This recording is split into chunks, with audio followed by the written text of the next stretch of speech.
Reborn as a System Chapter 1 to Chapter 52. Xianxia was dead. His eyes were completely closed.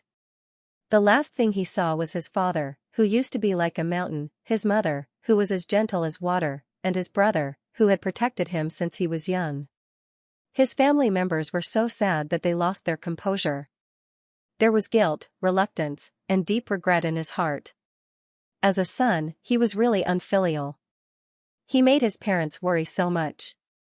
In the end, it was the white-haired people who sent their children away. There was also his brother who had always cared for him. He was sorry. He was sorry to everyone who loved him. But at the same time, he felt a strong sense of relief in his heart. Everything was over. The nightmare that lasted for 2 years, the days when he was crazily tortured by the disease, the days when he couldn't eat, the pain was unbearable, the days when he wanted to die, but he couldn't die and could only persevere. He lost. In the end, he didn't defeat the cancer. On a relatively sunny day, he gave up this thin body. But, he really didn't need to feel pain anymore. What was the taste of death? Xianxia sighed. He could finally feel it. He closed his eyes and quietly waited for death to come. Wait, still wait, my ass. Xianxia suddenly opened his eyes. What entered his eyes was a glaring white. It was a white that he couldn't be more familiar with. Xianxia was completely stunned, but the alpaca in his heart ran all the way, rolling up gusts of wind. He almost couldn't withstand it. What was going on? Didn't he die? Didn't he already have no breathing, couldn't breathe, and could only die? Wasn't he completely free from the torture of stomach cancer? He had been sad for so long. What was going on with him not dying after all this time?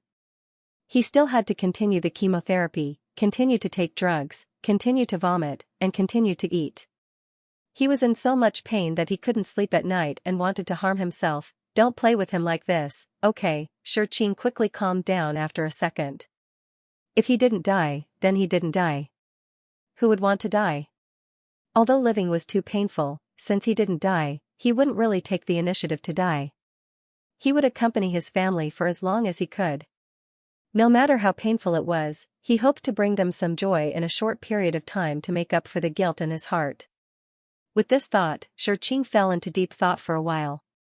Just as he was about to press the button on his right to call the nurse, he realized that the situation was very wrong. Where was his bed? His small desk, his notebook, his bookshelf of novels, and mountains of discs. Wait a minute. Where's his body? Xianxia looked up and down, left and right, and finally confirmed a fact. He was indeed dead, but it seemed that he was not completely dead. There were still a few wandering souls left. Xianxia's mind flashed with the large number of transmigration and rebirth novels that Xianxia had provided. She thought with some excitement, could it be that he was going to transmigrate or be reborn? Give a bad review for transmigration, give a like for rebirth. It would be best if he could be reincarnated back to when he was 11 or 12 years old. Then he would definitely pay attention to his diet and not wantonly spoil his body. He would do his best to take care of his stomach, then he would be filial to his parents and take care of his older brother, Xianxia. As a wandering soul, Xianxia was also a positive soul. Thus, he began to search for the exit of rebirth. After drifting for an unknown amount of time, he finally saw the legendary light. This must be the entrance to the space-time tunnel or the entrance to his 11-year-old body. With this thought in mind, Xianxia galloped over like a cheerful little horse. When she saw what was under the light, the innocent little horse turned into a paralyzed grass mud horse. How could it be a book? Xianxia leaned closer to take a look. There were 4 big words on the book. System Accelerated Manual. Could this be the legendary golden finger that was given to those who were reborn? Xianxia chuckled.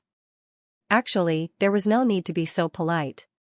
As long as he sent him back, it would be fine. It didn't matter whether he wanted the golden finger or not, but since he had already given it, he would be embarrassed to return it. Thus, he could only reluctantly accept it. Fortunately, Xianxia did not have a physical body now. Otherwise, the wretched expression on his face at this moment would be enough to eat a return my beautiful fist. Unfortunately, his imagination was very happy, but the reality was cruel and slapped him in the face. He used his consciousness to browse through the book. Excluding the 800 words of profound and difficult nonsense in the introduction, Xianxia was shocked from the beginning. He thought that he had been reborn, but he had transmigrated. Moreover, he had not transmigrated into a human. He was not even a cat, a dog, a fish, or a shrimp, but an invisible and untouchable serial number 89757. He thought that he had a golden finger, but he never thought that he would transmigrate into a golden finger. He had gone overboard. He had read many novels where the protagonist had a golden finger, but sure you had not sent him one where the protagonist had turned into a golden finger. He had no experience. Hey, just as his heart was filled with mixed feelings, Xianxia's attention was drawn away by a paragraph of sparkling words on the first page of the System Accelerated Manual. Basic System, gift 1,000 points of wealth. You can choose to buy a body. Could it not speak of buying a body as if it was as simple as buying a set of clothes? Or you can buy a low-level race's bloodline, such as cockroaches, rice worms, earthworms. Who would want to buy such a bloodline? You can exchange it for a last wish to benefit your loved ones in your previous life. I'm not dead. Last wish. Wait, Xianxia suddenly reacted. He stared at the last line of words, afraid that he had misread it. He was also afraid that the understanding of this sentence was different from what he had imagined. Last wish? Was it referring to the wish he had when he was a human before he died? Did the loved ones in his previous life refer to his parents and family? He stared fixedly at this line of words. Countless emotions surged in his heart. For the first time, he was glad that he did not have a body. Otherwise, he would have burst into tears like a naughty child that he hated the most. He would have cried his heart out. Once again, he clearly understood that he was indeed dead.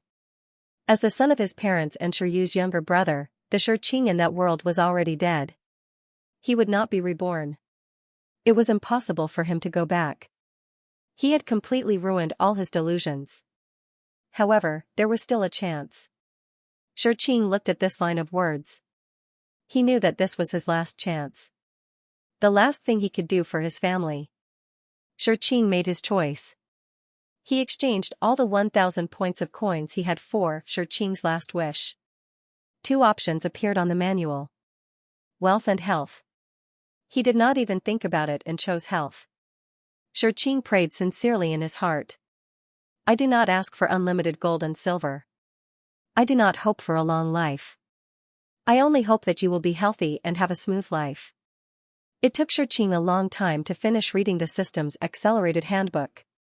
Thanks to the speed reading skills he had developed, he wouldn't have been able to finish reading this handbook that was as thick as Xianxia's dictionary.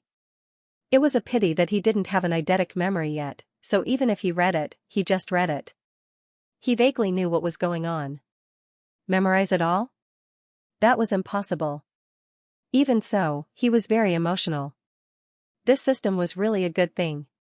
It was all-encompassing and covered thousands of things.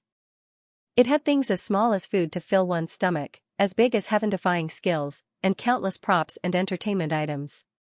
It was really a must-have for the cold, cool, domineering, and lofty omnipotent male lead.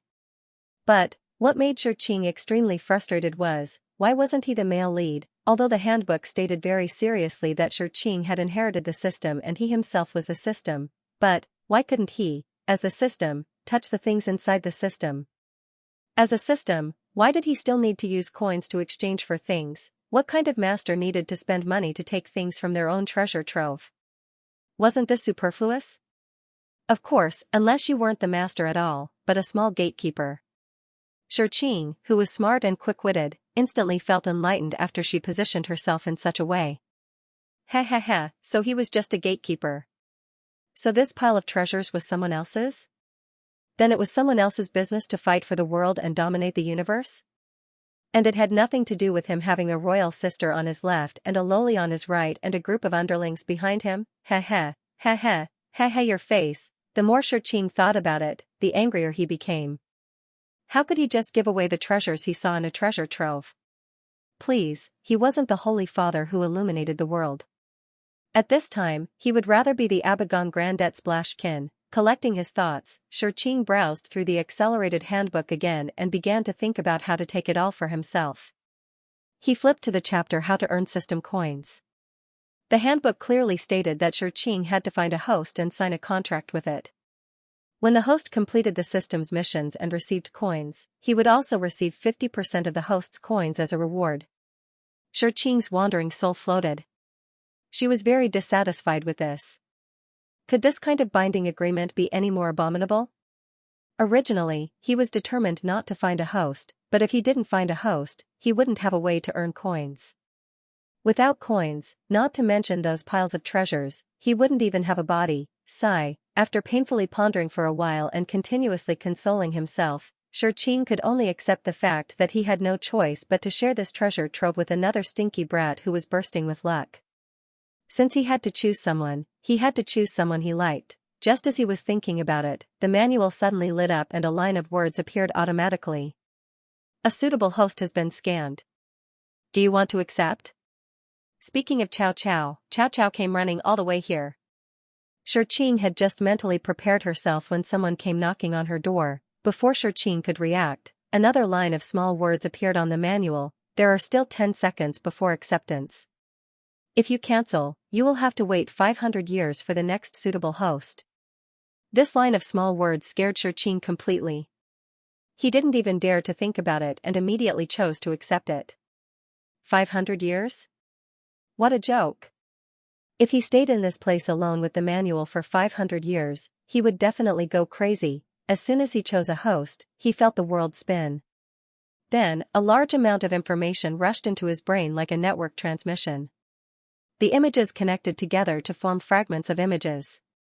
The various fragments combined together to form a thorny road that would last a lifetime for this man. Everything finally settled on a pair of daunting black eyes that were like deep whirlpools in the deep sea. They were filled with death, gloom, and a strong sense of unwillingness. Shurqing was suddenly shocked. A large amount of memories just poured in, so he naturally knew who the person in front of him was. Qin Mo. His host. Shurqing was stunned. Then, she wanted to run back to the booklet and cry to Jun Deshao. Please change the person. Please, you must change the person. Who would want to sign a contract with such a person? He was just an ordinary person, pure, kind, and innocent. How could he fight against a great demon with his high IQ? This wasn't signing a contract. This was the rhythm of being played to death and ecstasy. Just as this thought flashed through his mind, the dutiful manual actually gave an answer. Do you want to cancel it? If you cancel it, you will have to wait for 500 years. Shurqing looked at the 500 years and was instantly QAQ again. Shurqing felt that he really couldn't bear this tragic situation of sticking his head out and withdrawing his head back out. While he hesitated, he recalled Mr. Qin Mo's life in detail. To summarize, it was that other people's sons cheated their fathers. In Qin Mo's family, the father cheated his son and spared no effort to cheat him to death. It would be best if he could cheat him to the 18th level of hell. Qin Mo's world was rather mysterious. Based on Shurqing's experience in reading novels, it was a typical fantasy world. Qin Mo's background was very outstanding. His father, Qin Jingjun, was the head of one of the 6 major cultivation sects in the world. Qin Mo was also his eldest son. It could be said that he had a bright future and was favored by the heavens. Moreover, in this world where strength was respected, Qin Mo's aptitude was a rare spirit root that was hard to come by in 1,000 years. His own perception was extremely high and he was intelligent and mature early. He cultivated well at a young age. From this rhythm, it seemed that he was a young master born with a silver spoon in his mouth. The rest of his life should be smooth sailing. But fate had always been a bastard. After Qin Mo's cultivation reached the core formation stage at a young age and shocked the world. There was a piece of news in the cultivation world. It said that the supreme devil cultivator in the world, the only almighty who had cultivated to the body fusion stage, Lu Jiuyuan, had fallen. This was good news, but it didn't seem to have much to do with Qin Mo. However, Qin Jingjun was excited. He was so excited that he couldn't control himself. He investigated through many channels and found that Lu Jiuyuan was indeed dead. Then, he turned hostile. And Qin Mo walked on the broad road of being cheated by his father. Qin Jingjun set up a trap to frame Qin Mo, making people mistakenly think that Qin Mo's cultivation increased sharply because he had entered the devil path and used an extremely cruel and evil method to cultivate. He sacrificed hundreds of young boys and girls, drank their blood, broke their bones, and ate their flesh. It was extremely cruel and disgusting. Under Qin Jingjuan's deliberate arrangement, all kinds of evidence were placed in front of everyone without any difference. People couldn't help but believe it. In an instant, the proud son of heaven, who was originally standing in the clouds, became the target of public criticism. Originally, Qin Mo's outstanding talent and high achievements were already envied by many. Now that this evil cultivation method was exposed, it completely infuriated the public. The higher one stood, the more miserable the fall. Although he was splashed with mud, Qin Mo's temperament was outstanding. In addition, he had achieved success at a young age and was proud and arrogant. He looked down on these inferior methods. The innocent would know that he was innocent. His cultivation method was the Qin family's secret art and was taught by Qin Jingjun. His parents and family wouldn't believe these rumors. With this thought, he fled all the way back home. What awaited him at the soaring firmament sect was the real excitement. Qin Jingjun caught him personally. Facing the righteous people who surrounded him, he first apologized and then felt guilty. Finally, he resolutely cut off his relationship with Qin Mo and personally promised that he would personally kill this unfilial son. Then, in front of everyone, he shattered Qin Mo's golden core and crippled all his cultivation, completely turning him into a cripple. After everyone left, he then told Qin Mo the truth. It turned out that he wasn't Qin Jingjuan's son, but the child of the devil, Lu Jiuyuan. Back then, Qin Jingjun and Yunyang had mutual feelings and became husband and wife. But Yunyang was born beautiful. Lu Jiuyuan saw her by chance and was greatly moved. He used his power and influence to force Yunyang and even made her pregnant. Lu Jiuyuan threatened Qin Jingjun and ordered him to raise Qin Mo. Qin Jingjun loved Yunyang deeply, but he couldn't win against Lu Jiuyuan. In the end, he could only swallow his hatred and agree to raise this unfilial son. And after knowing that Lu Jiuyuan had fallen, Qin Jingjuan's green aura that he had suppressed for 20 years finally soared into the sky and took revenge on Qin Mo. Qin Mo, who knew the truth, was extremely shocked. But these words came from Qin Jingjuan's mouth and couldn't be faked. He recalled the experience of these 20 years and remembered Qin Jingjun and Yunyang's coldness and indifference towards him. He completely gave up the idea of deceiving himself. However, in the end, he was not a weak person. He used his last breath to escape. Although he survived, he became a complete cripple. Of course, Qin Jingjun wouldn't let him go. The righteous people wouldn't tolerate him either. Those days of drifting from place to place was enough to turn all the kindness in his heart into ashes. It was endless torture. Although he didn't die, he lived like a ghost. His original world had completely collapsed. Everything he had turned into bubbles. The only thing that supported him was a stubbornness called survival. Then, he was saved. He was saved by Lu Jiuyuan, who returned from a calamity. Lu Jiuyuan saved him and carefully imparted all he had learned to him. Qin Mo's 20 years of education were all about righteousness and heavenly law. When he suddenly accepted this heaven-defying fiendish cultivator, he faintly felt repulsed. But when he thought of the hatred in Qin Jingjuan's eyes and Yunyang's utter disgust, as well as the despair of being abandoned by everyone, the light in his eyes slowly extinguished. He lost all his cultivation, but his talent was still there. After entering the fiendish path, his cultivation accumulated extremely quickly. In just 5 years, he had achieved a lot. Although Lu Jiuyuan's personality was treacherous and he didn't treat him kindly, he provided a large amount of medicinal herbs to help him recover his magic power. When he cultivated to the nascent soul stage, Lu Jiuyuan asked him if he wanted to take revenge. Qin Mo looked at him and said, yes. He returned to the Lingyun continent again, bringing with him great power. Qin almost didn't want to recall the memories that followed. The revenge that made one's hair stand on end. There was no emotion, no mercy. It was like a machine, repeating the slaughter and drinking the blood. This was a complete massacre. Qin Jingjun died. Yunyang committed suicide. Everything came to an end in the most tragic way. Fiendish cultivation was different from immortal cultivation. After the nascent soul stage, the astral body stage and the unification stage.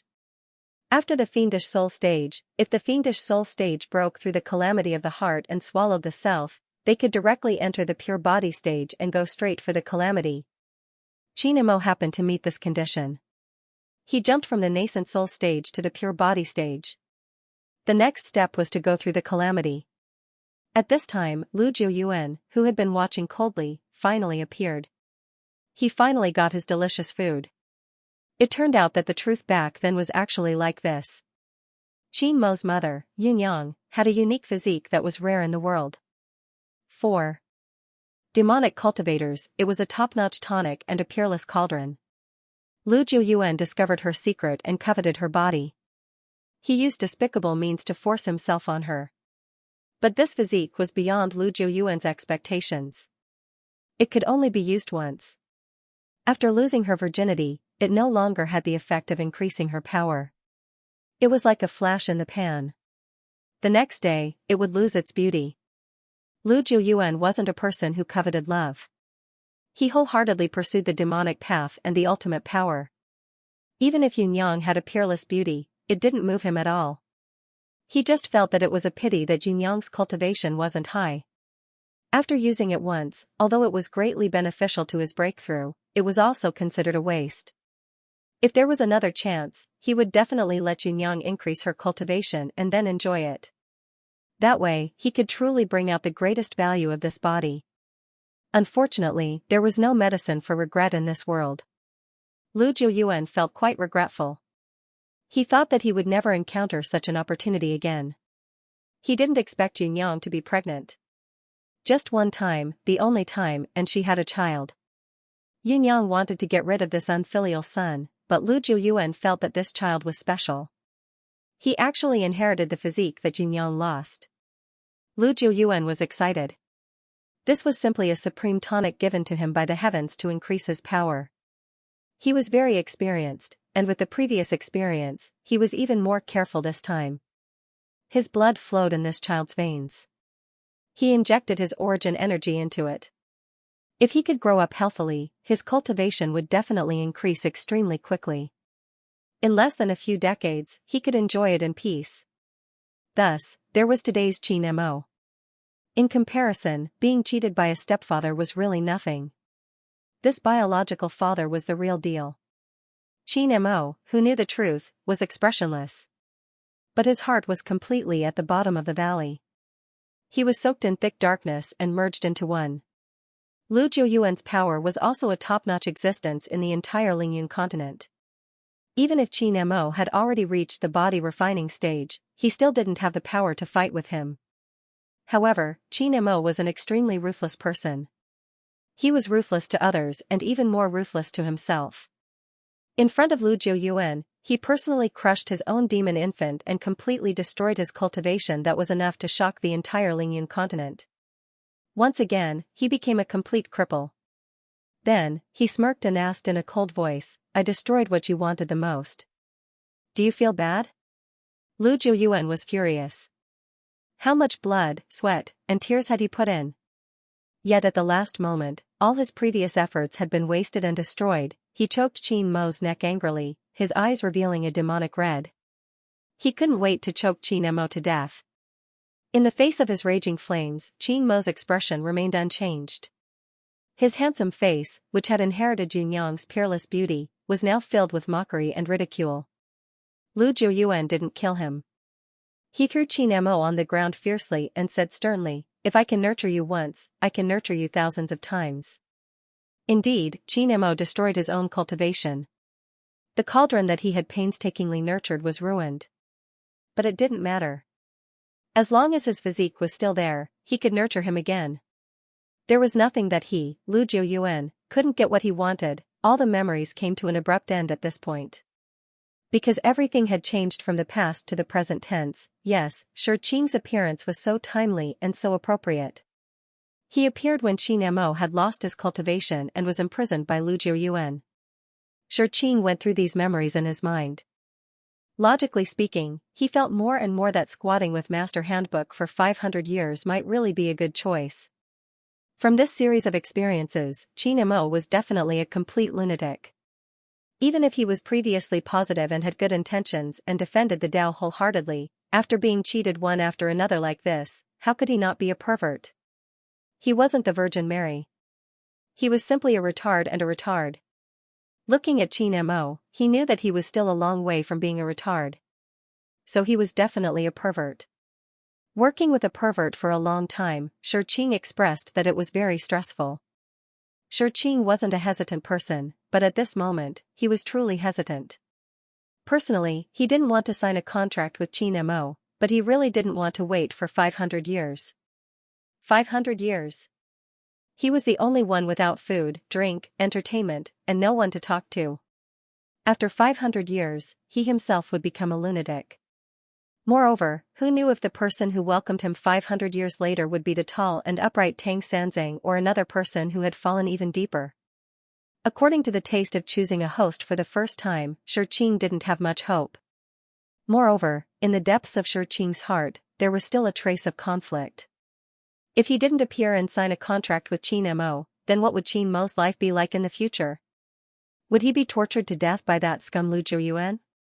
Or would he successfully counterattack and kill Lu Jiuyuan, then completely turn evil and start to take revenge on society? Xianxia used his limited brain cells to imagine several possibilities. In the end, all of them were more and more tragic, although this actually didn't have much to do with him, he had already seen it. Was he really going to pretend that he didn't know? Xianxia weighed his conscience for a moment and finally made a decision. He couldn't wait for 500 years. Once he saw him, he couldn't forget him. If he abandoned Qin Mo now, he would definitely be conflicted to death for the next 500 years. After making a decision, Xianxia didn't hesitate anymore. He finally faced the manual and chose to accept a host. Then, there was how to sign the contract. Xianxia had a lot of ideas about this. To deal with special people like Qin Mo, he had to make a dazzling appearance. He had to suppress him with his mouth the first time they met and show his domineering side. In the future, when they worked together, they would be able to achieve twice the results with half the effort and be extremely efficient. After going around in circles, he already had a few plans in his heart. He carefully went through the words that he needed to say in his mind. After making sufficient preparations, he appeared in front of Qin Mo. Xianxia didn't know what form he was in, but the moment he appeared, Qin Mo's eyes locked onto him without the slightest hesitation. It made a wandering soul like him, who didn't have a heart, tremble slightly. Qin Mo leaned against the wall. The black clothes on his body almost merged into one with the night. The scattered hair on his forehead fell down, forming a sharp contrast with his pure white forehead. It also set off his deep and terrifying black eyes. Xianxia was a little uncomfortable under his stare. However, when he considered his mission, he hurriedly controlled the situation and raised his attitude. As a new high-end system, he had to act like an elite. After looking down at him like this for a while, Xianxia finally blurted out the words that he had been preparing for a long time. "Do you want to live? Sign the contract with me." After saying this, Xianxia couldn't help but feel a little proud. Look at how cool his opening speech was. The domineering factor around him was almost boiling, his excessive imagination was interrupted by a low and hoarse voice. "Okay. Lu." Xianxia didn't react. He seemed to have heard someone say okay just now. Wait, the script isn't right. Brother, shouldn't your lines be, who are you, what do you want, what are you trying to do, and so on? I'm not used to you accepting it so easily. I even prepared a lot of lines that I don't understand but think are awesome. Don't cut off my acting cool scene all of a sudden, okay? Xianxia wanted to pretend that he didn't hear and continue acting cool. However, wouldn't that be too silly? It didn't match his high and mighty character setting. He weighed the pros and cons again and again. In the end, he decided to be rational and put the fool's nerves under his body. Then, the contract is established. Sigh, sigh, sigh, it's so boring. It was such a scene, such a historical moment, but it ended with just 3 sentences. I can't accept it. Qin Mo looked up. His black eyes locked onto this blurry black ball of light. There was no extra expression on his exquisite face, but his eyes were firm and persistent. No matter who it was, whether it was a god or a demon, as long as he could live, he would end the root of this sin. Xianxia agreed, and the contract was completed. Then a silver light flashed, and the man and the soul came together into the system space. Xianmo's body was still weak, but he was tall and cultivated all year round. His body was much stronger than ordinary people, so he didn't look weak at all. The black robe on his body was made of a very special material. It was like water and smoke, and when his snow-white skin was more dazzling. When he stood up straight, it had an extraordinary charm. Xianxia sighed with emotion. As expected of a person who had cultivated for many years. Although he later changed his profession and became a devil, the immortal aura on his body was still real. Compared to a commoner like him, he was indeed different. Xianxia didn't wait for Xianxia to speak and started to introduce himself. I am number 89757, you can also call me Xianxia. This is your personal system. From now on, I will be responsible for your mission release, follow-up, and final mission completion. These were all official slogans written in the crash manual. Xianxia only needed to recite them silently. After he finished speaking, he pointed at the wall opposite him and said in his heart, "Appear." Then, a large screen appeared on the originally blank wall. Xianmo's gaze was also attracted. He tilted his head slightly. The clean side of his face was very good, with deep eye sockets and a high nose bridge. Only his lips were thin, adding a lot of coldness. But because of this, his overly feminine face showed the determination of a man. It was impossible for people to think of him as a woman. Xianxia inadvertently glanced at it and immediately swallowed his saliva. He thought a little wretchedly, if she gave birth to a child like this, how beautiful would Yuanyang be? Cough cough. Xianxia hurriedly grabbed hold of his scattered thoughts and led them to the right path. He cleared his throat and continued to introduce, "This is your operating platform. After completing missions, you will receive some coins. With some coins, you can exchange rewards here. In general, there are 3 general directions for exchange. The first is to strengthen your body. The second is tools and equipment. The third is leisure and entertainment. There are many subcategories for each direction. I won't introduce them one by one here. You can browse by yourself." The system setting was very advanced and had a futuristic high-tech flavor, but the things it contained were all-inclusive. There were martial arts secret manuals, cultivation secret methods, special physiques, rare qualifications, and even all kinds of bloodlines. Of course, there were also high-tech weapons and cannons. Xianxia had already seen it in advance. He saw much more than Xianmo. After all, Xianmo's level wasn't high enough. He could only see some low-level things. Xianxia, on the other hand, didn't have a level limit. He could see everything. Unfortunately, so what if he saw it? That heaven-defying physique of the god of heaven required hundreds of millions of coins. Not to mention exchanging for it, as someone who was illiterate in mathematics, even counting zeros was troublesome. She wanted to give Xianmo some time to familiarize himself with the information. Seeing that Xianmo hadn't even opened his mouth to ask, Xianxia couldn't hold herself back anymore. Hence, she took the initiative to explain, "What you see now is only about 1% of the information. There are many things that are locked because of restrictions. After you complete the mission, they will be opened according to the situation." Xianmo, who had been silent all this time, finally gave her face and spoke. He shifted his gaze and stared at Xianxia accurately. He asked straightforwardly, "What do you need me to do?" Xianxia was really not used to being stared at like this by him. He was a little glad that he didn't have a form. If he had a body, his legs would definitely go soft when Xianmo stared at him like this. He finally experienced what it was like to have a physical gaze. The system's mission is random. When you accept the mission, you will be sent to another world. Based on the clues provided, you will achieve a certain goal. After you succeed, you will return here. The final evaluation will determine how many coins you will receive. My primordial spirit is here. What about my body? As expected of a cultivator, his ability to accept things was strong. The questions he asked were also straight to the point. Xianxia didn't dare to be careless. However, he was a little relaxed.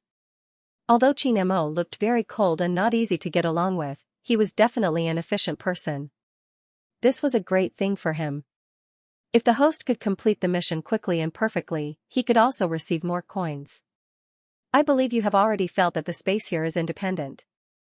Although your primordial spirit and body are separated, because they are in different spaces, time is relatively still. In other words, when you are doing the mission, the space where your body is in is completely still. Qin Mo nodded and spat out the last 3 words. Let's start. Qin was stunned. He blinked in his heart. Start now? Brother, aren't you going to ask anything else? Aren't you going to chat for a while? We have only talked for 5 minutes. Moreover, for 40 minutes and 30 seconds, we were reading the manual. Are you sure you don't want to communicate more? The chatterbox who had been holding back for a long time finally got the chance. He really didn't want to waste it. Hence, Qin asked tentatively, that. Don't you have anything to ask? Qin Mo didn't give him any face. No. Qin was choked to death. He turned and pounced on the manual. Ing, he really should have waited for another 500 years. The devil was a small matter. The newspaper wasn't a big problem. The main point was, how could a chatterbox and a poker face get along? There was a Mount Everest between them. Although Qin was a little resentful, he was a person who understood the situation. It was good to hurry up and finish the mission. The sooner he got some coins, the better he could find a good body for himself. With this thought, Qin started to read the manual. Please put your left hand on the red button on the console. Qin Mo walked over and put his hand on it. Qin hurriedly pounced on him according to the manual. A cloud of black fog covered Qin Mo's slender and fair left hand. Then Qin said, use more strength. Yes, use more strength. Yes, like this. The manual, who was watching from the side, blushed. I definitely didn't think that way. Under the two's seamless cooperation, the red button fell. The big screen suddenly darkened. When it lit up again, the two saw the summary of the mission. Qin glanced at it and sighed. Qin Mo's luck wasn't bad. It looked like it was an ancient time. It should be easier to accept. Then, he looked at the summary. In detail. The background was an ancient dynasty, the Qing dynasty. The mission was locked in the imperial palace in the capital. The third emperor of the Qing dynasty was a conservative ruler. Although he didn't make any great achievements or mistakes, in his later years, he was becoming more and more muddle-headed. On one hand, it was because he was old and the crown prince was becoming more and more mature. On the other hand, the emperor felt that the crown prince was becoming more and more of an eyesore. He even had the idea of abolishing the crown prince. The crown prince was born of the empress. He was the legitimate son. His only shortcoming was that he was lustful and liked to raise male prostitutes. But it wasn't to the extent that he didn't like women. On the contrary, his fertility was very strong. Although he rarely doted on women, he doted on one.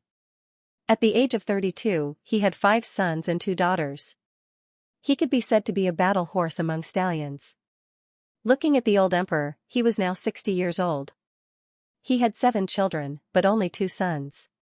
The empress gave birth to the eldest son, Rongqing. Concubine Li gave birth to the second prince, Rongxiang. Although the crown prince was established early, Concubine Li had been favored for decades. Her heart grew bigger and bigger. In addition, her son was getting married. She was even more ambitious. She couldn't get the position of empress, but she could scheme for the position of empress dowager. The battle for the throne was becoming more and more intense. It only needed a fuse to burn directly on the table. In this mission, Qin Mo would transmigrate to become the crown prince, Rongqing. And his mission was, to ascend the throne and become the emperor. Qin looked at this huge main mission. Suddenly, she felt as if she was sneering and mocking at the same time. Qin was sighing endlessly. Following that, another line of words appeared on the screen. Immediately, his jaw dropped. Time limit, 7 days. It couldn't mean what he thought it meant, right? Ascend the throne in 7 days? You must be joking. Qin recalled what he had seen before. To be honest, it wasn't too difficult for the crown prince to become the emperor. Although the old emperor wasn't muddle-headed, he was already old and had a tendency to become muddle-headed. Although Consort Li was young and had been in the palace for nearly 20 years, she was very embarrassed. She was naturally intelligent and could only act coquettishly to coax the old emperor. Her other methods weren't enough. Although she knew that she had to support her family, because of the hardware problem, there were many more people in the family who were dragging them down. She barely managed to pull her brother up to the position of deputy commander of the Imperial Guards, but she had already reached the limit and couldn't take another step forward. Then there was the second prince, Xiang. He had just turned 20 this year and was still a young boy. Although he wasn't spoiled by his mother, he still had the impulsiveness and recklessness of a young man. Under the repeated hints of the old emperor and his mother, he felt that he was young and promising and wasn't inferior to the crown prince. If he fought and fought, he might really be able to ascend the throne. In front of such an opponent, as long as the crown prince didn't make any big mistakes and didn't get caught, he would be able to slowly outlast the old emperor. In the end, he would be promoted smoothly and become the next emperor. Therefore, from this point of view, Xianxia thought that this mission wasn't difficult. For a newbie like Qianmo, it was a good first experience. But what was the meaning of a time limit, 7 days? 1 week, to ascend the throne, Xianxia chuckled. How come he never knew that the dragon throne was so worthless? In contrast to the confusion of the system, the person involved, Qianmo, was calm. He didn't have any doubts about the mission at all. He didn't even need Xianxia's reminder to understand how to accept the mission. That's right. While Xianxia was complaining, he had already accepted the mission. Xianxia wanted to scream. Rashness was the devil. If he couldn't complete the mission, there would be a punishment. Unfortunately, his mouth wasn't as fast as Qianmo's hands. Before he could shout, the two of them had transmigrated. After a moment of dizziness, Xianxia seemed to hear a voice ring in his ear. Gift a free body. There was a silver lining in the midst of misfortune, Xianxia thought. Although the mission was a scam, it was actually so considerate as to give her a body. It was quite worth it. Xianxia, who was thinking this, broke down when he woke up. To hell with the body. To hell with free. What the F***ck, why did I turn into a jade pendant? Who wants to be a rock? Can you stop messing around? She really wanted to howl at the top of her lungs, but Xianxia felt her body being surrounded by a ball of warmth. When she raised her head, she was faced with a huge human face. What the F***ck, you gave me such a big scare. But soon, he calmed down. It was Crown Prince Rongqing. No, it was Qianmo now. Xianxia looked at Qianmo carefully. Although his handsome face had been replaced, his black eyes still couldn't hide the viciousness in them. Qianmo stared at the jade pendant in his hand. He could feel Xianxia's breath and knew that the black fog was hiding in this piece of high-quality white jade. He carefully rubbed the jade pendant in his hand and sensed the steady breathing of someone behind him. Because he stood up, that person also stood up a little. Her black hair slid down her shoulders, revealing a fair face. Her eyebrows were thin and charming, and her lips were red like cinnabar. Her gentle rise naturally revealed a sense of weakness and powerlessness. Xianxia saw it from his angle. Then, he was a little stunned. F***ck. This was a man, it must be a man. The jade pendant couldn't move, but his vision was very wide. No matter how delicate this man was, he still had an Adam's apple. Moreover, his chest was flat. Even the most flat-chested woman wouldn't be flat like this. So, this was a naked man with strawberries all over his body. What would two naked men do in bed? Xianxia suddenly remembered the somewhat unimportant sentence in the summary. The crown prince liked men and liked to keep molesters. As if to shatter Xianxia's worldview, the man smiled softly. He brushed the black hair on his shoulder and asked softly, "Your Highness? Let me serve you." Qianmo was still touching the jade pendant in his hand. He turned his head slightly and looked up. Then, his thin lips opened slightly and spat out a word. Scram. It was understated, but it was like a sharp arrow with a threatening aura that went straight to the bottom of the man's heart. The man was stunned for a moment. His face instantly turned pale. He crawled over and seemed to want to say something, but Qin Mo glanced at him from the corner of his eyes. The man froze and scrambled off the bed. He cowed out and apologized as he left the hall. Qin was stunned. What was going on? Cough cough. Although he didn't have the intention to see men having sex, but was he going to chase him out just like that? Was it wrong? Would it ruin the plot? Qin-mo, are you really not going to consider the Crown Prince's character? The Crown Prince liked, cough cough, men. He didn't dare to make a sound. He couldn't figure out what Qin-mo was going to do. After holding it in for a long time, he couldn't take it anymore. Just as he was about to ask, who knew that Qin-mo would lie down again and cover himself with the blanket, Qin twisted the jade pendant's body and rubbed it up. He only saw uniform eyelashes. F***ck. Why did he close his eyes? It can't be. Qin stared at him for a long time, unwilling to give up. In the end, he couldn't help but lie to himself. Qin-mo really fell asleep. Qin was angry. How could he be so unprofessional? 7 days was very urgent. Hurry up and get up to complete the mission. Qin was held tightly in Qin-mo's palm. He couldn't move, but he could still speak. Because he didn't know the specific situation, he didn't dare to speak too loudly. He could only lower his voice and say, "Don't slack off.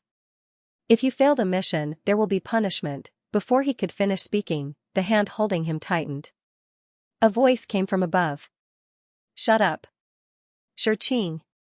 QAQ, good intentions get kicked by a donkey." Qin-mo closed his eyes and held the jade pendant. He directly ordered, "Sleep." Qin twisted his stone body. He really didn't know what to do. The person beside him was already breathing evenly. Qin was stunned. A light flashed in his mind. Suddenly, he understood. Thinking carefully, it seemed that Qin-mo hadn't slept for a long time. In the past, he had supreme cultivation to support him. But after he destroyed his own cultivation, he became an ordinary person. The pressure he had to bear was not ordinary. Although he had transmigrated to another world and changed his body, the mental exhaustion had been lingering. Being able to hold on until now was already his limit. Thinking of this, Qin sighed again and stopped struggling. He quietly stayed in the palm of his hand. Although he was somewhat dissatisfied that he was holding it too tightly, as a jade pendant, his sensory organs seemed to be relatively slow, so it didn't hurt. Thinking that this kind of behavior seemed to be a sign of insecurity and was somewhat pitiful, Qin didn't pursue the matter. With this relaxation, he had a good sleep. When he woke up, he found that he was in a different place. He looked around. The antique bookshelf, the carved railings, the carved jade screen, the rosewood armchair, and the expensive high-quality ink table on the table. It seemed to be in the study. Qin's gaze moved and saw Qin-mo wearing the Crown Prince's clothes. Qin was confused for a moment. He suddenly woke up. Mission, F***ck. He slept for a day. Qin was anxious. When he saw that Qin-mo was still flipping through a book on herbs, he immediately exploded like a firecracker. The mission has a time limit. 7 days. If you can't complete the mission, you will be punished. Qin-mo's eyes fell on the book. He only asked lightly, "What about you? Will you be punished?" Qin was stunned and instinctively replied, "No." "Then why are you anxious?" Qin, seeing that Qin didn't speak, Qin-mo asked again, "If I complete the mission, will you benefit?" Qin came back to his senses. He coughed and said, "Well, there are some benefits." Qin-mo didn't care and said, "Oh." Qin really couldn't understand his brain circuit. However, he was a person who couldn't hide his thoughts. Moreover, he didn't want Qin-mo to think too much. He simply said, "If you can't complete the mission, the corresponding amount of coins will be deducted. If more than 1,000 coins are deducted, you will be obliterated." Qin tried his best to sound serious, but Qin-mo only looked up at him. He didn't say anything and continued to focus on studying the book on herbs. Qin could only continue, "If you successfully complete the mission, I will also receive 50% of the coins as a reward." This sentence obviously aroused Qin-mo's interest. He glanced at the jade pendant and asked, "You also need coins?" "Of course." "What for?" To buy a body. Qin Mo stared at the jade pendant. Suddenly, he held it in his hand. He used his thumb to gently caress the white jade's delicate body. He said softly, "This is good." Although Shurqing was a jade pendant and his senses were slightly dull, he was still conscious. He was scratched all over by Qin Mo's touch. He twisted unhappily. "What's good about it?" "It's too small. It's inconvenient for me to move." Qin Mo curled the corners of his lips. He was still caressing the jade pendant. He only repeated softly, "It's good. Small and round, passive and powerless, fragile and harmless." How good was that? As long as he wanted to, he could crush it at any time. Shurqing didn't think too much about it. He complained in his heart. He didn't expect Qin Mo to like jade. Tsk, a pervert could also have preferences. Shurqing didn't say anything when he saw Qin Mo immersing himself in the Book of Herbs again. He was using all his brain cells to think about how to ascend to the throne in 7 days. Seeing Qin Mo's leisurely appearance and thinking about the pervert's brain circuit, he suddenly had an epiphany and asked in surprise, "Qin Mo, don't tell me you want to kill the emperor?" When he asked this question, Shurqing suddenly felt that he had found the truth. If he killed the old emperor, wouldn't the crown prince, the first in line, successfully ascend to the throne? But, no, Shurqing didn't wait for Qin Mo to speak and hurriedly said earnestly, "You can't have such thoughts. Now that you've lost your cultivation, you're just an ordinary person. Although the old emperor is muddle-headed, he has always been wary of the crown prince. There are many guards around him. You can't do it alone. When the time comes, you'll lose your life." With that, Shurqing added solemnly, "Although this is a different world and only your primordial spirit has crossed over, if your physical body dies here, your primordial spirit will also dissipate. You can't be careless." Shurqing was as anxious as an ant on a hot pan. Unfortunately, Qin Mo and Mr. Qin's focus was always on different things. "If I die, what will you do?" Shurqing couldn't keep up with the rhythm. Unfortunately, the jade pendant couldn't show his confused expression. Qin Mo caressed him gently. "Will you die?" Qin Mo gently stroked him. "Will you die?" Of course not. Although they were bound by a contract, it was just a relationship of cooperation and sharing. It was not a relationship where they would throw their lives away. "Then what are you worried about?" "But if you die, I will have to wait another 500 years before I can find my next host. 500 years will suffocate me to death." Shurqing couldn't help but feel a little annoyed when she blurted out the truth. Why did she speak so quickly? He had actually wasted such an opportunity to gain a favorable impression of him. He should have acted like a Virgin Mary and told Snake Lunatic Qin that he was a good person who cared about the life and death of others. Then he would have moved him and guided him to do good. Unfortunately, the words that had been said could not be taken back. But contrary to Shurqing's expectations, Qin Mo seemed to be very satisfied with his answer. The corners of his lips even curled up into a happy smile. Shurqing could not understand what he was happy about, but being happy was better than being angry. Most importantly, Qin Mo had finally stopped flipping through that damn Book of Herbs. He held the jade pendant in one hand and closed the book. Standing up, he calmly said, "Don't worry, you won't suffocate to death." Shurqing, don't keep getting the main points wrong. Glazed jade palace. Gauze fluttered gently, and a fragrance filled the air. A meticulously carved dressing table was filled with all sorts of exquisite and luxurious accessories. To the side, there was a clear bronze mirror that reflected a beautiful face. Almond-shaped eyes and red lips were bright and beautiful, but there were faint wrinkles at the corners of her eyes, revealing the traces of time. Imperial concubinely stared at the mirror without blinking. After a while, she pushed it away in annoyance, but she could not get rid of the wrinkles on her face. She was already 37 years old. No matter how much she took care of herself, she could not compare to a 17 or 18-year-old girl. The luster of her skin was becoming worse and worse, and her complexion was becoming gloomier. In the past few days, a few wrinkles had appeared at the corners of her eyes. This was simply unbearable. Especially over the past few days, the emperor had not come to Glazed Jade Palace. This caused her to feel even more annoyed, and an irrepressible evil fire surged up. Looking around, she found her surroundings even more unpleasing to the eye. Where is everyone? Where the hell did they all go? The palace maid, Xianxia, who had been waiting outside, hurriedly lifted the bead curtain and walked in with small steps. She respectfully saluted. "Nyang Nyang, are you getting dressed?" Imperial concubine Li unhappily looked at her. "Nonsense." Xiang's eyes were lowered, and her movements were swift and nimble. She had been taking care of Imperial concubine Li the entire time, so she naturally knew what she liked. Not long later, she saw Imperial concubine Li's tightly furrowed eyebrows relax, revealing a look of satisfaction. But because of this inadvertent smile, the wrinkles at the corners of her eyes appeared once more, and Imperial concubine Li's expression immediately changed. Just as Xiang let out a sigh of relief, she brought it up again. Imperial concubine Li had never listened to advice. She understood her temper very well, thus she naturally did not dare say too much. But now, she was the only one taking care of things.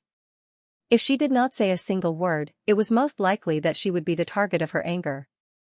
Xiang's heart skipped a beat, and she hurriedly said, "Nyang Nyang, second Madame Li is already waiting in the side hall." With her changing the topic, sure enough, it was effective. Imperial concubine Li stood up and puffed out her chest. Putting on a dignified expression, she said, "Let's go." Second Madame Li was the wife of one of Imperial concubine Li's brothers from her maternal family. The Li family was also a large family in the Qing court. Back then, Old Man Li had a meritorious service. Although it had been passed down for 5 generations, each generation was worse than the last, and there was not a single one that stood out. Their reputation was there. Now that Imperial concubine Li was favored, their family was also in the limelight. Second Madame Li was Imperial concubine Li's younger sister of the first wife, but her background could not be considered high. She had been born as an imperial merchant, and in Imperial concubine Li's eyes, she was very lacking. But Second Madame Li's family's wealth was real, and it was not something that could be looked down upon. Doing big things could not be done without money. That was why even though she looked down on Second Madame Li, Imperial concubine Li treated her quite well. There was also another point, that was because Second Madame Li's maternal family was an imperial merchant. She traveled extensively and had quite a few strange things. Imperial concubine Li was favored and did not care much about normal wealth, but she cared a great deal about her appearance. She cared a great deal about some things that could be used to maintain her appearance. Last time, Second Madame Li had brought some lipstick cream, and she said that it had been obtained from overseas. It was very rare, and its effects were very good. Imperial concubine Li felt very comfortable using it and praised her a bit. Second Madame Li knew how to do things. Recently, she had been secretly looking for this sort of thing in order to gain Imperial concubine Li's favor. Imperial concubine Li met Second Madame Li and received her salute. She then asked about the situation at home. Second Madame Li was quick with her words and was able to coax Imperial concubine Li with just a few words. Seeing Imperial concubine Li relax her brow, Second Madame Li finally brought up the main event of the day. Imperial concubine, speaking of, it really is your good fortune that this concubine was able to find such a treasure. While she spoke, she carefully pulled out a brocade box that was about the size of her palm. The box was simple, but it was very stylish. Imperial concubine Li looked over, and Second Madame Li immediately opened the brocade box. Inside was red silk, and there was a brown pill on the silk. It was round and smooth, and it had a refreshing fragrance. Even those that did not know much about this would know that it was something good. Imperial concubine Li became interested and asked, "What is this?" Second Madame Li quickly leaned over and said, "This is not easy to obtain. This concubine's unfilial younger brother spent a great deal of effort to get it from Su Jinzhou." Seeing that she was about to flaunt her achievements, Imperial concubine Li waved her hand and said, all right, tell me what this is. How could this one not remember your good deeds?" Second Madame Li smiled and cut off most of the words that she had to say. Finally, she reached the main point. This is called a youth-retaining pill. Just as its name suggests, not only will it restore one's youth, it will also preserve one's youthful appearance. Upon hearing this, Imperial concubine Li's eyes lit up, as she asked, "Is this true?" Second Madame Li quickly complied, yes, it's absolutely true. Otherwise, how could it be said that Imperial Concubine's luck is good? There is only one such pill, and it was prepared for Imperial Concubine. Imperial Concubine Li was moved, but although she was naturally lacking in intelligence, she had been in the palace for over 20 years, and she had improved quite a bit. Although she was moved, she was not so stupid as to immediately eat it. Thus she cautiously asked, "Can the source be at ease?" Second Madame Li quickly said, "This person has already been investigated. There's no problem. Just in case, they are being watched." Imperial Concubine Li nodded in satisfaction, then asked in a seemingly casual manner, "This person, is he alone?" Second Madame Li understood and immediately added, "There are old and young, and there's a family of 6. There's also a chubby son that was just born. They're all being taken care of by this concubine." Hearing Second Madame Li say this, Imperial Concubine Li finally calmed down. Since this person dared to use their entire family as evidence, it seemed that they had some ability. She had Second Madame Li put down the pill, then took a sip of tea and said, "I'll be accepting it. When I need to use it later, I will definitely reward you properly." Second Madame Li immediately smiled. Right before leaving, she did not forget to express her loyalty. "As long as Imperial Concubine is well, our family will be well." After she left, she immediately called for Xianxia and ordered her to quickly go and invite Imperial Physician Wang over. Although this person's entire family was in her hands, she was still a bit worried. She would first invite an Imperial Physician over to take a look at the composition of the medicine. Only then could she truly relax. The Imperial Physician arrived and received the pill to smell it before cautiously saying, replying to Imperial Concubine, "This medicine is fragrant and bright. Based on the smell, it can be determined that there are Coixtiers, Angelica de Hurica, Donkey Hide Gelatin." Imperial Concubine Li had a rare patience to listen to him ramble on and quickly asked, "Will there be any harm to the body after taking it?" Imperial Physician Wang carefully sniffed it before saying, "There's no major problem. It's all medicine that nourishes the body. If Imperial Concubine is worried, you can have a palace maid take it first. After observing the effects, you can take it yourself." Imperial Concubine Li furrowed her brow. There was only one face-preserving pill. How could she have a palace maid take it? If there really was an effect, would she not only feel regret? After dismissing Imperial Physician Wang, Imperial Concubine Li sat in the room and stared at the pill. Her heart was very tangled. Eastern Palace. Xianxia was on the verge of tears. "Take a look." This table was filled with dishes. There was spicy soy chicken, salted pork tenderloin, duck in chili oil, spicy tongue, tomato pork trotters, braised mushrooms, chili oil fungus. There was also crispy golden roll, soft and sticky bean cake, white lotus seed cake, and yellow pea cake. Xianxia expressed that his saliva was about to flow into a river.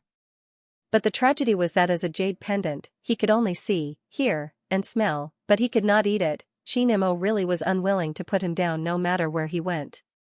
He held him in his hand the entire time. Even when eating, he brought him along. Xianxia was stunned. No matter what, he was determined to get himself a body with a good appetite. He had to properly enjoy life and eat to his heart's content. He would eat everything that he did not get to eat in his previous life. Under Xianxia's envious and jealous gaze, Qianmo leisurely ate his dinner. When he moved to the study, Xianxia finally recovered from the smell of the food. He already knew about Qianmo's plan. He also understood that he had already started planning after transmigrating to this world. Even when he first flipped through the herbal book, he had other motives. Although Qianmo had lost his cultivation, he was worthy of being called the pride of the Lingyun continent. The breadth of his knowledge left people speechless. Back then, not only was his cultivation extremely high, he was also very accomplished in alchemy, crafting weapons, and making talismans. Although high-end alchemy and talismans also require the support of cultivation, some low-level and less effective ones did not require cultivation at all. As long as he knew the formula, he could achieve the effect. Qianmo flipped through the herbal book to verify whether the herbs in this world were the same as what he understood. After verifying, he spent some time concocting a pill. Although Qianmo did not say anything to Xianxia watched the entire process and knew most of it. Now that he was free, he could not help but ask, "That pill, will consortly eat it?" Qin Mo was practicing his calligraphy. When he heard this, he did not even look at Qing. He only focused on staring at the rice paper. His hand holding the brush was very steady, and his posture was also elegant and relaxed. However, his strokes were firm. His movements were like moving clouds and flowing water. Qing was immediately distracted.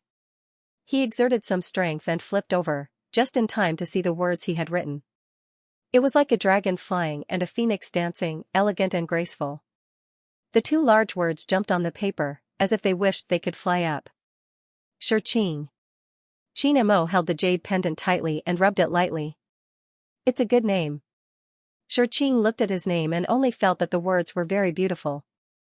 However, if he carefully tasted it, he could not tell what it was. When he came back to his senses, he wanted to ask the question again. Unfortunately, Qin Mo ignored him again. Qing sighed. Why was his host so difficult to communicate with, thus, consortly? Have you eaten it or not? Xiaoxing is very anxious. Had Imperial concubinely eaten it, while Qing was feeling anxious, she was leaning back on the chaise lounge and staring at the small pill. The incense burner was filled with top-notch incense. Not only did it smell very good, but it also had the effect of raising one's spirits. This was the incense that Second Madame Li had brought from the south. It was worth thousands of taels of gold. But because Emperor Xianxia liked this smell, Imperial concubine Li used it all year round without stopping. She looked at the time and knew that the emperor would not be coming over today. She could not help but feel a little annoyed. Ordering someone to come in to light the incense, she asked about Emperor Xianxia's whereabouts, and the eunuch quietly said, His Majesty went to Chushou Palace. Upon hearing this, Imperial concubine Li felt even more annoyed. Thinking about the past, Emperor Xianxia would spend almost every night in Lubai Palace. She had relied on his favor to say quite a few bad things about the empress and the crown prince, and the emperor really did listen to her and began to think of dethroning the crown prince. But who knew that the slut the empress would bring a few vixens into the palace, which immediately caused the emperor to change his mind. He actually doted on them for 2 days. It was not that Imperial concubine Li had not seen the newcomers before. In terms of appearance, how could they compare to her? It was just that she had a fresh look, and her large eyes were filled with the vitality of a young person. She really was as tender as a flower. Thinking of this, Imperial concubine Li angrily twisted her handkerchief. Out of the corner of her eye, she saw the pill, and an impulse rushed to her head. Second Madame Li was shrewd and reliable. She definitely would not harm herself. As for the person who made the medicine, the family of 6 had been locked up. Even if they left it to dry, they would not risk the lives of the entire family. The imperial physician had also said that this medicine was not poisonous. After thinking about all of this, Imperial concubine Li was finally unable to endure. She picked up the pill and smelled the cold fragrance coming from it. Thinking about how the emperor was currently warm and fragrant, she made up her mind and swallowed the pill. The pill melted in her mouth and immediately slid down her throat. The taste was actually very good. Imperial concubine Li quietly waited for a while and did not feel that anything was off.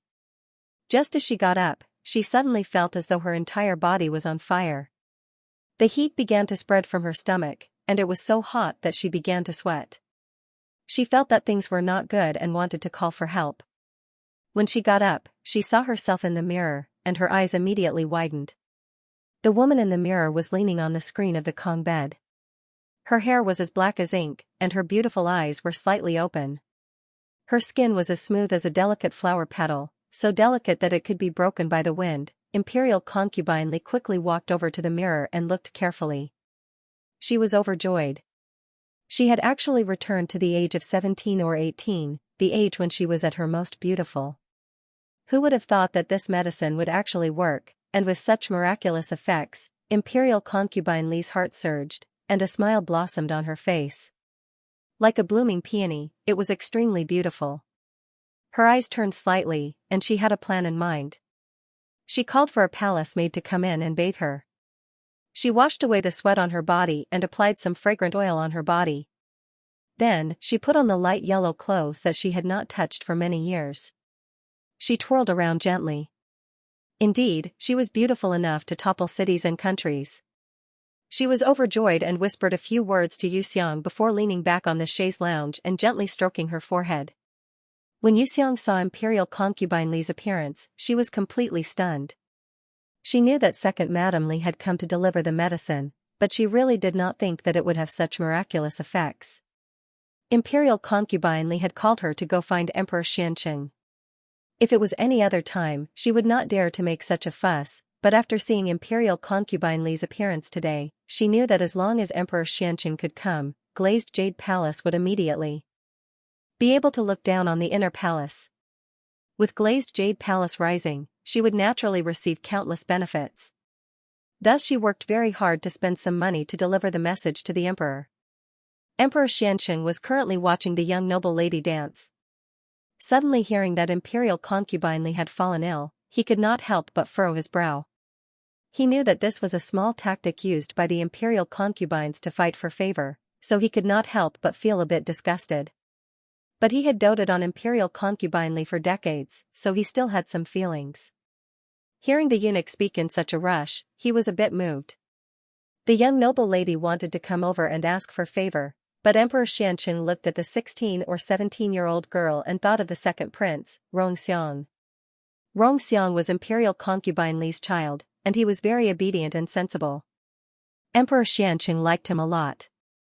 Thinking like this, he felt that he should not ignore Imperial concubine Li, thus he waved his hand and stood up, heading toward Glazed Jade Palace. Entering Glazed Jade Palace, Emperor Xianxia was escorted into the room. Seeing Imperial concubine Li lying on her side on the bed, he was completely stunned.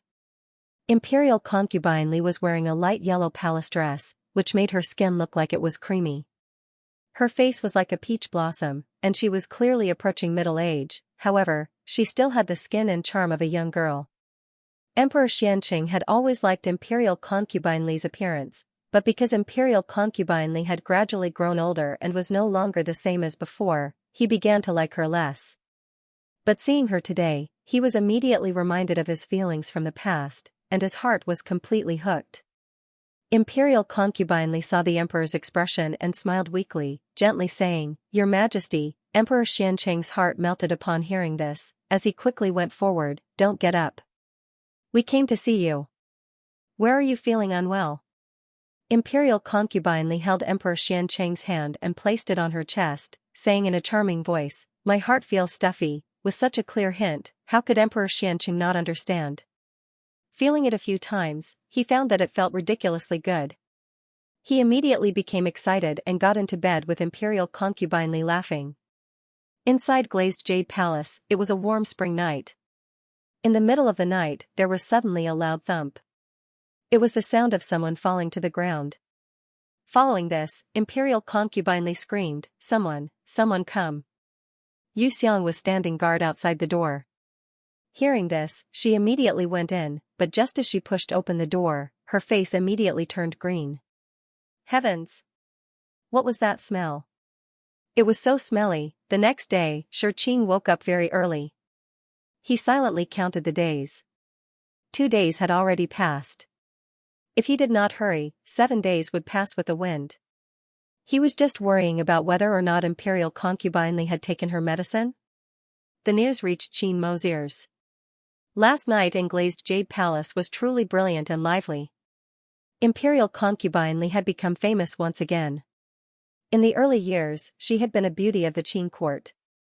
Now, she had become a strange stench. She had actually caused the emperor to faint. Just how bad was her stench? The eunuch who reported the news spoke quickly and spoke very brilliantly. Xianxia felt very uncomfortable holding back his laughter. When everyone left, he began to laugh loudly. It was just that he laughed until he looked like an idiot. As for Qin Mo, he did not even have the slightest hint of a smile.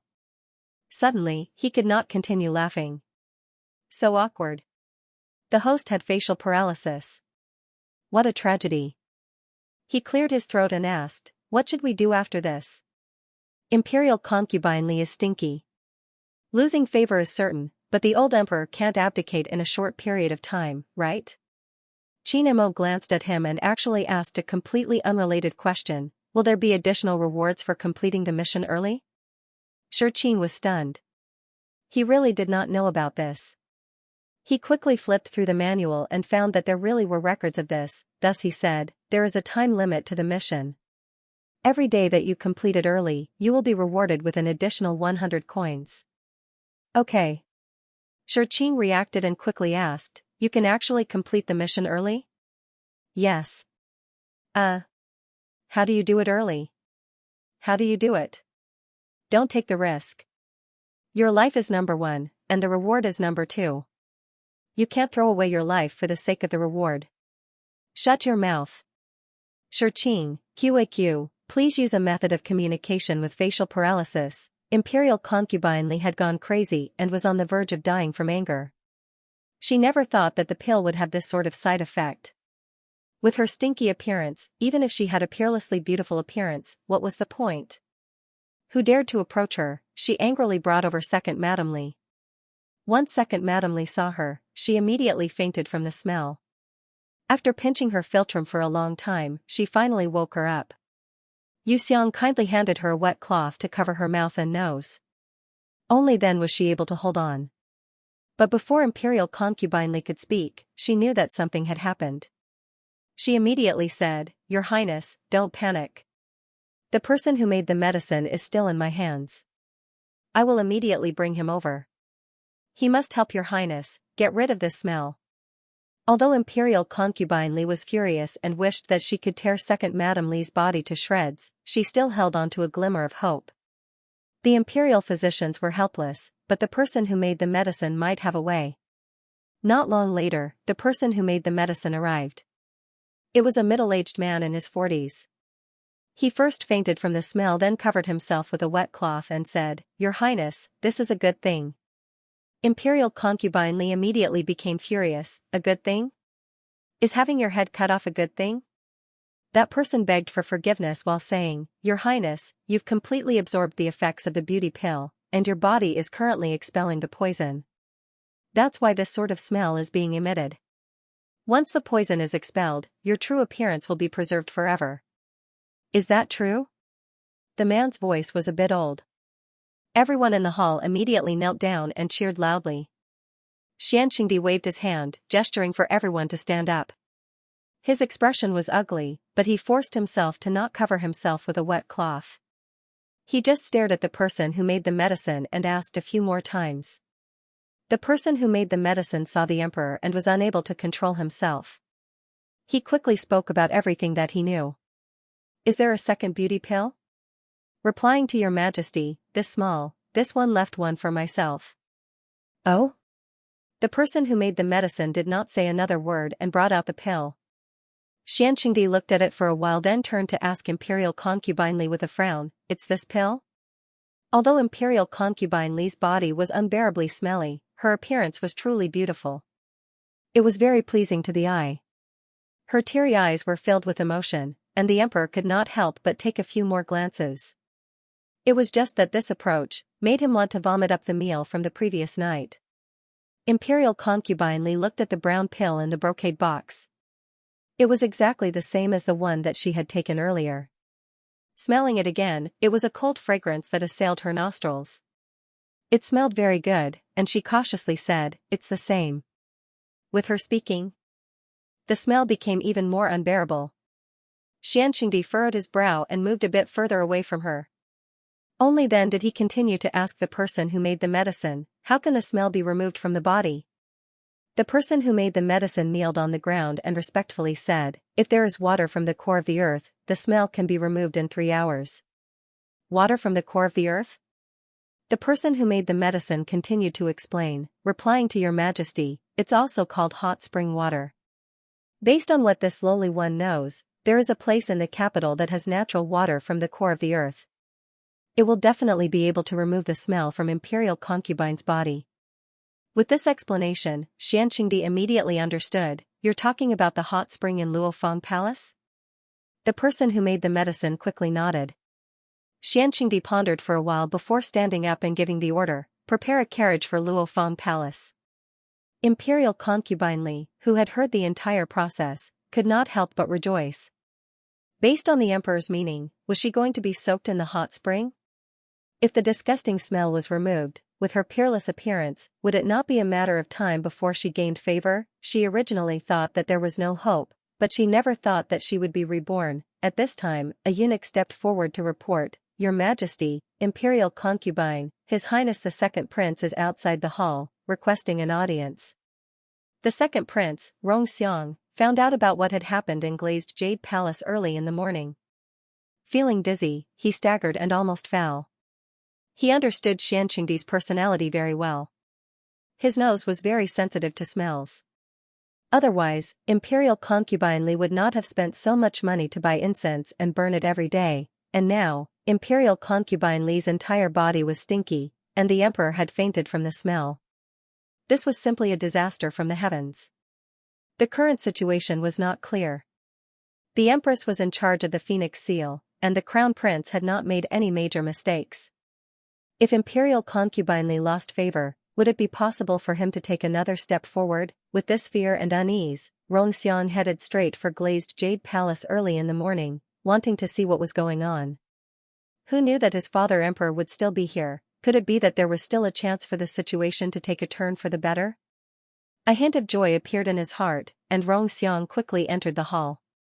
Just as he entered, he did not even have the chance to greet his father before fainting from the stench that assailed his nostrils. The hall was once again thrown into chaos, and Xiang had almost become a full-time handkerchief giver. Covering himself with the wet cloth, Xiang saluted, but his heart was cold.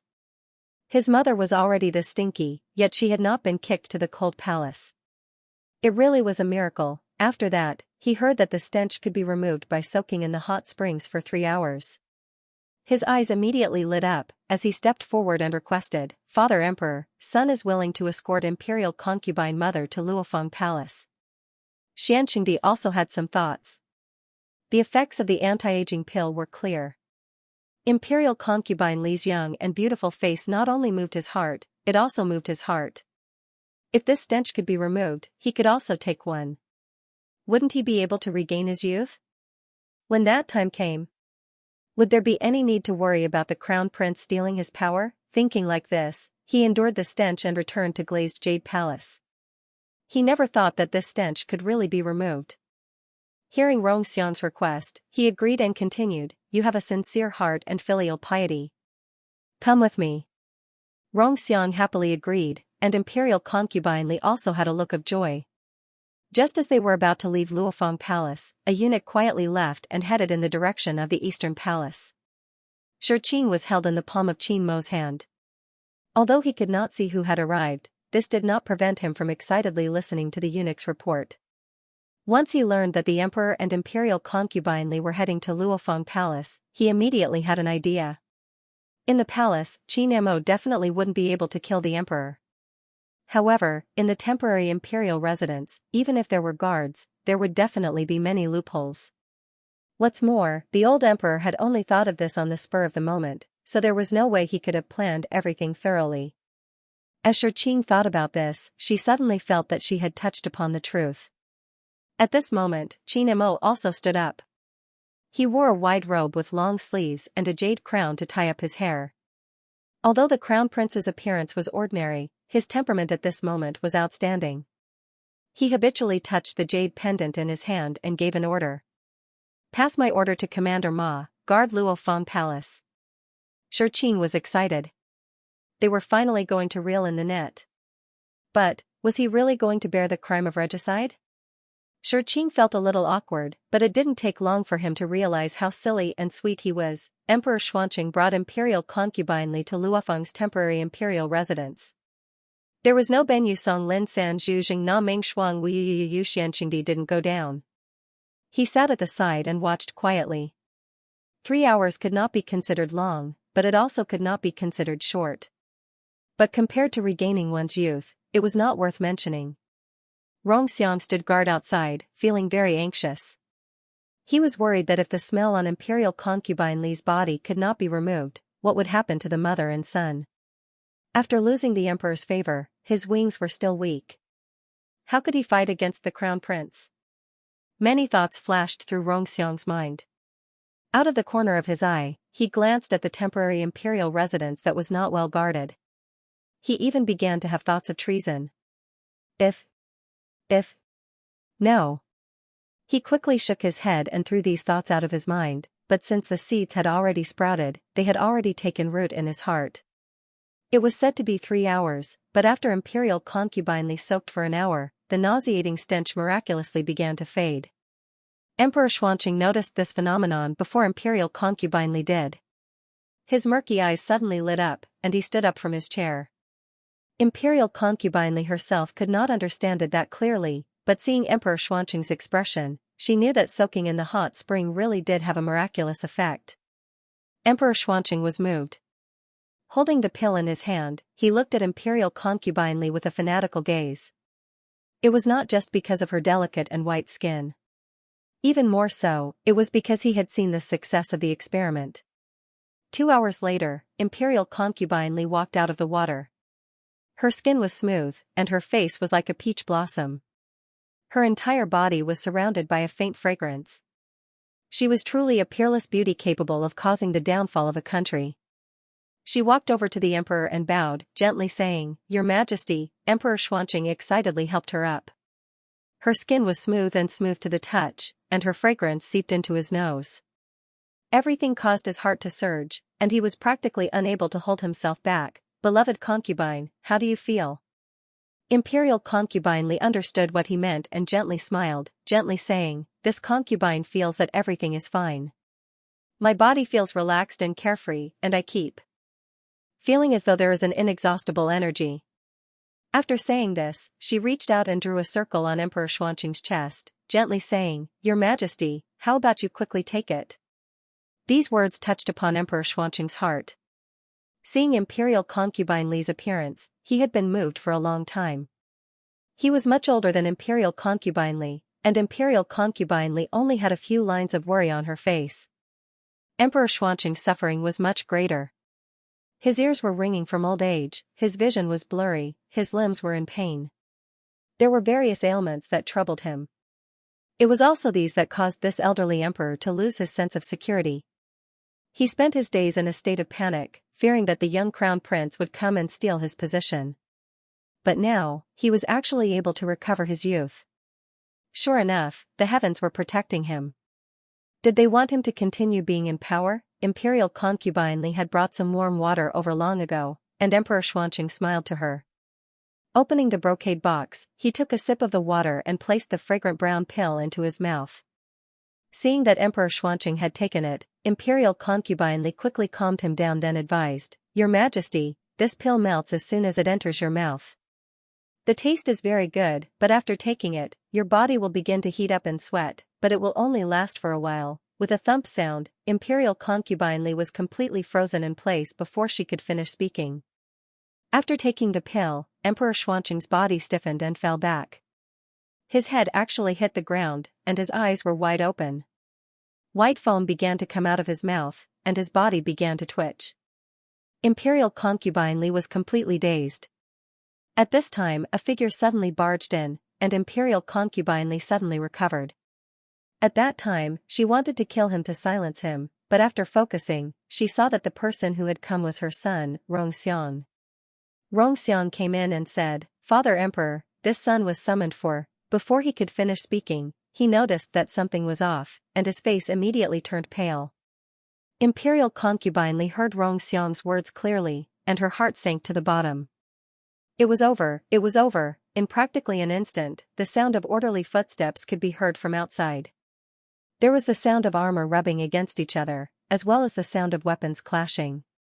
In just a short while, the imperial guards that were guarding the imperial palace appeared, surrounding the hot spring so tightly that not even a drop of water could get through. Imperial Concubine Li was completely dazed. She, Xiang, and the emperor that had died from poison, had all been caught in the same place. Even if it was completely unrelated to her, at this very moment, she could not explain it clearly. Moreover, the pill that the emperor had taken was something that she had presented. Her body felt as if it had fallen into an ice cellar. It was only at this moment that she realized that she had fallen into a trap. It was an abyss that would cause them to lose their lives. At this time, the army moved, however, they did not rush forward to arrest them. Instead, they parted in the middle, opening up a path. They then respectfully stood there with their hands at their sides. Imperial concubine Li stiffly shifted her gaze and saw a figure slowly walking out from a group of dark-colored armor. His top was black, and he had a vermilion robe that was embroidered with dark patterns. A scarlet bird soared into the sky, and his clothes were unable to hide his imposing manner. His appearance was mediocre, but his black eyes contained a frightening power. Crown Prince, Rongqing. Imperial concubine Li never knew that the crown prince that she had always looked down on would have such a method. Everything was intertwined, and the plan was meticulous. He had pulled her soul, hooked her desires, and led her step by step into hell until she was beyond redemption. Qin Mo looked down at her from above, the corners of his lips curled up slightly, as he gave her a mocking smile. After that, he shifted his gaze, and it seemed that he had inadvertently stopped on a corpse. He looked at the poisoned Emperor Xianxia and immediately gave the order, "Imperial physician, quickly treat Father Emperor." Following this, he turned to look at Rongxiang and said in a heavy voice, "Capture this traitor that killed his father for power and ignored his family." Rongxiang suddenly came to his senses. He began to beg for mercy and struggle, but his voice was muffled by the linen cloth covering his mouth. In the end, he could only look at Rongqing with resentment, regret, and bone-deep hatred. The imperial physician checked Emperor Xianqing's pulse, and his face became as pale as paper. He then dropped to his knees. "Your Highness, His Majesty, has passed away." The crown prince stood next to Emperor Xianqing's corpse, his face filled with grief and regret. "Father Emperor, son has come late." The officials that were standing guard heard the eunuch's announcement and all kneeled, sobbing. After a full half an hour, someone finally stepped forward and kowtowed, "Your Highness, the late emperor has already passed away, but his will remains. You have the body of 10,000 dragons, so you must not be too sad." The crown prince was still grieving, and he regretted the late emperor's death.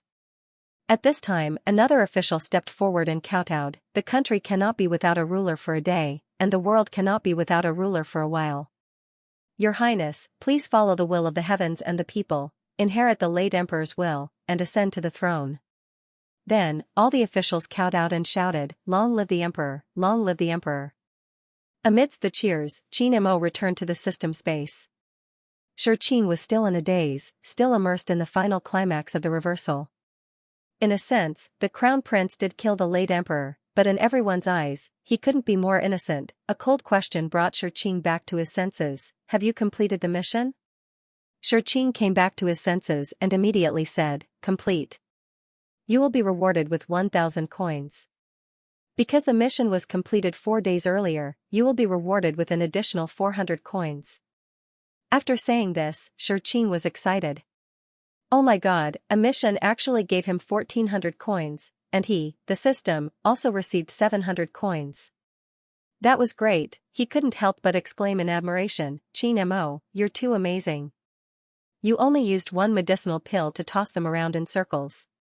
Qin Mo habitually touched the jade pendant in his hand and said softly, "It's not a pill." Qin didn't understand and looked up at him, just in time to see the corners of Qin Mo's mouth lift slightly, revealing an ambiguous smile. "It's desire." Qin Mo's words stunned Qin. He couldn't help but fall into deep thought. Recalling the entire process of the mission, Qin Mo really didn't do much. He created this magical pill, but it was just a catalyst. It evoked concubine Li's desire for youth and beauty. Step by step, she fell into the trap that had been set up long ago. If the old emperor hadn't been greedy for longevity and obsessed with power, he wouldn't have fallen into the trap so easily. He wouldn't have eaten a pill that had been stolen a long time ago. If the second prince, Rongxiang, wasn't worried about losing his position, he wouldn't have come forward and fallen into the trap in the end. In the end, it was all because of the word desire that urged them to take the initiative to jump into the abyss of death. Of course, Qin Mo also supplemented and perfected the details. After he finished recalling, Qin was shocked. He already knew that Qin Mo had turned into a sesame-colored psychopath because of his experience with his father, but he didn't expect him to understand people's hearts so well. He was familiar with the weaknesses of human nature and was so good at exploiting them. Qin was nervous. Working with a psychopath wasn't scary.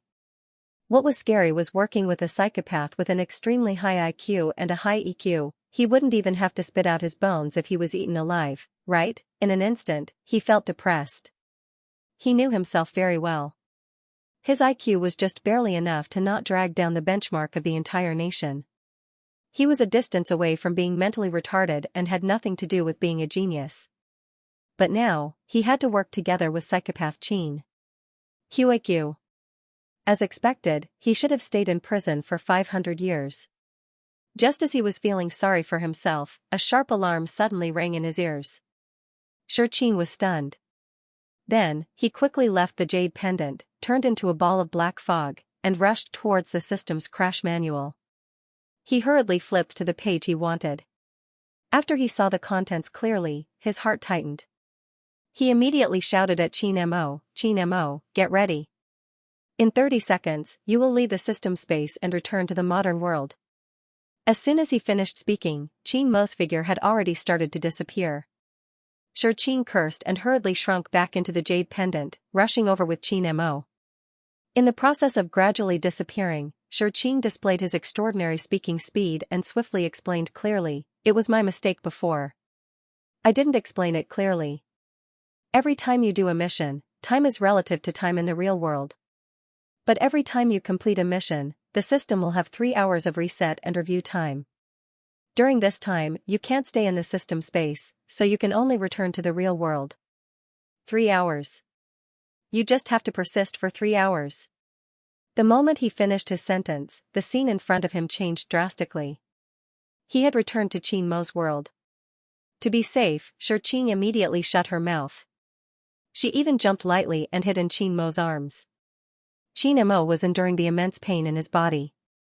Crippling his own cultivation was not as easy as just saying it. He used the most violent method to shatter his yuanying and sink his dantian. Although the effect was obvious, this feeling was definitely not something that an ordinary person could endure. Originally, he had already gotten used to the tearing pain all over his body, but because his primordial spirit had left his body and entered the system space, he was free of the pain. After that, he did not feel anything during the 3 days of completing the mission. But now, he suddenly returned to his body. The pain that hit him in the face was so intense that it almost made him collapse. Even though he had extremely high willpower, at this moment, he couldn't help but close his eyes. His entire body trembled and was dripping with cold sweat. He was fighting with his body, trying hard to adapt to the pain of having his bones and flesh crushed. Qin also realized what Qin Mo was going through. He was a little worried, but there was nothing he could do. He could only watch like this. He couldn't even say anything to comfort him. Qin Mo suddenly took the jade pendant out of his arms and held it tightly in the palm of his hand. The coldness of the white jade stimulated the boiling heat in the palm of his hand. The hardness of the jade rubbed against his skin. This was not a comfortable feeling. It was even adding to the pain. However, this tight grip and the feeling of complete control made his restless heart gradually calm down. He condensed an even stronger mental strength to fight against the tearing of his body. Just when Qin thought that he was going to suffocate, Qin Mo finally calmed down. His grip loosened slightly, finally allowing the jade pendant to escape the complete darkness and the enormous pressure of being crushed to pieces. Qin was very glad. Fortunately, it was a jade pendant and was relatively hard. If it was a small animal, it would have been strangled to death by now. F***ck, it was so scary to think of this. Sob, sob, sob, a man doesn't cry easily. It's only when it's not to the point of being frightening. Qin was panting heavily, trying to make himself relax. This tightly shut space suddenly lit up. Qin Mo looked up. His pale face was without a trace of blood. His lips were transparent, and his black eyes were deep. His body should have been weak, but it still had a cold and arrogant aura. He was like a messenger from hell, a vampire wandering in the dark night. Even if he had fallen, he was still noble. Lu Jiuyuan glanced at him and sneered. "You really inherited a good body." Qin Mo said coldly, "But it flows dirty and disgusting blood." This sentence made Lu Jiuyuan angry. He raised his hand to attack Qin Mo, but when he met that pair of cold black eyes, he suddenly stopped. "Don't provoke me. I won't do anything to you now. I will only take good care of you until you recover your cultivation." Qin Mo looked at him and suddenly smiled. He said softly, "There will be such a day." His voice was very low, and his laughter was very light. But it made people feel nervous. Lu Jiuyuan frowned. He believed that he had seen countless people and was good at playing with human nature. But when it came to his only son, he always had a feeling that he couldn't understand him. He thought that he had the whole situation under control, but in the end, he faced a complete loss. Lu Jiuyuan looked at Qin Mo steadily. He stopped looking down on him.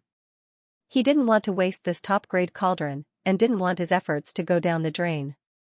He would pick this fruit that belonged to him step by step and eat it, leaving nothing behind. Retracting his thoughts, he took out the medicine barrel that he had prepared from his Qianquan bag. The huge wooden barrel was filled with boiling hot water and countless medicinal herbs. But the smell that floated out wasn't good. The color of the water was also viscous and grayish-black. It was like a barrel full of poison, enough to corrode the body. Lu Jiuyuan looked at Qin Mo with bad intentions. "Do you want to come in yourself, or do you want me to help you?" Qin Mo didn't even look at him. He stood up and walked into the medicine barrel without hesitation. Then, he closed his eyes quietly. He leaned against the barrel, experiencing the pain and torture that was enough to make his body explode. Lu Jiuyuan didn't leave immediately. He was clear about the medicine that he had prepared. Although it was some medicine that nourished the body, the medicinal effect was extremely strong. It only pursued the effect and speed. It didn't care about the feelings of the person who was bathing. Because it was a rapid recovery of the damaged body, the pain was indescribable. It was as if countless small beasts were biting every inch of the skin on the body. All of the nerves were being mobilized, repaired, reorganized, destroyed, reborn, the cycle repeated. That feeling could definitely make the most arrogant person bow their head and make the most unyielding person beg for mercy. As long as one was human, they would definitely not be able to withstand such pain. Lu Jiuyuan was torturing Qin Mo. He wanted him to experience what it meant to eat his own medicine. He wanted him to know the consequences of angering him. Even if his body was repaired, he wanted him to burn in the fire, roll in the pot of oil, scream in pain. Then, he would lose his composure, be terrified, and kneel on the ground to beg for forgiveness. However, he was disappointed. Qin Mo seemed to have fallen asleep. His long black hair was spread outside the barrel. The black robe on his body had been corroded by the medicine. His skin was also dyed black. But that perfect face was still as cold as before. He didn't even have a trace of expression. Lu Jiuyuan frowned. He didn't believe. He definitely didn't believe that Qin Mo could persist to the end and endure until the end. Shi Qing had already cursed Lu Jiuyuan's 8 generations of ancestors in his heart. What the f***ck? Was this really his biological father? Please don't insult the word biological father, okay? Even if he had a little humanity, he wouldn't torture his own son to death like this. Shi Qing's body was a jade pendant, but it didn't mean that he didn't feel anything. He had long realized that the jade body still had 5 senses. However, it was especially resistant to pain. It was almost 100 times more resistant to pain than a human body. Therefore, he couldn't feel pain under normal circumstances. But now, he was soaking in the medicine with Qin Mo. He was about to die from the pain. Okay, in his previous life, he fought against cancer cells and thought that his resistance to pain was very strong. But now, he was starting to grit his teeth. This wasn't king human suffering. When he thought about Qin Mo's taste again, although Shi Qing wasn't very familiar with him, at this moment, he was also filled with righteous indignation. If he didn't kill a scumbag like Lu Jiuyuan 1,000 times, he would be letting down the heavens and earth. He didn't dare to make a sound. He could only silently bear the pressure from Qin Mo's palm. That's right, Qin Mo's entire body was motionless, but he still held the jade pendant tightly. It seemed that all his strength was concentrated here. It made Shi Qing have the illusion that he was going to die here. The 3 hours felt like a year. Shi Qing counted every second that passed. Lu Jiuyuan, this big scumbag, had been guarding by the side. At first, he was gloating, but later on, he became angrier and angrier. He actually went crazy and poured a lot of medicinal herbs into the barrel. The black medicine really made people wonder if it was a cure or a poison. Xianxia didn't know how Qin Mo's body was recovering. The only thing he could feel was that Lu Jiuyuan's torment made him hurt even more. He counted the minutes and seconds. 3 hours finally passed. Xianxia opened the passage immediately and brought Qin Mo back to the system space. As soon as he came back, he immediately escaped from the grayish-black jade pendant. Only then did he escape from the pain. Qin Mo still had his eyes closed and leaned against the wall. Xianxia was a little flustered. He was afraid that Qin Mo wouldn't be able to hold on. He hurriedly floated over and shouted anxiously, Qin Mo, how do you feel? Qin Mo closed his eyes and was quiet for a while. Then, he asked in return, why are you following me? Xianxia took half a beat to realize what Qin Mo meant. Was he asking him why he wanted to go to his world? Indeed, although Qin Mo needed to leave the system space, as Mr. System, he could stay there. There was no need for him to go to the jade pendant with Qin Mo. But at that time, his first thought was to follow him. Why? Xianxia pondered for a moment and spat out the truth. I'm afraid something will happen to you. Qin Mo still had his eyes closed. He seemed to be waiting for Xianxia to continue. Xianxia didn't disappoint. He said quickly. If you die, I'll have to wait for 500 years alone. The consequence of speaking half a beat faster than thinking was, he really wanted to slap his mouth. Xianxia regretted it. He missed another chance to make a good impression. He should have shown sympathy, expressed his righteous indignation and concern, and then worked hard to enter the crazy person's heart and strive to be friends with him. But look, what did he say? He said what was in his heart. It couldn't be more frustrating. Xianxia was vexed when Qin Mo suddenly opened his eyes and stared at the black fog floating in front of him. After staring for a long time, he actually curled his lips and revealed a very faint smile. He replied in a low voice, got it. Xianxia looked at him without a trace. He was very confused. This guy looked quite happy. What was there to be happy about? He was tortured so badly just now, but now he was smiling. What did this mean? It was so profound, Xianxia wanted to say something else. But Qin Mo closed his eyes again. He looked like he was closing his eyes to rest and didn't want to disturb him. Xianxia was very sensible. He swallowed the words that were at the tip of his tongue. However, this didn't stop his imagination from running wild. Previously, he had been busy and didn't have much time to think. Now that he had some free time, he carefully recalled the few days he had spent with Qin Mo. Suddenly, he was enlightened and actually understood something.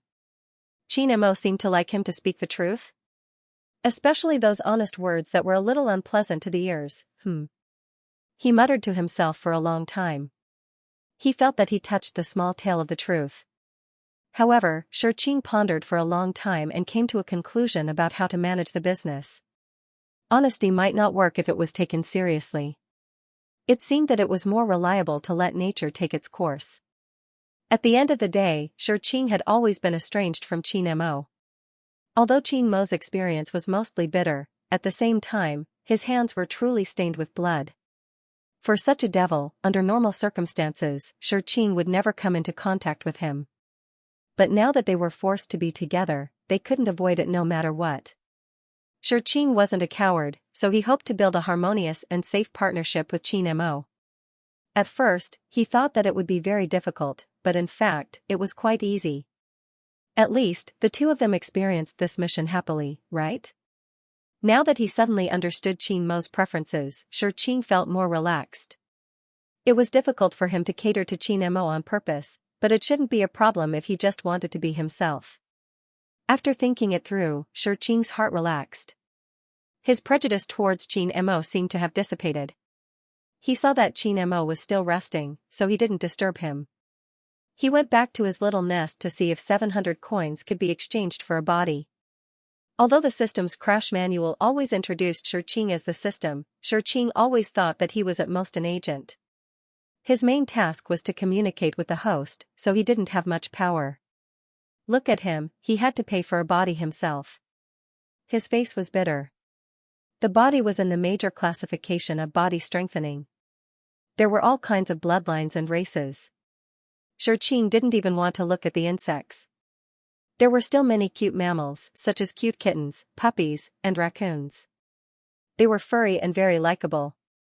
Xianxia had a good impression of the furball, but when he thought of himself becoming a furball, he instantly, therefore, even if it only cost 100 coins to become a national treasure, he would never choose it. After that, there were human forms, which made Xianxia feel like a scarlet neon pulling a meteorite, curling a carpet around a meteorite, running around a meteorite. For example, the most basic human form, a female needed 700 coins, but a male needed 900 coins. And it was the same for some rare and legendary bloodlines. Why the hell? System, you're sexist. Why is a female cheaper than a male? Unfortunately, the handbook didn't bother to explain these details. Xianxia sighed, very depressed. He just happened to have 700 coins now. If he wanted to become a human as soon as possible, he had to buy a female body. Otherwise, he would have to save money and complete another mission. Thinking back to the 3 days when he was the jade pendant, sure. Xianxia just wanted to lie down and play dead. He wanted to watch the Manchu Han imperial feast but couldn't eat anything. It was too tiring. But for him to give up his dignity as a male to become a female, absolutely, impossible. Even if he was now a wandering soul, he was still a male wandering soul. Gender was the bottom line, and it couldn't be changed. Xianxia had no choice but to let out a long sigh and save up the coins. He would wait until he completed the next mission to exchange for a male body. He came out of his little nest and happened to see Xianxia standing in front of the exchange wall, browsing the things that could be exchanged. Xianxia had 1,400 coins. For a newbie, it was enough to exchange for many things. Because of the limit of his level, he hadn't unlocked many items. In the category of strengthening the body, he had only unlocked the basic points, such as strength, agility, and stamina. There were more items in the column of props and equipment. There were some cold weapons and a small number of weapons, such as various types of guns, grenades, and explosives. There were also some scrolls at the top. 2 of them were very good. One was a language scroll, and the other was a teleportation scroll for escaping. Xianxia's gaze moved away from the guns and other weapons. It paused for a moment on the language scroll, and finally landed on the teleportation scroll. After that, he stared at the scroll without moving. As the system, Xianxia hurriedly floated over and explained in detail, this is a good item for escaping. After using it, you can immediately leave a dangerous place and teleport to any place in the world you're in. But the price is a little expensive. 1,500 coins, and it can only be used once. Can I use it in my world? Xianxia immediately understood. Yes, you can bring everything here back to your world to use. Xianxia nodded. He stopped staring at the teleportation scroll and spent 500 coins to buy the universal language scroll. Then, he spent another 100 coins to buy a gun. Xianxia was a little surprised. He thought Xianxia was going to save money to buy the teleportation scroll. He didn't expect him to spend 600 coins in such a big way. But then he reacted. Xianxia only had 1,400 coins now. He couldn't afford the teleportation scroll, so he could only wait until the next mission was completed before he could buy it. As for the next mission, as long as he could complete it, he would be rewarded with 1,000 coins. So, as long as he didn't spend more than 900 coins, it wouldn't be a problem. It had to be said that Xianxia had good taste. The universal language scroll wasn't cheap, but it was very practical. Xianxia believed that even though the previous world was an ancient world, there were still many differences between the language and the world he came from. Thanks to his high IQ, he was able to learn quickly and integrate the language so that he didn't make any mistakes. But this also alerted him that the world was diverse. Although there was no classification of languages in the cultivation world, in the Qing dynasty, Xianxia had read many travel books and knew that there were barbarians. The language was completely different and he didn't know it. Think about it, if he transmigrated to such a world to do a mission, how would he move if there was a language barrier? So, the universal language scroll was a must. And then, he chose the gun because he was very familiar with cold weapons. But the gun was completely foreign to him. But on the exchange counter, it stated that the gun was a weapon and its power was much greater than cold weapons. This was worth paying attention to. He bought the gun, not because he wanted to learn how to use it immediately, but because he wanted to test it out and know what to do. But no matter how smart Xianxia was, he couldn't avoid the deviation of cultural knowledge and made a big mistake. He bought the gun but didn't buy the bullets. Xianxia hurriedly played the role of the system and answered his doubts. This is a kind of weapon in a technological society. It's quite powerful and can easily take a person's life. You can buy the specific way to use it. The tutorial that requires reading and learning is cheaper, it only costs 50 coins. But the learning process is longer and depends on one's talent. The other scroll is the gun mastery. After using it, you can learn how to use all the guns. It's more expensive, it costs 5,000 coins. Xianxia changed his tone and added, "You need bullets to use the gun. You can buy it from the item section. The gun with unlimited bullets is more expensive, it costs 2,000 coins. But it's cost-effective. When you have more money, you can buy one." Okay. Xianxia agreed and bought the gun manual that only cost 50 coins. Then, he started to flip through it. Xianxia wasn't surprised by his choice. After all, there was a limit of coins. He could only choose the cheaper one. He thought that Xianxia would study for at least 1 or 2 hours. Who knew that after about 5 minutes, Xianxia closed the manual, looked up at him and said, "Let's start." Xianxia was shocked. He thought he was hallucinating. 5 minutes? Brother, you finished reading in 5 minutes? That manual wasn't thin. There were more than 20 pages. And even if you finished reading, would you be able to remember it? Even if you remembered it, would you be able to use it? Aren't you going to take the opportunity to practice? He had a stomach full of words and wanted to rush out. But when he met Xianxia's eyes, he was stuck. The words "shut up" were clearly written in those dark eyes. Xianxia pursed his lips in his heart and very quickly shut up. He pressed the button to accept the mission. The screen changed and the background of the mission appeared. When Xianxia saw it, he wanted to curse. The first mission was in the ancient times. Why was the second mission in the apocalypse? Just looking at the summary, Xianxia was a little scared. Zombies, mutants, monsters. Don't bully the timid.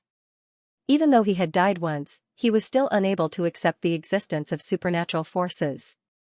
He had never seen a horror movie in his entire life. Watching a sci-fi movie like Resident Evil would cause him to have nightmares. Now, he had to personally witness so many zombies. This was the rhythm of courting death. Xianxia, who was a cloud of black fog, trembled visibly. Although he was afraid, he knew that he couldn't avoid it. He finally pulled himself together and continued to look. Just as Xianxia was afraid, the world he transmigrated to this time was a world where zombies ran rampant, monsters were everywhere, and humans lived in an abyss of suffering. But fortunately, the cause was sci-fi, at least it wasn't supernatural. A certain fraudulent scientific research organization, in order to study human genetic mutation, carried out forbidden research in order to gain more power, which led to a huge disaster. The first batch of experimental subjects only showed mania, loss of self-control, and loss of rationality. But in contrast, they became strong, had sharp nails, and didn't know fear or pain. Their combat power was extremely strong. These experimental subjects were still within the scope of control. Although they were semi-finished products, it was still a breakthrough to some extent. At least their strength increased, which gave some crazy researchers hope. In the experiment that lasted for a year, after a major operation, the test subject miraculously restrained its manic emotions and became very docile. However, its powerful strength still existed, but it seemed to have lost the ability to communicate. It became empty, ignorant, and lifeless. At this time, the scientific research team's experiment was leaked, and it was strongly condemned and questioned by the outside world. After all, they directly used human bodies for experiments. Even if the experimental subjects were unpardonable criminals, in the eyes of humanists, it was absolutely unforgivable behavior. Of course, since the scientific research team dared to do this kind of experiment, they also had a backer. Originally, this matter could be easily settled, but because of a big change in the political situation, the people behind the scenes couldn't even take care of themselves. They even let it go for the sake of their reputation and ignored it. Without support, although there were still guarding troops, under a surprise attack, the soldiers suffered heavy casualties. The experimental base was breached, and all the scientists involved in the experiment were arrested. The laboratory was exposed, and the semi-finished experimental body was also exposed to the public. Although the experimental subjects were powerful, they had been suppressed by the drugs and became dull and dumb. They were as ignorant as 3-year-old children. They were sent to the medical center for treatment in an attempt to save their lives. However, a tragedy was born.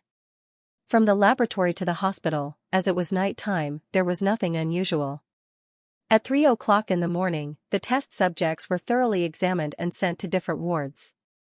After a peaceful night's sleep, the next day, the world's peace completely collapsed because a nurse pulled open the curtains. Bright sunlight shone into the ward. It was supposed to be warm and comfortable, but it made the experimental subjects curl up in pain. Then, a terrifying scene was born. Their bodies began to rot and collapse. Their empty eyes became crazed and manic. Their teeth and nails suddenly grew, becoming as sharp as blades. This horrifying change caused the nurses to scream, but their screams did not save them. Instead, they dragged them into the abyss. The experimental subjects pounced on them, and their sharp nails tore their bodies apart. In an instant, they were badly mutilated, and their white angel uniforms were dyed a terrifying color of blood. The hospital's emergency rescue was activated, but it could not stop the powerful experimental subjects. In just a few minutes, the entire building became a sea of flesh and blood. This was not the end, but the beginning of a disaster. The hospital building was only immersed in it for a short 10 minutes. After the police arrived, it completely erupted. All the dead people came back to life. Their bodies were broken, but they no longer bled. Even if their organs fell out, their heads were broken, and their hands were crippled, they still persisted on moving forward. When the guns and bullets hit their bodies, other than creating more minced meat, they had no other effect. They were like undead creatures. Although their movements were slow, they were strong and could break steel with their bare hands. The dispatched police did not kill the experimental subjects. Instead, they strengthened their team. In just one night, the situation had completely gone out of control. The entire city fell into panic. By the time the government reacted and launched a rescue, 3 days had already passed. This city of millions of people had completely become a dead city. This originally beautiful and peaceful city of flowers had become the beginning of a nightmare. Later, it was called the first horror city. Not only could zombies invade humans, but they also mutated and demonized all the animals and plants they came into contact with, turning them into crazy murderers. Humans had paid a huge price to fight against zombies and monsters. At the same time, they had accumulated enough experience. The nightmare lasted for 10 years. Today, humans finally had a huge breakthrough.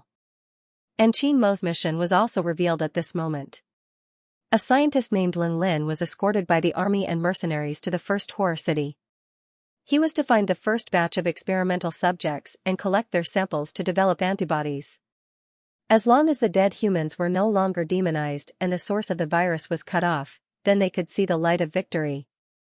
And Qin Mo would transmigrate into a mercenary beside Lin Lin. His main mission was to escort the antibodies back to the base. After reading the background of the world, Xianxia's heart was in a mess. Qin Mo frowned slightly and asked, "There's no time limit?" Xianxia was stunned. After a long time, she could hear the dissatisfaction in his voice.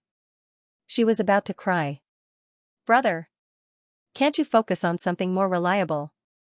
Such a dangerous mission, such a terrifying mission with a high death rate, and a time limit." Xianxia expressed that he had no energy to complain. Xianxia was silent, which was rare. Qin Mo glanced at him again, but he didn't say much. Instead, he stared at the background wall.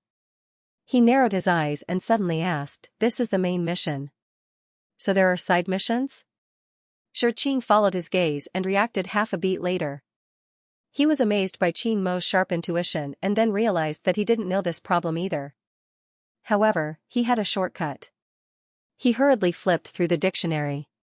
There was indeed an introduction in this area. He read it directly to Qin Mo. The side mission is an extra reward. There are no mission prompts in the early stage.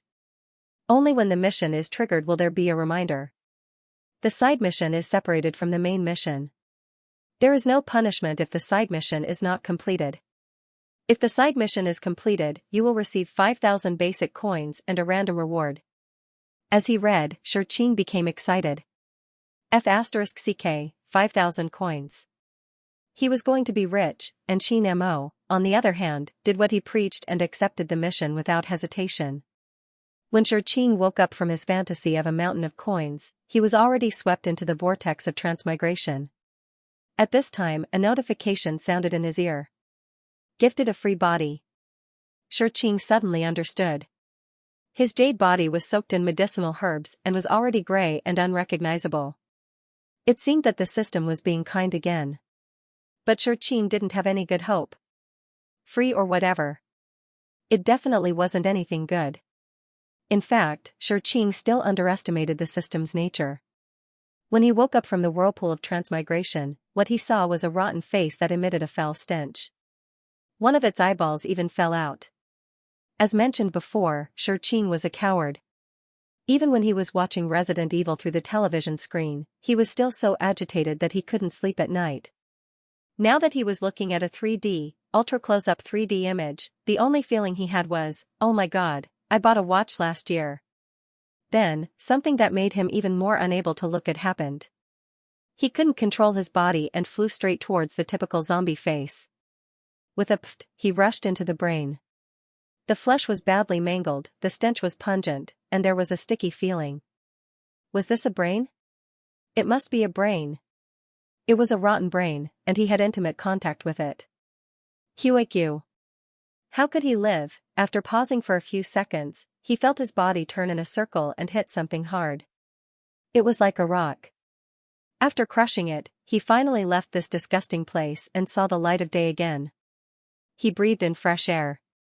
Xianxia gasped for breath and finally understood the situation. His free body this time was a dagger. And it was a dagger that had just exploded a zombie's skull. Shouldn't he feel honored? Haha, what made him even more speechless was that he didn't wear Qin Mo's dagger. Instead, he wore the dagger of an officer who was guarding the scientist, Lin Lin. This officer's name was Li Su. He had the rank of colonel and was brave and good at fighting. The number of zombies he killed was more than the amount of salt Xianxia had eaten. More importantly, he was good at using all kinds of weapons. Cannonballs were nothing to him. He was also good at knives, spears, and daggers. He could even wield a fruit knife majestically. In the current situation, ammunition was a precious thing that needed to be used sparingly. Therefore, he took out a dagger and cleared out a circle of zombies. Xianxia was also dressed at the right time. She accompanied him to kill a rotten face. The battle continued. Li Su didn't know that his dagger had been injected with a coward. After understanding the situation, Xianxia's tears were about to flow into a river. He shouldn't have despised the jade pendant. Compared to Li Su's dagger, being Qin Mo's jade pendant was simply too good, it couldn't be better. He really didn't want to have any intimate contact with the brothers whose eyeballs had fallen out. Moreover, he wanted to rush into their heads and mess around. Thinking about this, even as a dagger, he began to feel nauseous. But at this moment, a zombie with its intestines falling out pounced over. Xianxia looked directly at it. His heart was shocked and scared, and he felt extremely disgusted. If it wasn't for his willpower, he would have screamed without caring about anything else.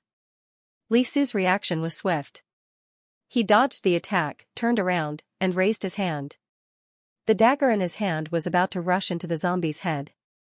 Xianxia also smelled the disgusting rotten smell at the first moment. He saw the flesh festering and the maggots rolling around. Just as he almost couldn't control himself and wanted to scream, the sound of a gunshot pierced through the air. The bullet brushed past his body like a meteor and shot into the zombie's skull one step ahead of him. One shot to the head, the brain nucleus ruptured.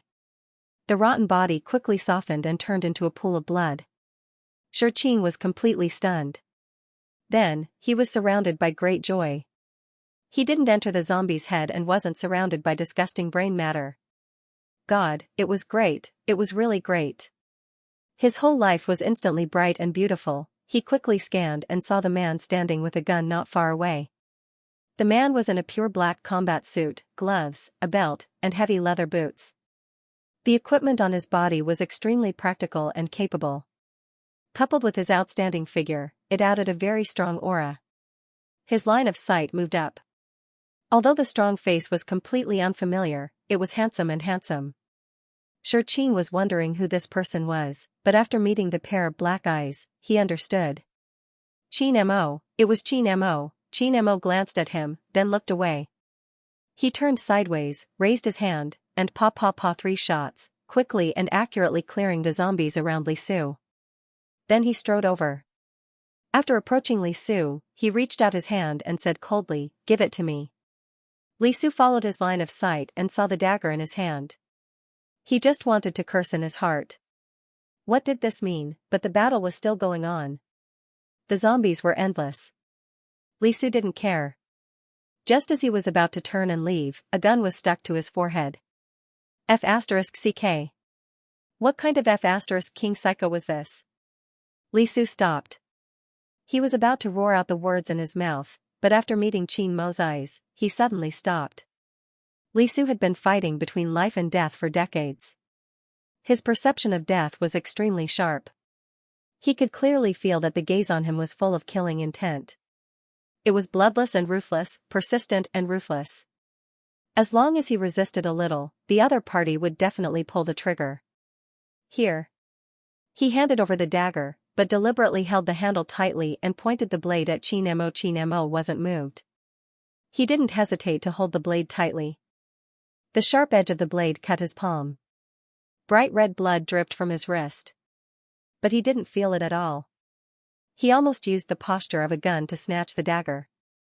After that, he didn't even change his hand to hold the handle. He didn't even put the dagger back into his bag. He just held it like this, tightly mixed with his blood, inseparable. His other hand held the gun tightly. He raised his hand and shot. Fast, ruthless, accurate. His exquisite marksmanship was admirable. Moreover, his body coordination was very good.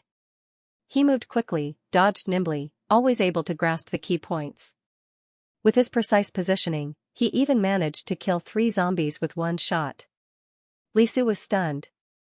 After a while, he regained his senses. He spat. F***king psycho. Then he pulled out another dagger from his leg and pounced on the undead monster with broken arms and legs. The battle lasted for 3 hours. They finally destroyed the zombies in the area. They hid in an abandoned food freezer and rested for a while. They had lost count of how many battles they had been in. Out of the initial team of 30, only 7 were left. Lung Lin was completely unscathed. The remaining 6, 3 soldiers and 3 mercenaries, were evenly balanced. Although they hated each other, after going through so many life and death situations, they could cooperate and accommodate each other. After all, no one wanted to sacrifice their lives again. Li Su couldn't help but glance at Qianmo. The mercenary was sitting by the wall. The gun had been retracted, but he was still holding the dagger. His slender fingers caressed the sharp blade. There was an indescribable sense of strangeness in his posture. It was like a greedy person who encountered a treasure that could overturn the world, a pervert who encountered a peerless beauty. That explicit desire to monopolize was unspeakable. Li Su was disgusted by his own thoughts. He cursed in his heart that he was a psycho before turning his gaze away. Xianxia saw the conflict between Qianmo and Li Su. Qianmo saved him from the abyss of suffering in his brain. This made him extremely happy. He was simply about to cheer and celebrate. And because of this, he unconsciously became much closer to Qianmo. Although Qianmo's personality still needed to be tested, at least this person valued him. Well, it could also be that he valued the contract between them. But no matter the reason, Qianmo was willing to save him at the first opportunity, even at the expense of hurting himself. He, Xianxia, would remember this favor. Because there were too many people, it was inconvenient for Xianxia to speak. In order to express his gratitude, he controlled this unfamiliar body and used the handle of the dagger to gently rub against Qin Mo's palm. Qin Mo looked at him and actually spoke to him. "Are you afraid?" As soon as he spoke, Qin didn't react. Li Su heard it first and looked over.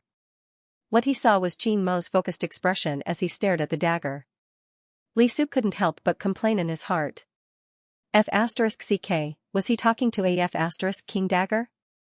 If he was crazy, he had to be treated. Don't F*king go crazy for no reason. Qin's vision was very wide.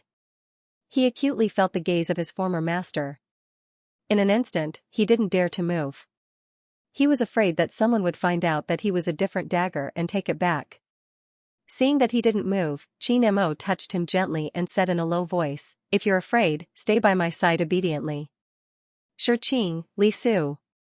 Mercenary, why did you give up on treatment? After everyone filled their stomachs, they spontaneously gathered beside Lin Lin and discussed their next move. Lin Lin was the only scientist in the research team who survived. He immersed himself in research for decades and had been secretly researching the instrument used to survey the experimental body. Finally, 10 days ago, there were results.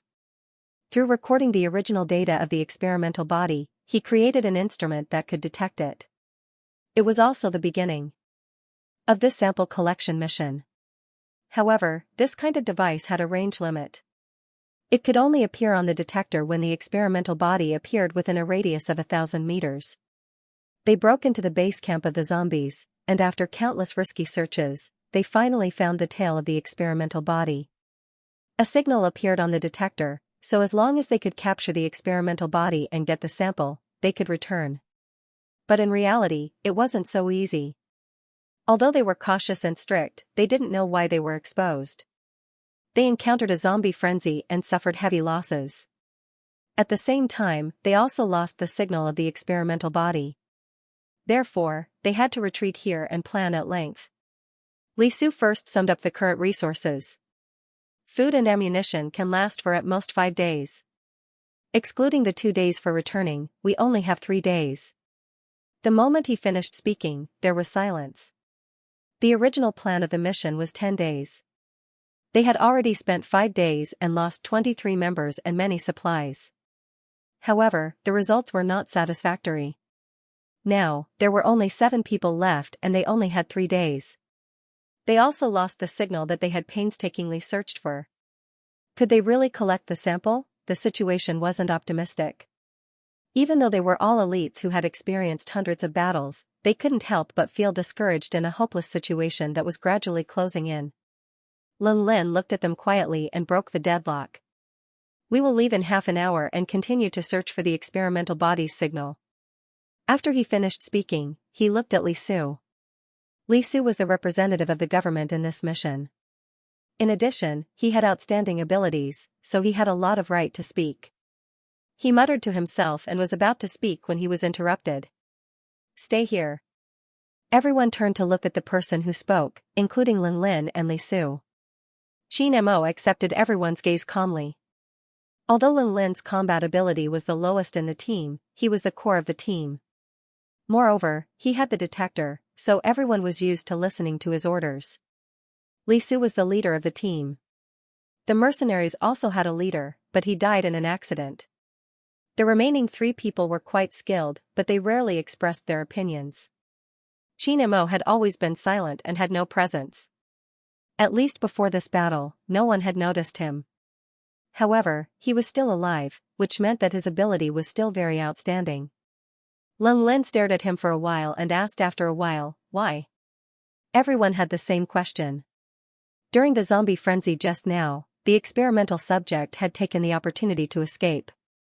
There was no signal on the detector, which meant that there was definitely no experimental subject within 1,000 meters.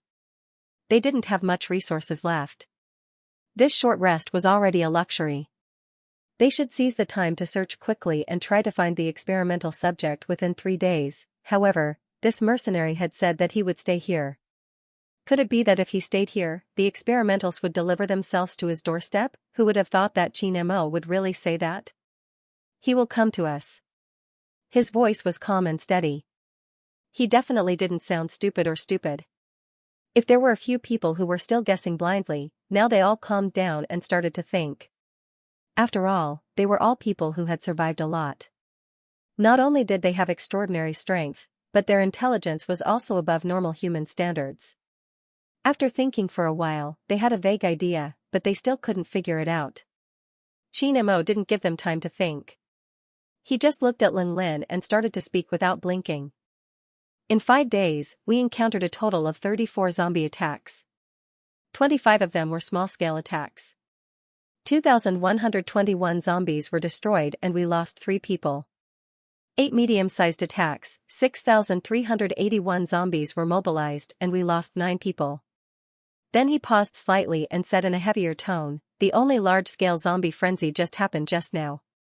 The total number of zombies was 21,250 and we lost 11 people." Qianmo was able to recite such detailed data without missing a single detail. The others were slightly surprised at Qianmo's memory. Li Su was the fastest to react. He stared at Qianmo and asked solemnly, "You mean, what is there?" It was rare for Qianmo to glance at him. Even though everyone here was an elite, it was hard for them to react as quickly as Li Su and grasp the crux of the matter. Li Su's words made everyone feel as if they had been enlightened, and they were instantly enlightened. Qianmo didn't stare at Ling Lin closely anymore.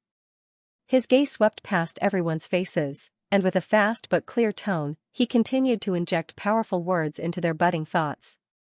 From the appearance of zombies until now, 10 years have passed. A large amount of data and examples show that zombies are creatures with very little consciousness.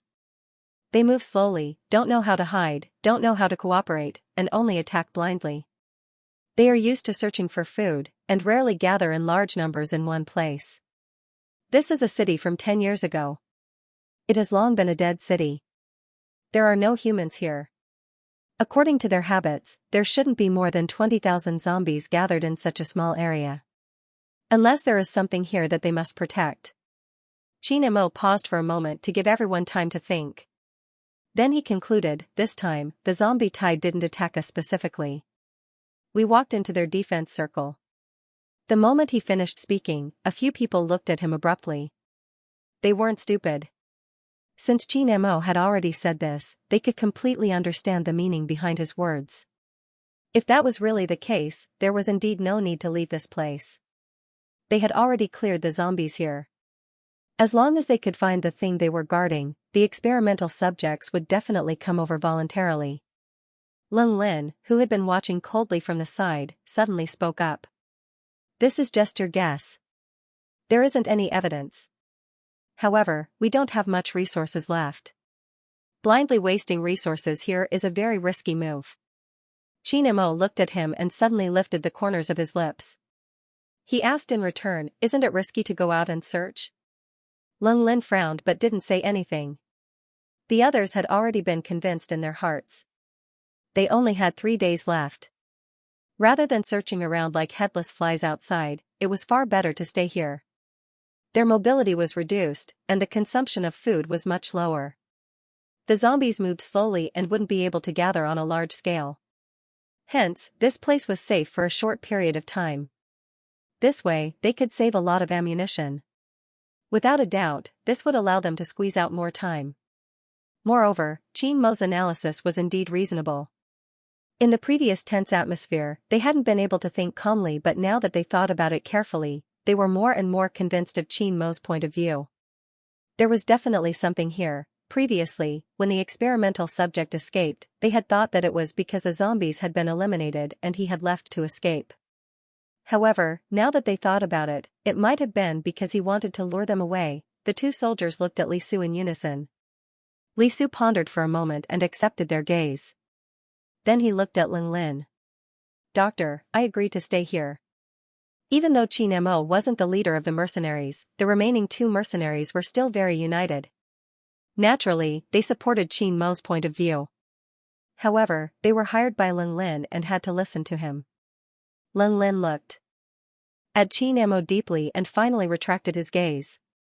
He sat there quietly and said, "Since Colonel Li and Mr. Qin are so confident, then let's stay here." The next operation was much simpler.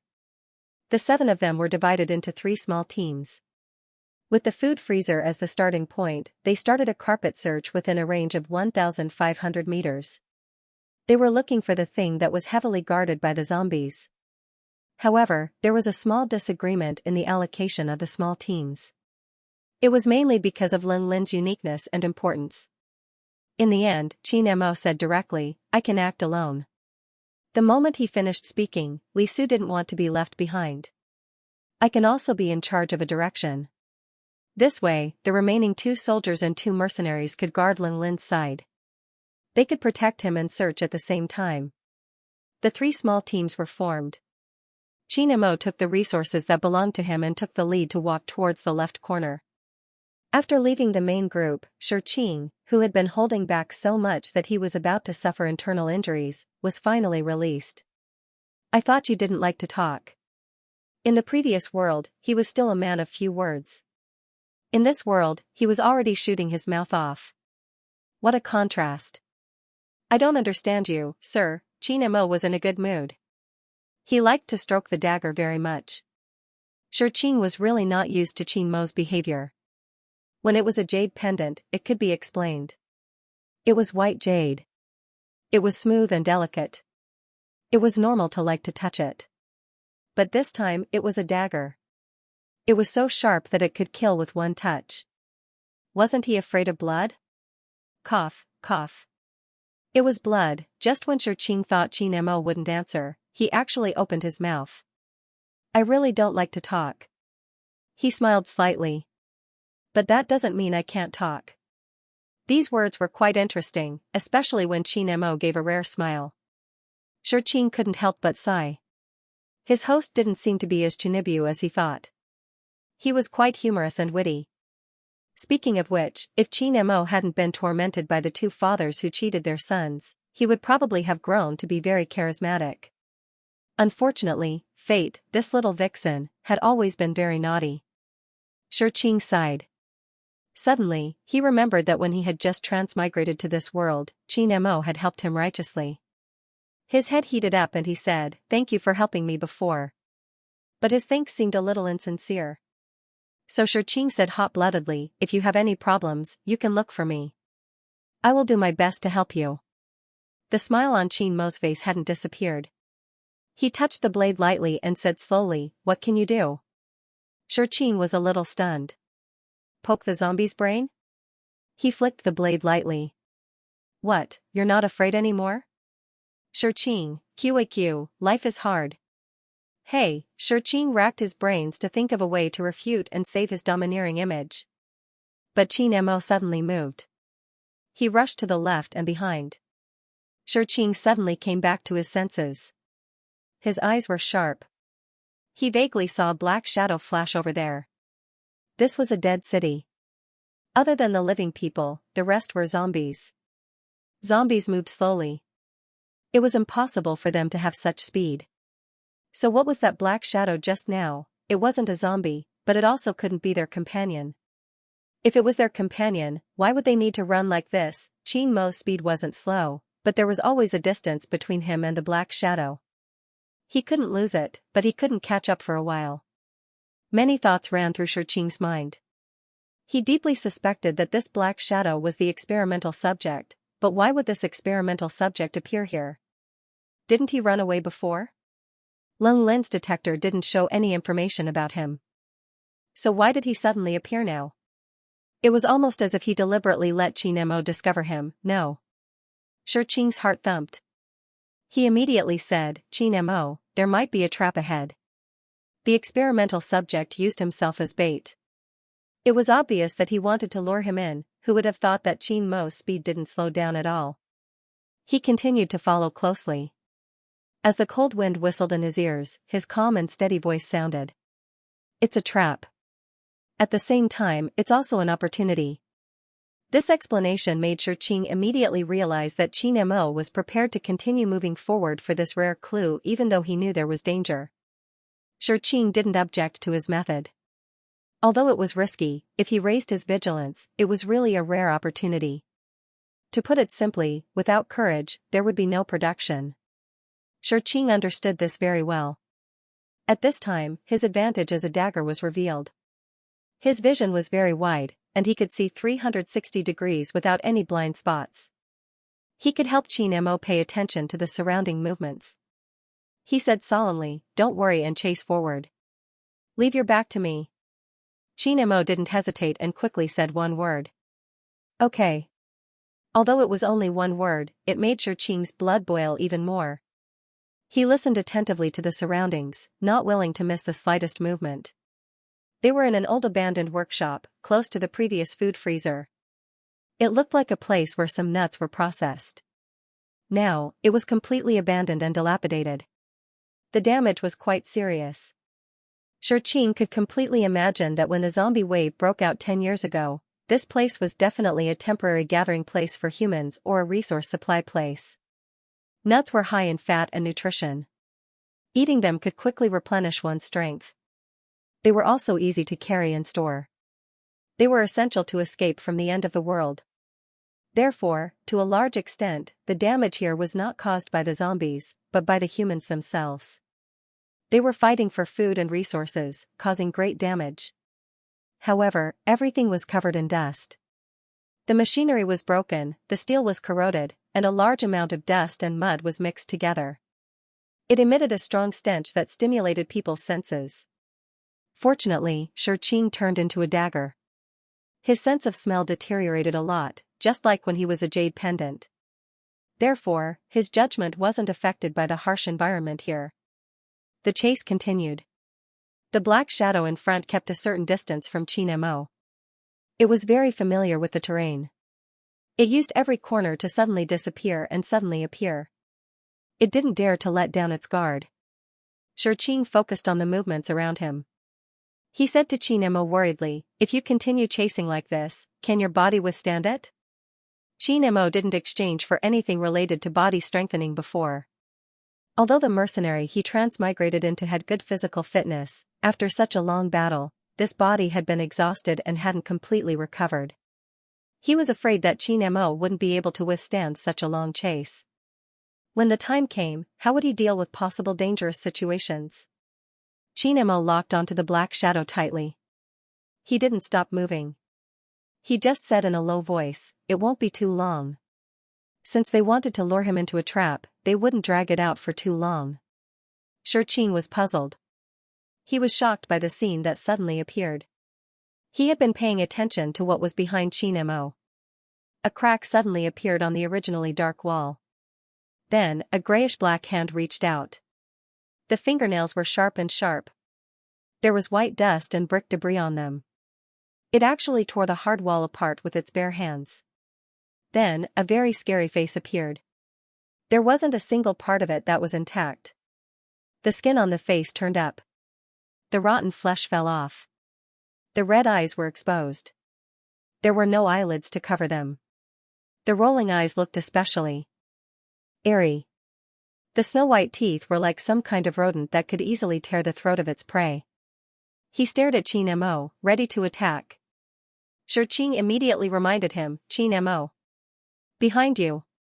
He was so loud, but Xianxia didn't react at all. He didn't continue to move forward, nor did he turn to face the enemy. He stood there motionless. Xianxia was as anxious as an ant on a hot pan. He was about to speak again when he suddenly knew the reason. What the f***ck? There wasn't just a monster behind him. There was also a monster in front of him, and just as he was in a daze, the two monsters attacked at the same time. They reached out their sharp claws and pounced on Xianxia. So that's how it was. It was a pincer attack. Xianxia was a little panicked. He was very clear about Xianxia's situation. Although he transmigrated into the body of a mercenary with good fighting power, he couldn't use the original skills of this body except for receiving part of the original body's memory. In the previous zombie frenzy, Xianxia's performance was so outstanding. On one hand, he had strong adaptability. On the other hand, his strong learning ability allowed him to quickly grasp how to use the gun. On top of that, he had a keen mind that had been through hundreds of battles. This was why he was the vanguard in front of the slow-moving zombies that didn't know how to think. But now, these two monsters were on a completely different level from the previous zombies. Whether it was their intelligence or strength, they were several times stronger. Qin Mo, who had exhausted a lot of his physical strength, could really face two of them at the same time. Qing's worry was only for a moment. In the next second, Qin Mo moved. He moved forward without fear. He shortened the distance between him and the monster in front of him at an extremely fast speed. The moment he was about to collide with the monster, he suddenly jumped. He used the momentum from just now and the front of an old dryer under his feet as a stepping board. The height of his jump was as high as flying. With this force, he kicked the head of the monster in front of him with his thick and sturdy leather boots. It was right in front of the pair of red eyes. At that moment, Qing seemed to hear the sound of something shattering. This attack actually went through the eyeball and directly kicked the skull. The attack wasn't over. Qin Mo used the monster's head as a fulcrum to rotate his body in the air. He raised his hand and aimed at the monster behind him. It was almost less than half a meter away. He loaded the gun and the bullet shot out. With a strong wind, he shot into the monster's head with extreme precision. Then, with a bang, there was a huge explosion. This bullet was actually an explosive bullet. Qing sucked in a breath of cold air. Everything happened too quickly. In just a few seconds, the two terrifying monsters actually lost their heads. He looked at the sullen Qin Mo and couldn't help but feel a chill in his heart. At this moment, he was even a little dazed. Compared to these terrifying monsters, who was more terrifying? But in the next second, he shook this thought out of his mind. Now wasn't the time to let his imagination run wild. His vision was very wide and he could see things particularly comprehensively. Just as he was about to heave a sigh of relief, his sharp eyes noticed that the headless monster actually moved again. His heart thumped and he hurriedly said, "Qin Mo. They're not dead." As soon as he finished speaking, Qin Mo had already moved his body quickly. He flew to the left and narrowly avoided the monster's sharp claws. Then, he quickly scanned his surroundings and jumped onto a metal box. Then, he fired a few shots at a certain spot diagonally above him. Bang! Bang! Bang! Bang! Bang! He crossed a distance of more than 10 meters in an instant and accurately broke the iron chain of the crane. With a loud rumble, a huge 2-meter-wide container fell to the ground and smashed into the monster below. This loud sound stunned Qing. Then, he almost cheered. "You can still live after your head fell off? I don't believe that you can still move after your body turned into minced meat." However, it was a pity that the monster whose head was kicked was lighter. The moment the container fell, it dodged it. It only lost a leg and survived. However, after this torment, this monster's vitality was also greatly damaged. Qin Mo, on the other hand, was unscathed. The difference between them was obvious. Right at this moment, there was a sudden noise in front of them. Qin Mo and Qing immediately looked over, puzzled. Could it be that another monster had appeared? They didn't expect it to be a familiar face. At a glance, Leng Lin saw the mercenary standing tall and without any injuries. The eyes behind his glasses flashed slightly. Then, he shouted anxiously, "How are you? Are you hurt? I just detected the signal of the experimental body here." Then, the 5 of them rushed over. When they saw that Qin Mo was fine, they heaved a huge sigh of relief. But because of this small incident, Qin Mo missed the opportunity to get rid of the last monster. In these few seconds, the remaining monster had disappeared without a trace. Right at this moment, Qing received a notification. He was slightly stunned. Then, he was surrounded by great joy.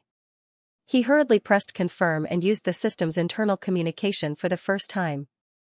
Killed experimental body number 1, triggered the side mission, destroy all experimental bodies.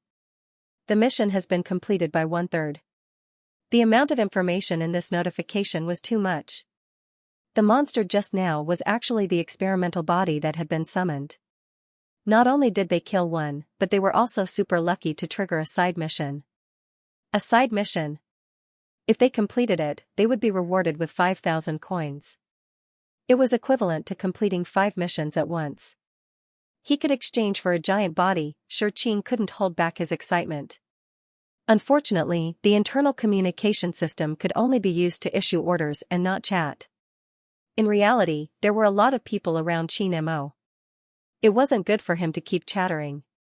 Sigh. For a chatterbox, this was too painful. Xianxia noticed that at the end of this message, a third of the mission was completed.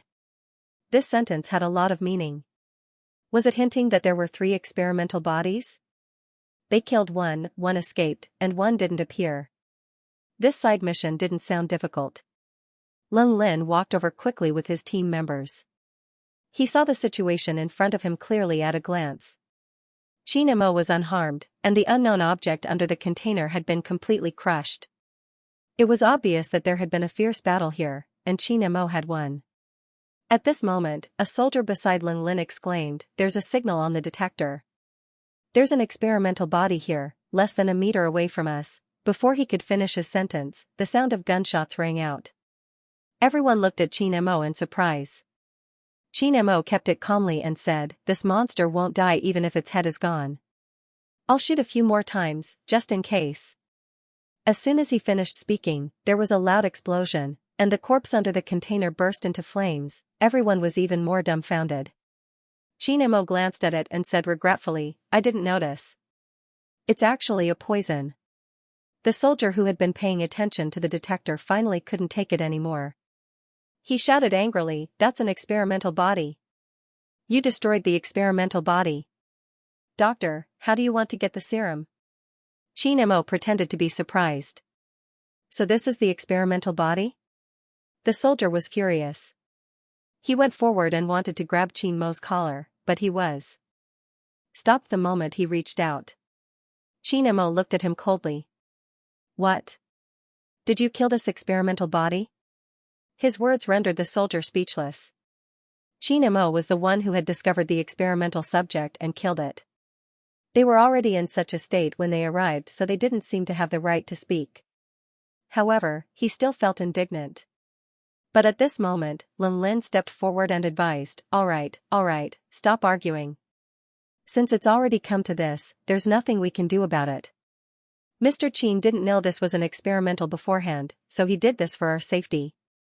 He paused for a moment before looking at Xianxia. "We still have a chance, don't we, Mr. Qin?" Xianxia met his gaze. After a while, he smiled and said with interest, "Of course." Xianxia's jaw was about to hit the ground. He really had to gather more data on Xianxia. This guy was lying through his teeth, and he was about to believe him. "What do you mean you didn't know it was a test subject? What do you mean you accidentally put a poison in it? Stop pretending, you're doing this to destroy the evidence so that Leng Lin won't be able to collect the serum. This way, he won't be able to leave before the mission is completed. That way, you'll have time to continue eliminating the experimentals so that you can complete the side mission." Xianxia facepalmed. "Xianxia, you be ****. But it had to be said that although Xianxia's method was a little simple and crude, it was indeed very useful. Even if the other team members were full of complaints, they really couldn't do anything. No matter how they looked at it, Xianxia had the upper hand. They really didn't have the right to speak. In addition, Xianxia had easily dealt with an experimental, so he could be considered an experienced person. They didn't want to provoke him even more. Who didn't want to successfully complete the mission? Who didn't want to leave this place? Who didn't want to save humans from the terrifying zombie disaster? They really wanted to, so they could only endure it. As a scientist, Leng Lin had a lot of professional ethics. Although the experimental in front of him had already turned into a pile of black ashes, he still squatted there and studied it seriously. He wanted to see if he could be lucky enough to find an intact place to try to extract the serum. But the sad thing was, Xianxia was too ruthless. First, the experimentals had exploded, then it was smashed into a meat paste, and then it was burned. Not even a bone was left. He really had no choice but to give up. Xianxia watched coldly. His gaze was always on Leng Lin, and he could be said to be focused. Leng Lin finished his inspection and confirmed that he couldn't get any useful information from it. He had no choice but to stand up and say, "Let's speed up and search for the next experimental." Before he could finish his sentence, he was interrupted by a signal flare that shot up into the sky. Everyone looked over at the first moment, but Xianxia had already flashed past and was rushing in that direction at high speed. Leng Lin's physical fitness was relatively poor, so it wasn't realistic for him to rush over quickly. Moreover, he had to leave at least 2 people by his side to protect him. Under his signal, the 2 mercenaries followed behind Qin Mo. In the blink of an eye, Qin Mo pulled away from the people behind him. When Shurqing saw that they had left the team, he asked softly, "It was Li Su who sent the signal. Did he also encounter the experimental?" Although they had encountered 2 experimental, according to the system notification, there should be 3 experimental. It was very possible that the other one went to ambush Li Su. Qin Mo frowned slightly and didn't say anything. He seemed to be thinking about something. At this moment, the other 2 mercenaries caught up. Shurqing didn't say anything else. This place wasn't far from the signal flare, so they didn't take long to arrive. However, the scene that greeted them was unexpected. Li Su was standing in an empty space, motionless. There didn't seem to be any danger around him. There weren't any zombies or experimental. Then why did he release the signal flare? Those who were able to survive until now were all cautious people. They didn't move forward rashly. Instead, they stopped 3 steps away and observed with rapt attention. At this moment, Li Su raised his head and looked at them. When he saw their posture, he understood. He immediately waved his hand and said, "I found the place they want to guard." When they saw his expression clearly and heard his words, everyone heaved a sigh of relief. They took a step forward and followed Li Su's gaze downwards. They saw a deep tunnel, and they could vaguely see a fluorescent blue light flickering below. The mercenaries were a little hesitant. They just stood at the entrance of the cave and looked down. Li Su said, "I've already gone down to take a look. The things inside." He paused for a moment, frowned, and said, "Let's wait for the doctor to come." Qin Mo didn't seem to hear him at all. In a flash, he jumped into the cave. Li Su wasn't surprised. He just looked a little helpless. He gave a few instructions to the other 2 mercenaries and then jumped down together. There was actually a completely different world inside. Just a cursory glance was enough to make one's hair stand on end. It was obvious that this was a secret experimental base. There were dozens of huge transparent cylinders erected in the empty space. There was a blue liquid in the sealed containers. The light they saw before seemed to come from here. And the things soaked in the liquid really made people want to vomit. There seemed to be some zombies inside, but also didn't seem to be zombies. Although the zombies' forms were disgusting, they were basically lifeless. Their gray faces and broken organs were very scary, but it didn't make people feel strange. But the things inside gave people a different feeling. The dark gray skin actually seemed to have blood flowing. The rotten skin also had a tendency to heal. This kind of half-dead appearance was especially scary. It was as if these zombies would come back to life at any time. Li Su had been through hundreds of battles. He had probably seen more zombies than humans. He had long been numb to their deceptive appearance. But now when he saw these things, he frowned in disgust. He spat, "What the F***ck is going on? Evolution." Li Su was stunned. He was just talking to himself naturally. He didn't expect Qin Mo to answer him. He was so smart that he instantly understood Qin Mo's hint. In an instant, cold sweat broke out on his back. Evolution? You mean these rotten faces can become more powerful? They are working on it. Qin Mo looked at him and stated calmly. I met the experimental body before. They move fast and have strong explosive power. Their physical strength are more than 10 times that of zombies. Li Su sucked in a breath of cold air. Qin Mo didn't look at him after he finished speaking. Instead, he continued to stare at these containers that people couldn't look at directly. He looked carefully. There wasn't any disgust on his face. There was no disgust or fear. He didn't even frown. Starting from the first one on the left, one by one, he looked at them very seriously. As he looked, the corners of his mouth lifted slightly. Shurqing was timid and didn't dare to look at these ghastly things. He had been locking his gaze on Qin Mo and naturally saw his subtle expression clearly. He kept feeling that Qin Mo had discovered something, but with Li Su beside him, he didn't dare to open his mouth and ask. He only felt his heart itching and was extremely curious. Qin Mo seemed to feel the little emotions of the dagger in his hand. He stroked it gently and said, "Don't worry, you will know soon." Li Su looked up at him. He thought Qin Mo was talking to him, but when he saw Qin Mo staring at his dagger intently, he pouted and turned his head. It seemed like his illness was acting up again. Qin Mo continued to observe until he looked at the last one. He stared at the monster in the container. "We meet again." Then he raised the dagger and aimed at it. When he heard Qin Mo's words, Qing suppressed the fear in his heart and raised his head to look at the last sealed container. He carefully identified it and finally found a trace of familiarity from the bloody face. Was this really the experimental subject that had escaped just now? Why didn't he stay away from the glass bottle? Why did he run into the glass bottle by himself? Did he want to pretend to be a corpse and get away with it? Did he have to be so naive, monster? Wait a minute. Qing suddenly realized that something was amiss. This experimental subject was missing a leg, but why did it grow back now? Could it be that this place could allow the experimental subject to quickly repair its body? Was that why this monster was hiding in here? Just as he was feeling shocked, the glass bottle shattered completely with a bang. It instantly disintegrated like a sand castle. The glass shards that burst out were like stars in the sky, beautiful but dangerous. Qin Mo and Li Su both retreated quickly. They avoided large pieces of glass shards but were inevitably injured by the shards, causing some blood to flow.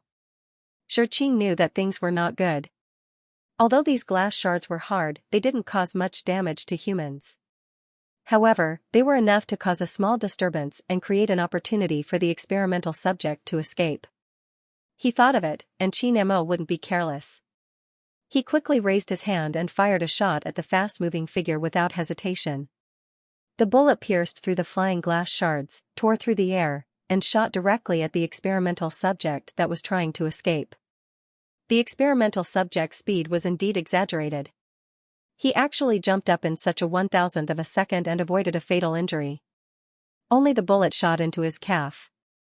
Perhaps for humans, a calf injury would greatly reduce their mobility, but the experimental subject didn't have such concerns. His speed didn't decrease at all, as if he wasn't injured at all. Qin Mo saw it clearly, but he wasn't anxious at all. As he fired another shot, the corners of his mouth slowly curled up. He didn't buy many bullets in this system space, but he spent a lot of money to buy a few explosive bullets. As long as they were shot into the body, they would cause an internal explosion. It didn't matter if he didn't feel pain, but if the lower half of his body exploded, where could he run to? Bang! The flames of the explosion burned, mixed with the smell of blood and gunpowder. It was extra pungent, and at the same time, the scene was very unbearable. At least, Qing, who was timid and afraid of being disgusted, had looked away early. But when he looked away, he unexpectedly caught a glimpse of Leng Lin, who had jumped down from the entrance of the cave. Leng Lin stared fixedly at the experimental subject that had fallen limp on the ground. Perhaps he thought that no one was looking at him, but a strong anger burst out from his eyes, almost burning the black in his eyes into a blazing red. He clenched his fists tightly, as if he was suppressing his emotions. The next moment, he calmed down and became serious and reserved as usual. His expression changed so quickly that it was almost gone in a flash. It made Qing, who had been watching, feel as if his eyes were playing tricks on him. At this moment, Leng Lin spoke, "That's great. You guys are indeed very outstanding." Li Su immediately turned to look at him. Qin Mo glanced at him before walking towards the collapsed experimental. This time, he did not destroy it humanely. Instead, he carefully examined it, as if he had discovered something interesting. He was very engrossed in it. Qing was thinking about what he had just seen. He couldn't figure it out. It was impossible for it to be an illusion. What did Leng Lin mean by that? Why was he so angry? And why was he trying so hard to hide it? It was a pity that there were outsiders present now, so he couldn't talk to Qin Mo. However, he still placed all his attention on Leng Lin, wanting to observe him for a while longer. Leng Lin frowned as he observed the experimental subject. He put on antibacterial gloves and started to collect the serum. Qin Mo stood beside him. "Do you need help?" "No need." Qin Mo didn't leave even though he was rejected. There was a special device for collecting the serum. After the preliminary preparations were completed, they could wait quietly. Leng Lin kept looking at the experimental subject. There wasn't much expression on his serious face. Qin Mo looked at him and suddenly asked, "Will he die after the serum is extracted?" Leng Lin stared at the experimental subject. After a while, he replied, "Yes." After that, he became silent, as if he was in a daze. Qin Mo sized him up. Then, he asked casually, "There are only 2 experimental subjects here." "Yes." Leng Lin replied casually. But the next moment, he was suddenly stunned. He quickly glanced at Qin Mo, but he met Qin Mo's gaze. Qin Mo stared straight at him. His pair of dark eyes were unfathomable. There seemed to be a temporarily silent ferocious beast hiding in them, waiting for the prey to reveal itself so that it could pounce and kill. Leng Lin's temperament was strong. He forced himself to look away and said calmly, "That's what the detector shows." Qin Mo didn't continue to ask. Instead, he changed the question. "Can this serum be refined into antibodies?" Leng Lin paid attention to the collection of the serum and replied, "There's an 80% chance." "Then, is it infectious?" Leng Lin's body suddenly stiffened. He turned his head extremely slowly and looked at Qin Mo expressionlessly. Qin Mo was also staring at him. Then, he opened his mouth slowly and asked almost word by word, "Is it?" The air seemed to have frozen. The 2 of them looked at each other, their gazes glued together. Li Su noticed the undercurrent between them. He looked at them with confusion. He could feel the hostility the mercenary had towards Leng Lin, but he didn't understand why. At this moment, there was a sudden beeping sound. It turned out that the collection device had finished its work and successfully collected the serum. A trace of joy flashed past Leng Lin's eyes. He ignored Qin Mo and hurriedly finished the final finishing work. Qin Mo suddenly raised the gun in his hand and aimed it accurately at Leng Lin's heart. Leng Lin was forced to stop. He stared at Qin Mo without fear. "What do you want?" Li Su was also stunned. Just as he was about to take action, Qin Mo lifted the corners of his mouth and smiled evilly. Then, he changed his direction. The gun was aimed at the unconscious experimental body on the ground. He quickly added a few more shots to the vital parts, completely killing the experimental body. The second experimental body died. The notification of the side mission rang in his ears. Xianxia didn't care at all. He continued to stare at Leng Lin, trying to see other emotions on his face. But this time, there was no flaw in Leng Lin's expression. He didn't have any reaction to Qin Mo's actions. He was very calm. But in Xianxia's eyes, this calmness was a little too much. Leng Lin collected the serum silently. At this moment, the other 2 soldiers and 2 mercenaries rushed over. When they saw that the mission was completed, they couldn't help but heave a huge sigh of relief. The mission was completed. They could finally go back. At this moment, Xianxia finally stopped observing Leng Lin. He suddenly became anxious. Although the main mission was to escort the serum back to the camp, their side mission hadn't been completely completed. There was only 1 experimental body left out of the 3. If they left now, they could only give up on the side mission. But if they didn't leave and didn't personally send the serum back to the camp, would they be judged to have failed the mission? If they failed the main mission, it would be useless even if they completed the side mission. Not only would they not receive any rewards, but they would also be deducted some coins. As a newly appointed system master, Xianxia was very clear about these rules. Could it be that they had to give up the side mission to complete the main mission? Please, they had already completed 2/3 of the mission. How could the 2,500 coins that were already in their mouths fly away? Unexpectedly, Leng Lin, who Xianxia had always disliked, actually helped him. He stood with his hands behind his back.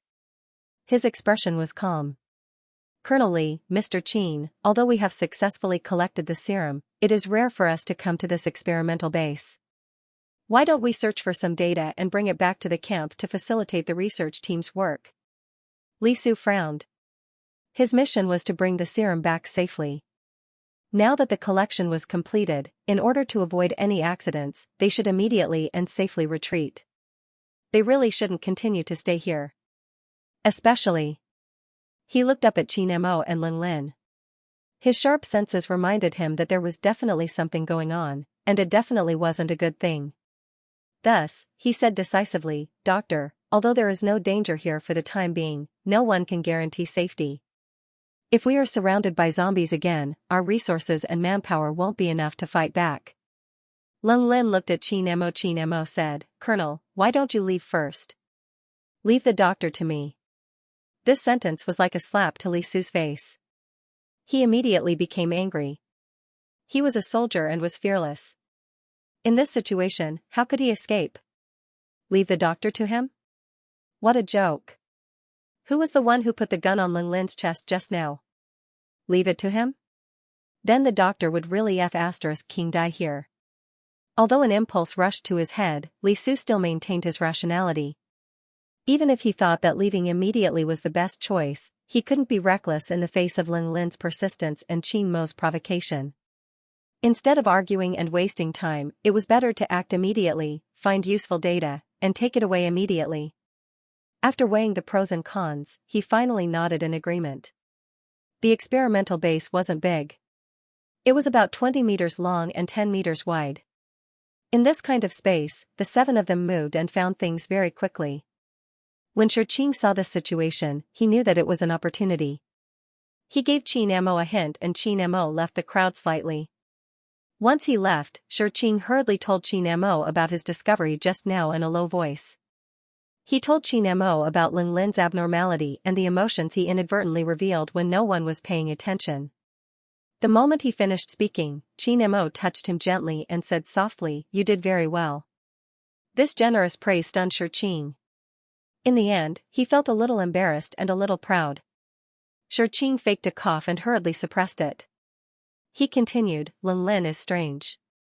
Do you think it might be related to the experimental subjects? I think he might be familiar with the experimental subjects. Think about it, when he was doing the research, he might have known the experimental subjects. Do you think Leng Lin might know where the 3rd experimental subject is?" Qing's thoughts wandered as he spoke. He was almost convinced by his high IQ. What a strong inference, what a reliable guess. When he saw that Qin Emo didn't refute, he continued to spread out. Leng Lin was a scientist who participated in the research back then. He must know a lot of things. And these experimental subjects that survived are the first batch. They are strong and have a strong influence on the zombies. From the contact during this period of time, they seem to have a certain level of intelligence. And this place is an experimental base. This means that there are people in this group of experimental subjects who can conduct research. They might even be extraordinary scientists. Wait. Qing was suddenly shocked by his own thoughts. Scientists, experimental base, serum and antibodies, unique test subject detector. Coupled with Leng Lin's private emotional fluctuations. Everything pointed to one answer. Qing's words unexpectedly pointed out the truth to Qin Emo. He had been doubtful before and wasn't 100% sure. Leng Lin had been able to hold his ground without giving himself away. Hence, even if he was suspicious, he couldn't act rashly without evidence. However, he didn't expect Qing to see a side of Leng Lin that few people knew. This made Qin Mo's heart more certain. Immediately after, Qing talked about his own point of view. Although his thinking was slightly off track at the beginning, the last sentence was like a key that instantly pushed open the tightly shut door and made everything gradually clear. At this moment, Qing was really frightened. His vision was wide. Even if he was 5 or 6 meters away, he could still see Leng Lin at a glance. At first, he just took a look out of habit. He didn't expect to see an incredible scene again. Leng Lin and Li Su were in a group. The 2 of them seemed to be searching for a data rack. Li Su was in front and Leng Lin was behind. However, just now, Leng Lin took advantage of Li Su's inattention and inserted a sharp needle into Li Su's back. Leng Lin, what was he doing? Qing suddenly came back to his senses. He quickly poked Qin Emo and said, "Li Su is in danger." Although he noticed it in time, it was too late. Li Su suddenly exploded. His movements were fast, like a flying cheetah. The target of his attack was actually Qin Emo, who was 5 meters away from him. Thanks to Qing's reminder, Qin Emo reacted immediately. He quickly dodged to the side and narrowly avoided this fatal blow. His heavy leather boots left a black mark on the shiny floor. It was obvious that he was fast and powerful, however, Li Su's attack didn't stop. His usual amiable demeanor was completely gone. His black eyes were as red as blood. His thin lips were pursed and his face was pale. He was as cold as a poisonous snake that could devour a life at any time. In just 10 seconds, the two of them had already exchanged several blows. Each time, it was a fatal blow. They were merciless. Lin Lin, who was far away, finally removed his disguise. His black eyes started to fill with blood and stopped at a bright red. He smiled slightly and looked at Xianxia mockingly. The other 4 members didn't know what was going on. They didn't know why they were fighting. Just as they were about to ask, they suddenly felt a sharp pain in their waists, and then they lost consciousness. Lin Lin looked at the 4 people on the ground with disdain. There was really no need to waste the original virus with this kind of aptitude. After dealing with them, he glanced at Li Su and Xianxia who were fighting. The two of them were really strong. Li Su's strength had reached its peak under the stimulation of the virus, but Xianxia was still able to withstand it. Even though there was a difference in strength, Xianxia was agile and had strong observation skills. He was always able to find a way to escape from a desperate situation. But Lin Lin's calm face slowly bloomed into a smile. It was only a matter of time. Once Xianxia's physical strength was exhausted and he was completely subdued by Li Su, he would be able to inject the original virus. Although 2 experimentals had died, it did not matter. In their place, he would have 2 even more powerful experimentals. Lin Lin could see that, and Xianxia, who was in the same situation, could also clearly feel that the mutated Li Su was really too strong. It was fortunate that Li Su was thrifty and had stored away all the ammunition. Otherwise, with this skill and the ammunition, no matter how strong Xianxia was, he would have lost his life at this moment. He looked at Xianxia again. Under Li Su's crazy attacks, he didn't even have the chance to take out his gun. He could only rely on his strong consciousness to avoid the attacks. He didn't have the slightest ability to fight back. Xianxia was as anxious as an ant on a hot pan. If this dragged on, he wouldn't be able to keep his life. Calm down, calm down. Xianxia didn't have the time to care about other things, but he could still do something. It was a pity that he was a dagger now. No. No. It was all thanks to him being a dagger. Xianxia had an idea. At this critical moment, he had a plan in his heart. Xianxia and Li Su were fighting. Lin Lin used a small weapon to take down the 4 members, but Lin Lin had been watching from the sidelines. Why was he watching from the sidelines? If Lin Lin had strong abilities, could he have helped Li Su to deal with Xianxia? But he didn't. What did this mean? It meant that Lin Lin's martial arts skills really weren't enough. Thinking about it carefully, if Li Su hadn't let his guard down against him, how could he have succeeded? Even when the 4 members fell to the ground, Lin Lin had taken the initiative and used an advanced weapon to win. Moreover, because Lin Lin was still very worried about his shooting skills, he didn't even dare to attack Xianxia, who was currently fighting with Li Su. He was afraid that he would accidentally injure Li Su. These thoughts flashed through Xianxia's mind one by one. He suddenly knew what to do. Taking advantage of the gap between Xianxia's movements, he controlled his unfamiliar dagger body and flew out suddenly, shooting straight towards Lin Lin. The cold and sharp blade came straight for his eyes. Lin Lin was shocked. He didn't expect Xianxia to be able to make a move in this kind of situation. However, Lin Lin didn't take a dagger to heart. Although his fighting skills weren't strong, he could still dodge such an obvious attack. He dodged to the left and avoided the dagger's trajectory. Just as he was about to let out a sigh of relief, he didn't expect the dagger to turn around and continue towards him. What's going on? Seeing that the dagger was about to close in, Lin Lin had no choice but to run and dodge again. Unexpectedly, the dagger seemed to have its own consciousness. It quickly changed direction and flew towards him stubbornly. What the hell was this? Lin Lin dodged in a panic. His forehead was already covered in cold sweat. For this human body, he had given up too many things. The most important thing was his immortal body. If the dagger pierced his head, he would definitely die instantly. The evolved virus hadn't been developed yet. He couldn't die here. He gritted his teeth and took out his gun. Then, he aimed at the dagger and fired 3 shots. Qing's original body was a nerdy young man. Now, he was using a flying dagger that he wasn't very familiar with. Its speed wasn't too slow, but it couldn't be compared to bullets. However, thanks to Lin Lin's poor skills and the dagger's small target, he only managed to hit the target once. The bullet pierced through the dagger's handle, Qing groaned.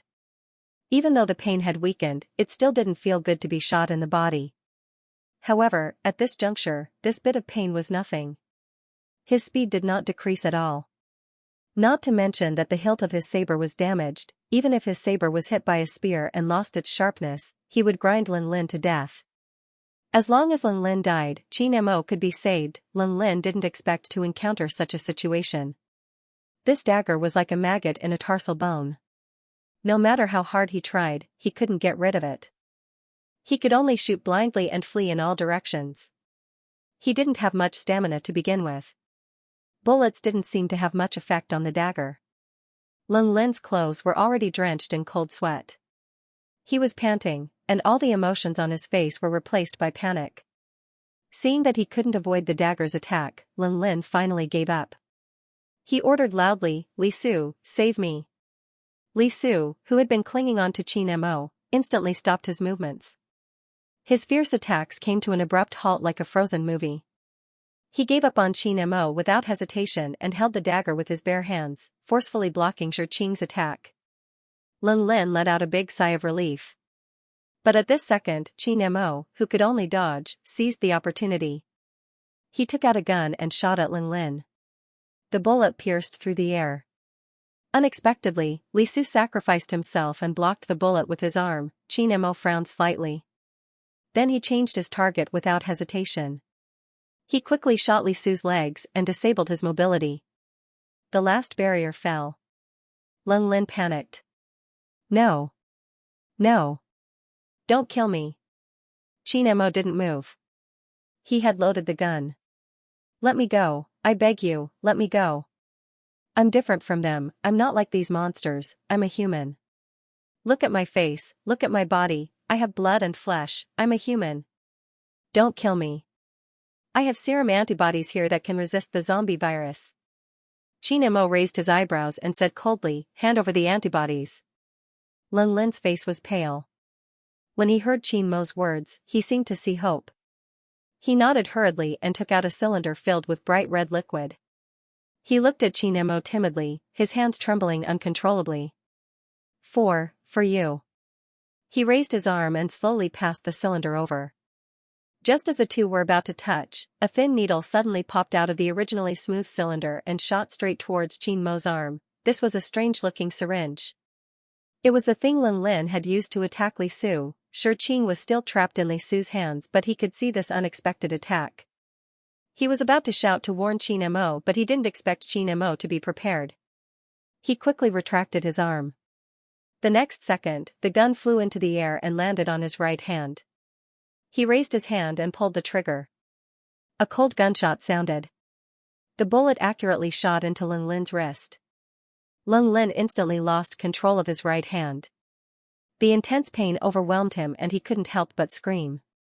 He couldn't care about anything else and rolled on the ground, howling in pain while holding his bleeding wrist. Qin Mo wasn't interested in the serum antibodies rolling on the ground. He strode forward and stepped on Lin Lin's head. He looked down at him. "Where did you get the confidence to use this kind of cheap trick to subdue me? Human? How can a human have such red eyes?"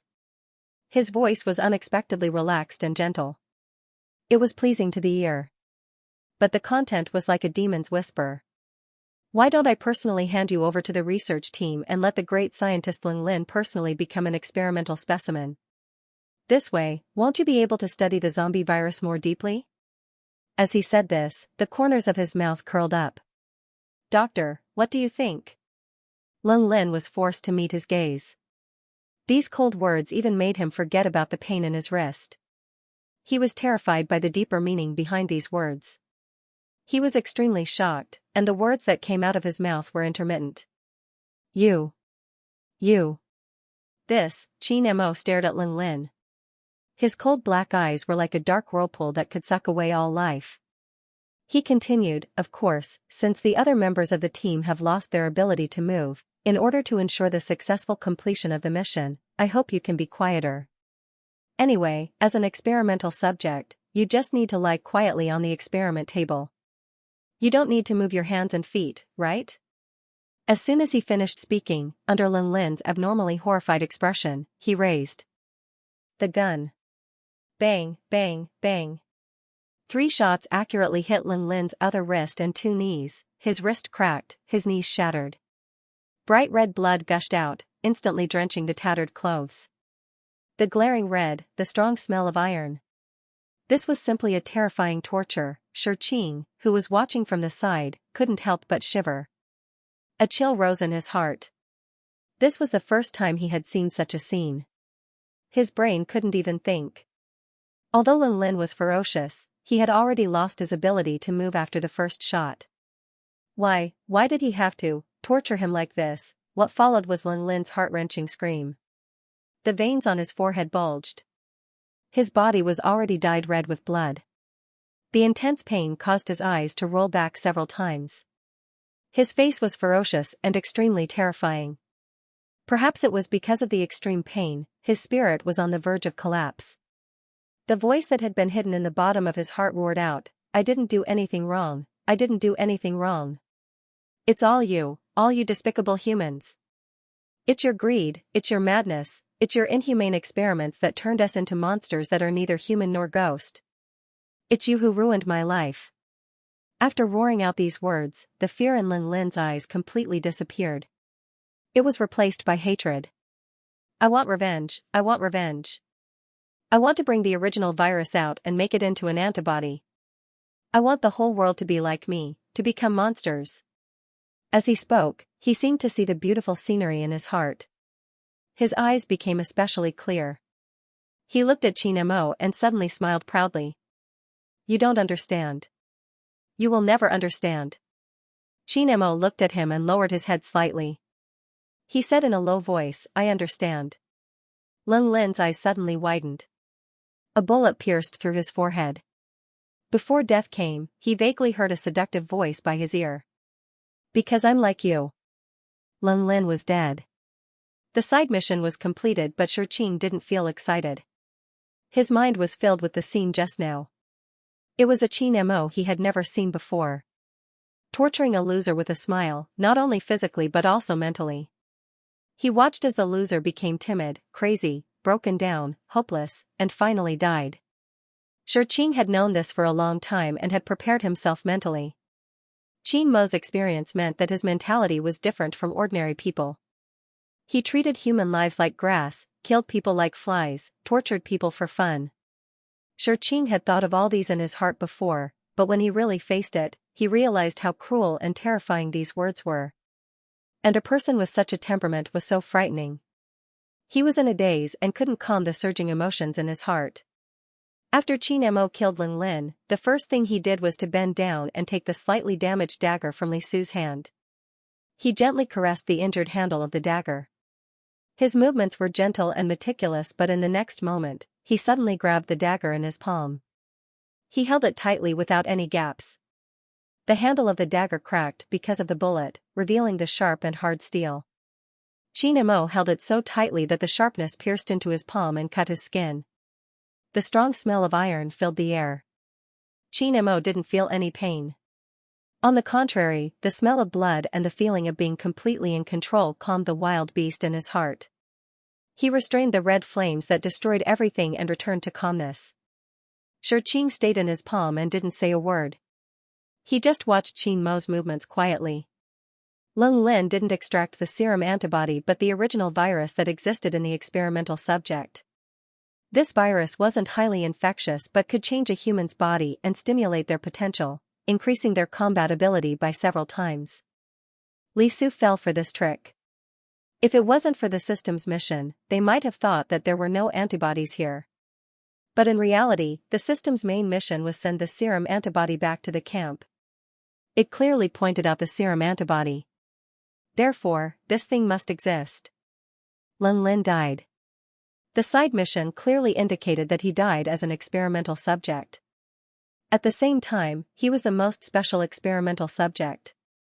He didn't have the terrifying appearance of the other two experimental subjects, but at the same time, he lost the powerful strength that the original virus gave him. The reason for this was because he had healed himself and turned himself into a human. Therefore, the real antibodies were in his body. Xianxia had already observed the usage of the collector and was carefully operating it according to what he had learned. The whole process wasn't difficult, it just required the operator to be careful and calm. Xianxia wasn't lacking in these aspects, so the collection went smoothly. When he was done, he glanced at the unconscious Li Su. Then, he did something that made Xianxia's jaw drop. He injected the antibodies into Li Su's body. Li Su, who had received the serum antibody, began to tremble violently, as if he had been electrocuted. He was trembling uncontrollably. This was definitely not comfortable, but the effect was very obvious. The wounds on Li Su's body miraculously healed, and his powerful recovery ability allowed his body to quickly return to its previous state. After another 10 minutes, Li Su sat up and opened his eyes in a daze. Xianxia was dumbfounded, but right after that, a huge burst of joy exploded in his heart. The haze just now was almost swept away, and in an instant, he saw the bright road ahead. Xianxia saved Li Su. This knowledge made Xianxia suddenly feel enlightened.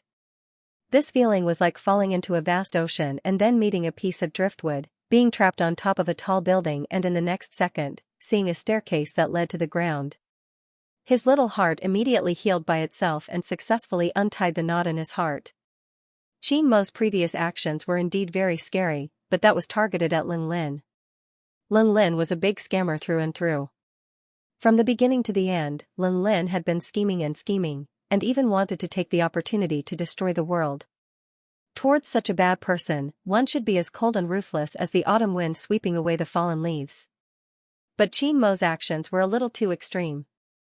Cough, cough, the main point was that Xianxia saved Li Su, although this was a very normal thing for a normal person. But Xianxia did it, and it gave Xianxia hope. It made him feel that his host wasn't as bad as he had imagined. Li Su woke up and looked at the scene around him. After a while, his misty eyes gradually focused, and the chaotic memories in his mind quickly returned to their original positions. The next moment, he connected everything and thought it through. He quickly looked around and saw the dead Ling Lin at first glance. He frowned slightly, and many emotions intertwined in his heart. It was indescribable, but in the end, he could only sigh helplessly. Who would have thought that the savior he was looking forward to was actually a real devil? Xianxia stared at him. When he saw that he had recovered, he asked, "How do you feel?" Li Su knew that Xianxia had saved him. Although he was very depressed because of Ling Lin, he still pulled himself together and thanked the mercenary. "Thank you, brother."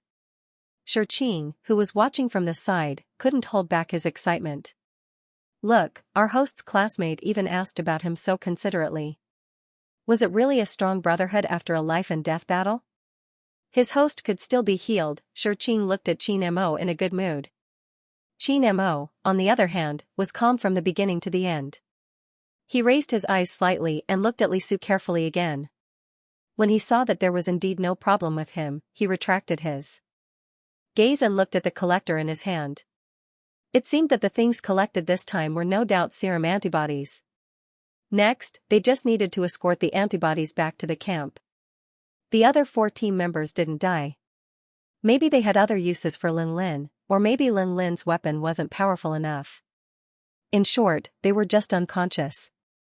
Li Su woke them up quickly and then told them everything that had happened. After knowing the truth, their expressions couldn't help but become gloomy. Although the experimental subjects were dead, the zombies were still everywhere and would spread quickly. Without serum antibodies, the future of humanity was still uncertain. At this moment, Li Su suddenly remembered something. He looked at Xianxia abruptly. "You. What did you use to save me?" "Serum antibodies." "What?" Li Su's voice suddenly rose. Xianxia ignored him and stood up. He said coldly, "Return journey." Although Xianxia ignored him, Li Su wasn't angry at all. The joy on his face had never been so obvious and hard to hide. The other 4 team members' eyes were also bright, and they were very surprised. Their gazes moved towards the cylindrical container in Xianxia's hand. In their hearts, they understood that this was the important antibodies to save humanity. Although Qin Mo was still cold, at this moment, they looked at him with eyes full of worship and respect. If it wasn't for Qin Mo, not only would they all die here, but all of humanity would also be in fear. Feeling everyone's gaze, Xianxia, who was in Qin Mo's hand, couldn't help but feel proud. Damn, I'm so proud. Although I'm not a hero, it doesn't feel bad to be a hero's dagger. Compared to when they came, the journey back was much easier. Although there were a few zombie encirclements, the scale was very small and scattered. For this group of people who had survived through hardships, it was simply child's play. It wasn't even worth mentioning. When they left the horror city and returned to the camp, Qin Mo and Xianxia returned to the system space. Xianxia said excitedly, mission completed, basic reward of 1,000 coins. Completed side mission, reward of 5,000 coins. He had earned 6,000 coins from a single mission. He was going to strike it rich. Although Xianxia was a newbie system, he sincerely felt that Qin Mo's efficiency in earning coins was very high. Although he only received 3,000 coins, he was extremely happy. After all, he didn't do much and just followed blindly. To be able to successfully complete the side mission was considered super lucky for him. Xianxia looked at the 3,700 coins he had accumulated contentedly. All he could think about was the body he was about to obtain. But in the next second, he suddenly came back to his senses. He had almost forgotten. The system space would close, and Qin Mo would have to go to his own world to endure for 3 hours. With the previous experience, Xianxia already knew in his heart that Qin Mo only had 1 minute to stay. He hurriedly and dutifully reminded Qin Mo, you will be transported back to the real world in 1 minute. Qin Mo was already prepared. He quickly opened the system store and chose a teleportation scroll. Then he took out the dirty jade pendant, stared at the floating black fog in front of him, and said, come here. Xianxia was stunned for a second. In the next moment, he understood Qin Mo's meaning. Without hesitation, he quickly went into the jade pendant. Actually, even if he didn't say anything, he would have followed. He had to monitor carefully so that the host's craziness wouldn't worsen. The feeling of returning to Qin Mo's world from the system space was similar to falling from heaven to hell.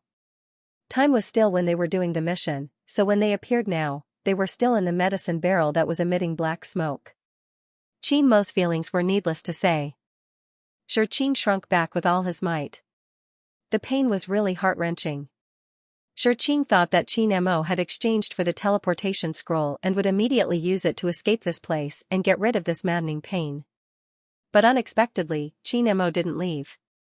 After he endured the initial pain, he calmly leaned against the medicine barrel and quietly enjoyed this heart-wrenching medicine bath. Lu Jiuyuan, who was at the side, did not know about Qin Mo's experience. He looked at Qin Mo's calm and emotionless face from beginning to end, but he was shocked. He did not expect that Qin Mo actually had such strong willpower, to be able to endure such hellish torture without a change in expression. This kind of temperament was extremely rare even in the entire Lingyun continent. In the cultivation world, aptitude was part of it, and so was comprehension. At the same time, a person's temperament also accounted for a large proportion. Aptitude could allow a person to cultivate quickly in the early stage, comprehension could allow him to break through the bottleneck of the middle stage, and a strong temperament could help him climb to the final peak. And Qin Mo actually had all three. What kind of proud son of heaven was this? Lu Jiuyuan, who had always been conceited, felt a huge threat like never before. His red eyes flashed, and a trace of haze flashed across his eyes. Qin Mo, my good son, I will destroy you with my own hands. The bone-sculpting medicine bath was extremely strong. It could quickly heal the injured body and recover a certain amount of cultivation. Although it was extremely painful, it had to be said that this medicine had a miraculous effect. However, he couldn't be too hasty.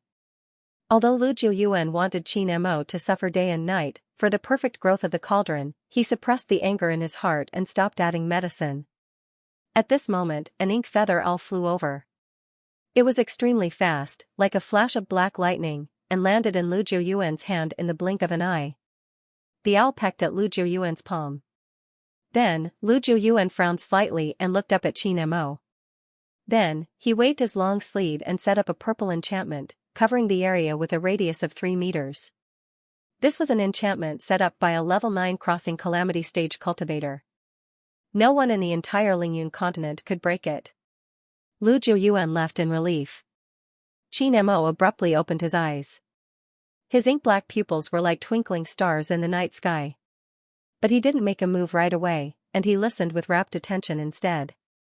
He waited for an entire 15 minutes until Lu Jiuyuan's divine sense had left completely before he stood up and walked out of the medicinal bath that was like a pool of mud. The black clothes on his body had been too eroded and were in tatters. They could only cover his waist. A large portion of his chest and long, straight legs were exposed. Although his skin was white, his muscles were clearly defined, and he was filled with surging strength and astonishing beauty. Through the gaps between her fingers, Xianxia could see Qin Mo's firm abdomen. His perfect abs, beautiful curves, and the legendary Apollo's belt. What the F***ck, luckily I'm a man. Otherwise, I would be drooling, wah. Alright, as a man, I can be envious and jealous. But there's no hurry.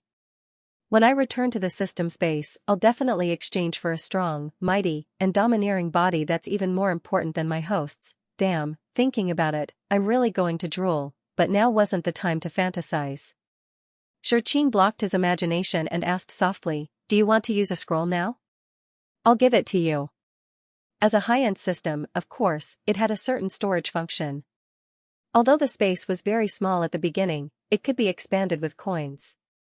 As long as you had money, the space could be as big as you wanted.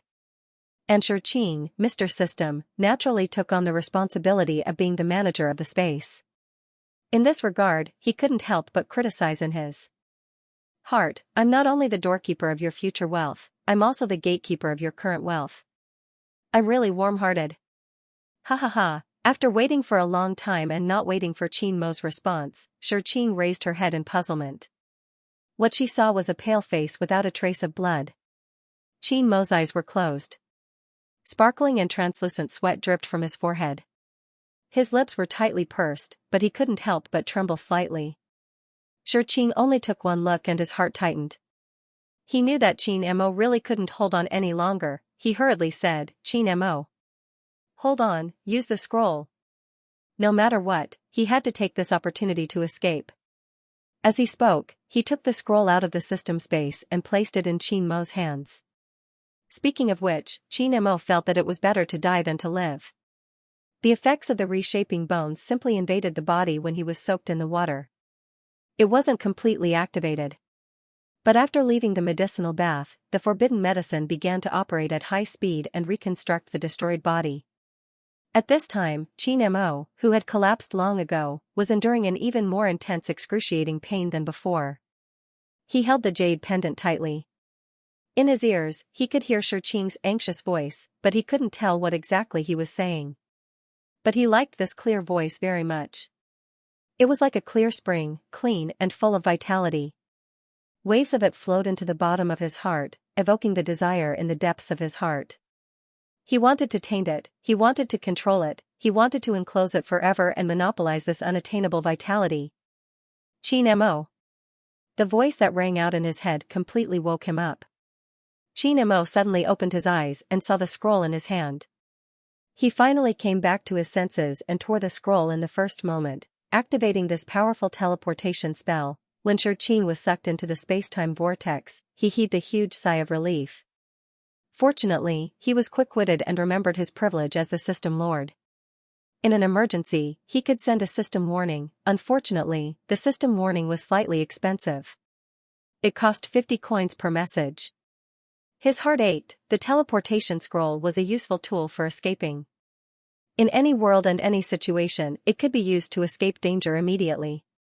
The price was 1,500 coins. Logically speaking, it wasn't that expensive. After all, it could save lives, but this thing had a very deceptive setting. After teleporting, one couldn't choose their destination. It was completely random.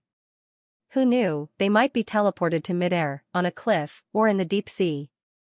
These were all very possible. As for whether or not one would enter an even more dangerous situation after escaping from one danger, it depended on luck. Moreover, this scroll had a time limit. It couldn't be used a second time within 3 days. Therefore, even if you teleported into the mouth of a monster, you wouldn't be able to use it again. Therefore, Xianxia was very nervous at this moment. He prayed that his luck would be better. But to Qin Mo, there was probably no place in the entire Lingyun continent that was more deceptive than Lu Jiuyuan's place. Therefore, no matter where he was teleported to, he would have profited. Xianxia muttered in his heart all the way. When he came out of the torn space again, he couldn't help but heave a huge sigh of relief when he saw the scene in front of him. Thank goodness, thank goodness. It wasn't a cliff, nor was it a deep quagmire, nor was it a monster's mouth. Although it was a little dark here and he couldn't even see his fingers in front of him, fortunately, it was a normal place with his feet on the ground. Xianxia looked around. This looked like a cave. It wasn't small, at least dozens of square meters. The cave was deep and dark, and it was difficult to see clearly with the naked eye. Fortunately, Xianxia's eyesight was different from others. At this moment, he could barely see clearly. There wasn't anything special about it. The walls were made of black soil, there were a few puddles, and some slightly formed stalactites. It was an ordinary natural cave. And they were in a small ear hole in the deepest part of the cave. It was just enough for one person to lie down. Xianxia was relieved. This place looked pretty good. At least there wouldn't be any danger for the time being. He turned to look at Qin Mo again and couldn't help but sigh. Qin Mo probably realized that this place was safe for the time being. He couldn't take it anymore. His eyes were tightly shut, and he fainted. Even though he was unconscious, his brows were tightly furrowed. He was extremely uneasy. His palms were clenched very tightly. The strength was so strong that it didn't seem like he had lost consciousness. Xianxia looked at him for a while and felt that it was very inappropriate. Although he was now a jade pendant and couldn't feel the surrounding environment, he knew that this kind of cave definitely wouldn't be warm. Although this ear hole was much more windproof than outside, it was dark all year round and there was a lot of water vapor. It would probably be very cold. And Qin Mo's clothes were already ruined. Now that he was unconscious, his body had been tormented several times and was very weak. If he caught a cold again, it would be one disaster after another.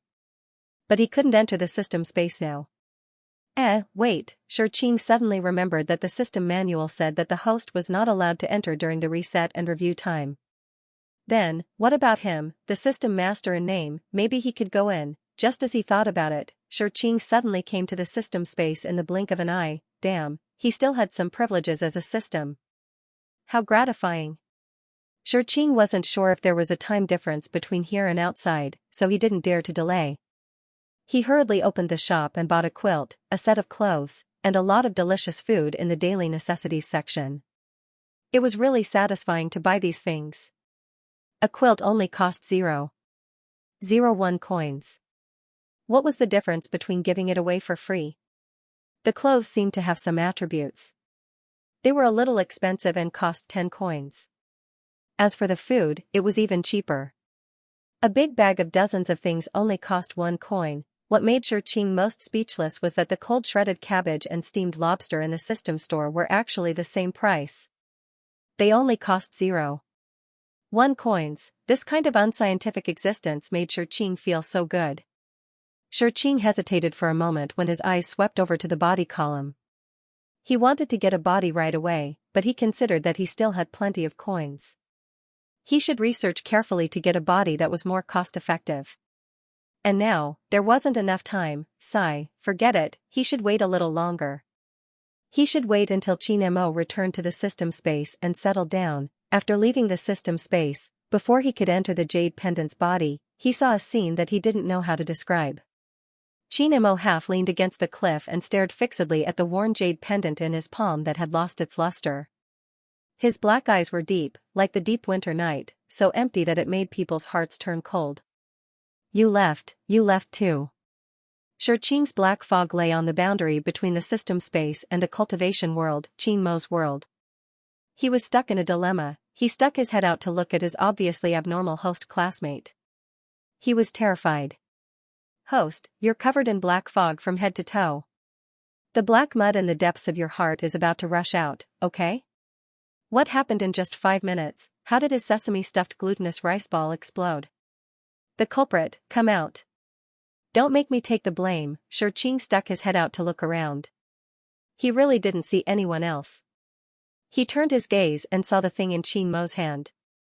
Wasn't that his gray jade pendant body? Host, why are you looking at it so affectionately? Xianxia's heart skipped a beat. He had a new idea. Could it be that his cool and domineering Mr. Host thought he had been abandoned?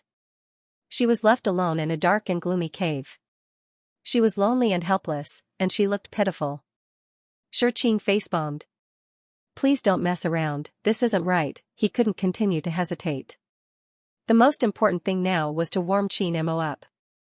If he continued to waste time, his blanket would be useless. Xianxia didn't think too much. He slipped out of the system space and entered the jade pendant with a whoosh. Then, he looked into Qin Mo's eyes. Qin, before he could say anything, he couldn't make a sound. A huge pressure suddenly erupted, and the small ear hole was completely unable to withstand this strong torrent. The walls cracked, the windstones flew, and the mud flowed wildly. A powerful and crazy tornado was set off in this huge cave. The man in the middle of the whirlpool stared at the jade pendant in his hand. His black hair flew in the wind, and his face was as calm as water. It was so silent that it seemed like time had stopped, but Xianxia felt that if he said anything wrong, he would be smashed into pieces. His mind went blank for a few seconds. His animal instincts prompted him to respond instinctively. I went back to the system space and redeemed a blanket, clothes, and a lot of food for you. A clear voice rang out in the empty cave. The walls bounced back, and the volume was unknowingly amplified. It also allowed people to hear the urgency in her voice, as well as the subtle gentleness that she had subconsciously revealed. It was as if a gentle breeze had blown past his icy black eyes, and the rising chill had silently dissipated a little. Qin Mo gripped the jade pendant tightly as he continued to stare at him without blinking. Although it was quite scary, Xianxia had already sensed that the air pressure around them was obviously rising. It seemed that he had checked her pulse. Sure enough, when dealing with a lunatic, being honest was the quickest medicine. Xianxia was about to take out more things when he was suddenly shocked by a loud roar. His ears were about to go deaf. What was going on? He scanned the area from all angles, and the first thing he saw was a pair of green bronze bell-like eyes right behind Qin Mo. What the hell was that? Xianxia was nervous. She quickly focused and looked carefully. What she saw was a huge beast that was 4 to 5 meters tall. It looked like a big black bear, but its size was 2 to 3 times bigger. It waved its huge claws and bared its sharp teeth. Greasy saliva dripped from its bloody mouth. At this moment, it was staring at the only human in the cave. It was obviously treating him as a delicious afternoon dessert. After roaring, it rushed over while panting. Xianxia's little heart trembled involuntarily. Before he could remind Qin Mo, his mouth was shut tight and he couldn't make a sound. The pressure that had just been restrained surged again. It was like a surging wave that rushed over mercilessly. It completely filled the tightly closed space, leaving no gap. Qin Mo slowly turned around and locked his gaze on the black bear that was roaring arrogantly. He raised his hand slightly and a ball of lightning gathered. With another wave, there was a sound that split the air. The sharp blade of judgment struck the black bear's head. It exploded with a dazzling light that almost lit up the entire cave in an instant. The strong light hit Qin Mo's face. It was bright and clear, and it was shocking. The black bear turned into charcoal in a second. If Xianxia had a mouth, he would be able to stuff an egg in it, he thought slowly. Didn't Qin Mo destroy his own cultivation and become a useless person? Did a useless person have such strength? What did he miss? Then he remembered the 3 hours of torture. Was the effect of the medicinal bath so strong? It actually allowed Qin Mo to recover to such a stage. His head was full of question marks. Xianxia obviously felt that his brain wasn't enough. But aside from these, there was one thing that was worth celebrating. Because of Mr. Black Bear's heroic sacrifice, Qin Mo finally recovered from his illness. He was no longer so cold and scary. He became a little more human. He gently stroked the gray jade pendant and finally opened his mouth. His voice was hoarse. Stay here. Xianxia looked at him with some confusion. He didn't understand. Did he mean that they were going to stay in the cave? Then Qin Mo added the important second half of the sentence. In my hand. Shurqing, seeing that the jade pendant was obedient and did not object, Shurqing, I'm just speechless. Qin Mo's eyes miraculously lit up with joy. He asked in a low voice, where is it?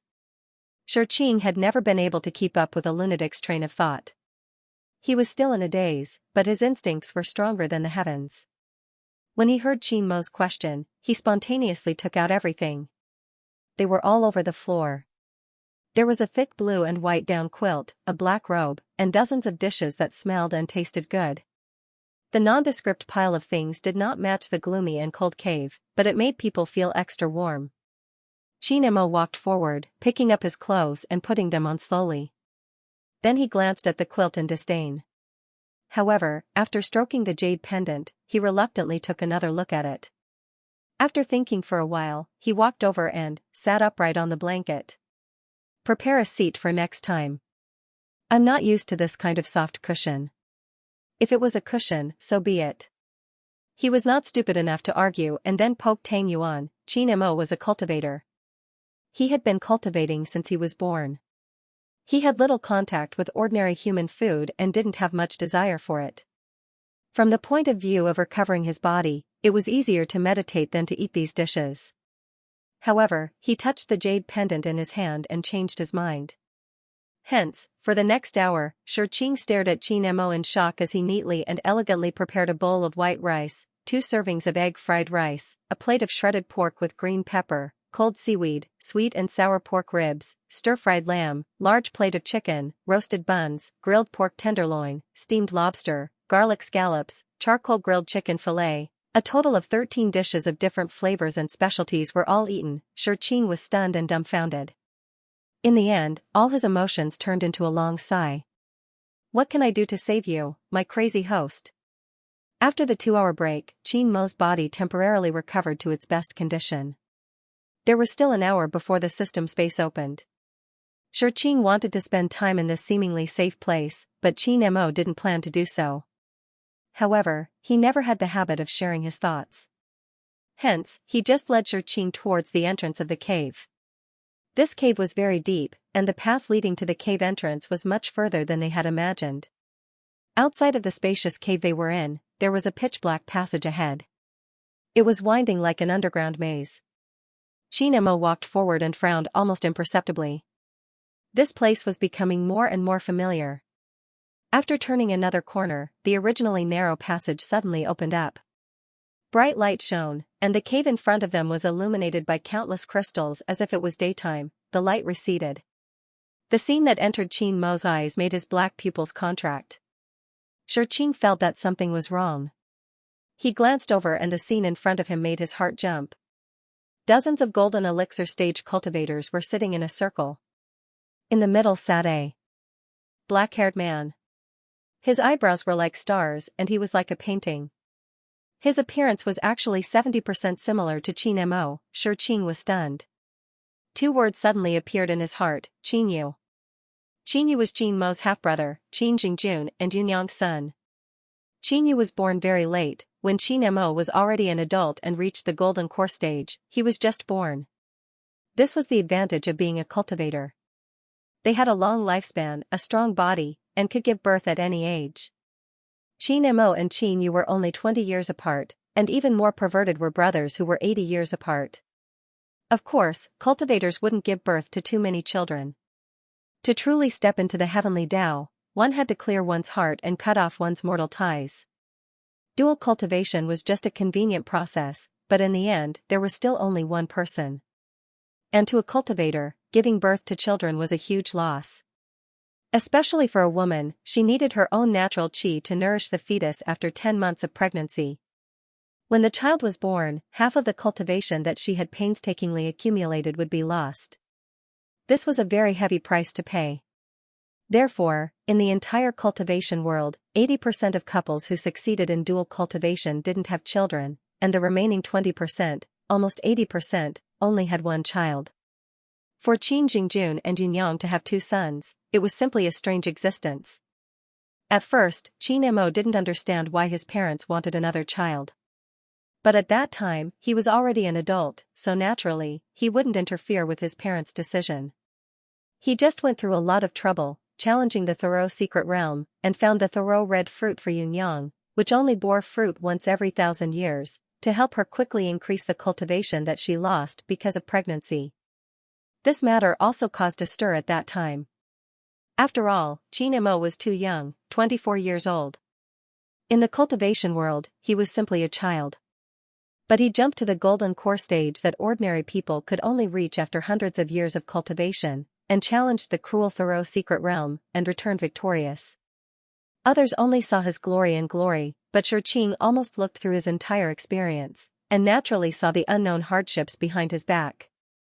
Even if his natural talent was extraordinary and he was extraordinarily intelligent, he was still young and impetuous after all and lacked experience. He challenged the secret realm by himself and fell into dangerous situations many times. If it wasn't for him relying on a heart that was different from ordinary people, his strong tenacity, and his unyielding pride, he would have died countless times long ago. But in exchange for the Thoreau red fruit that he risked his life to obtain, Yunyang just coldly said, yes.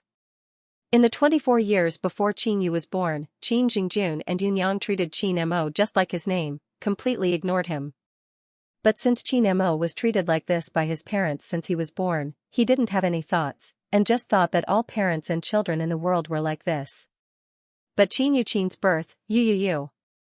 Qin Jingjun always had a serious and rigid demeanor, but towards Qin Yu, he was full of a fatherly smile. Yunyang's cold and distant eyebrows, when facing Qin Yu, became warm and gentle like water. How could someone as smart as Qin Mo not see the difference in treatment? Perhaps from that time, Adarks was a child loved. And usins, and yous, he, a didn't inherited didn't, and thus he didn't s, and you didn't s. But at the same time, Qin Yu's aptitude was a lot worse than Qin Mo's, and he was spoiled since he was young. The whole Soaring Firmament sect held him in high regard, and his temper was raised to be very competitive. He believed that his talent was outstanding, and he never put this brother who was always outside in his eyes. But when he grew up and walked out of Soaring Firmament sect, all he heard was Qin Mo's excellence, Qin Mo's glory, and he, Qin Yu, only had a codename, Qin Mo's younger brother. Everything was suppressed, and he was inferior to others. After hearing so many words, Qin Yu only felt jealousy and disgust towards Qin Mo. He didn't know Qin Mo's background, and Qin Jingjun and Yunyang couldn't tell him. But after Lu Jiuyuan died, Qin Jingjun turned hostile, and framed Qin Mo for practicing a forbidden technique that went against his conscience. Qin Yu was completely excited. He completely believed Qin Jingjuan's words, and rushed to the front, displaying the words righteousness before family to the extreme. Seeing his always high and mighty brother fall into the mud and fall into hell, the carefree feeling in his heart couldn't be described with words. In fact, Qin Mo treated his only younger brother very well, but he twisted his brother's kindness into malicious flaunting, and nurtured a heart demon, which made him even more disgusted and disgusted. If Qin Jingjuan's harm to Qin Mo could be said to be rooted, then Qin Yu's behavior was completely abnormal. But his retribution came quickly. He had a problem in his heart, and after his brother was resurrected, he was really crazy. Fortunately, Qin Yu was young at that time and didn't have many methods, and what he did to Qin Mo was nothing more than abuse and humiliation. Therefore, Qin Mo only returned him 10 times, and when he couldn't bear it, he straightforwardly let him kill himself. Yes, Qin Yu died. But now, he was alive, in this rare cave that was filled with spiritual energy. 13 Aurus core stage cultivators formed a formation to condense their souls and gather their souls, and they gradually awakened. Ling Xiao sect was completely destroyed, Qin Jingjun and Yunyang were dead, Qin Yu had no one to rely on. Even if he didn't die at that time, no one would spend so much effort to revive him. And in Lingyan continent, there were very few people who could use such a technique in one go. Who could it be? Qin Yu was resurrected, but what was the use? Qin Mo narrowed his eyes. Xianxia was also puzzled, but he thought more realistically. There were 13 gold core stage cultivators outside, and Qin Mo's own cultivation had recovered to the early stage of gold core. The difference in strength was obvious. Fortunately, they were busy casting the technique, and concentrated their spiritual energy, so they didn't find any trace of Qin Mo. If they were found, then they would definitely throw away all the work in their hands, take red and blue medicine, and treat Qin Mo as the ultimate boss, and attack him all the way. At that time, Qin Mo, who had already dropped to the beginner village, would die thousands of times. Then, he would become a lonely system without a host. Shiver. Qin came back to his senses, and quickly went to check the opening time of the system space. In this kind of situation, it was better to run away quickly. When he looked, he was really surprised. 3 hours had finally passed, and the space had opened. In this kind of situation, Qin didn't dare to make a sound. He endured the pain and spent 50 coins to send a system notification. The system space has opened, you can enter at any time. When Qin Mo saw the notification, he touched the jade pendant habitually, but he didn't rush to go in. Qin was very anxious. Big brother, what are you still thinking about? It's very dangerous. Hurry up, come in to do a mission to level up, and then come back to challenge the danger. Seeing that Qin Mo was still deep in thought, Qin couldn't bear to spend another 50 coins, so he could only control the jade pendant's body to remind him as much as he could. So Qin Mo silently looked at the jade pendant in his hand, shaking 3 times, turning 2 rounds, and finally shaking. Just as he was about to jump up and twist it, Qin Mo finally closed his eyes and entered the system space. My system is really living, stupid, crazy, cute, silly, too. Qin Mo finally came in, and only then did Qin dare to open up his voice. He first floated in the air, and fiercely attacked Qin Yu, accusing him of being cruel and unscrupulous, scolding him for biting the hand that fed him, and then analyzing his wretched psychology and crazy behavior in depth. His voice was crisp and pleasant, and his pronunciation was very clear. When he said a long paragraph, it didn't make people feel annoyed at all. Instead, it was like pearls and jade falling on a plate, and the sound of spring water made people feel relaxed and happy, and the haze was swept away. In the end, Qin made a concluding speech. In the end, you're too outstanding, and he's jealous of you. This sentence successfully made Qin Mo curl the corners of his mouth, revealing a faint smile. Although his black eyes were still as deep as the night, at this moment, it was like a bunch of beautiful fireworks blooming in the night sky, adding a bit of warmth to the cold night. He looked at the swaying black fog, and his voice was slow and low. Qin, come here. Qin was stunned for a moment. Then, she saw the jade pendant in his hand and instinctively went into it. She even said, when we accumulate some more coins, we'll exchange them for a rocket launcher. We'll use it to blow up those people. Qin Mo touched the jade pendant that was alive, and felt the familiar warmth in the palm of his hand, and said with satisfaction, okay. Then, Qin Mo opened the system store, searched for a rocket launcher, and studied it very seriously. He didn't expect that Qin Mo would actually take his casual words to heart. Qin maintained the posture of throwing a buck mother's salary, and said all he could to scare Kongyi to crawl. Perverts weren't scary, but perverts understood technology, and good luck, half immortals. Qin Mo was browsing the store, and Qin wasn't idle either. He finally had time to look for a body. Right now, he still had 3,588 coins. For a newbie, this amount wasn't small, but compared to the high-end goods in the store, it wasn't worth mentioning. But at least he had more choices. There were a total of 5 female bodies and 3 male bodies to choose from. Qin looked at the obviously superior quality of the female body compared to the male body, and couldn't help but feel a bit jealous. It was already a society where men and women were equal. Why did they still have to be special? It was really unfair. He painfully ignored the female body, and hesitated between the 3 male bodies. The 3 bodies each had their own strengths, and for a moment, it was a bit difficult to choose. Qin was in a dilemma when Qin Mo looked over and said casually, buy a body? Qin nodded. His mind was in a dilemma, and he couldn't make up his mind, so he simply asked Qin Mo for his opinion. Which one do you think is more suitable for me? Qin Mo glanced over, and calmly pointed at one of them, this one. Qin looked over, and Qin Mo's white and slender fingers were pointing at a hot, big-breasted beauty with a hot body. Qin immediately exploded and shouted angrily, this is a woman. The host raised his eyebrows, you're not a woman? You're not a girl? Qin shouted, of course not. Oh. Qin was still angry, but looking at Qin Mo's calm expression, he seemed to have accepted it. He felt a little better, but he was still angry. No man would be happy to be treated as a girl. Although he doesn't have a body, but from his words and actions, can't you feel his strong hormones and manly spirit that can't be ignored? Forget it, when he exchanged for a body, Qin Mo would be able to feel it. He collected his thoughts and continued to think about which body to choose. Qin Mo looked for a while and said seriously, actually, if you're not a girl, you can choose this body too. F***ck. He hadn't given up, the furious jade pendant firmly denied it. Impossible. Qin Mo touched the jade pendant, comforted it, and changed his choice. He pointed to the third male body and said, then this one. Qin calmed down and looked at the last body. He was really tempted. He could choose 3 bodies. The first one was 1.9 meters tall, a burly man with strong physique. The advantage was that he had strong stamina and arm strength. Practicing external martial arts would have an attribute bonus, so it would be twice the result with half the effort. But the disadvantage was that he wasn't agile enough and his magic resistance was weak.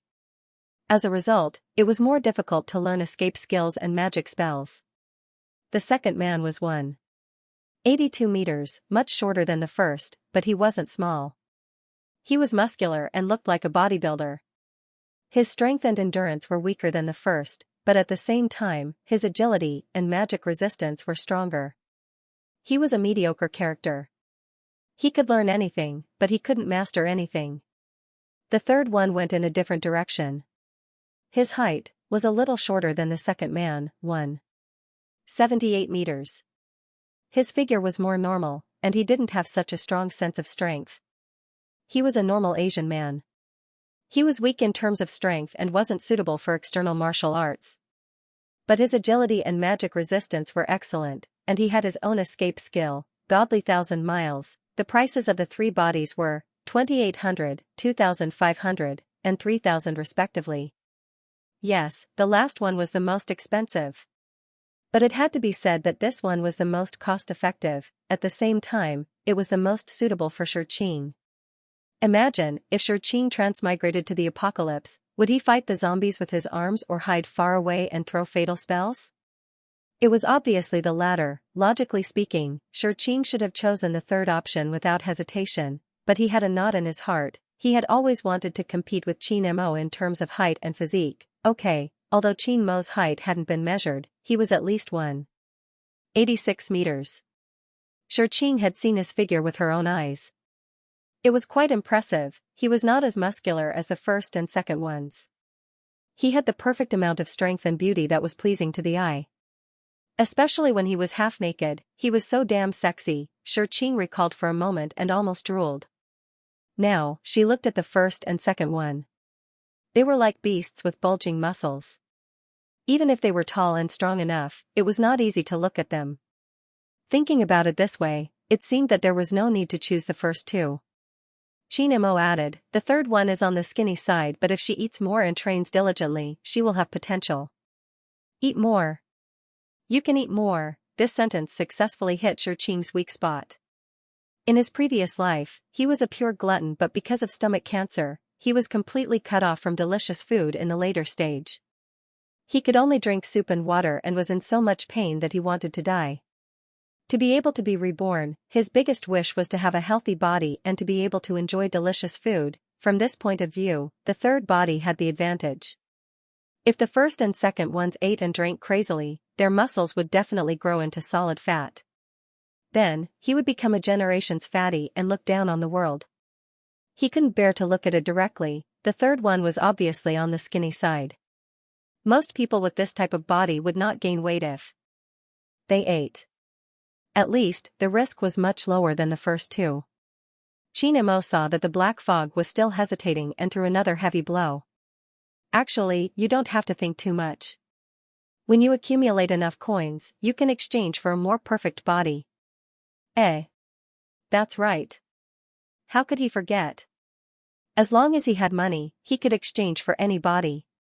Not to mention this one, even if he bought all 3 and tried to play with them one by one, there would be no problem. This was his privilege as a system. How could he forget? Qin finally chose to buy. When he spent 3,000 coins, he also felt a wave of dizziness. Then, he felt the long-lost feeling of being grounded. He was finally a human again. He stretched his arms and stomped his feet. Then, he looked at his hands. At first, he was not used to it, but after moving a few times, he immediately got used to it. Now, this body was like heaven and earth compared to his sick body in the past. It was light and comfortable, and there was endless energy in his body. It was extremely carefree. He could choose his own appearance, but Xianxia was originally a human. He had long been used to his own appearance, so he did not change it. Instead, he directly acquiesced to his previous appearance. He took a while to get used to it. Then, he raised his head and looked at Xianxia. He smiled with curved eyes and said in a clear and loud voice, "Xianxia, hello, I'm Xianxia." The young man in front of him was only about 18 or 19 years old. His short hair was fluffy and soft. His eyes were round and full of vitality. When he smiled, it was like a crescent moon. It was extra likable. His nose was not straight, but the shape was very good. It was very delicate. His lips were thin, but they were rosy and shiny. When he smiled, there was a small dimple on his left side, which added a bit of vitality.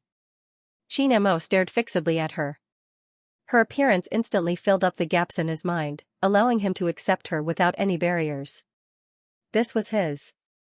It was exclusive to him. Xianxia reached out and touched Xianxia's bright and clean forehead. Then, it slid down along the nose, past the pink lips, the slightly sharp chin, and finally landed on the skin of the neck that was as white as a newborn baby's. The heat came through the skin. He seemed to feel the boiling blood and the pulsing arteries. The most fragile and the most vital part was under his palm at this moment. This feeling was even stronger than the impact of holding the jade pendant tightly. It was real, hot, and accompanied by a strong desire to control, an even crazier desire to possess Rose. "Xianxia, you are in my hands. You can only be in my hands." Xianxia looked at Xianxia with wide eyes. He was a little confused. He had finally become a human again. When he saw Xianxia, a human, he naturally wanted to introduce himself and get to know each other.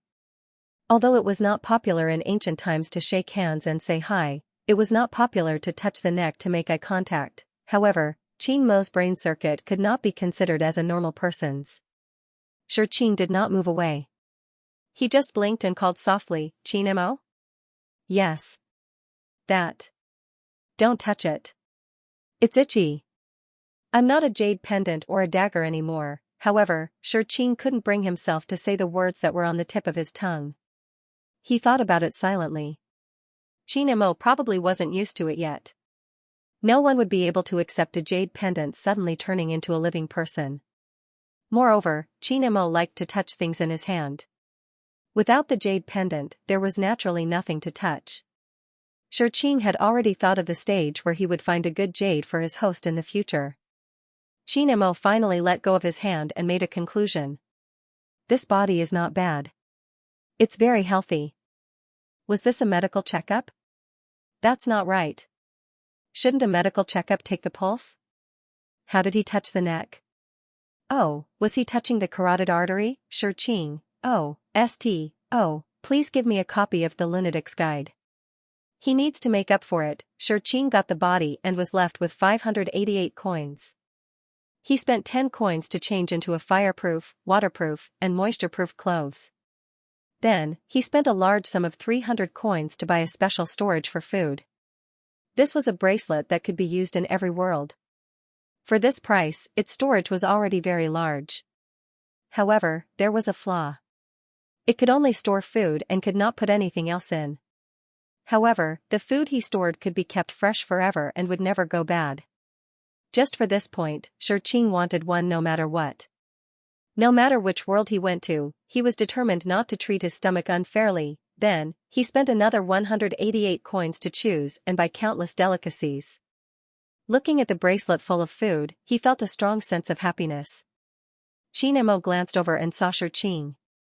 His eyes were curved into crescents, his mouth was curled up, and his little dimples were faintly discernible. He was satisfied like a cat. After looking for a while, he felt his hands itch again. Perhaps the jade pendant was better. He could hold it at any time. Qing finished his things and ran over to look at Qin Mo. Qin Mo was much wealthier than him. He still had more than 5,000 coins left. With so much money, he could buy a middle-level cultivation manual. However, Qin Mo did not choose any cultivation manual. Instead, he spent more than 3,000 coins to improve the various qualities of his body. This was not wrong. If his body was strengthened, there would be an increase in whatever he learned. Then, Qin Mo browsed through the firearms that were already available in the shop. Qing came over and asked in puzzlement, "Aren't you going to consider saving money to buy cultivation manuals?" Qin Mo was in a good mood. "There's no need. I can buy as many of these things as I want." Was this true? Arrogant and domineering. Qing was stunned and only reacted after a while. Wasn't that right? The world Qin Mo lived in was a high-level cultivation plane, and Qin Mo used to be one of the best in this world. Wouldn't he have all kinds of secret cultivation books? Why would he be interested in these low-level and middle-level manuals? He probably didn't even care about the high-level ones. On the other hand, Qin Mo had never come into contact with these firearms. He was quite interested. Qing didn't know what Qin Mo was thinking. The ordinary firearms sold in the shop caused limited damage to cultivators. But if they were combined with the spirit energy of the cultivation world, after browsing through all the things that were already available, Qin Mo said, "Let's start the next mission." Qing was eating a piece of pea cake. It was soft and sweet and delicious. When he heard Qin Mo say this, he said incoherently, "Okay, no problem." The two of them pressed the button together and saw the background prompt of the next world. This was a world dominated by orcs. It was also a world that overturned Qing's worldview. Men could have children. Was this King scientific? This world was more mysterious. When he first saw the background, Qing wasn't very surprised. After all, he had read a lot of novels when he was recuperating, and it involved a lot of aspects. The most common setting in some Western fantasy novels was humans, orcs, elves, dwarves. Many races coexisted on the same continent. So when he first saw the world dominated by orcs, he thought that this was a Western world, a place controlled by the Taurans and green-skinned people. It sounded quite wild and manly, didn't it? He continued to read excitedly. The content that followed made him deeply realize how ignorant he was. The orcs here were completely different from the orcs he had seen. They were neither Taurans nor centaurs, and they were not the green-skinned people that everyone was familiar with. They were real beasts, a collection of all kinds of animals. There were fierce beasts that were good at fighting, gentle and obedient little beasts, and even cute beasts that were dedicated to acting cute for 100 years. These orcs had 3 stages in their lives: childhood, adolescence, and adulthood. They were completely in their beast form during their adolescence. They had transformed into human form during their adolescence, but they had the characteristics of a beast, such as furry ears, long curly tails, or cute little claws. And because their form was unstable, they would completely transform into their beast form when their emotions fluctuated too much. When they reached adulthood, they were completely in their human form. They could hide all their beast forms and could change freely. The human form had its advantages, and the beast form also had its benefits. After they reached adulthood, they could master the advantages of their various forms and use them freely. Actually, these were still acceptable to Qing. But what happened next really hit his worldview. There were no women in this world. Oh no, to be precise, there were no female orcs, all of them were men. You wonder how this world reproduced? Very good, here comes the weirdo. The men in this world could get pregnant and have children, oh god. Qing expressed that his eyes were going blind. Qing knew that men loved each other. He was in his 3rd year of high school when his illness acted up. At that time, there were already Fujoshis in school. The Shi family's bloodline was very good. Qing's face was inherited from his mother. Although he was a boy, he was a little too beautiful. If it weren't for the fact that he was active, naughty, and super sociable, there would be a misunderstanding of his gender. It was also because of this that he was often surrounded by a group of young girls when he was in school. At first, he was secretly delighted, thinking that he was indeed full of masculine charm. Look, these girls were so enthusiastic about him, but later on, he faintly felt that something was wrong. Why were these girls looking at him with lustful eyes? It didn't seem like she wanted to be with him, but more like she was plotting something. When he accidentally overheard the discussion between the two girls that he thought were super cute, he was completely stunned. Cute girl A, ah. Did you see that? Today, when we stood together with the PE committee member of Class 5, the PE committee member's face turned red. F***CK, it's still tempting at 2 p.m. Cute girl B, you're not allowed to tear apart my CP. I'm a staunch brother. You didn't see Urshi's older brother, I'll be damned, he's a monster. She's definitely a good match for the second hour. A bunch of unknown words flooded into Xianxia's mind. Other than being dumbfounded, all he could do was stare blankly. Fortunately, the internet was advanced nowadays, so Xianxia quickly consulted Baidu. He Baidu the words tempting and monster, and the content that popped up almost made him kneel on the ground. What? What was this? So erotic. So violent. Xianxia hurriedly closed the web page and used a few hours to turn on the automatic cleaning to delete those pictures from his mind. But from then on, he completely didn't dare to approach these innocent and cute little girls. He couldn't hold it at all, because this time it was popularized. He knew that men could also have true love, but he never knew that men could get pregnant and have children together. Compared to Xianxia's jaw-dropping, Qin Mo just raised his eyebrows. Interesting. Xianxia, what's interesting about it? How is it interesting? Student host, don't tell me you want to have a child too. Xianxia was instantly hit by this idea, and he curled up into a ball, rolled to a corner, and silently drew circles. His host getting pregnant and having children. Too terrible. Xianxia hurriedly cut off the embarrassing little drama in his mind, and focused on the background of this world as if he wanted to divert his attention. The central figure of this incident was called Alec, and he was the chief of a high-level tribe in the orc world. He was young and had been through hundreds of battles. As soon as he came of age, he inherited his father's tribe and became the chief of the commanding tribe. At that time, the Xianxia tribe was only a mid-level tribe. The resources in the territory were mediocre, and the combat level of the residents wasn't high. Although they had conquered 3 low-level tribes, because of their lack of development, there was also a high-level tribe above them. The tributes they had accumulated over the years were great losses, and had hindered their development. After Alec succeeded, he worked hard and led the warriors to fight in the north and south. Finally, 6 years later, he forcefully conquered a 7th-level resource land. Not only was there sufficient food, but there were also large amounts of crystal mines. It was a rare and rich land. He led the tribe to develop in silence, and finally, a year later, he launched a rebellion and succeeded in challenging the high-level tribe. He occupied the territory of the high-level tribe and became a high-level tribe in one leap. Alec was the hero of the Xianxia tribe. His bravery and wisdom were known throughout the orc continent. He was the favored son of the beast god, and it was such a person who gradually relaxed in the midst of the joy and pursuit. The cause of this matter was a bit ridiculous. Heroes have a weakness for the charms of beautiful women. Alec had been fighting all year round and had always been indifferent to love. He only had one partner that his father had decided on when he was a teenager. Because his partner had always been slow to develop, he only married her hastily when he ascended to the position of chief. It was reasonable to say that the two of them were about the same age, and his partner should have also reached adulthood. But for some reason, until the Xianxia tribe became a high-level territory, his partner was still a teenager. But after all, it was a marriage arranged by his father. Even if Alec was dissatisfied, he didn't treat his partner unfairly. But all of this didn't completely collapse until Alec met another beautiful sub-beast. At that time, Alec was already the chief of a high-level tribe.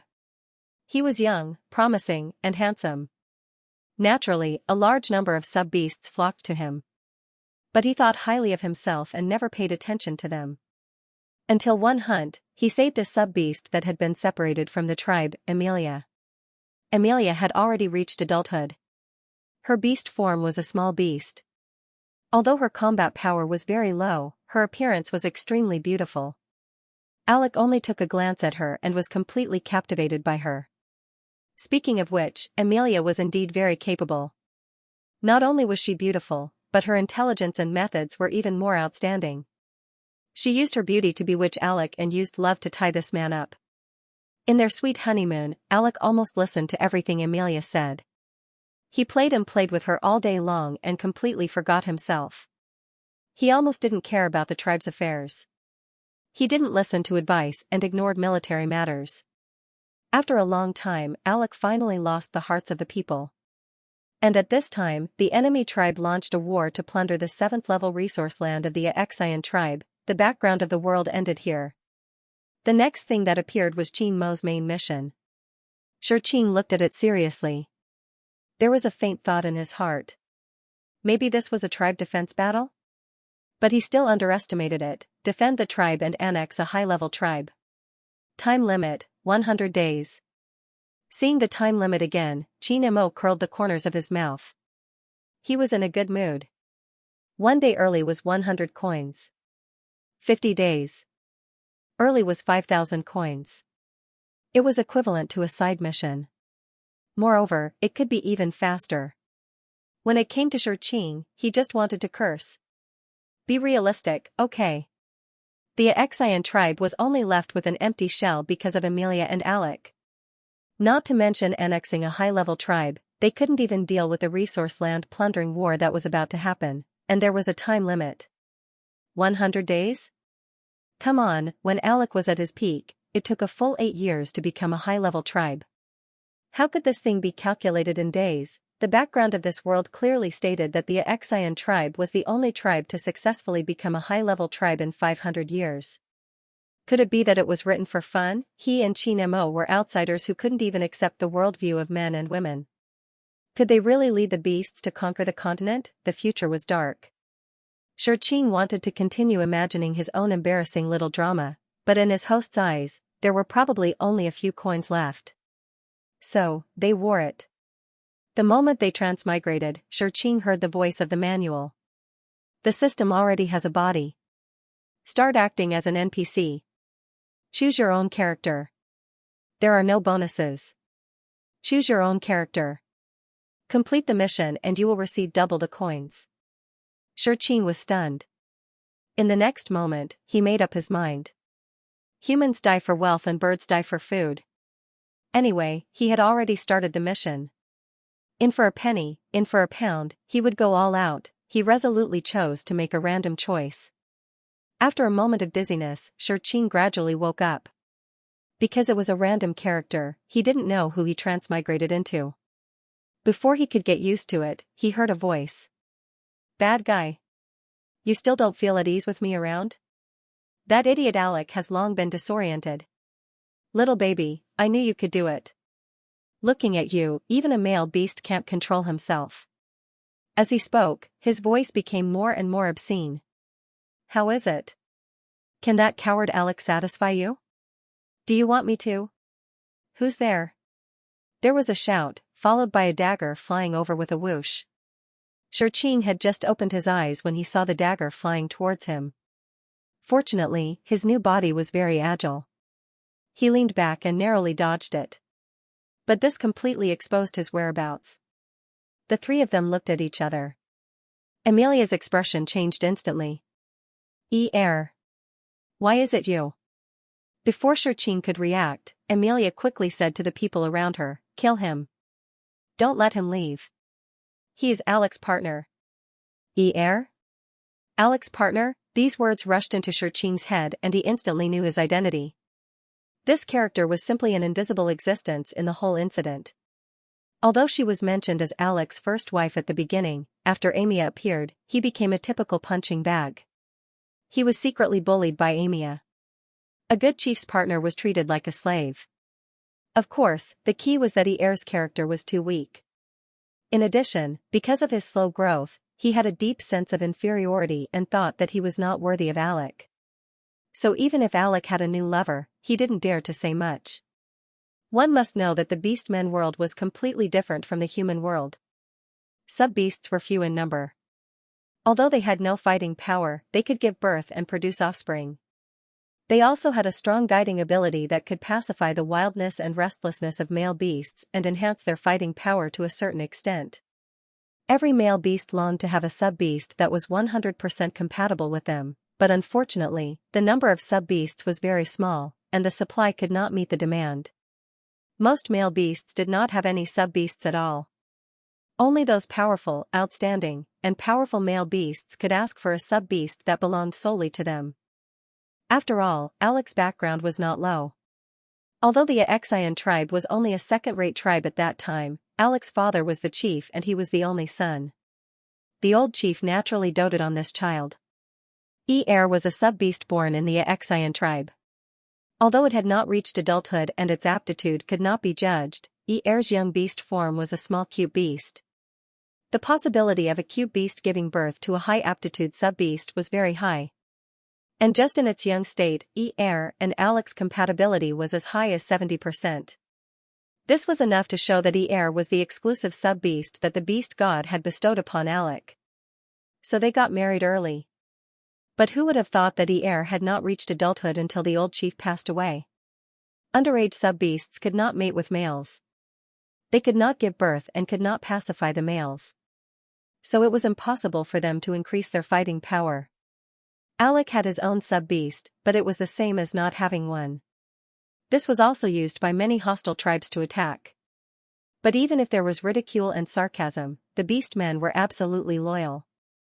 There was no such thing as abandoning a sub-beast. One must know that there were too many male beasts who were alone and suffered the innate agitation torture every night. One could imagine how much they hated the male beast who abandoned the sub-beast. However, Alec's status was different after all.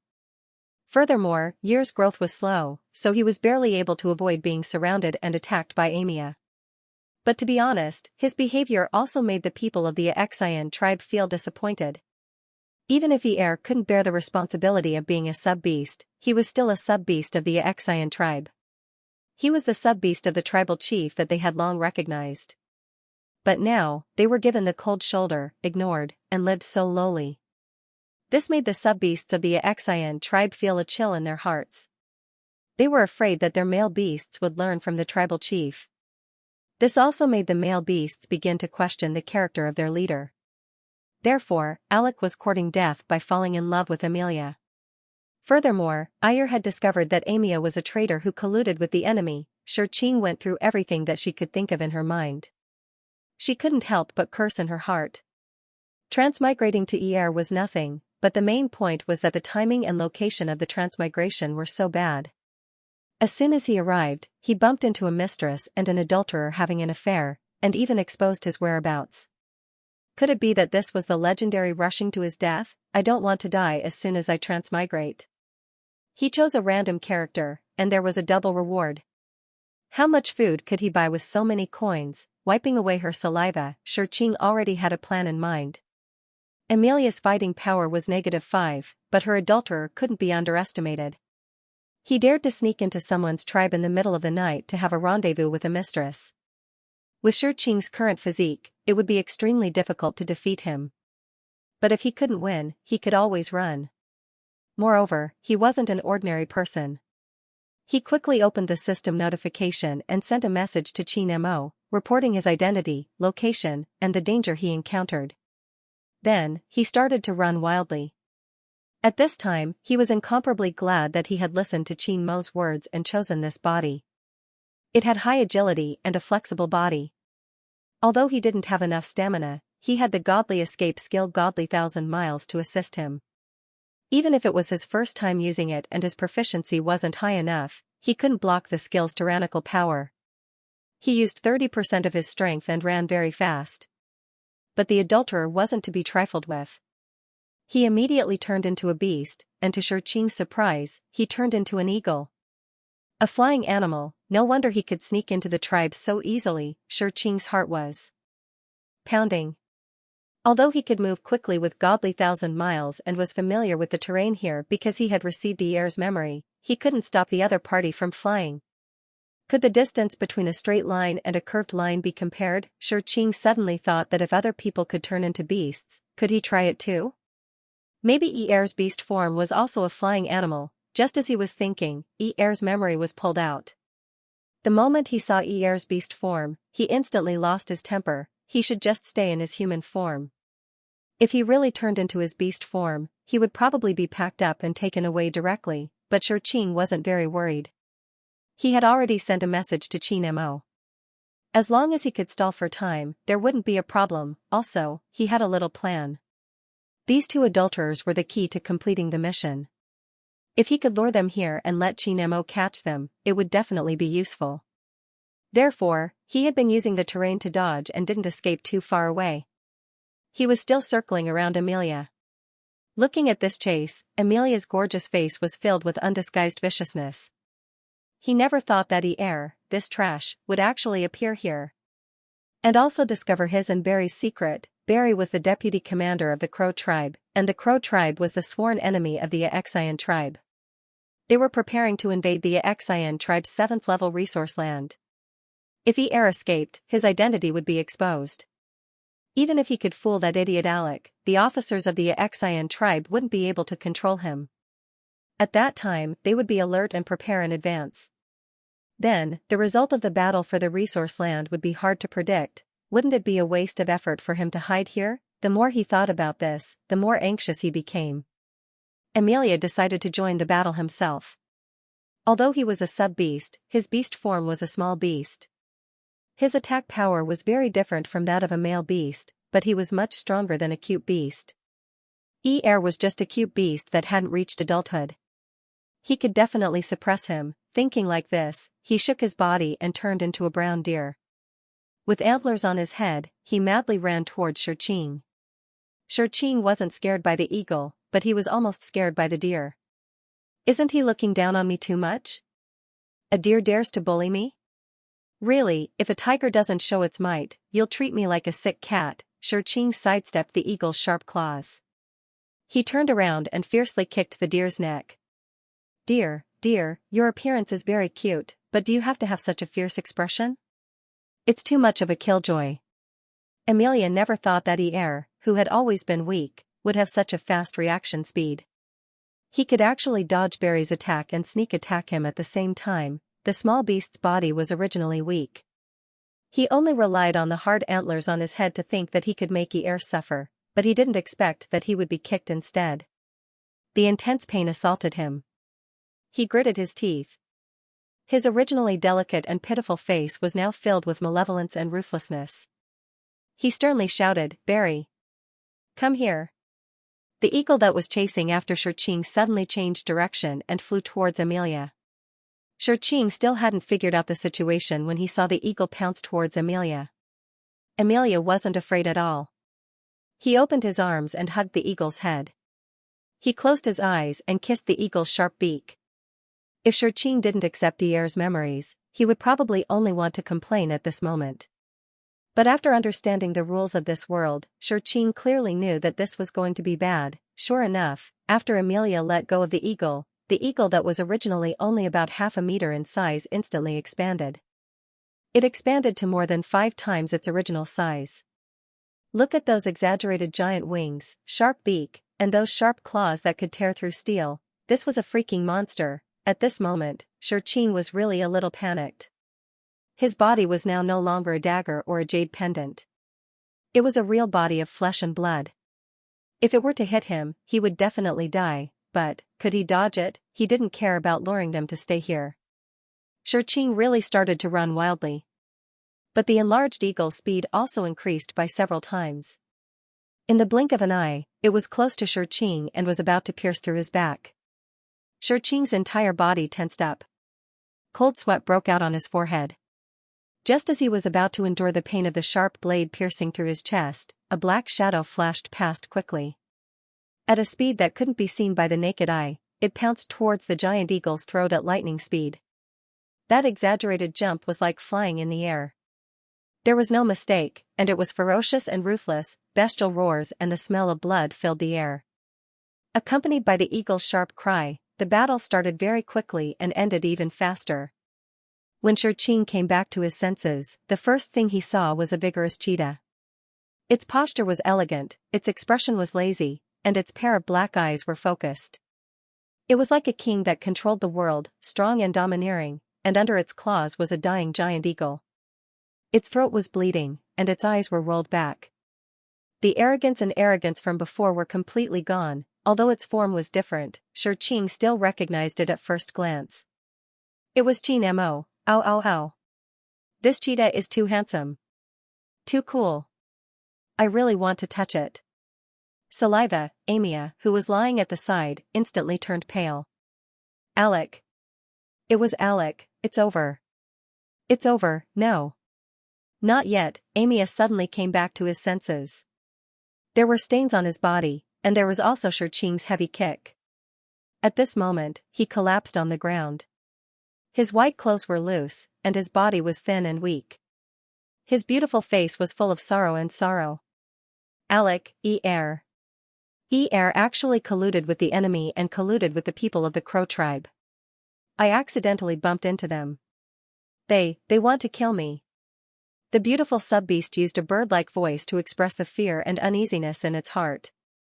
Its pair of beautiful eyes were like water as it looked expectantly at the majestic male beast. Coupled with the unique spiritual guidance of a sub-beast, if it was the original Alec, he would have already surrendered and listened to it. Unfortunately, the core had changed. The cheetah walked elegantly and did not even look at him. Instead, it walked towards Er, who was sitting on the ground. Er was a teenager, and he was still a little beast-like. His silver-white short hair was fluffy, and in the soft hair, there were two small semicircular furry black ears. Behind him, in the middle of his buttocks, there was a short and slightly raised white tail. Because of the cheetah's gaze, the teenager was a little happy. His eyes curved into crescents and the small ears on the top of his head and the small tail behind him unconsciously shook slightly. Before he could speak, the cheetah slightly bowed its head and leaned its warm furry head over. Its sharp teeth were pressed against the slender collarbone and it stuck out its tongue to lick the teenager's delicate neck. Feline tongues were all barbed. If it licked hard, it would definitely be injured.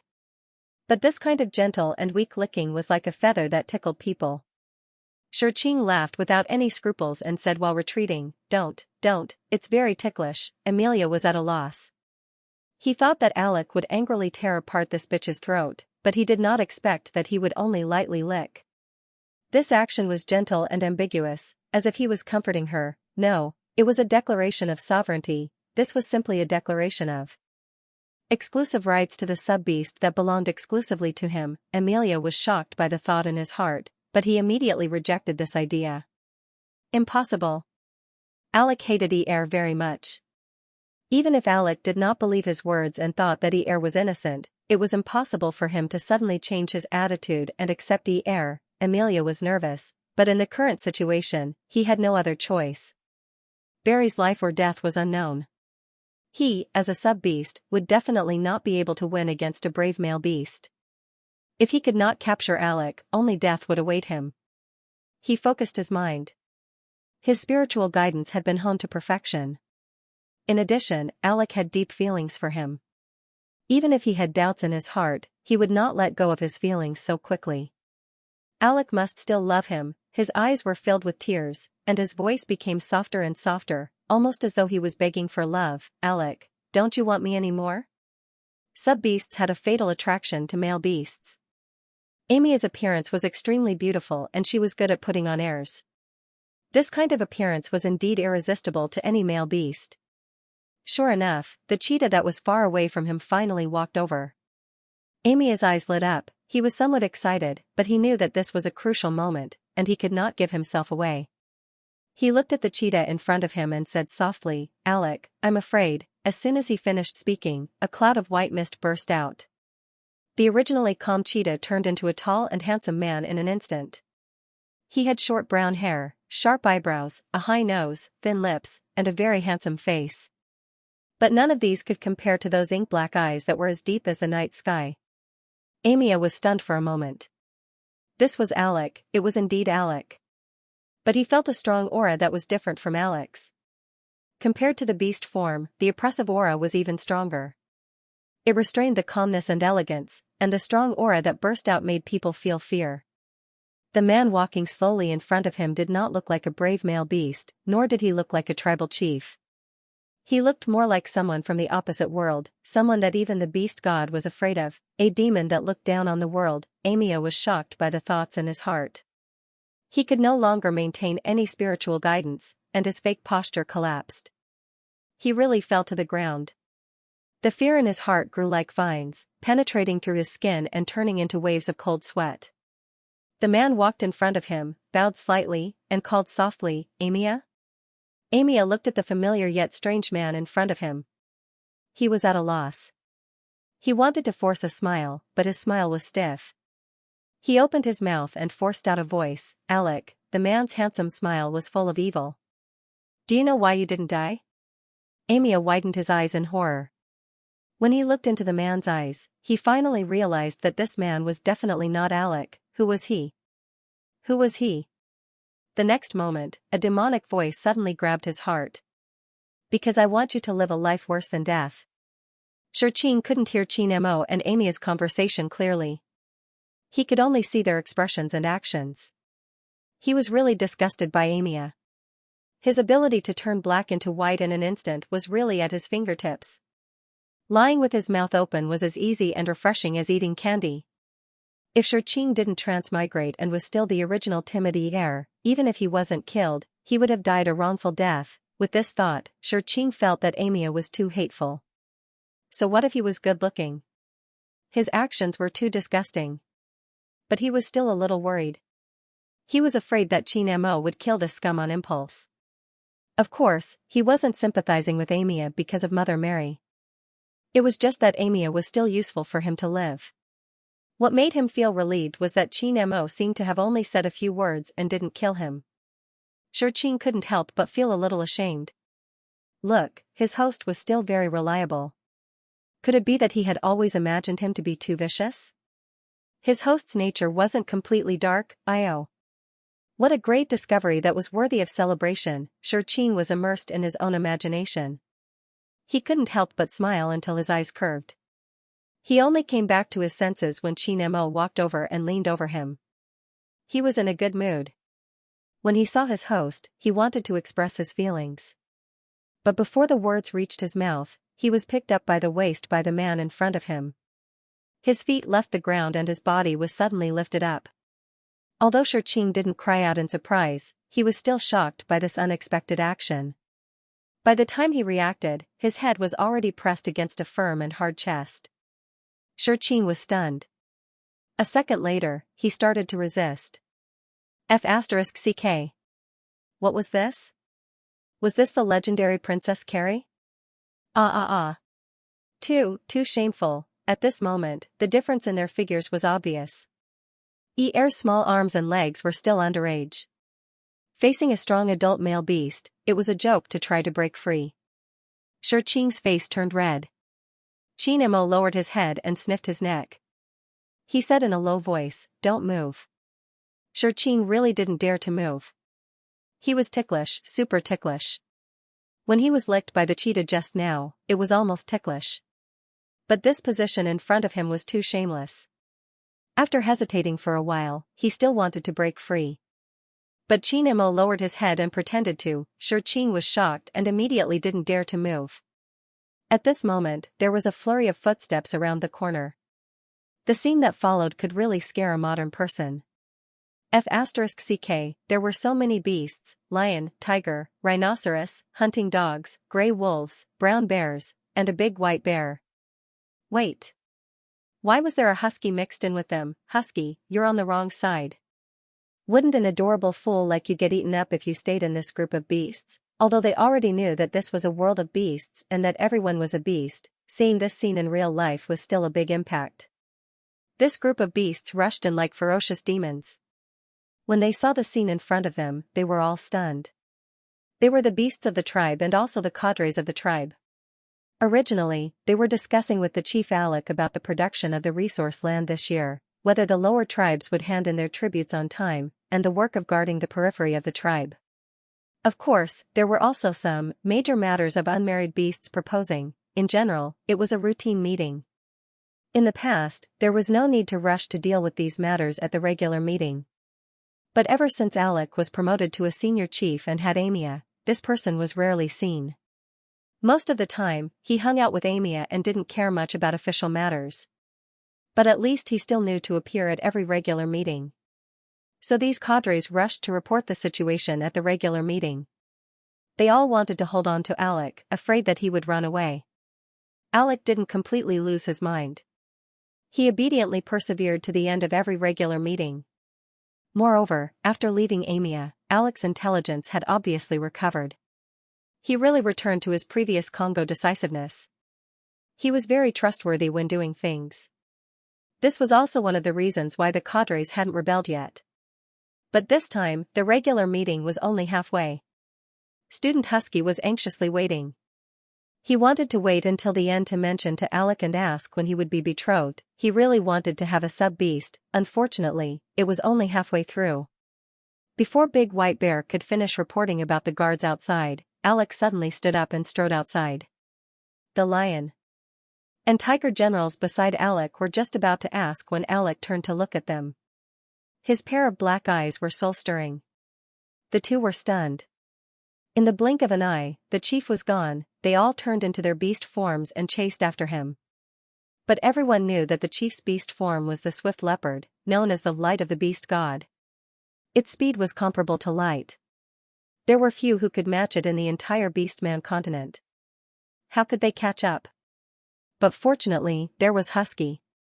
Husky's sense of smell was extremely strong. Within a radius of 1,000 miles, as long as he locked onto a target, he would definitely be able to find it. Alec was the chief of the tribe, their leader. His life implicated the entire tribe. Husky naturally remembered his scent long ago. At this moment, he used his sense of smell to search for him. Everyone followed behind him. They couldn't increase their speed. By the time they arrived, they had already missed the most exciting moment. But the scene in front of them was enough to make their jaws drop. Xianxia, who had always been regarded as a treasure in their hands, was actually lying alone on the cold ground. Her face was haggard, her clothes were tattered, and there seemed to be a footprint on her neck. God! Who dared to hurt this sub-beast? Wouldn't their bastard chief go crazy? In the blink of an eye, what they saw made them even more astonished. Wasn't this Alec?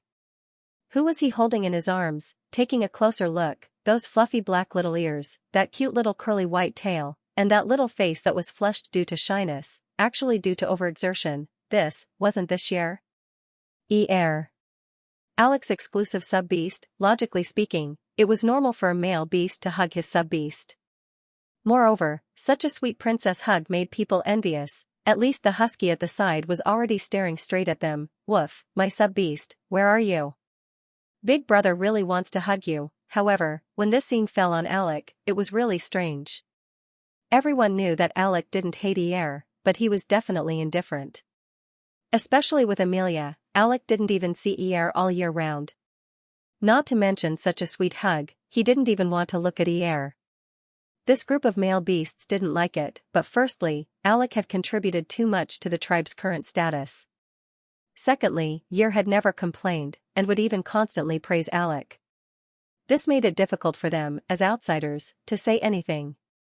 As for Xianxia's existence, the male beasts also turned a blind eye. In the beastman world, male beasts were highly loyal to sub-beasts. But Alec's situation was really different. He had already become an adult, but Xianxia was still underage. Adult male beasts would suffer from primitive agitation every few days. Sub-beasts didn't understand this feeling, but the male beasts understood it all too well. That kind of uncontrollable wildness and maddening heat was really too difficult to endure. And the stronger the male beast, the more violent this agitation was. Alec was able to endure until today without going crazy, which was enough to show that his endurance was extraordinary. But perhaps it was because he had endured for too long. Xianxia's appearance was like a life-saving straw, grabbing Alec's heart all of a sudden. Such a mature and beautiful sub-beast, such an understanding flower, satisfied Alec's conceited mentality. Only such a beautiful sub-beast was worthy of him. But at this moment, Alec actually abandoned Xianxia, who was at the tip of his heart, like a worn-out shoe. This was too shocking. So, what exactly happened? Xianxia saw the beasts in front of him, but he wasn't too surprised. He had received part of Alec's memory, so he naturally knew who these people were. He carried Xianxia and left in large strides. At the same time, he ordered, lock them in the dungeon. Only when Xianxia left did the beasts come back to their senses. Only then did they realize that there was actually a male beast in the corner, a male beast that didn't belong to the Xianxia tribe, a giant eagle. The big white bear took a big stride forward. It turned into its human form and looked down. With his sharp eyes, he discovered a hexagonal mark on the wings of the giant eagle. It was the crow tribe. This was a male beast from the crow tribe. The giant eagle's throat was torn open, but the strength used was just right. Although it looked bloody, it was still breathing and not completely dead. The big white bear thought for a moment and took out precious medicine from its bosom to stop the giant eagle's bleeding. The piebald tiger also saw the symbol of the giant eagle. The crow tribe was the archenemy of the Xianxia tribe. The two tribes were close to each other, and they had been fighting for territory for a long time. Whenever the tribes met, they would bite and attack each other without saying anything. Many male beasts of the Xianxia tribe had been killed by them. Seeing them now, they were even more furious. Seeing Dabai stop the bloody eagle's bleeding, he was immediately enraged. Dabai, are you crazy? This was an enemy. You actually saved the enemy. Dabai smacked him on the head. Can you grow a brain? With the chief's fighting power, how could he not bite this giant eagle to death? Since it's still breathing, it must be useful. After speaking, he didn't care about the piebald tiger's stupid look and arranged for people to carry the giant eagle away. Then he looked at Amelia. This sub-beast was a little difficult to deal with. First of all, the sub-beasts were special, so the beasts cherished and cared for them. Even if they captured an enemy's sub-beast, they would raise it well and try to reform it. If it really didn't work, they would just let it die. As for the sub-beasts of their own tribe, they were simply pampering them. After all, many male beasts were single. If you didn't cherish them, there would be others waiting in line. For example, there was a thirsty husky that was always waiting in line but couldn't get in line. Sub-beast, where are you? This dog's heart is thinking of you. In addition, Amelia was Alex's woman. It really wasn't easy to deal with her. However, someone immediately helped Dabai solve the problem. The rhinoceros was preparing to carry the giant eagle to the dungeon, but just as he touched the giant eagle shrank and became only half a meter tall. All the beasts were shocked. It turned out that this giant eagle was actually stimulated. Male beasts could be stimulated by sub-beasts, but the sub-beast had to be present. Thinking about the scene just now, was underage and didn't have this ability. Alec was a male beast, so there was no need to consider. The only adult sub-beast that had the ability was Amelia. Everyone's line of sight moved to Amelia. Amelia stimulated the giant eagle. Amelia stimulated the giant eagle that belonged to the crow tribe. It must be known that not any sub-beast could casually stimulate a male beast. To achieve this condition, the sub-beast and the male beast must have a complete relationship at least 100 times. Only in this way could the sub-beast be familiar with the male beast and be able to suppress the restlessness in the male beast's body while learning to transform this kind of power. The stimulated state was when the sub-beast and the male beast were mentally connected. The sub-beast used its powerful spiritual power to transform the restless and uncontrollable energy in the male beast's body, causing the male beast's attack power to increase exponentially. If Amelia really stimulated the giant eagle, then it was enough to prove the relationship between Amelia and the giant eagle. Dabai's expression immediately changed. He didn't hesitate to personally pick up Amelia and threw her into the dungeon without a trace of pity. In the beastmen world, betrayal was absolutely unforgivable. Generally speaking, the living environment of the beastmen world couldn't be compared to that of humans. Science and technology hadn't sprouted at all. Although there were smart sub-beasts that invented simple daily necessities, they were only tables, chairs, bowls, and chopsticks. Even if they had a fixed territory, the so-called house was just a round bumpkin. It looked quite interesting from the outside, but when it came to living here, it would be disdainful. It could only shelter them from the wind and rain, but other than that, there was no need to ask for too much. As a high-ranking tribal chief, Alec's house was already considered luxurious, but it was still a bumpkin. It was just a little bigger, a little more spacious, and there was also a skylight made of crystals, so there was still plenty of light. As for the other things, don't think too much. There was only a wooden bed, a wooden table, and a wooden chair. Qin Mo carried Xianxia all the way back to their room in a straight line. On the way back, Xianxia received all kinds of undisguised gazes. He felt awkward and thought that it was too embarrassing to be carried, but the beastmen were completely shocked by the fact that Alec was carrying Air.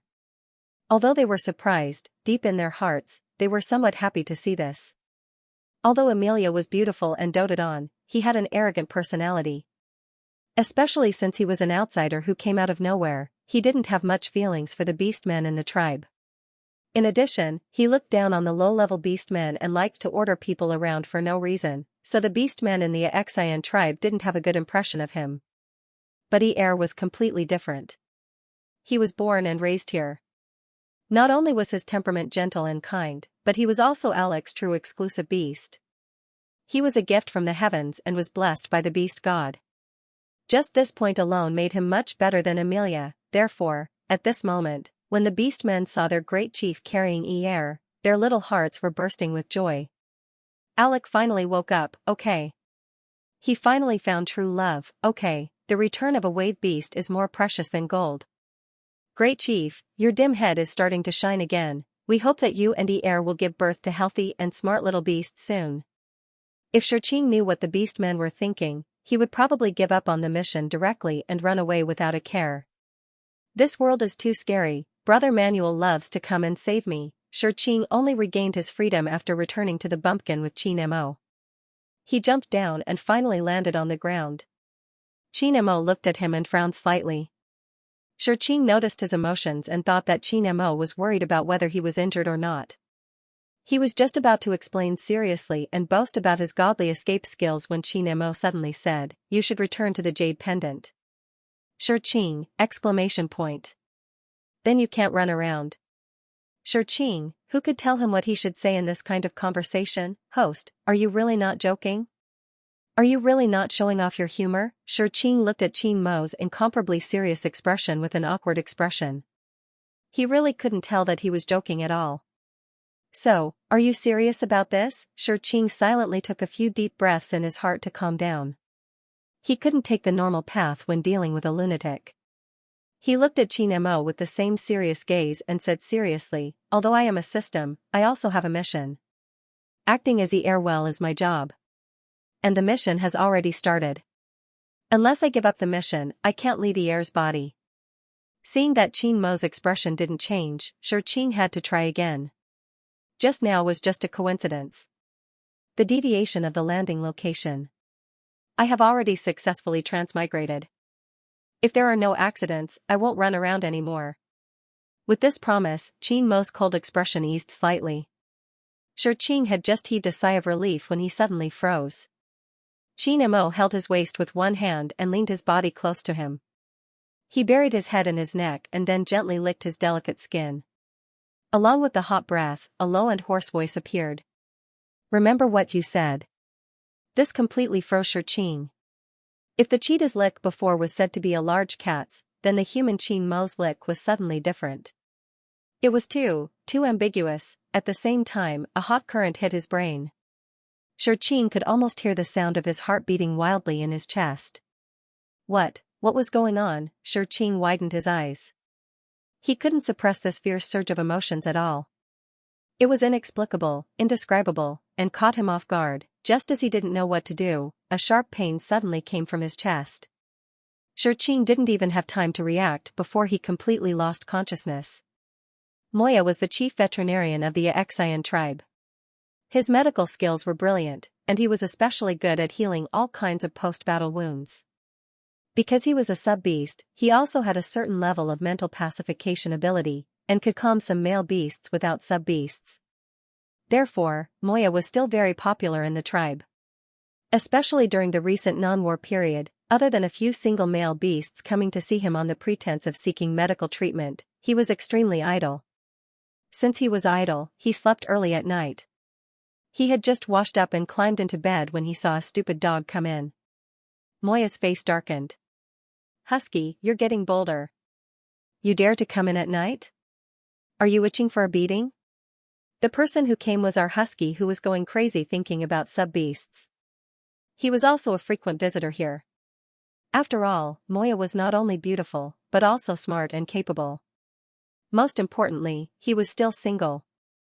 How could the husky not come to increase his favorability? Therefore, whether he was sick or not, he would come every day. Moya didn't bother him. Compared to other male beasts who liked to act cool and show off their fur and muscles, the husky was much more lively and cute. However, Moya absolutely didn't allow male beasts to come in at night. It must be known that the night was the most dangerous, especially after sub-beasts fell asleep. They couldn't control their mental strength, and the aura they emitted was a fatal temptation for male beasts. If they couldn't control themselves, they would get into big trouble. However, to Moya's surprise, the husky changed from his usual stupid appearance. He frowned and said seriously, "Moya, come quickly." Something happened at the chief's side. When Moya heard this, his heart was shocked. He couldn't care less. He put on his cloak, took his medicine box, and rushed out of the door. But he was only a small beast after all. His physical fitness wasn't good. Although it wasn't too far from the clinic to the chief's place, it took him a lot of time to run. The husky didn't say anything. He rushed forward and put him on his back and ran forward. Although Moya was usually calm and reserved, he had never been so close to other male beasts.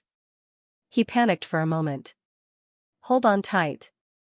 I'm going to speed up." Hearing Halso, Husky's full name, say this, Moya didn't dare to think too much. He could only hug his neck tightly, lower his body, and match his pace. Although Halso wasn't a fast male beast, his overall fitness was high. Even if he was carrying a person, his speed didn't decrease. In about 2 or 3 minutes, he arrived at the chief's place. Moya got down and rushed in with his medicine box. He had also heard about what had happened during the day. A male beast from another tribe had ambushed the tribe, but no one had been injured at that time. However, what had happened to the chief at night? Could it be that he had deliberately concealed his injuries in order to cover it up? If that was the case, then he didn't know how bad it would get, especially since Xianxia couldn't calm Alec down. The treatment would be too troublesome. If something happened to the chief, wouldn't the people of the tribe fall into chaos? Wouldn't they fall into the enemy's trap? The more Moya thought about it, the more anxious he became. When he pushed open the door and entered, he was completely stunned when he saw the healthy Alec. But he immediately reacted when he saw the sub-beast in Ika's arms. Silver-white fluffy short hair and small furry black ears. This iconic appearance made Moya's heart skip a beat. It was Yer. What happened to Iku? Moya and Yer had grown up together. Their parents had died early, and they had always depended on each other. Although as a sub-beast, they didn't suffer much grievances in the tribe, their temperaments were similar, and their experiences were similar, so their feelings for each other were very deep. Thinking that Iku might be injured, Moya's face turned pale. He knew better than anyone how weak an underage sub-beast was. If he was slightly injured, he might lose his life if the treatment was late. Moya rushed forward with his medicine box. Seeing that Iku was still in Ika's arms, he couldn't help but say, "Chief, please put him down. I'll examine him." Iku didn't move. His voice was cold, just like that. "I won't hinder you." Moya was stunned. He couldn't help but curse in his heart. "What were you doing earlier? Now you're playing affectionate," but he didn't dare to delay any longer. He took out the equipment and started to examine Ika's body. The more he examined, the more confused he became. Moya was stunned. He changed his angle and continued to examine. As time passed, Chin Mo's face became more and more unsightly. The surrounding temperature dropped below 0. The husky beside him couldn't help but shiver. But Moya didn't feel it at all. The tension and worry on his face gradually faded. It was replaced by surprise and a trace of suspicion. He simply put away all the equipment and placed his hand directly on Ika's heart. Then he closed his eyes. After about a minute, the suspicion between his brows disappeared. He smiled slightly and said to Iku, "Chief, don't worry. Iku has entered the puberty stage." Chin Mo frowned slightly. Puberty stage? Why did he faint? He had Ika's memory. He knew what the puberty stage of a sub-beast was, but there was no coma in his memory. Moya always had a straight face. At this moment, he was excited. Under normal circumstances, the puberty stage of a sub-beast will fluctuate 3 times. But generally, the reaction isn't big. Moreover, it mostly happens at night. At most, they won't sleep well. Ika's situation is very special. It's extremely rare, but it's not unprecedented. He paused for a moment and said more excitedly, fainting during the puberty stage means that Ika's mental strength is extremely strong. His body is overburdened, so he activated self-protection. In the end, he concluded, Master. This is a good thing. This means that Iku is a god sub-beast that has inherited the bloodline of the prophet. When Xianxia woke up slowly, he heard Moya's words. He closed his eyes for a long time. He knew who Moya was. He was Ika's good brother. At the same time, he also knew that Moya was a famous veterinarian in the tribe. He recalled his experience just now and guessed in his heart that it was most likely that Ear, who was slow, had finally reached puberty. This actually didn't give him a big impact. What really made him dizzy was Moya's following words.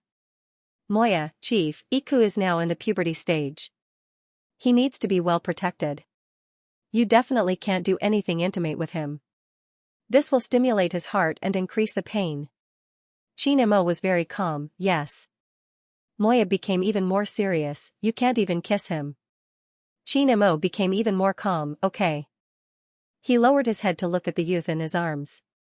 He asked very seriously, what about touching him? Moya thought for a moment. Considering Alec's proper attitude, he reluctantly agreed, this is okay. But you can't overdo it. You can't touch his sensitive spots. You can't make him aroused. Xianxia completely couldn't pretend anymore. He opened his eyes abruptly and immediately coughed loudly. He successfully interrupted Moya's unfinished words. Big brothers. What are you guys talking about? Don't challenge my 3 views, okay? Look at your moral integrity and lower limits. They all took off their clothes and ran naked. Moya's words were interrupted. However, he wasn't angry. Instead, he looked at Xianxia seriously. The young sub-beast in front of him had red cheeks. His pink lips were slightly opened. They were as tender as peeled peaches. What was worse was that his large eyes were sparkling and filled with water vapor. Moya was deep. He was very suspicious.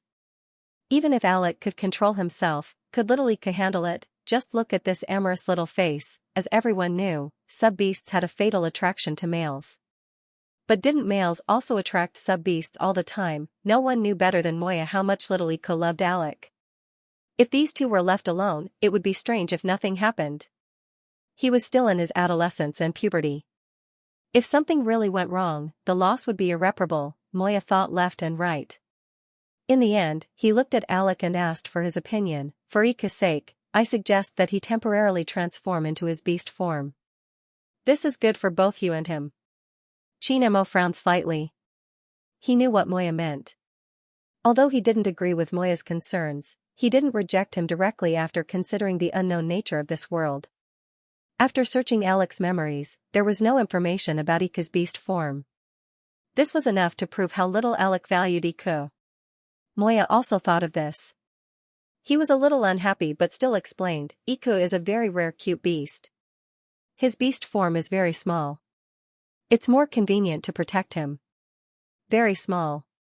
These 4 words made Xianxia quite satisfied. He thought for a while and finally said, okay.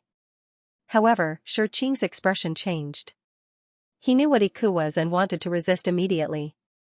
Moya didn't allow him to refuse and stuffed a pill into his mouth. Then he smiled and said, little Iku, be good. We're doing this for your own good. For my own good. Unfortunately, with a gulp, the pill went down his stomach. Then, Xianxia felt his body shrink and shrink. He was originally in Qianmo's arms but after a while, he was lying on Qianmo's palm. What was done couldn't be undone. Xianxia smacked his claws and fell down like a deflated balloon. Iku, of all things, you're actually a national treasure panda. A panda is fine. Logically speaking, an adult panda's attack power is strong and is very domineering. But you're a smaller version. Only the size of a palm. A panda the size of a palm, other than acting cute, can you do anything else? Xianxia, tired, not love. Compared to his depression, Xianxia was obviously happy. He looked at the black and white round little guy in his hand and the corners of his mouth curved into a happy smile. Although it was a little bigger than a jade pendant, it felt much better. Moya glanced at Alec secretly. Although Alec was usually serious, he didn't have the power that made people not dare to look at him like today. It was only when he smiled slightly because of Ika's beast form that he had a little bit of humanity. Moya looked at the two of them and actually had a feeling that it should be like this and that it should be like this long ago. Ika's unconscious intimacy with Alec and Alec's explicit possessiveness towards Iku. Although it was different from usual, but... Moya thought for a while. Actually, it should be like this. After all, they belonged to each other and were partners blessed by the beast deity. Seeing that everything was fine, Moya packed up his things and turned to leave. Xianxia turned into a panda. Although he wasn't used to it at first, he thought it through later. Anyway, the effect of the medicine could only last until tomorrow morning. When the sun rose, he could turn into a human again and it wouldn't be much of a hindrance. The sky was dark, and with the series of changes, Xianxia felt an inexplicable sense of peace as he lay comfortably in the warm palm. At the same time, he felt sleepy. His white furry little head rubbed against the palm of his hand. His short limbs were spread out and his belly was pressed against the palm of his hand. His little mouth even yawned exaggeratedly. Xianxia gently stroked him. This very rhythmic movement actually sent him to sleep. He went on a date with the Lord of Zhou early in the morning. The little guy in his hand fell asleep. Xianxia placed him close to his chest and then got up and left the house under the cover of the night. The Xian tribe's dungeon was cold and scary. There was no sunlight shining in. There was only a faint crystal that emitted a faint light that could barely bring a trace of light. Amir's clothes were tattered. Although he wasn't seriously injured, the inferior beast's body was relatively weak. At this moment, he was already very haggard. But even so, he was still weak and pitiful. Kacha. It was the sound of the dungeon opening. He raised his head abruptly and saw a man walking down slowly from the top. His tall figure, elegant steps, and handsome face couldn't be seen clearly because of the light. Amir sneered in his heart. His voice was very weak. "Alec, don't expect me to say anything when you treat me like this." The man walked down. Under the faint white light of the crystal, his handsome face seemed to be covered with a layer of ice. He was cold and unpredictable. "There's no need." Hearing Alec's words, Xianxia was startled. After he was sent to the dungeon, he had calmed down. Since he didn't die, there was definitely a way out. He had been waiting for this opportunity. When he was alone, he carefully recalled the entire process. Only then did he realize that he was actually so afraid of Alec that his mind was in a mess. He lost his composure and made one wrong step after another. That was how he ended up at a disadvantage. Xianxia couldn't figure it out. He had interacted with Alec for a long time. This man was indeed as outstanding as the rumors said, but at the same time, he was only an ordinary male beast man. He was addicted to the comfort of a sub-beast and enjoyed the extreme experiences he brought to him. He thought that he had already understood Alec, but the scene during the day had completely overturned everything. The pressure that Alec gave him at that time was so great that he almost couldn't breathe. But now that he had calmed down, he couldn't help but comfort himself. After all, the situation at that time was special. Alec's appearance was very sudden. He panicked for a moment, coupled with a little guilty conscience and astonishment. Under all kinds of psychological factors, he felt that Alec was especially terrifying. Thinking like this, his tense heart seemed to relax a lot. Although he was in the dungeon, Xianxia believed that Alec would definitely come again. Even if he had really abandoned him, he had colluded with the Crow tribe. This kind of thing was something that any leader would want to use to investigate some secret matters. At that time, he would definitely use this opportunity to attack Alec again. Xianxia was very clear about how fatal the temptation of a sub-beast was to a male beastman. Everything was well thought out. Alec had also appeared as he wished. But when he looked directly at this man again, that seemingly forgotten powerful pressure once again hit him in the face. The psychological construction he had prepared was on the verge of collapse at this moment. It was so fragile that it was like a piece of paper that could be easily broken with a finger. Xianxia suddenly came back to his senses. No, Alec must have a request. Otherwise, he wouldn't have come. He must have a request. Comforting himself like this, Xianxia seemed to have gained some confidence. He looked at Alec and said in a strong and cold voice, I know that you won't believe anything I say now. You must feel that I have betrayed you. You trusted your beast men, but they have always looked down on me. Before he could finish his heartfelt speech, he couldn't continue. His beautiful head was stepped onto the ground, and a leather boot was pressed against his delicate cheek. The owner of the boot was looking down at him as if he was looking at a lowly ant. I never talk nonsense. The man's low and hoarse voice rang in the cold dungeon, with a power that could penetrate one's heart and an indescribable evil. I don't like to listen to nonsense. Without the slightest bit of pity, he squatted down and looked into his eyes. I have something here that is very suitable for you. After he finished speaking, the corners of his mouth curled up, but there was no trace of a smile in his eyes. They were still cold and deep, like a pool of empty and cold ice water. Is this really Alec? Is this really? When he saw the item in Qin Mo's hand, he couldn't think anymore. His face was pale and his body was trembling. He was so scared that he couldn't control himself. No. You can't give it to me, you can't. Please, no, please Alec, I'll tell you everything, don't give it to me. No. Oh? You want to say it again? Xianxia was almost crawling on the ground. All his dignity was empty words in front of that thing. He never knew that Alec would have it. When he thought of how terrifying it was, he couldn't form his voice. Alec, yes, Alec, but I don't want to hear it anymore. The low and hoarse voice was like the grim reaper waving his scythe in the dark night. Xianxia couldn't say anything. The despair in his eyes was almost overflowing. Only now did he know what he had provoked. Fear, terror, despair, all the negative emotions were like a poisonous snake swallowing his heart. He finally felt the source of this strong pressure. It was because the person in front of him was a demon, a crazy demon who disregarded ethics, despised life and death, and licked blood without any scruples. Do you know why you didn't die? Because I want you to live a life worse than death. This sentence suddenly formed in his mind, and it was clearer and clearer than at this moment. A life worse than death.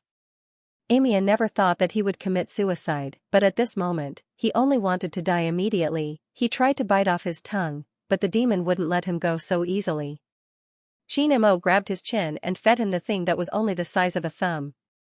Enjoy this bone-corroding worm from the kingdom of darkness. Bone-corroding worm, the most terrifying existence in the orc world. It didn't have any fighting power, and it wasn't easy to survive. It would only take a few seconds to turn into ashes when exposed to the sun. But if it entered the body of any living creature, it would bring about a terrifying disaster. The living creature that it invaded wouldn't be able to control its body and wouldn't be able to move at all. It would quickly devour the living creature's flesh and blood, but it would leave its nerves intact and experience the heart-wrenching pain of being cut into pieces. If it was only like this, Xianxia wouldn't be so afraid. But after devouring the flesh and blood, it wasn't the end. The bone-corroding worm would stimulate the regenerating cells in the flesh and blood, quickly reconstructing the flesh and blood, and then proceed with the next round of devouring. This cycle would continue until 7 days later, when the bone marrow was completely destroyed and couldn't be reconstructed, then it would end. And for everything that happened, the invaded person would maintain a high level of consciousness from the beginning to the end, enduring the endless pain of having their flesh and bones cut into pieces. This was a sinful worm, a demon from the world of darkness, a dead creature that had long disappeared from the orc continent, but at this moment, it was active in Xianxia's body. When Qin Mo left the dungeon, he had already changed his clothes and washed up slightly. At this time, the sky was starting to brighten. In about an hour, the sun would rise. He lowered his head and looked at the little fellow in his palm, who was still sleeping soundly. The furry little body curled up in his palm, round and cute like a ball. Qin Mo reached out and touched the soft fur on his back. He felt that under the black and white fur, it was soft and warm, as if the body would break if he used a little force. It was so weak and harmless. If he lost him, he would probably die immediately. Qin Mo smiled slightly. This faint smile was unexpectedly a little enchanting in the hazy morning light. He lowered his head and gently planted a kiss on the little fellow's head. Xianxia, you need me. If you leave, you will die. You can only die. The palm-sized little panda turned over and moved his round little head to the other side. His mouth was slightly open, and there was a little bit of sparkling saliva. Sweet and sour pork, don't run. Braised pork ribs, come back quickly. And soy sauce chicken, shredded pork, preserved vegetables, come to my bowl. Xianxia woke up from hunger. When he opened his eyes, he realized sadly that the sun had not come out yet. Why did he still look like a panda? He looked around in a daze and realized that he was actually not in the bumpkin. He couldn't help but look up and ask Xianxia, you went out? Xianxia, yes. Xianxia looked at the direction and studied the route. He immediately jumped up. You went to the dungeon? Xianxia, yes. Why didn't you wake me up? I haven't taken my revenge yet. You don't know how bad Xianxia is. He used to bully Xianxia and torture him. He's so bad. As he spoke, he started to feel indignant. Xianxia is also an idiot. He was actually bullied by him. He's so weak, so weak. He then started to roar again. Xianxia is also a traitor. He even wanted to kill me. I just kicked him. It's not satisfying. Xianxia lowered his head and looked at the palm-sized little beastie. One moment it was angry, the next moment it was cold. In the end, it could even frown and pretend to be deep in thought.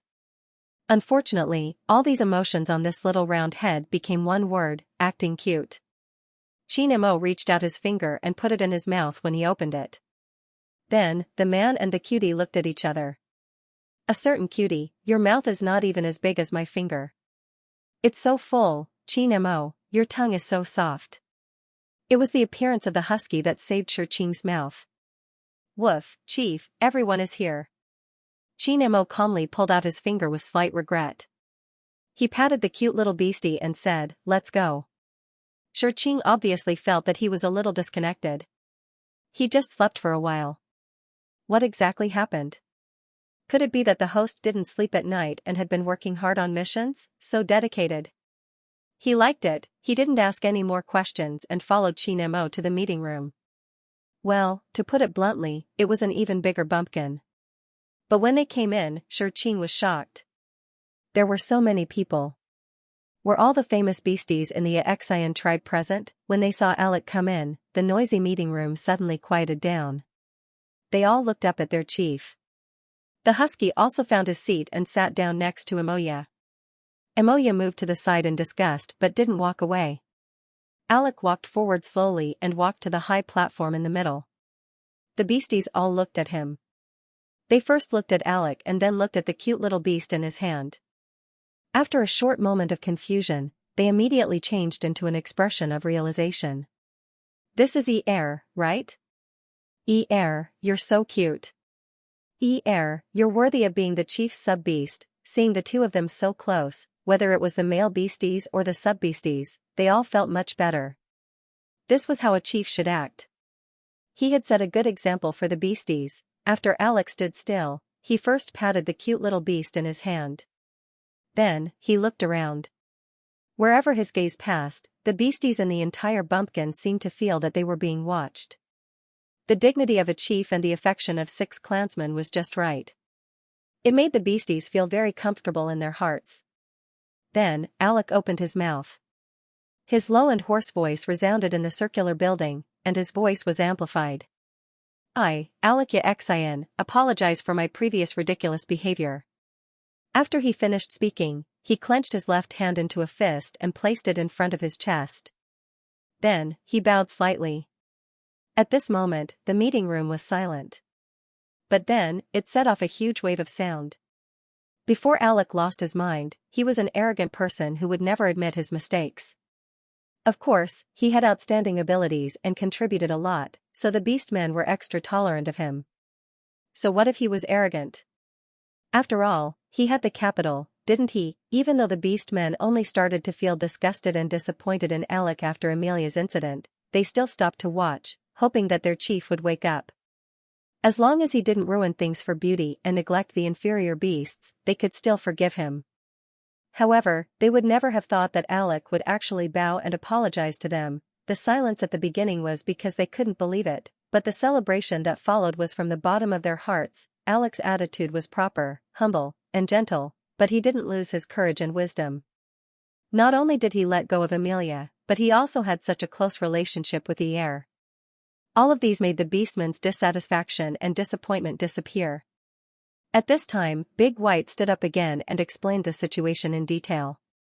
So, Amelia actually colluded with the male beastman of the Crow tribe, colluding with the enemy, and vainly trying to overthrow the Xian tribe's regime, and the reason why Alec was so absurd was because he was drugged with the aphrodisiac drug. The aphrodisiac drug was the drug that male beastmen hated the most.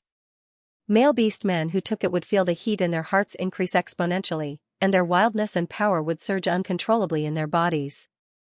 If there was no inferior beast to calm them down, they might even explode and die. In this state, male beastmen would have no resistance against any inferior beast that came knocking on their door. And Amelia was an inferior beast that had been baptized long ago, so she was very familiar with how to control male beastmen's desires. With spiritual guidance and the drug stimulation, it was no wonder that Alec would be so obsessed with Amelia in such a short period of time, to the point of madness. After this explanation, the beastmen became even more excited. As expected, their chief wasn't as bad as they thought. Xianxia, who was lying on Qin Mo's palm, couldn't help but twitch his mouth. How should he express his complicated feelings after seeing such a good show early in the morning? Should he praise the host's extraordinary acting skills? Or should he sigh at this bullshit whitewashing? Enchanted my ass. Enchanted my ass. Alec brought this upon himself. He was completely willing to kneel before Amelia and become arrogant and conceited. He thought that he was the only one in the world and that he was the only one in the world. That was why he indulged in debauchery and didn't care about proper matters. But now that Qin Mo wanted to gather the people's hearts again and unite them, it was inevitable that he would have to clear Alec's name. The aphrodisiac was indeed a good excuse. When the beasts calmed down, Qin Mo spoke again. The Crow tribe arranged for Amelia to infiltrate so that I would be at odds with everyone, creating a conflict and causing internal strife. When we're fighting amongst ourselves, they'll send troops to ambush us, invade our resource lands, and take over our homes. The last sentence was especially loud and clear. It was like a heavy hammer that smashed into the hearts of the beastmen. We are the sons of the beast deity, we yearn for freedom and love our tribe.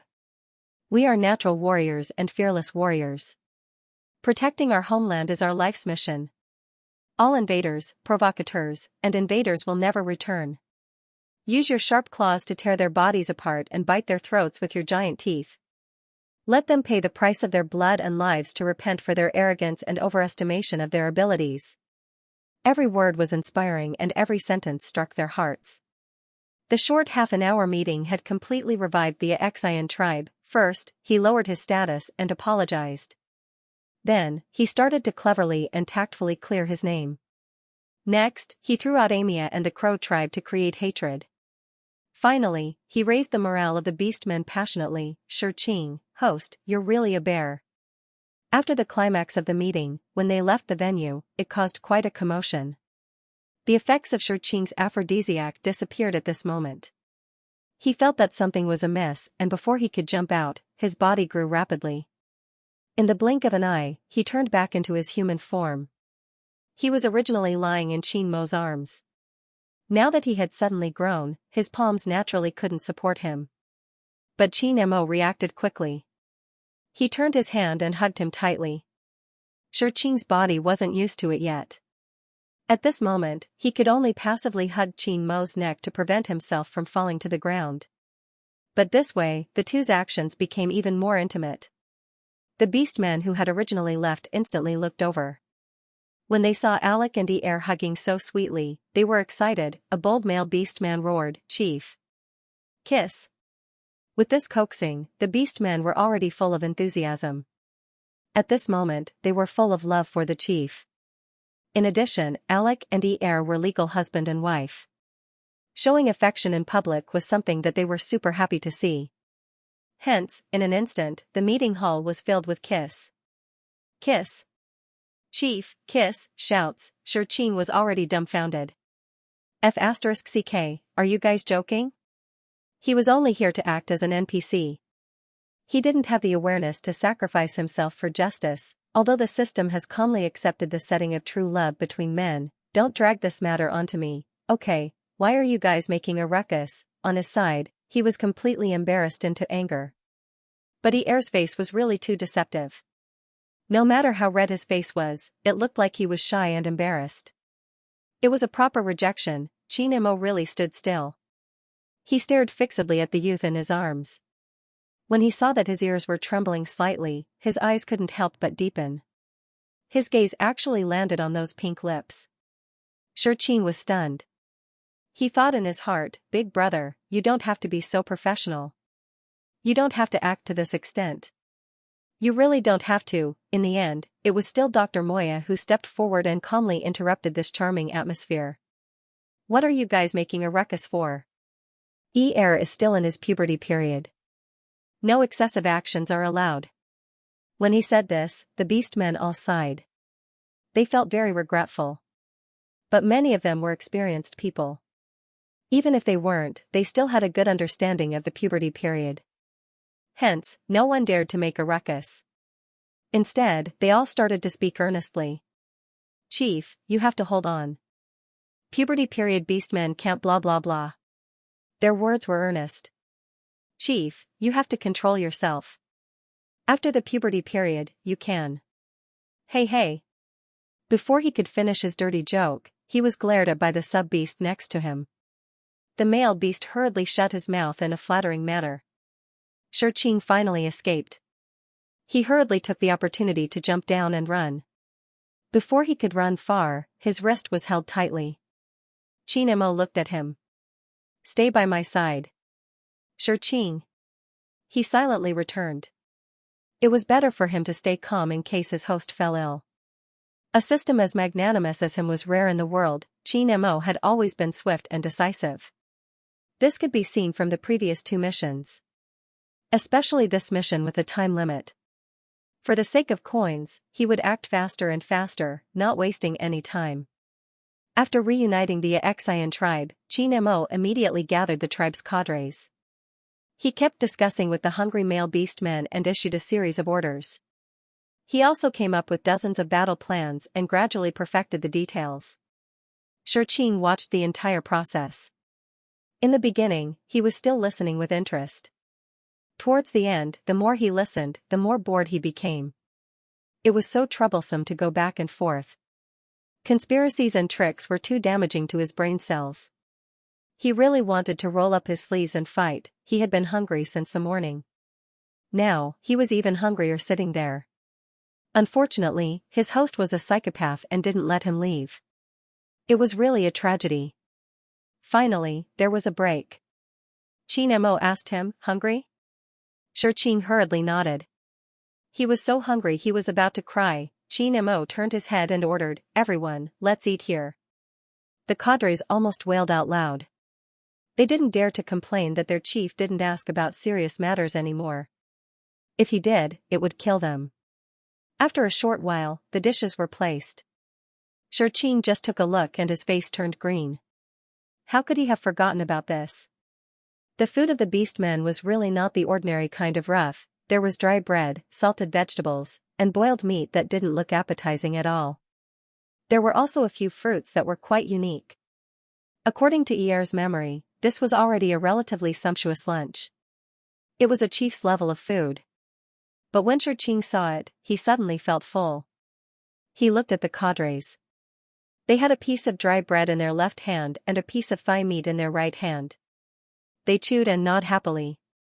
Xianxia expressed that he missed the countless delicious food in his bracelet. But in public, he couldn't magically make them all appear. Xianxia had always been very indifferent to these worldly things. He fully displayed the noble awareness of a high-level cultivator. But when he saw that Xianxia didn't eat, he understood after thinking for a while. Xianxia coughed and hesitated for a long time. Finally, he said, I have something to do. Can I go inside for a while? Xianxia glanced at him, stood up and said, okay. Xianxia was excited and hurried back into the house. When he entered the house, he quickly brought out plates of delicious food. As he ate happily, he began to ponder. It wasn't that there were no ingredients in the beastman's world. The main thing was that no one knew how to make them. Although he wasn't good at it, maybe he could pretend to make some samples to inspire them? In any case, he could improve the beastman's standard of living. Living in a bumpy house, using a wooden table, and eating pickled vegetables. Their lives were too miserable. Crow Tribe. Chief Carter was pacing back and forth in the house. Barry had been gone for so long, but there was still no news. Xianxia had already infiltrated the Xian tribe for more than half a year and had successfully captured Alec. According to the plan, Alec had already begun to neglect political matters. When Xianxia instigated him to dispose of his exclusive beast, it would be enough to cause the people's anger. Then, he would arrange for a spy to infiltrate the Xian tribe. Before Carter could finish his thoughts, an emergency report came from outside the door. He hurriedly let someone in. The person who came was a black bat. He entered the house and immediately turned into human form. He knelt on one knee, his face full of fear. "Chief. Barry has been caught." Carter was furious. He smashed the wooden chair beside him. "That piece of trash. Where's Xianxia? I can't contact her for the time being. The Xian tribe has been sealed off. The spy doesn't dare to act rashly." When he heard this, Carter's expression changed. Then, a flying letter came. It was signed, Alec. He quickly finished reading the letter and became even angrier. He's asking for too much. He's just a small deputy commander. How dare he use his life in exchange for my resource land? He's F***king crazy. Carter looked at this sarcastic and provocative letter. In a fit of anger, he tore it into pieces.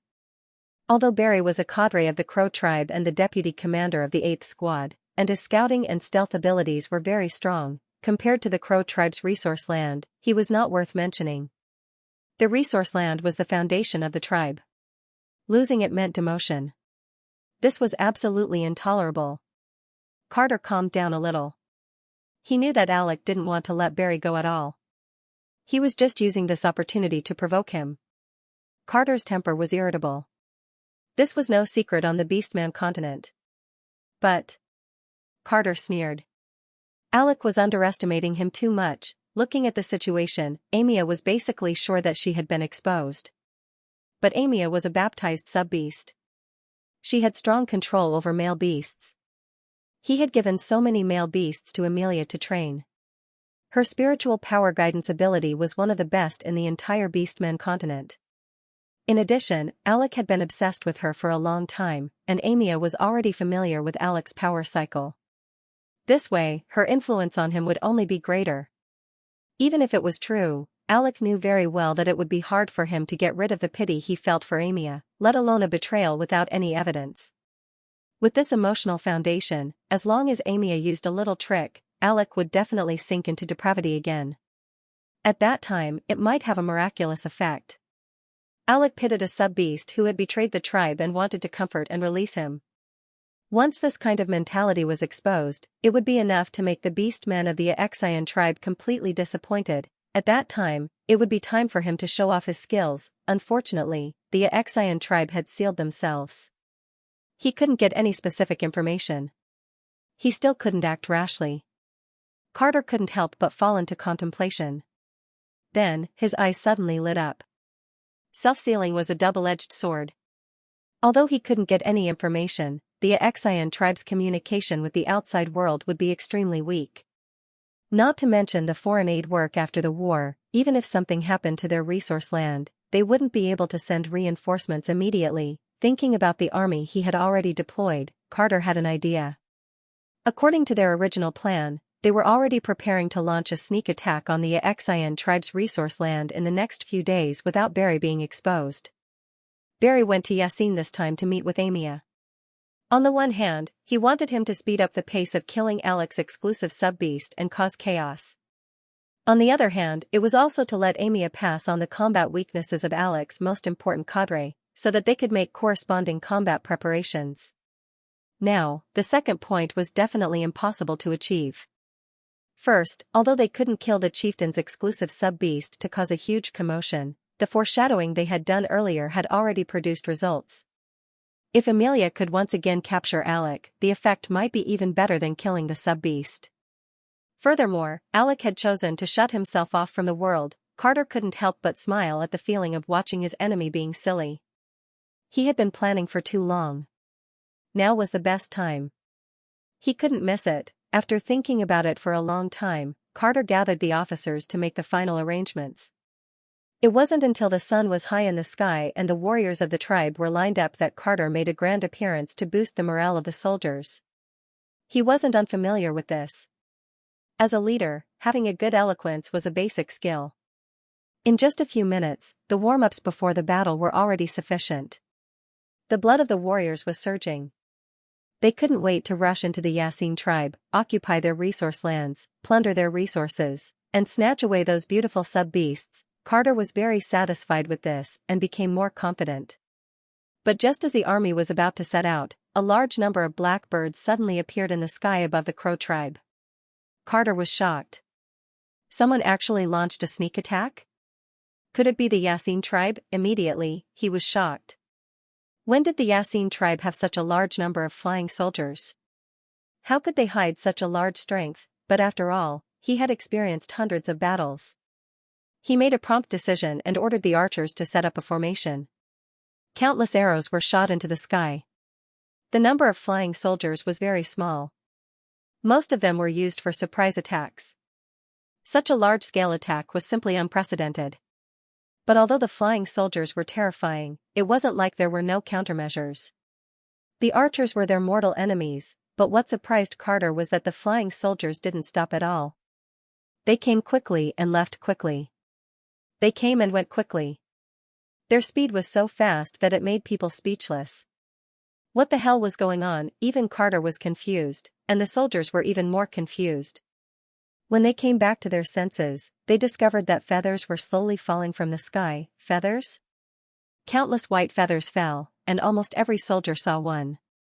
Carter also saw a few feathers in front of him. He picked one up and saw the words on it. Anger rushed to the top of his head. The general idea was that your tribe's deputy commander Barry accidentally wandered into the Xianxia tribe at night and was caught by the guards.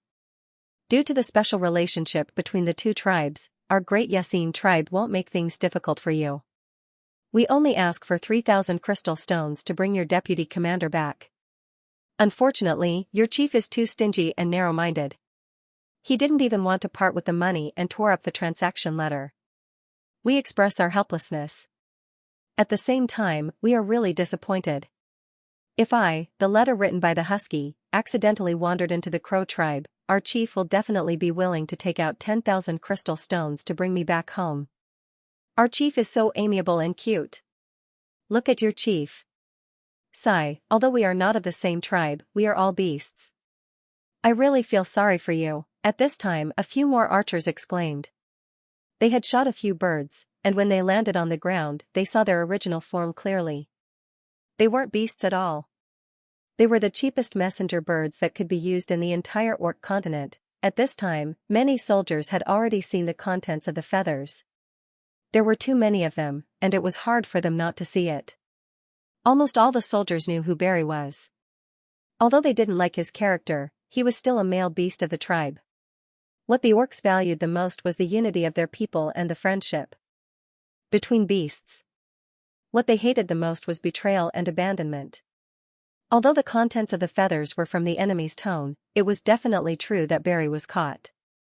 As for whether the Xianxia tribe had communicated with Carter, they couldn't tell, but Barry definitely didn't come back. And when Carter was trying to boost the morale of the soldiers, he didn't mention anything about rescuing Barry. If Carter really cared about his people, how could he forget at this critical moment? Even if they knew that this was a strategy used by the enemy to disturb the morale of the soldiers still couldn't help but feel a chill in their hearts. Carter's face was extremely ugly. He finally understood that he had already fallen into a trap. He thought that everything was under control, but he didn't expect the other side to bite back. This despicable and shameless Xianxia tribe. Because of the uproar of the beasts in the meeting, Moya was very worried. He was afraid that would be stimulated again. There were 3 fluctuations in the puberty period, and had already experienced one. It was reasonable to say that the first fluctuation was the lightest. Some careless sub-beasts might not even feel anything. On the contrary, the second and third fluctuations were more difficult to control. Moreover, during the second fluctuation, the adolescent sub-beast's hormones, which had gradually matured, would be released in a large area, making the sub-beast unable to sleep. At the same time, it would also trigger the smell of the single male beast. This kind of fragrance was indescribable. Moya was a sub-beast, so he couldn't experience it. However, he had seen too many single male beasts who were fascinated and even crazy about it. Male beasts with partners could resist it because of the suppression of their exclusive sub-beast, but it was very difficult for single male beasts to resist it. This was also the instinct that the beast god had bestowed upon them, allowing them to reproduce. Any beast man would encounter an endless desire for their other half. Ear's physique was so special. The first reaction was so strong. Moya couldn't imagine how big of a commotion it would cause when the second reaction happened. He couldn't help but frown. He really wanted to give Ear the immature medicine again, but he felt that this wasn't a solution. If it really started to fluctuate, the immature medicine wouldn't be of any use. Moreover, Ear already had someone he loved in his heart. Sigh. It was really difficult. Moya racked his brains to think. Xianxia was also seriously pondering. Qianmo brought him everywhere he went. Xianxia also saw how he arranged the deployment. He had full confidence in Qianmo's plan. To be honest, this mission didn't seem to be as difficult as he thought. Looking at the current progress, if there weren't any major accidents, 1 month would be enough. He never said much about Qianmo's thoughts. On one hand, he really didn't have much contact with these things. The more he said, the more mistakes he would make. Not only would he lose face, but he might also mislead others. But he also had his own little ideas. After interacting with the beast men these days, he had a good impression of this passionate and unrestrained race. Although their social structure was a little problematic, men loving each other and having children, it had to be said that they were incomparably loyal to their partners. It could also be that their innate structure caused them to have a high compatibility with each other. Although the male beast men were strong, smart, and had strong combat power, they couldn't control their own strength. Although the sub-beasts were weak and ordinary, they had a gentle temperament and strong mental strength. They could help the male beast men suppress their violent strength. Their matching more specifically explained the principle of keys and locks. Neither of them could exist without the other. They needed each other. Under such physiological conditions, coupled with emotional constraints, their loyalty to their partners was much higher than that of humans. Such a passionate, brave, and loyal race made Xianxia have a good impression of them. And he knew that this was a real world. Even if he and Qianmo left, these beast men would continue to live their own lives. So he hoped that he could do something. He couldn't handle big things, but even if he could help them improve their meals, thinking about how the group of cadres could eat dry bread with salted vegetables, he felt that the beast men were so miserable. But there was still a very difficult problem. That was, Qianmo had to keep him by his side at all times. It was easy to say when it was a jade pendant, a dagger, or even a red panda. After all, it was inconvenient for him to move. But now, he was a human. Perhaps he could move by himself, he knew himself very well. He wouldn't run around, act recklessly, and wouldn't leave the tribe. Under the premise that it wouldn't affect the progress of the mission, he should be able to do it, right? After thinking about it, Xianxia found it a little ridiculous. Why would he think this way? He felt like a primary school student who wanted to go out to play but had to ask his parents for permission first. He was also worried that his parents would disagree and reject his suggestion, but these thoughts seemed to be naturally imprinted in his mind, and he couldn't help but worry. It was like an instinct. Just like a rabbit seeing an eagle, a deer seeing a lion or a tiger, running away was its only instinct. It was all because they wanted to live. Thinking about this, Xianxia felt that he was thinking too much. No matter how capable Qianmo was, he definitely couldn't kill him. In a sense, he could even help Qianmo a lot. His relationship with Qianmo wasn't like a rabbit and an eagle. After thinking about it like this, he didn't think about it anymore. But in the depths of his heart, there seemed to be a little discomfort, but it was negligible. In the end, he still decided to tell Xianxia. After all, they were in a cooperative relationship. The success or failure of the mission concerned both of their interests. It was only right for him to inform him. With that thought in mind, when Xianxia was free, he would give him a silent hint. Xianxia got up without hesitation and returned to the house with him. Hungry again? When he heard Xianxia's question, Qing was embarrassed. Meow, did he avoid people every time because of food? Was it that obvious? Thinking about it carefully, he had pulled Xianxia into the house a total of 3 times. It seemed that he really did start eating as soon as he came in. Qing coughed to clear his throat. He was about to say, "I'm not hungry, I have something to talk about," when he heard his stomach grumble at an untimely time. Xianxia looked at him with a look of understanding. Qing, brother stomach, can we not be so embarrassing?" But this grumbling made him a little hungry. Anyway, he had already lost all his face. He might as well smash the pot and talk at the same time. Qing took out a small basket of steaming white buns without hesitation. He also picked out a few refreshing side dishes and finally brought out a pot of tea. The buns and side dishes were for him, but the tea was for Xianxia. From Qing's point of view, Xianxia must have gone stupid from cultivation. There were so many delicacies, but he wasn't interested in them and only liked to drink tea. TSK, what a waste. Of course, Xianxia was also immortal now. He still had to eat what he was supposed to eat. However, he wasn't as unrestrained as Qing. Not only did he eat all 3 meals, he also had to eat afternoon tea and supper. It happened to be afternoon tea time, so Xianxia just drank tea. There were only 6 small buns in a basket. They looked like typical steamed buns. The size of the dumplings was so small that they could be swallowed in one bite. Not only were these little buns cute, but they also tasted great. The most surprising thing was the 6 small buns. Each of them had different fillings. It was really satisfying to eat one after another. Coupled with the refreshing side dishes, it was simply wonderful. Qing's original plan of eating and chatting was decisively reduced to eating.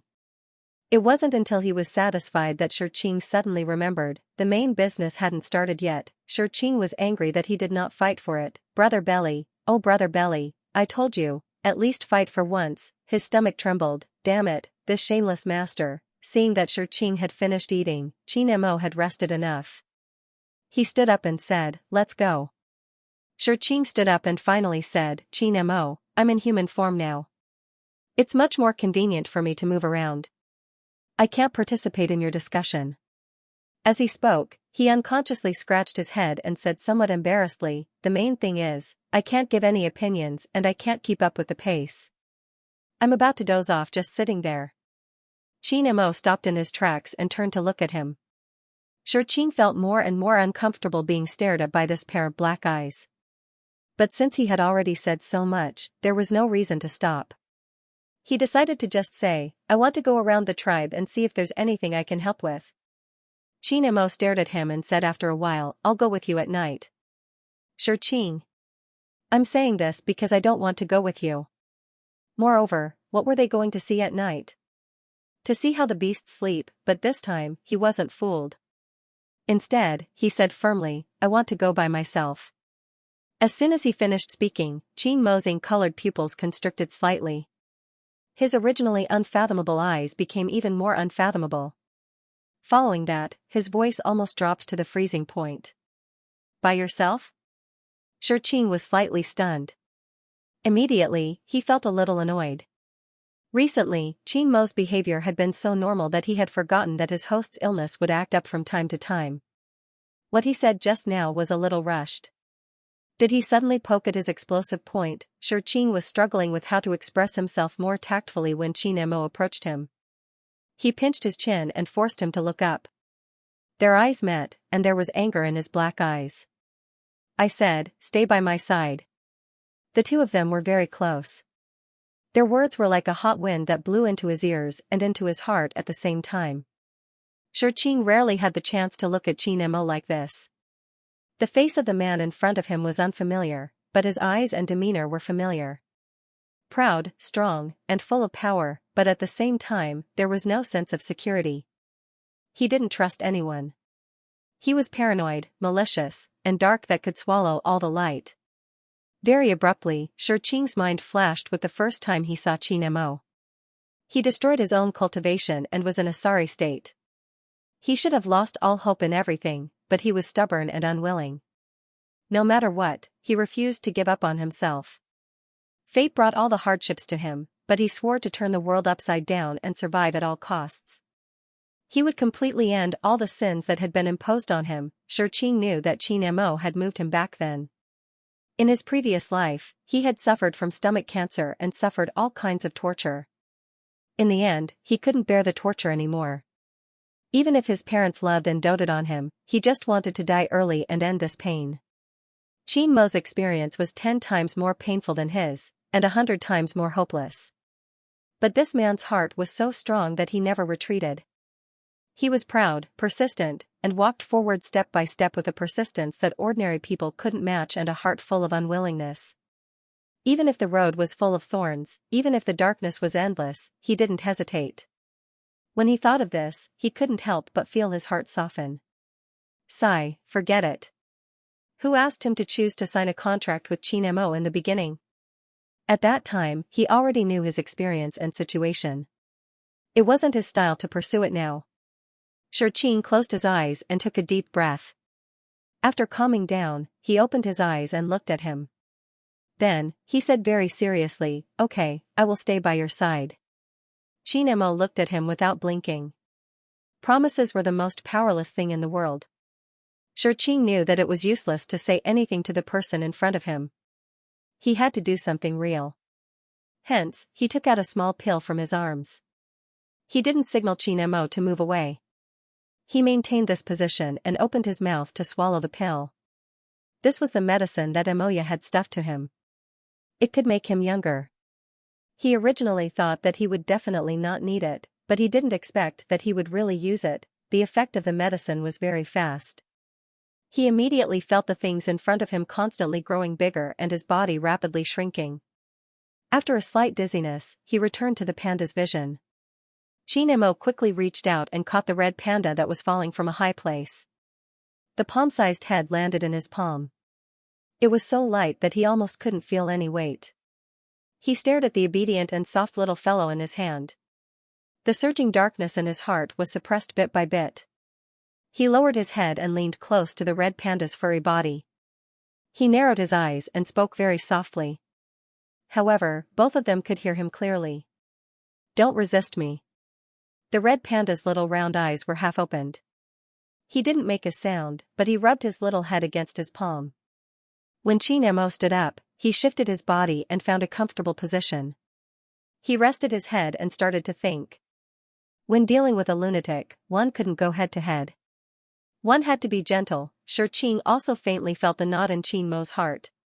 He had appraised the contract with Qin Mo after Qin Mo was completely betrayed by everyone. At that time, his appearance was definitely a floating wood in the sea for Qin Mo. It was a life-saving straw. The importance of his appearance was self-evident. And Qin Mo was an extremely insecure person. Naturally, he wouldn't let go of this system that could pull him out of the abyss. Therefore, the system wanting to leave was an untouchable reverse scale for Qin Mo. With this thought, Xianxia instantly felt that he had grasped the essence. He started to seriously think of a feasible way to stay by Qin Mo's side and be able to move around a little. Unless he could split into two. Oh my.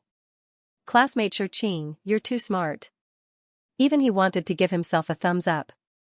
This thing was really sold in the system store. Unfortunately, he had used up all his coins to buy food. He was already so poor that he could only wait for this mission to be completed successfully. However, this was enough for Xianxia to be excited. After finding a solution, Xianxia suddenly felt that his future was bright. He was even secretly thinking that if he continued to develop like this, he would be able to publish a book that would benefit future generations in a while, right? When Qin Mo left the house with the little panda, this chubby little guy had already completely developed from a state of deep thought to a state of deep sleep. His slender fingers gently stroked the smooth fur. His posture was slow and elegant. But if one looked closely, the slight trembling of his fingertips exposed his inner thoughts. Intense desire flowed in the bottom of his heart. He crazily wanted to hold him tightly in the palm of his hand. He wanted to trap him in his hand, not leaving a single gap. It didn't matter if he was in pain, screaming, crying. He only wanted this exclusive to him. He would never be able to escape. These unspeakable thoughts swallowed his heart like a poisonous snake. No matter how he suppressed it, it didn't have any effect. It was like adding oil to a raging fire, burning more and more fiercely. After a while, Xianxia lowered his eyes and hid the darkness in his eyes. He lowered his head and planted a gentle kiss on the little black and white creature in a restrained, morbid manner that sent chills down one's spine. Don't resist me. Don't give me a chance to completely trap you. At night, Xianxia really took Shurqing for a walk around the tribe as promised. But at this time, Shurqing was still a furball. All he could do was stretch, yawn, and dry his fur under the moonlight. He actually wanted to dry his belly, but considering that lying on his back would expose some of his private parts.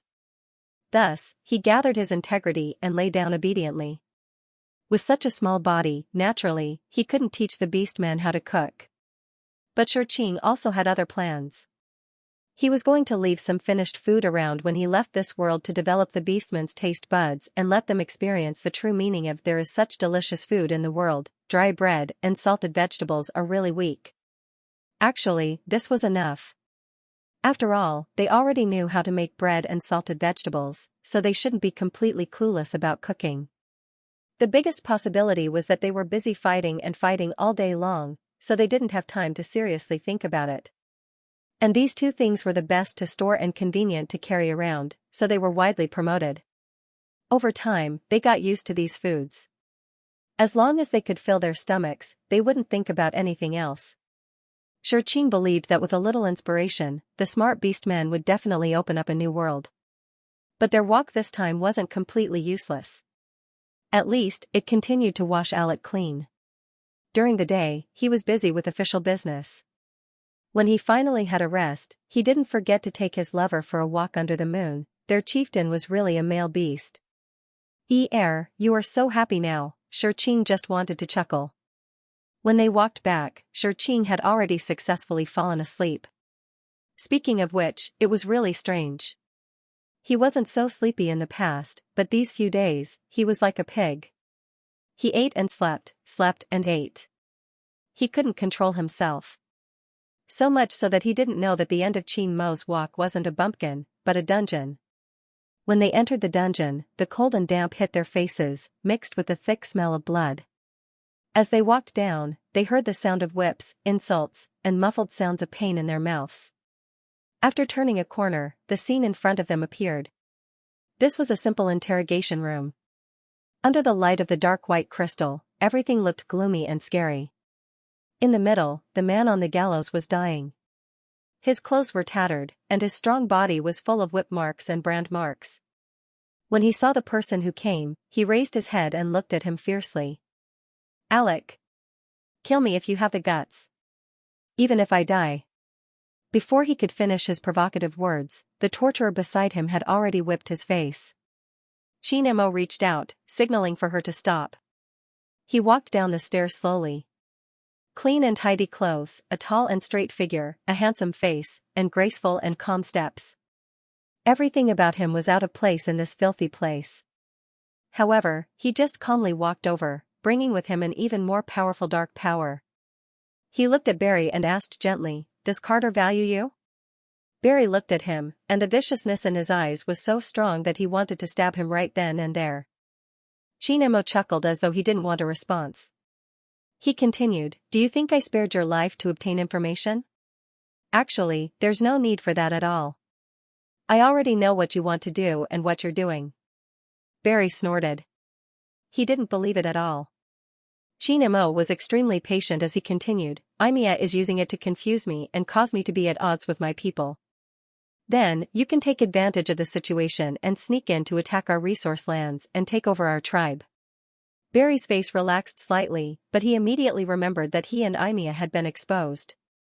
Anyone with a little brain would be able to guess this, so it didn't mean anything. But Qin Mo's next words really shocked him. You took the risk to sneak into the Xian tribe for two purposes. He told him their plan in detail, not missing a single word. Barry's strong confidence started to collapse. Why? Why did Alec know everything? Since he knew everything, why did he ask people to interrogate him day and night? Qin Mo smiled and kindly helped him to clear his doubts. I just wanted to see if money or you are more important in Carter's heart. Barry's expression changed. He had a vague idea in his heart, but he wasn't sure. Qin Mo's words were like a huge rock that smashed into his heart. 3,000 crystals in exchange for your life, but Carter tore up the transaction letter. A crack appeared on Barry's face. Qin Mo looked at him calmly. He looked at Barry's suspicion, confusion, and then helped him to confirm the truth. Barry, Carter gave up on you. Your chief, your tribe, doesn't want you anymore. Every word was like a gem. Barry panicked and started to refute. You're lying to me. It's impossible. It can't be. This is your conspiracy. There's no need, Barry. I know everything you know.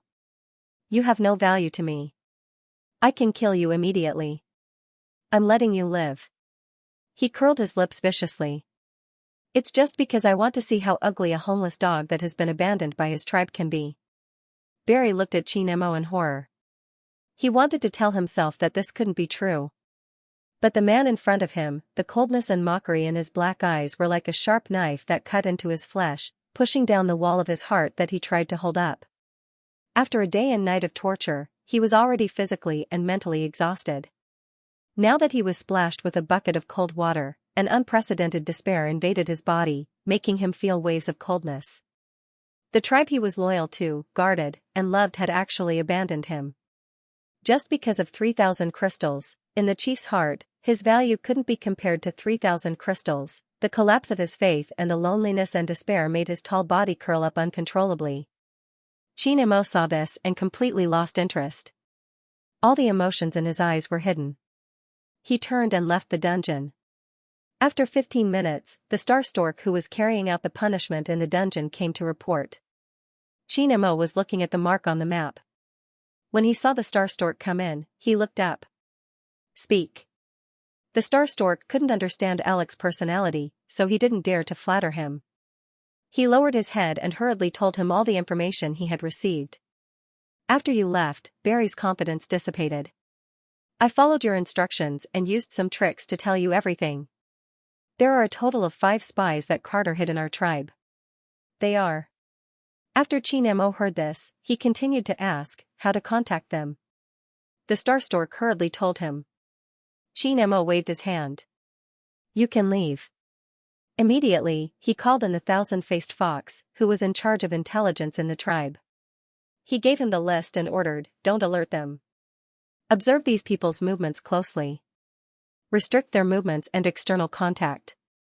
Pretend that the tribe is in a state of self-imposed lockdown. The 1,000-faced fox nodded and left with the order. After that, Qin Mo gathered the 3 commanders of the army and the investigation teams also, Husky, to make a final plan of the surrounding terrain, the target of the surprise attack, and the direction they were in charge of. It wasn't until dawn that everything was ready. The net had been opened. They just had to wait for the prey to enter. Clow Tribe. When the army was about to set out, they actually encountered this kind of thing that confused the morale of the army. Even though Carter reacted quickly and quickly made an emergency plan, exposing the Xian tribe's sinister plot to sow discord among the people. But no matter how strong the evidence was, it couldn't overcome preconceived notions. What's more, Carter's usual temperament and behavior were a little too harsh and violent. Even the beast race, who was good at fighting, wasn't as violent and aggressive as him. But there had never been a fuse, so these complaints couldn't be ignited. But now, they were ignited all of a sudden. Although at this critical moment, they could only suppress their dissatisfaction again, but the encouragement they had done before had already dropped to the freezing point. Carter knew this in his heart, but things had already come to this point, so he absolutely couldn't retreat anymore. The first drum of energy, the second was weak, and the third was exhausted. The current situation was already like this, so it was even more impossible to give up the attack. Not to mention whether the Xian tribe had a backup plan. Even if they didn't launch a surprise attack, he couldn't ignore the fact that Barry had been captured before. At that time, wouldn't the rumors be even more true? Would he admit that he was the chief who didn't care about the lives of his people? Therefore, even if Carter knew that he had missed a good opportunity, he couldn't stop. He could only brace himself and move forward. He could only hope that the Xian tribe was a paper tiger that was baring its fangs and brandishing its claws. It was arrogant on the outside but empty on the inside. They would use the strength of the entire tribe to fight to the death with them. Although losses were inevitable, it didn't mean that they had no chance of winning. With this plan in mind, Carter gave the order and launched the battle for the 7th-level resource land of the Xian tribe. As soon as they left, Xianxia immediately received the news. Husky was in high spirits. He had been rubbing his palms for a long time, and now he was even more impatient. Dabai had always been cautious, but at this moment, he was still a little worried. He couldn't help but ask, "Chief, there are only 3 teams guarding the resource land. Will they be able to withstand an all-out attack from the Crow tribe?" In the face of the Crow tribe's attack, the Xian tribe's plan wasn't to face the enemy head-on. Instead, they would use 3 teams to stall the Crow tribe outside their resource land. Then, they would send out 4 teams to launch a surprise attack on the Crow tribe's territory and directly attack their nest. Finally, they would send out 2 more teams to attack the Crow tribe's resource land. These preparations were already complete, and the division of labor was also clear. Xianxia would personally lead the troops to attack the resource land of the tribe, while Dabai would lead the troops to launch a surprise attack on the enemy's territory. These 2 teams were the main battlefields and were also the most ferocious. As for the last 2 teams that would attack the Crow tribe's resource land, their goal wasn't to take over the resource land. On one hand, they were to stall the Crow tribe's forces. On the other hand, they were to create a diversion and create a huge psychological pressure on the Crow tribe. This would affect the situation of the other 2 battlefields. Dabai didn't have any objections to the arrangements of the last 2 teams. However, the chief was personally leading the troops to defend the resource land and leaving behind the 3 weakest teams. This made Dabai extremely worried. After all, the resource land was the foundation of their tribe, and the chief was the soul of all the soldiers. If they lost here, the impact on the tribe would be unimaginable. This was a risk. Xianxia raised his eyebrows and looked at him. "Are you doubting my ability?" Dabai was taken aback. Then, he was shocked. He had actually made a grave mistake. The plan had already been formed. If he were to worry about it now, wouldn't it affect the morale of the soldiers? The chief had spent a lot of effort to rebuild the tribe's prestige and confidence. He had also gathered the hearts of the people by eliminating traitors. At the same time, he had also used tricks to mess up the enemy's plans. Although his true intention was to persuade the chief to leave behind more elite soldiers, if this was used by someone with ulterior motives, wouldn't it mean that he didn't trust the chief's ability? The reason why relatively weaker soldiers were stationed here was because this was the resource land of the tribe. The soldiers' goal was to defend. As long as they could defend and stall for time, it would be enough. There was no need to defeat the enemy. Under such prerequisites, having a strong and wise commander was the most important thing. And the chief was undoubtedly the best candidate. In addition to the chief's personal charisma, guarding the resource land would imperceptibly increase the morale of the soldiers, making them more fearless. The troops that ambushed the territory were the most elite. Their goal was to end the battle quickly and destroy the enemy's nest. Then, they would quickly return and block Crow's army from the rear. This way, they would be able to attack from the front and back and beat the enemy while they were down. After thinking through this, Dabai immediately knelt down and bowed. "I was speaking nonsense." Xianxia looked at him and said, "Don't disappoint me." Dabai thought of the efforts the chief had put in for the safety of the tribe and was immediately filled with emotions. "I will not disappoint you." The battle started. Xianxia rushed to Xian's resource land. Xianxia, who had been sleeping until now, slowly woke up. He really couldn't understand why he could sleep so much. Immediately, he realized that something was wrong with his body. "Xianxia, this is bad. There's something wrong with this body again."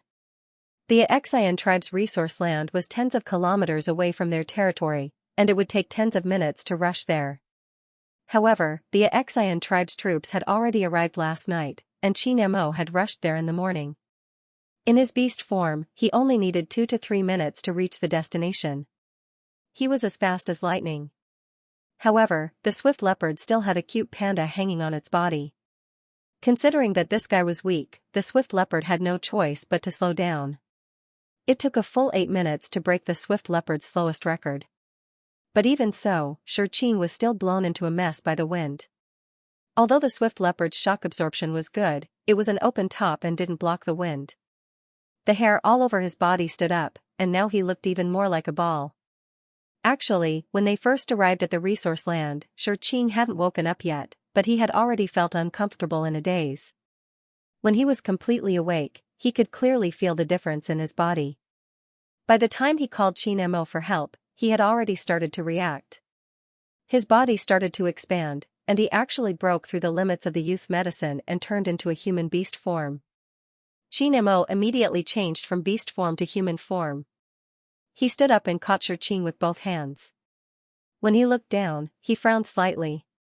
The young man in front of him had a flushed face and his eyes were misty with water vapor, causing his originally bright and clear eyes to be dyed with a trace of seductive charm. His pale lips had become an alluring pink due to the heat, and the enchanting arc made people unable to help but want to taste it. Because of this thought, Qin Mo clearly felt his heart throbbing. The wild nature and strength that was innate to this body surged with unprecedented intensity, bringing with it bursts of heat like a volcanic eruption, scorching and boiling, spewing out incessantly.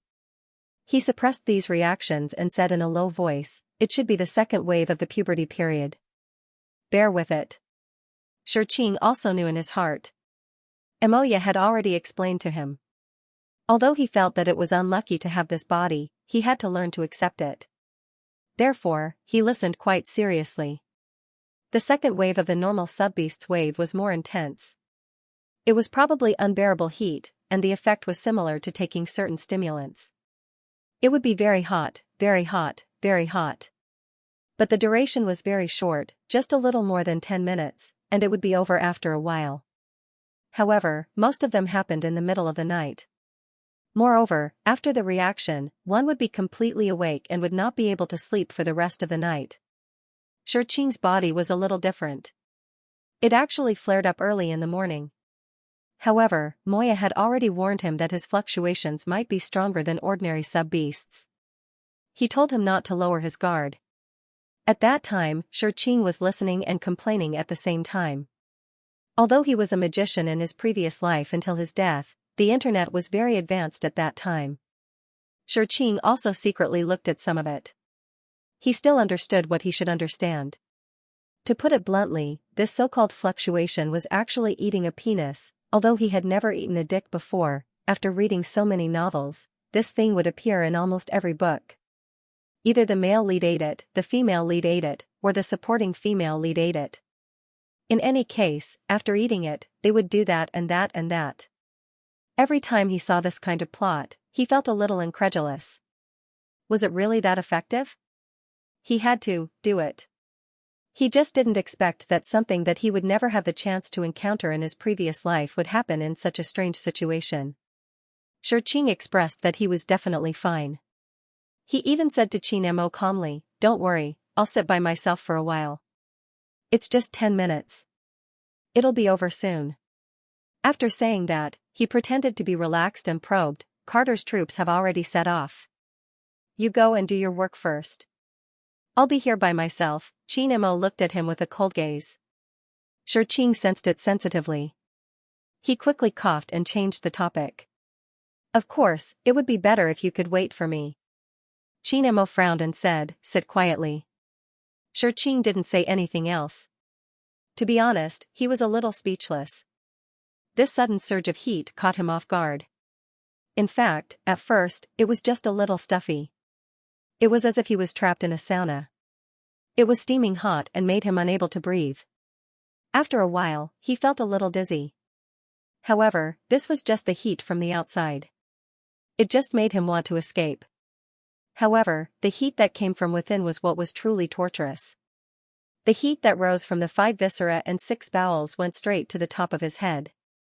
At the same time, the heat was accompanied by an electric current. Wherever it passed, the itchiness was unbearable. There was nowhere to run. At this point, Xianxia could no longer pretend to be calm. Originally, he could still sit still, but now, he couldn't sit still at all. He got up irritably and paced back and forth. In the end, he even began to tear at his collar. His originally loose clothes were torn by him, but it didn't alleviate the heat at all. He only wished that there was an iceberg to help him cool down. What was worse was that for some reason, he actually smelled an indescribable refreshing smell. It was as if he suddenly smelled the sweet smell of ice cream after walking for a long time on a hot summer day. It could quench his thirst and extinguish the fire in his heart. Xianxia couldn't help but walk towards the smell. Then, he saw Xianxia. It was an unfamiliar face and familiar black eyes. At this moment, he still had some rationality. He knew that this was his host. It was a man, no matter how beautiful he was. Thinking of this, he actually saw Xianxia in a daze. It wasn't Alec, but Xianxia. That perfect face without a single flaw was so beautiful that it made people gasp in amazement, and at the same time, it was also incomparably moving. Once this thought appeared, he suddenly couldn't control himself. His mind was filled with heat. He looked at the person in front of him in a daze and couldn't help but lean towards him. Unexpectedly, he actually tiptoed and stuck out his tongue to lick his pure white neck.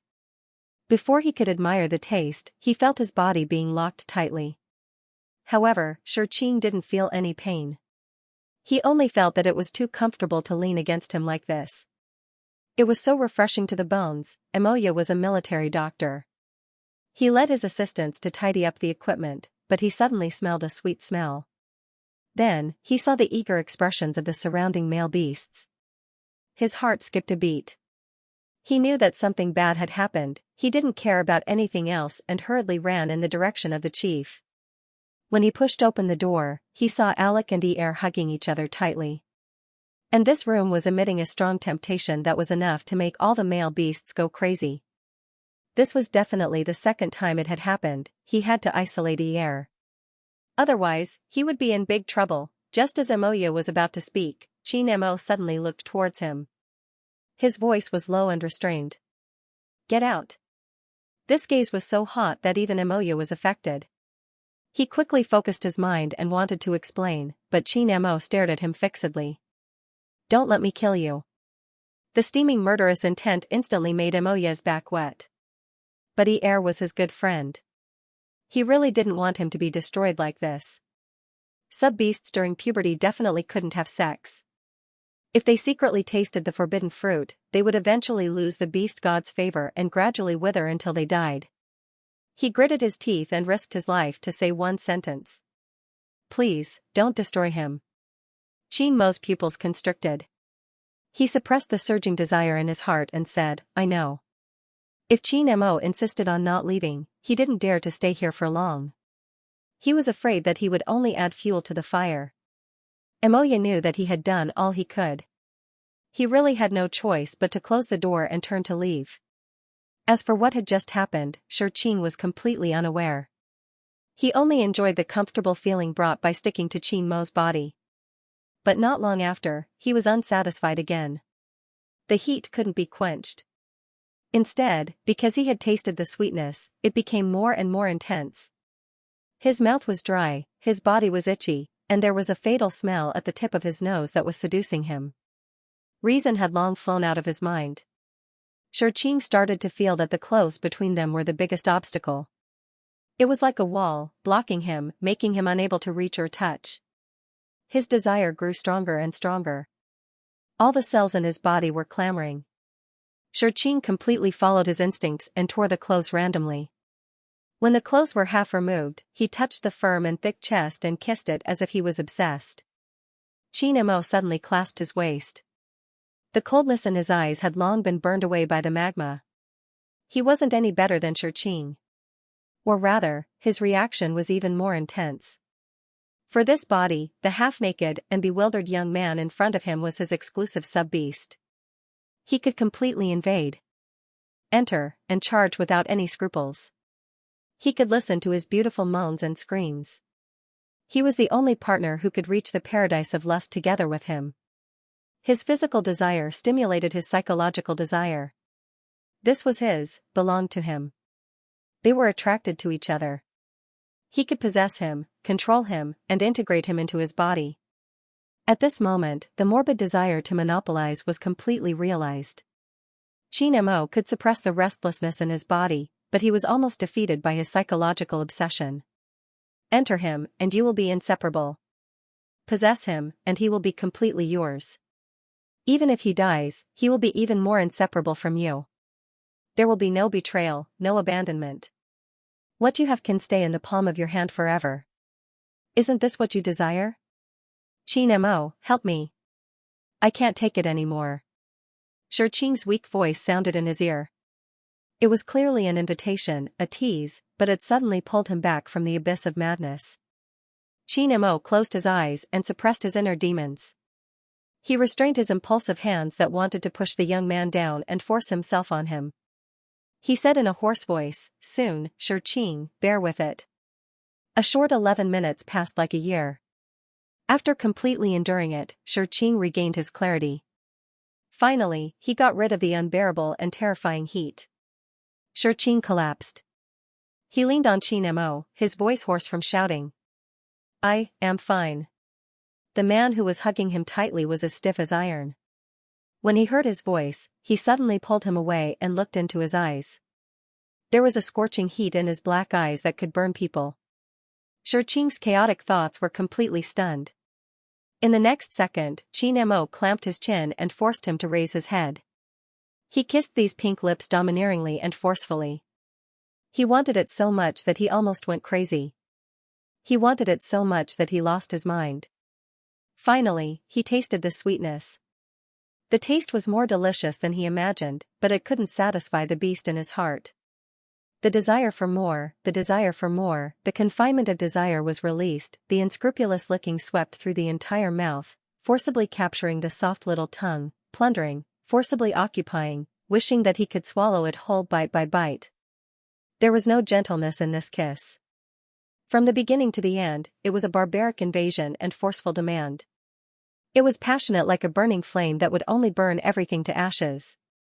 Just when Xianxia thought he would suffocate to death, Xianxia finally let him go. The extreme lack of oxygen caused his legs to go soft. Xianxia almost fell to the ground. His brain completely crashed. He couldn't think of anything. He could only gasp for air. Xianxia stroked his back. A kiss couldn't satisfy him at all. It was like an appetizer before a feast. Its only function was to arouse people's appetite and make them look forward to the main meal. Xianxia had lived for too long. Cultivators didn't abstain from sex. He had a lot of experience, but he had never been like this. He only wanted to penetrate the young man in front of him. He didn't care about the consequences. In the end, reason prevailed. He tidied up Xianxia's messy clothes, took out the infant pill, and handed it to him without a word. At this moment, Xianxia looked at this pill as if he saw his savior. He really didn't expect that the thing that he hated so much at the beginning would become so cute. Without any hesitation, Xianxia swallowed it. After turning into a little panda, he finally relaxed. Although his mind was in a mess, his body was really tired. After opening his eyes for a long time, he finally fell asleep. When the husky heard that Xianxia had rushed over with the heir, he was even wretched on the way to report the news. Damn, the chief loved little heir so much. He brought him everywhere. If heir was an adult, would he still be able to get out of bed? He hadn't even tasted the taste of death, but he already valued it so much. If the two of them were to have sex, the chief would have to keep him in his mouth all day long. Exclusive sub-beasts had a high compatibility with male beasts. Their ability to pacify restlessness was also the strongest. Therefore, when the chief did things with the heir, it was definitely more than 100 times better than with Amelia. Sigh, I don't know when I, Harso, will be able to experience it properly. Woo-woo, my sub-beast, you're already an adult. Why don't you jump into my arms? When he ran all the way into the house and saw Xianxia, as the tribe's #1 detective, the husky's ears perked up. Alarm bells rang. The atmosphere was so low, the fire was so big, damn it, didn't they say that the chief and the heir were having a sweet time together? What was with the atmosphere? So scary QAQ. In the next moment, the husky's dog nose played its role. The strong aura in the room rushed into his nose like a rocket. This sweet and fragrant smell was enough to make a male beast blush with just a sniff. Even though most of the smoke had dissipated, Husky couldn't help but start imagining things. It was too intoxicating. She really wanted to die in this house. Just as he was about to fall to the ground, a cold gaze pulled him out of his warm and sweet dream. The husky shuddered and suddenly woke up. Damn, this aura. Could it be that the heir had encountered a second wave? Holy shit, the chief had been guarding by his side all this time? Heir, is heir alright? He quickly looked up and saw heir sleeping soundly. Only then did he feel relieved, but then he was surprised again.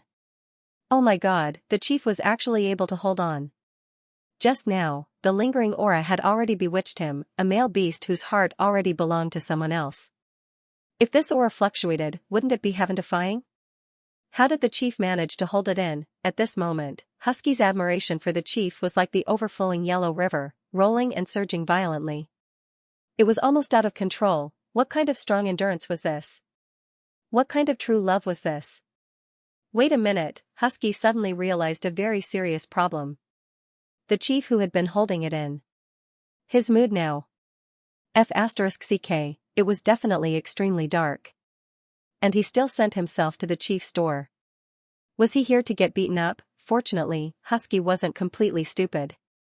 He didn't dare to let his imagination run wild here. He hurriedly reported the information to attract the hatred. Chief.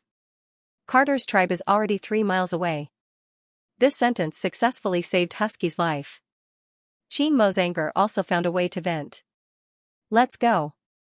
The chief's gloomy and hoarse voice made Husky tremble. He quickly followed behind. As he ran, he silently lit a candle for Carter. Be obedient and bear the chief's anger. Amen. When Carter arrived at Xianxia's resource land, the spy who had been hiding in Xianxia's territory finally broke through the blockade and sent news. Looking at the information in his hand, he couldn't help but feel happy. As he expected, Alec was already prepared. He had already mobilized the troops overnight for military deployment. But it was obvious that neither Emilian nor Barry had leaked the information, so Alec couldn't determine where Carter was going to attack. Therefore, he divided the troops. Half of them were stationed in the territory of the tribe, and the other half were stationed in the resource land. But this way, Xian was at a disadvantage. Xian and Crow were both advanced tribes, but Crow's tribe had been passed down for 3 generations. With abundant resources, the soldiers had been raised long ago. In terms of combat power, they were much stronger than Xian. Because of this, Carter didn't want to let go of Xian and tried to annex this new advanced tribe. There was already a difference in combat power. Alec also foolishly divided his troops. This way, no matter which tribe he attacked, he could easily defeat them. Carter was full of confidence again. As long as he took over the Xian tribe, occupied the resource land and sub-beast, he believed that his people would worship him as a god. Why would he care about Barry? In the end, only the final victory was the real victory. So what if there was a little bump in the middle? Although he thought so, when he was about to approach the resource land, he still sent scouts to estimate the enemy's defense forces. When the scouts returned, the news they brought made him even more surprised. There were only 3 brigades. Was Alec so sleepy that he admitted that he was no match for Tang Wulin and was prepared to surrender? Carter suppressed his excitement. He felt that something was wrong. Xian wasn't that weak. Could it be that there was a conspiracy? He thought for a long time. He was afraid that there was a trap, so he sent scouts to investigate many times. But the information he got was the same. Carter pondered for a while, and finally decided to send troops to attack. So what if Alec had a conspiracy? There were only 3 brigades in the resource land. It was as fragile as a piece of paper. Their army could directly rush in and occupy it in an instant. After occupying the resource land, even if Alec had thousands of plans, what could he do? This was an opportunity. He must seize it. What he didn't expect at all was that everything he heard, saw, and received were all deliberately arranged. His ears and eyes were covered. He thought that his ears and eyes were sharp, but he didn't know that he had already walked into a trap. What was waiting for him was to catch a turtle in a jar. The male beasts of Xianxia were ignited, outsiders were invading and trying to occupy their resource land. This place was more important than their lives. It was the foundation of their survival. Anyone who wanted to occupy it was unforgivable. They were brave warriors and fearless guardians. For the sake of the tribe, they were willing to lay down their lives and shed their blood. The battle was about to start. If the male beasts were a little timid at this moment, then when they saw their chief rushing out, they were instantly ignited. This was the holy beast known as the light of the beast god. The speed of the swift leopard was as fast as lightning. It slashed into the enemy's camp and instantly tore a huge hole. Wherever its sharp claws went, it would definitely break hearts and cut throats. Blood became the most beautiful decoration, drawing out streaks of red light. However, the swift leopard was too fast. It was so fast that even the blood couldn't touch it. It would be fine if it retreated after one attack, but it continued to sweep. Under the sky full of blood jade, it swept through 5 brigades of the enemy. It greatly weakened the enemy's strength and scared them out of their wits. This was simply the god of death waving a sickle to harvest lives. Carter had long known of Alec's reputation, but he didn't expect him to be this strong. This kind of courage, this kind of combat power, he was one of the best in the entire Orc continent. They lost 5 brigades at the beginning of the battle. Carter's face was very ugly, but he was still able to keep calm. This time, besides the basic guards of the territory and resource land, all 15 brigades were here. Although they lost 5 brigades, they still had 10 brigades. Facing 3 brigades of the enemy, it was still an overwhelming number. After all, Alec was only one person. No matter how strong he was, he should have reached his limit by now. This time, it was just as Carter thought. After the first strong attack, the enemy was obviously weakened. Although they were stronger than expected, as long as they spent some time, it was only a matter of time before they broke through the defense. Just as he felt like he had gained the upper hand, he was immediately shaken by the news brought by the messenger, and his internal organs were all out of place. What did you say? The territory was attacked? The messenger was so scared that his face turned white, but he still braced himself and said, the resource land was also attacked. In a fit of rage, Carter slapped the table into powder. Impossible. How could Alec have such a strong force? How could he dare to sneak attack our tribe? The messenger whispered, the resource land reported that there were only 2 brigades that attacked. Carter's heart skipped a beat. 2 brigades. Only 2 brigades. What about the territory? 5 brigades. Carter was stunned, and a chill surged from the bottom of his heart. He finally knew that he had been completely played. Such boldness, such a risk. Alec, this is simply insane. Carter sat down in his chair, knowing that the situation was hopeless. The tactician beside him heard the whole thing and was shocked, but he still tried to come up with a plan. Chief, we should immediately give up Asen's resource land and hurry back to defend. We can definitely take back the territory. Carter snorted coldly, defend? How much time would it take for the 5 most elite brigades to attack the weakest territory? Before we could retreat to the territory, we would be attacked from the front and back and completely wiped out. When the tactician heard this, he was speechless. Carter was silent for a long time before he finally stood up, his eyes fierce. Seal the news, don't let anyone know that the tribe and resource land were attacked. Mobilize the entire army and prepare to fight to the death. Since there was no way to retreat, he would kill his way forward. As long as he could take over Asen's resource land, as long as he could kill Alec, he would definitely be able to reverse the situation. Xianxia had just woken up, and the previous scenes flashed through his mind like a movie. Xianxia kissed him. Kissed him. Kissed him. Him. F***ck. He kissed a man. The red panda sat up, his ears trembling unconsciously. When he saw Xianxia, he was even more alert. But then his pupils constricted, and his vision was taken away by the bright red blood in front of him. The red panda's soft voice sounded. You're injured? Carter fought with his life on the line, and the effect was very obvious. Intensifying the whole army meant that all the male beasts in the army had to be strengthened. This wasn't difficult to operate, but it was very risky. After the intensification, the male beast's fighting power was extraordinary, and 1 against 10 was no problem. But at the same time, after the intensification, they would enter a period of energy exhaustion. They would be so weak that they could be pushed down by a small beast. Therefore, under normal circumstances, the intensification state would be carried out in small teams, and they would be used as surprise troops to attack. After the intensification was completed, they would be quickly replaced at the end of the team to rest and adjust. If they wanted to intensify it again, they would need a lot of resources and abundant medicine, as well as the pacification of the sub-beast.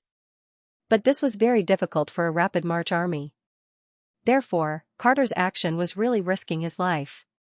Either win or die, there was no way out. But from this point, it proved that Carter was indeed worthy of being the chief of a high-ranking tribe. Although it seemed very risky, the other party only had 3 brigades, 10 to 3. If they intensified the whole army, it would be 100 to 3. He didn't dare to say that he would break through the defense in an instant, but conservatively speaking, it was definitely not a problem to break through during the intensification period. After occupying the resource land, they would have time to reorganize, use a lot of resources and abundant medicine, and steal the other party's sub-beast. Maybe they would be able to recover before the Xian tribe's reinforcements arrived. He thought very well, but when he really put it into action, he realized that the Xian tribe's soldiers were really tough, and Alec was a fierce and terrifying warrior. He could fight with the intensified male beasts in his non-intensified state, and it was not a problem for him to fight 1 against 3. With this kind of strength, if his sub-beast grew up, it would be able to intensify it. The power would be really amazing. Carter couldn't help but think that if he could survive this time, no matter what price he had to pay, he would kill Alec's sub-beast, because the intensified male beasts were really fierce. Even Xianxia had some injuries. Of course, it was also related to the fact that he had to take Xianxia with him all the time. If he was willing to put down his sub-beast, he would have no scruples in the battle. And when Xianxia woke up, she saw Qianmo's injured left arm. Blood was flowing out, and the torn flesh was exposed. Looking at it, she felt a piercing pain. But this injury was really not worth mentioning to Qianmo. When he heard Xianxia's voice, he just said calmly, "It's okay." But Xianxia could not look away no matter what.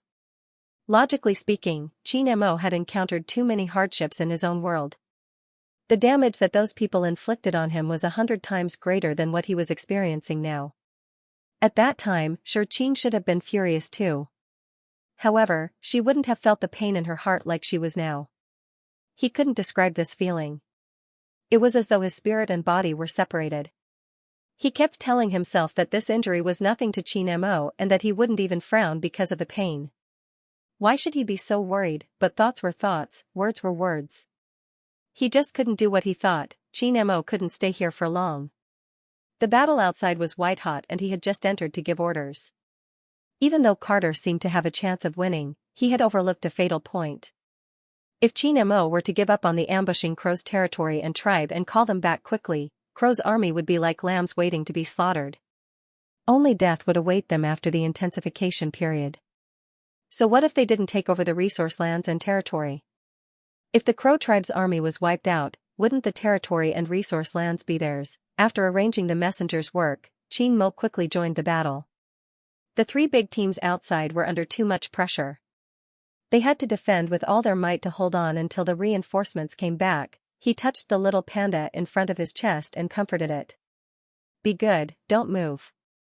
Without waiting for Xianxia's reply, he rushed into the battle. Xianxia felt waves of pain in his heart. He started to understand that this might really be a feeling from this body because Alec was his exclusive male beast.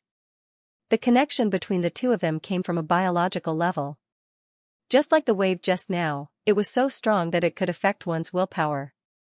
Xianxia took a deep breath and tried to suppress these strange feelings. He kept comforting himself. Qianmo was fine, Alec was fine, everyone was fine. Don't worry anymore. But when it came to emotions, the more frustrated you were, the braver you became. The more you didn't want to think about it, the more you thought about it. The more frustrated you were, the more worried you were. His heart ached. Xianxia had never felt this way before. He was going crazy. At this moment, another damn huge bear pounced on Xianxia. Because the difference in size was too big, it came at him from all directions. Even though the swift leopard dodged quickly, the huge bear's sharp claws still scratched his cheek. Fresh blood dripped down and landed on the little panda's face. This drop of blood was like boiling lava, instantly igniting Xianxia's already irritable heart. He couldn't control it anymore. He didn't want to control it anymore. He was worried, anxious, and afraid that he would get hurt. What could happen? Seeing another huge bear pouncing on him, the little panda was completely enraged. He closed his eyes tightly, opened his mouth, and roared, "Get lost! Get lost!" Because of this roar, the drop of blood merged into his body at an extremely fast speed and disappeared in an instant. Xianxia felt a scorching heat rising from the bottom of his heart. Then, a strange yet familiar heat rose. He didn't reject it, nor did he reject it. He allowed this flame that wanted to burn people to ashes to engulf his body. The next moment, he felt his body expand. The silver-haired, cat-eared teenager broke free from his restraints and stood on the ground. His skin was white, his figure was slender, and his appearance was clean and delicate. Obviously, he didn't match this bloody and cruel battlefield, but there was a strange sense of beauty. He completely ignored everything around him. In his eyes, there was only the elegant and imposing swift leopard beside him. He knelt down on one knee and hugged the swift leopard's huge head. His eyes narrowed, and with sincerity and unspeakable infatuation, he kissed it as if he was offering a sacrifice. At this moment, time seemed to have stopped. Then, with him as the center, a tempting aura suddenly erupted. It was simply maddening. The third wave actually came at such a strange time. The reaction of this wave was similar to the second wave, but the difference was that this wave was the last wave of the puberty period. After that, the sub-beast would be completely mature. So at this time, the smell emitted by the sub-beast was announcing to the world, "I am an adult." At the same time, it was also seducing all the adult male beasts in search of a perfect match. This was an ability bestowed by the beast deity. It was something that every sub-beast would experience. The beast deity was telling them that it was time to travel and fulfill their duty to survive. However, the scent of an ordinary sub-beast could only affect males within 3 to 4 meters. The degree of effect wasn't excessive. It would only cause the male beasts to tremble slightly. And for males who already had partners, it was even less effective. So it wasn't enough to cause a commotion. But Xianxia's body was different. His second wave had almost bewitched all the males in the tribe. The scent of this third wave would only be stronger. And he just so happened to activate it at such a place and at such a time, even Xianxia couldn't help but be stunned. There was a gap of 1 to 10 days between the two waves. How could it be so fast? No one could explain it. Even Xianxia himself couldn't imagine it.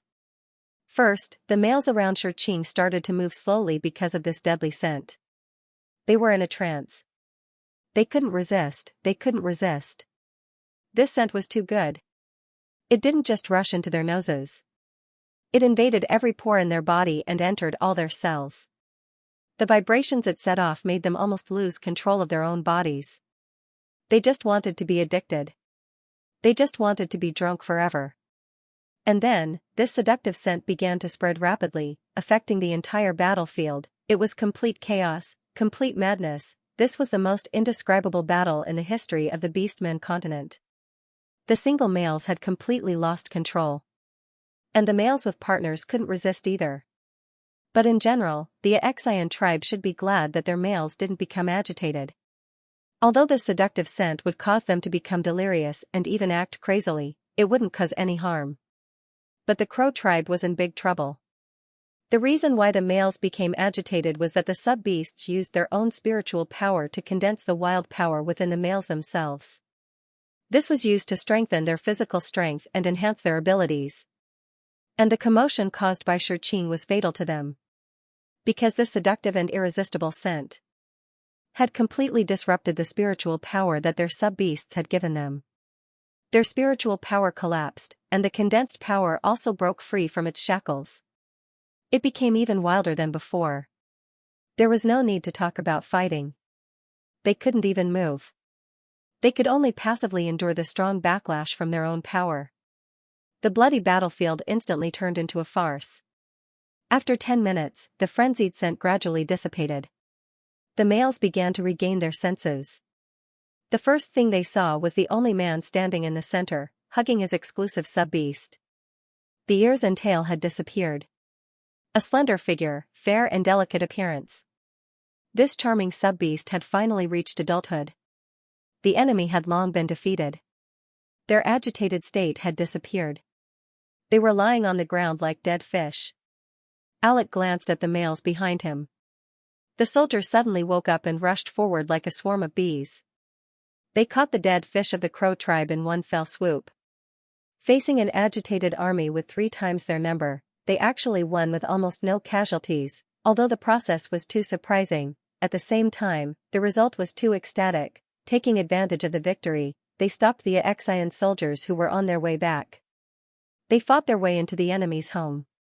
At the same time, they also successfully seized the enemy's territory. Conquering an advanced tribe so easily made the people of the Xian tribe boil. Alec and Ier's names almost resounded through the entire continent of the Beastmen. And Qin Mo and Xianxia's mission was successfully completed at this moment. The moment they returned to the system space, Qin Mo tightened his grip on the youngster's slender waist. He leaned over and kissed him passionately. Xianxia still hadn't recovered from the lingering charm of the previous world. He passively accepted this eager, passionate, and intoxicating kiss. Just as his brain stopped working and he didn't know how to react, a message suddenly appeared in his mind. A message suddenly formed in his consciousness, triggered random mission, life-saving. Do you want to send it to the host? Random mission, Xianxia quickly searched for such information in his mind. He really remembered it. When he thought of it, he was excited. God. It was actually a random mission that could only be found by chance. There was an entire page of detailed information about this type of mission in the manual. Random missions, triggering conditions, triggering time, and triggering location were all unknown.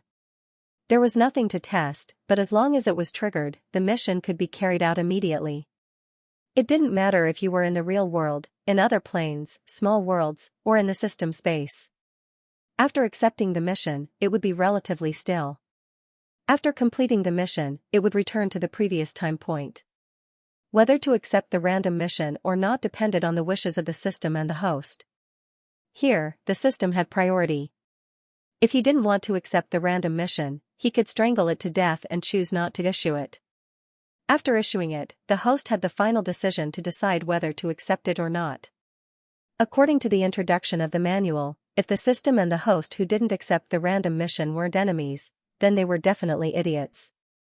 Because there was no punishment for failing the random mission, not only was there no punishment, but there would also be a service fee, 500 basic coins. Although it wasn't much, it was expensive because it was free. Even if the mission was extremely difficult, he wasn't afraid. At most, he would fail. Anyway, he would get the 500 coins. If he was lucky enough to succeed, that would be great. Not only would he be rewarded with 3,000 to 10,000 coins, randomly selected, but he would also receive a random reward. There were no restrictions to this kind of reward. It could be a precious item worth tens of millions of coins in the system store, or it could be a magical item that even the system store didn't accept. Of course, there was also a certain chance that it was a cheap item. But it didn't matter even if it was a cheap item. It would be a waste not to take it. The main point was that there was a high chance that it was a top-grade item. In short, this random mission was an auspicious sign from the heavens. Only those who were super lucky could encounter it. Therefore, a host who didn't issue it and didn't accept it was extremely stupid.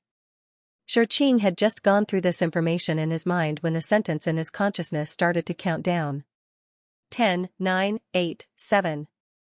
Xianxia's heart tightened. He was afraid that the duck in his mouth would flap its wings and fly away. He quickly chose to send it. Then, a dialog box appeared. It seemed to be sent to Qin Mo. Xianxia was afraid that Qin Mo didn't know the benefits of the random mission, so he quickly explained it in detail in the dialog box. Thus, a large paragraph of words appeared in his mind, introducing the benefits of the random mission in detail and in an excited and passionate tone. It also urged him to accept it. At this moment, they were still kissing, this unfocused fellow. Xianxia bit the pink lips hard and successfully heard a moan. Then, he saw the big eyes in front of him and unconsciously showed a trace of dissatisfaction. He felt much better. Even though he felt Shurqing's rejection, he didn't let go. Instead, he followed the desire in his heart and deepened the kiss. After he successfully felt the person in his arms indulging in the kiss, he chose to accept the mission. The two of them maintained this posture and put it on. Random quests only had the name of the quest and no foreground. What kind of world would he transmigrate to, what kind of things he would encounter, and even what the quest objective was, were all unknown. This undoubtedly increased the difficulty of the mission, but one had to know, if there was no difficulty, why would he be given such a generous reward? This was all very fair. Furthermore, this mission had a time limit of 2 days. Once the time limit was up, the mission would be considered a failure. Therefore, it was said that not everyone could catch a pie falling from the sky. After entering the torrent of transmigration, Shurqing's chaotic mind had just woken up. Until now, he still hadn't recovered from the orc world. Especially when he treated Xianxia, he seemed to be a little abnormal. He believed that Xianxia felt the same as him. He definitely hadn't woken up from the role of Alec.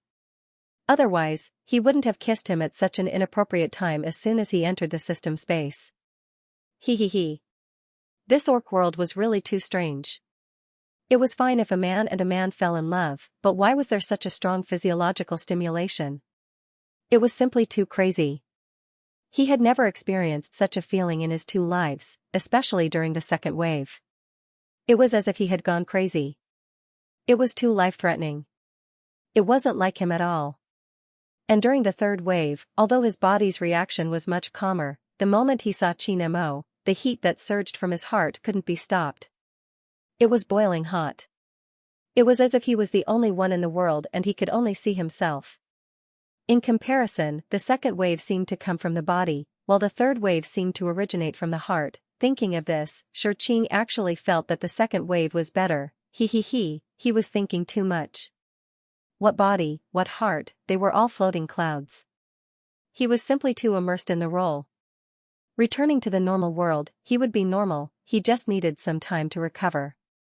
He let out a long sigh and had already crawled out of the space crack. He came to the random world where the mission came from. As soon as he transmigrated, he couldn't help but feel a little lucky.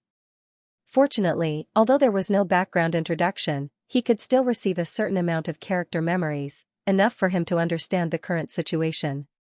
But before he had time to accept these memories in detail, he was completely stunned.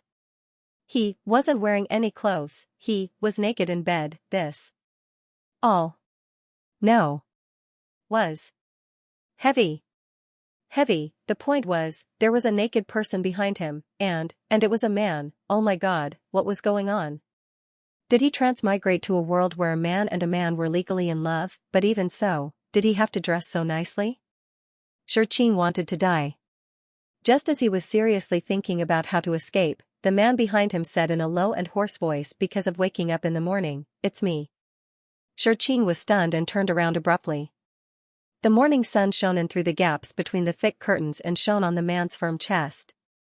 The gray blanket with a good texture brushed across his waist.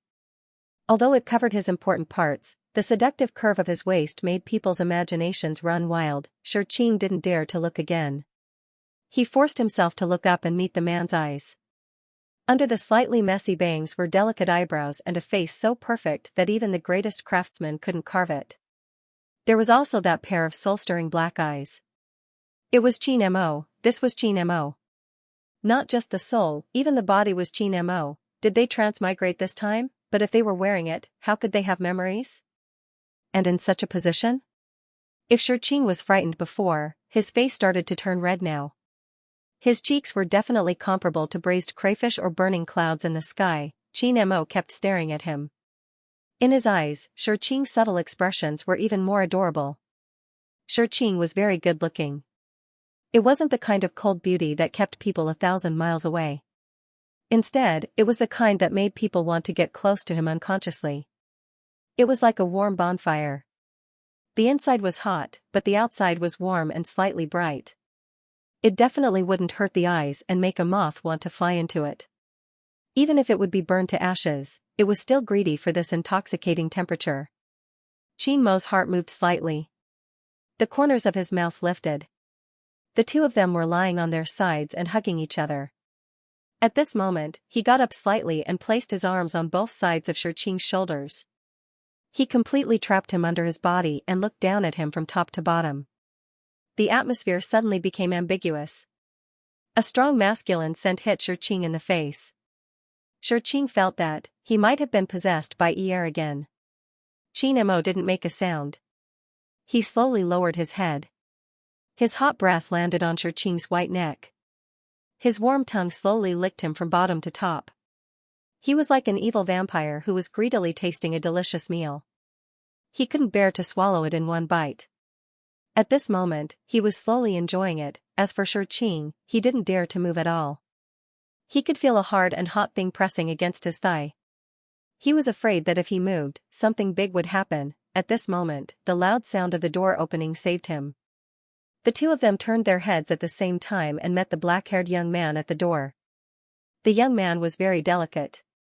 He had black hair and black eyes. His skin was white and his casual clothes were comfortable and pleasing to the eye. At this moment, he looked at the two people on the bed. His face quickly turned red and his mouth opened wide. He was very surprised. You, he stuttered for a long time but couldn't say the next sentence. Then he decisively slammed the door and left. With this interruption, Shurqing decisively slipped away from Qin Mo. He jumped off the bed and started to look for clothes to wear. He felt a sense of security after putting on his pants. When he put on his shirt, he began to accept the original owner's memories. The world of the random mission was modern. It was about the same age as Shurqing's, but there seemed to be many differences. At least, the city in front of him wasn't familiar to him. It was a first-tier city, similar to Shanghai, but it was called High City. Although the development of technology was about the same, the common sense was very different. This made Shurqing feel a little disappointed. In fact, he really did have some expectations. Perhaps one day, he could return to his own world. He wouldn't be too greedy. He just wanted to see his family from afar. Sigh. Shurqing was a little disappointed. However, he immediately comforted himself. Although the world this time was unfamiliar, they would have many opportunities. They would definitely meet again. Shurqing composed himself and began to study the memories he received. This body's name was Shurqing. Qin Mo was also called Qin Mo. In addition to the young man who just pushed the door open, Su Rui, the three of them were good friends who grew up together. Although the three of them had different personalities, it could even be said that other than Shurqing, the other two were not easy to get along with. However, because of their family background, they only had 3 children since they were young. Slowly, they got used to each other and got along well. They became close friends. After graduating from university, they each took over their family business. Qin Mo and Su Rui took on the responsibility alone. Only Shurqing had a softer personality. He still had an older brother, so he continued to play without a care. Last night, it was Shurqing's birthday. They gathered together and accidentally drank too much. When they woke up, they were like this. Shurqing couldn't help but rub his head. What was going on? Shurqing finally put on his clothes. When he looked up, Qin Mo was still lying on the bed, motionless. Suddenly, Shurqing felt his head hurt. He was about to say something when he suddenly felt dizzy.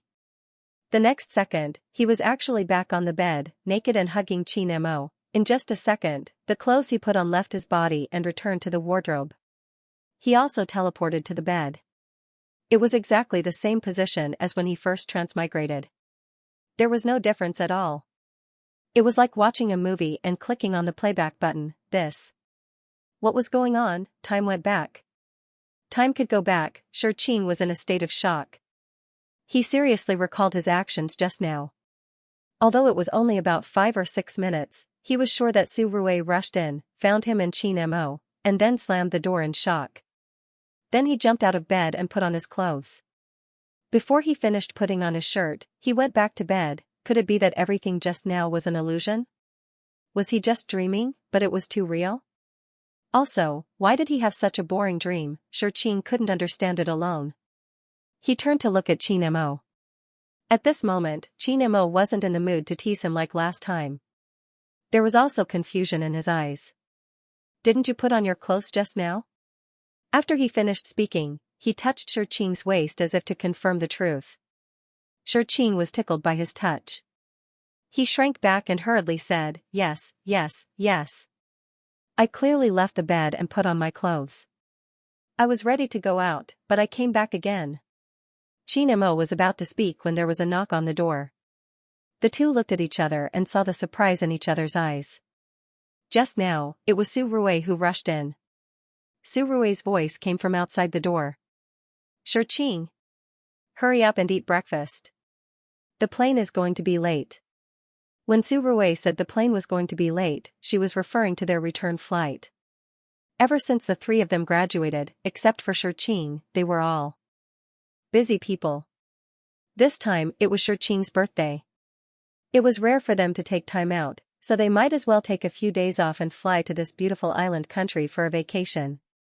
After playing for 2 days and getting drunk last night, it was time to go back this morning. Although Qing was very free, Su Rui had an important meeting and Qin Mo had to go back to host a project. This was also the reason why Su Rui came to knock on the door early in the morning. Qing was the most undisciplined. By the time he woke up naturally, the sky would probably be dark. Qing replied instinctively, okay, okay. But in his heart, he was muttering. Why did it feel so wrong? He jumped out of bed and put on his clothes. This time, he deliberately looked up at the time. It was 7:55, not a minute later. As he put on his clothes, he looked at Qin Mo and said, get up. Our time is limited. Qin Mo didn't delay and really got up. She simply walked out of the bed naked. Even the blanket covering her private parts had disappeared, he just stood there naturally. His large chest, firm abdominal muscles, and long, straight legs. Holy sh*t, this body, it's the golden ratio. Qing told herself not to look around, but she couldn't help but look at some places that she shouldn't look at. Then, he was embarrassed. That thing, why was it still standing? And, it was so big. It was a completely unscientific size, his self-esteem as a man was seriously hurt. Comparisons were odious. It was fine if he couldn't compare their figures, but there was such a big difference in that area. How annoying, eh? Qing suddenly had a flash of inspiration. He had a very vulgar thought, I wonder if the system store has anything that can strengthen this thing. Cough cough. This is too shameful. Qing hurriedly concealed her spirit and chi and carefully buttoned the buttons one by one. When everything was perfect, she looked up and saw that Qin Mo was still standing there naked with his big partner, big brother. What are you doing? Don't tell me you want to try running naked? Qin Mo saw Qing looking at him.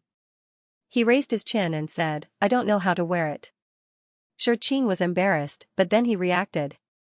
Speaking of which, Qin Mo was an authentic ancient. It was normal that he didn't understand modern clothes. Come and help me. Hearing this supernatural tone, Qing forced himself to be calm and walked over. He picked up the dark purple shirt scattered on the ground and started to help the master dress. After everything was dressed, Qing looked away. Oh my, this purple shirt and black trousers were really flashy. It was so handsome, however, he soon realized something else.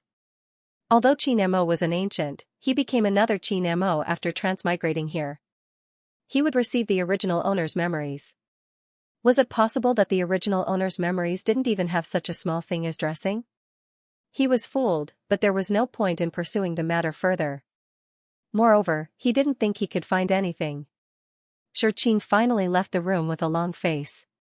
When he went out, he found that Su Rui wasn't in the room. He was a little puzzled, but he didn't think much about it. He turned and went to the bathroom to take a shower and wash up. When he came out, he saw that Su Rui was already sitting at the dining table.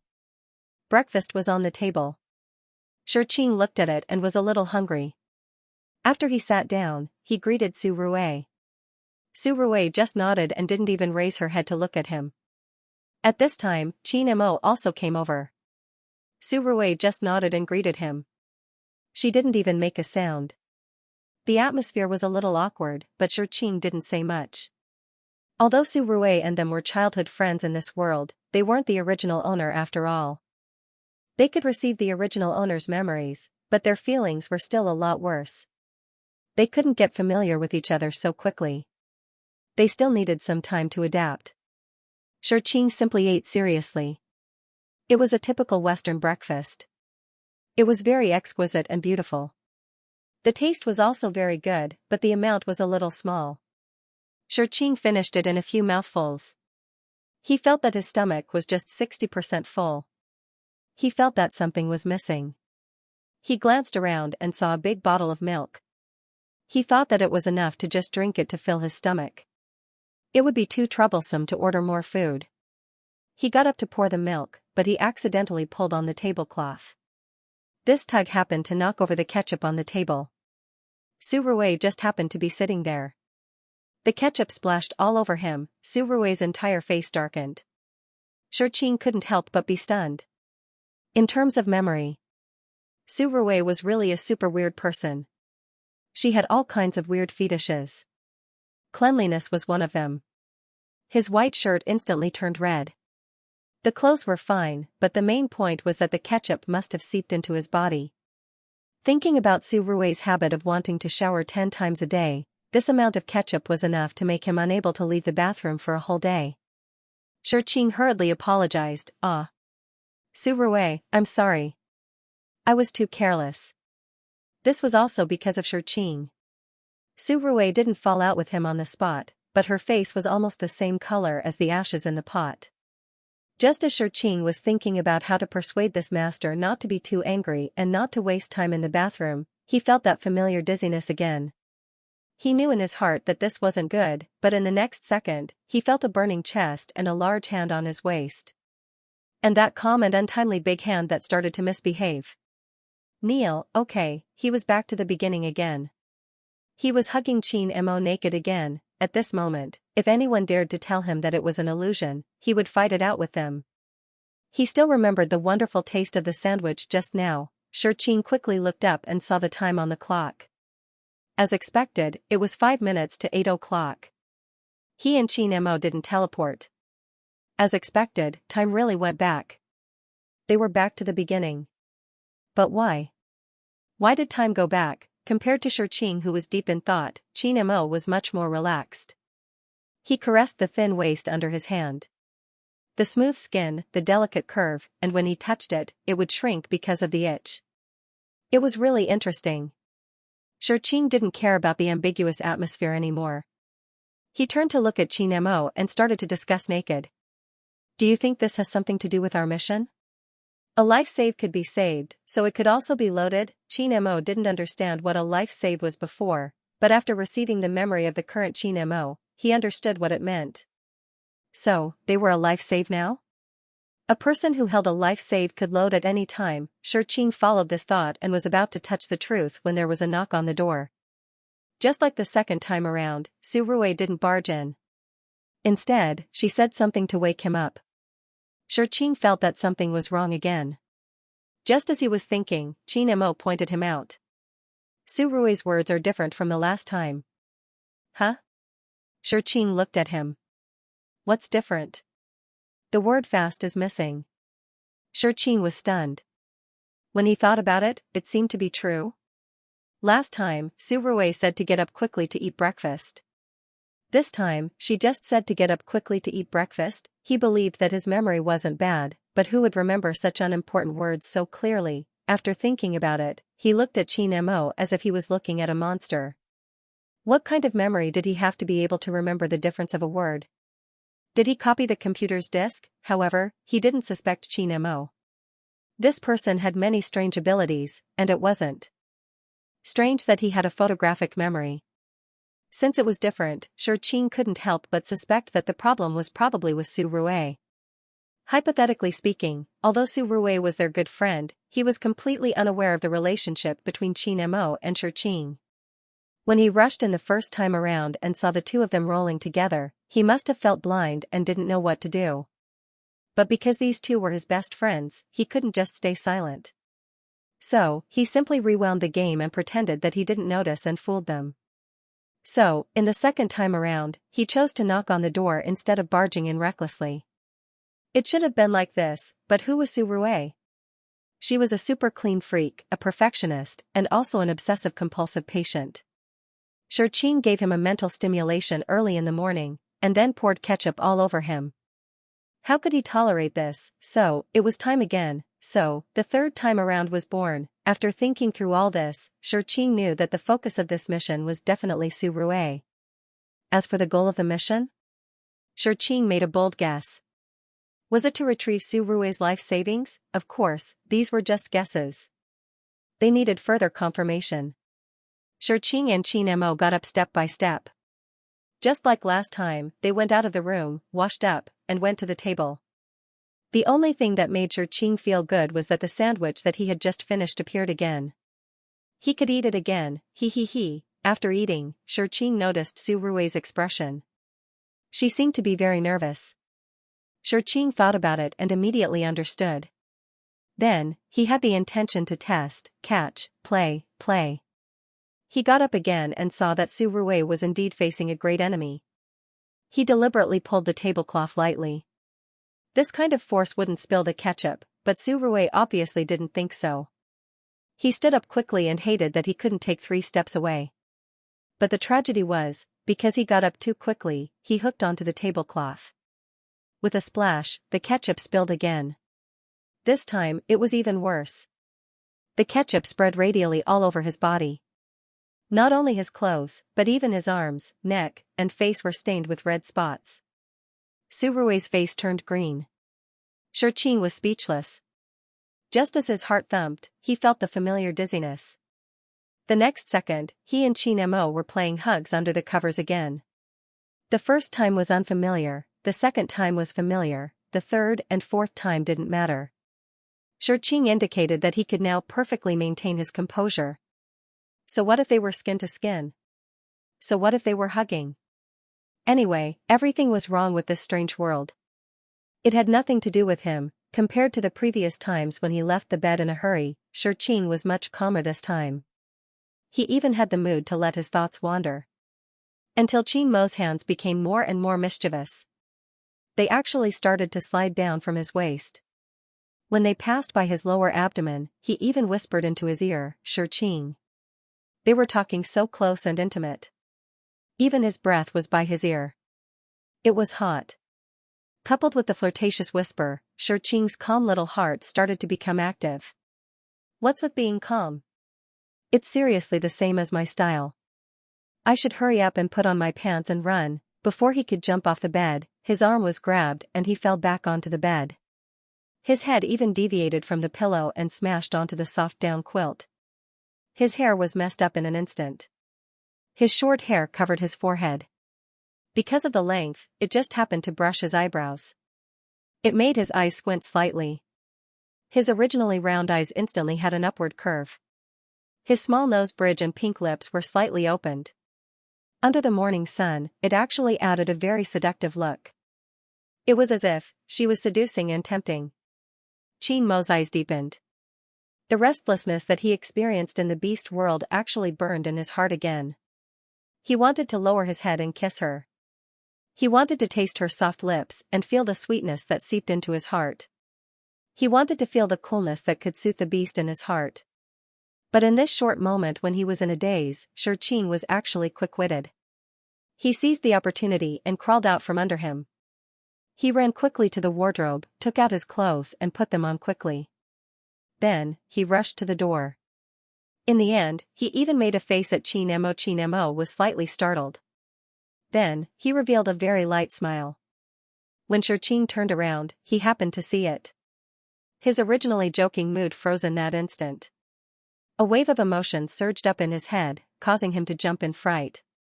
His entire person stood there in a daze. So beautiful. Qin Mo smiled. At this moment, there was a rhythmic knock on the door. Su Rui tried her best to remain calm, but there was still a hint of anger in her voice. Xianxia, wake up. Very good, this time the words were even more concise. Student Su Rui, you are becoming less and less professional, only then did Qing return to her senses. She quickly averted her gaze and lowered her head to look at the ground. Let's hurry up and complete the mission. 2 days isn't a long time. Although there's no punishment if we fail, it'll be a pity if we don't get any rewards. Qin looked at him and replied softly after a while. The mate Qing heaved a huge sigh of relief as if a heavy burden had been lifted from his shoulders. However, he wasn't sure what kind of burden he had released. This time, Su Rui was smart enough to change the location of the damn ketchup before he sat down at the table. At the same time, he also carefully moved all the liquids on the table away, fearing that the same thing would happen again. This time, Qing did not dare to tease this old man. She obediently finished the sandwich that she had eaten several times. Even though she was still slightly hungry, she did not want to get milk anymore. She only wanted to quickly proceed and observe more to see how the mission was going to be completed. After breakfast, Su Rui also heaved a huge sigh of relief.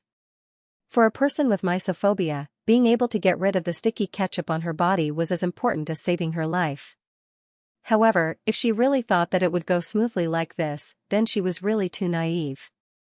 After breakfast, they packed their luggage and walked out of the hotel. Everything was done step by step. It was completely in line with student Su Rui's perfectionism and obsessive-compulsive disorder. Even the car that came to receive them was booked by him long ago. The car model, the driver, and most importantly, the interior were all completely standard. Of course, the car was clean both on the outside and inside. There was not a trace of dust. The windows were so bright that they could be used as mirrors. Su Rui couldn't help but smile slightly. Her mood, which had been cloudy for the entire day, was finally a little brighter. He got into the car safely and sat in the back seat on the left with satisfaction. He took off his gloves and urged with dissatisfaction, "Qing, can you hurry up?" Qing's head was full of black lines. He was so slow because he wanted to cooperate with this nitpicky old man. I have never been so cautious in my life.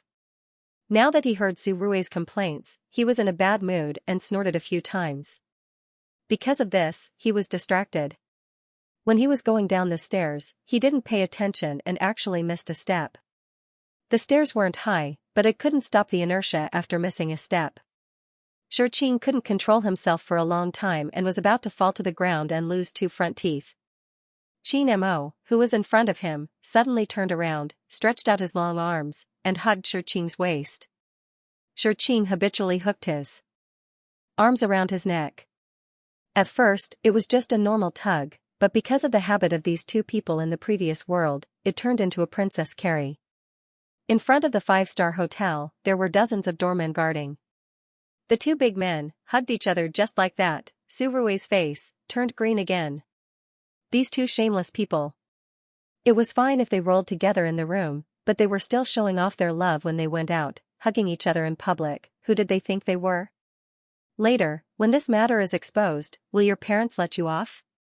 To have such friends, it was really 8 lifetimes of bad luck. The moment Qing saw Su Rui's face turn green, he knew that things were not good. He almost shouted, "Stop rewinding." Unfortunately, it was still a step too late. Without clothes again, Qing was already like a dead fish.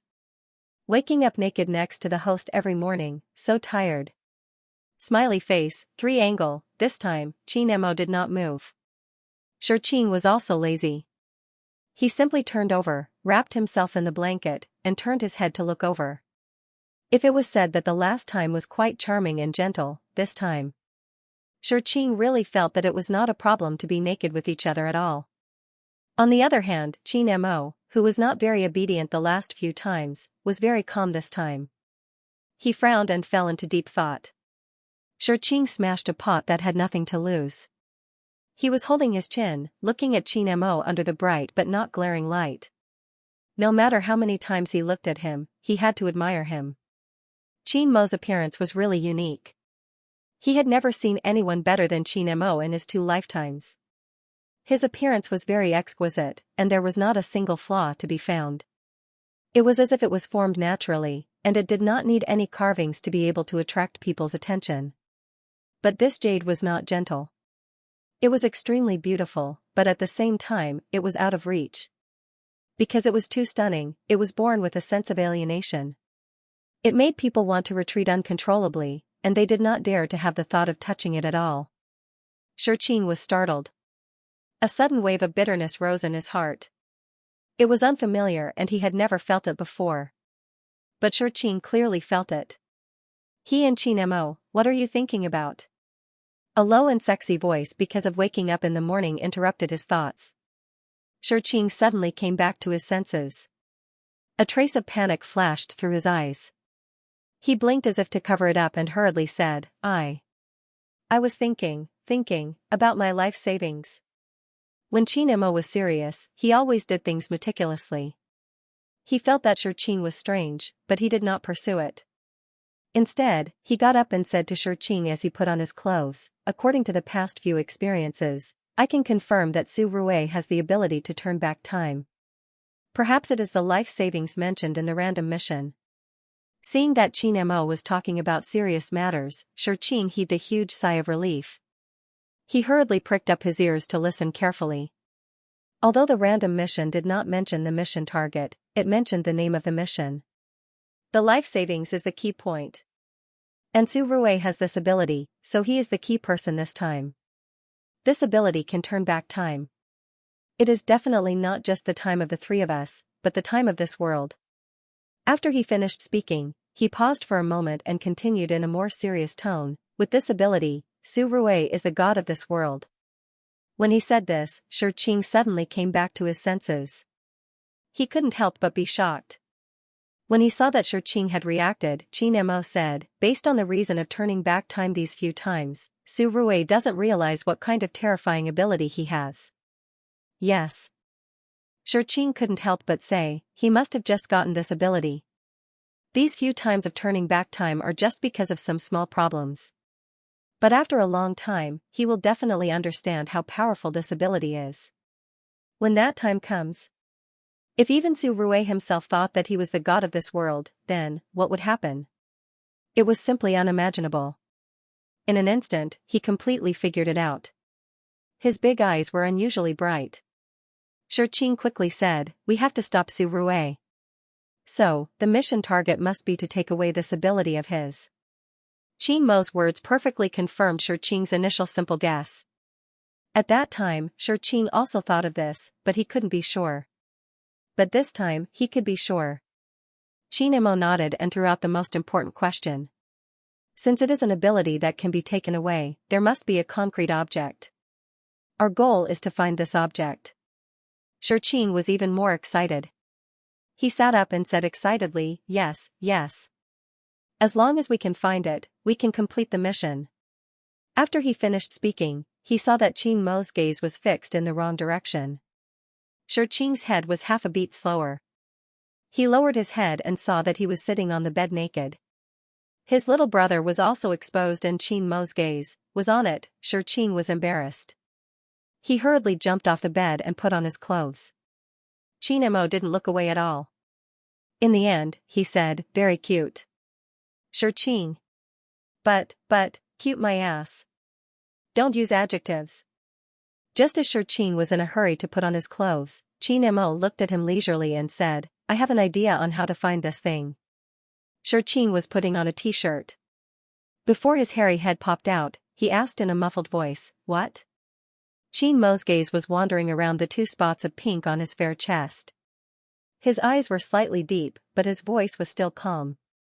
When Su Rui uses his ability, he will definitely do something. So, we have to make him backtrack continuously.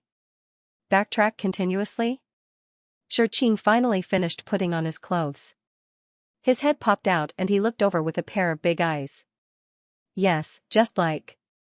Qianmo opened the door as he spoke. Then, he suddenly reached out and pulled Xianxia over. He pushed him against the door frame and lifted his arms up high and locked them. The t-shirt that he had just put on was lifted up again.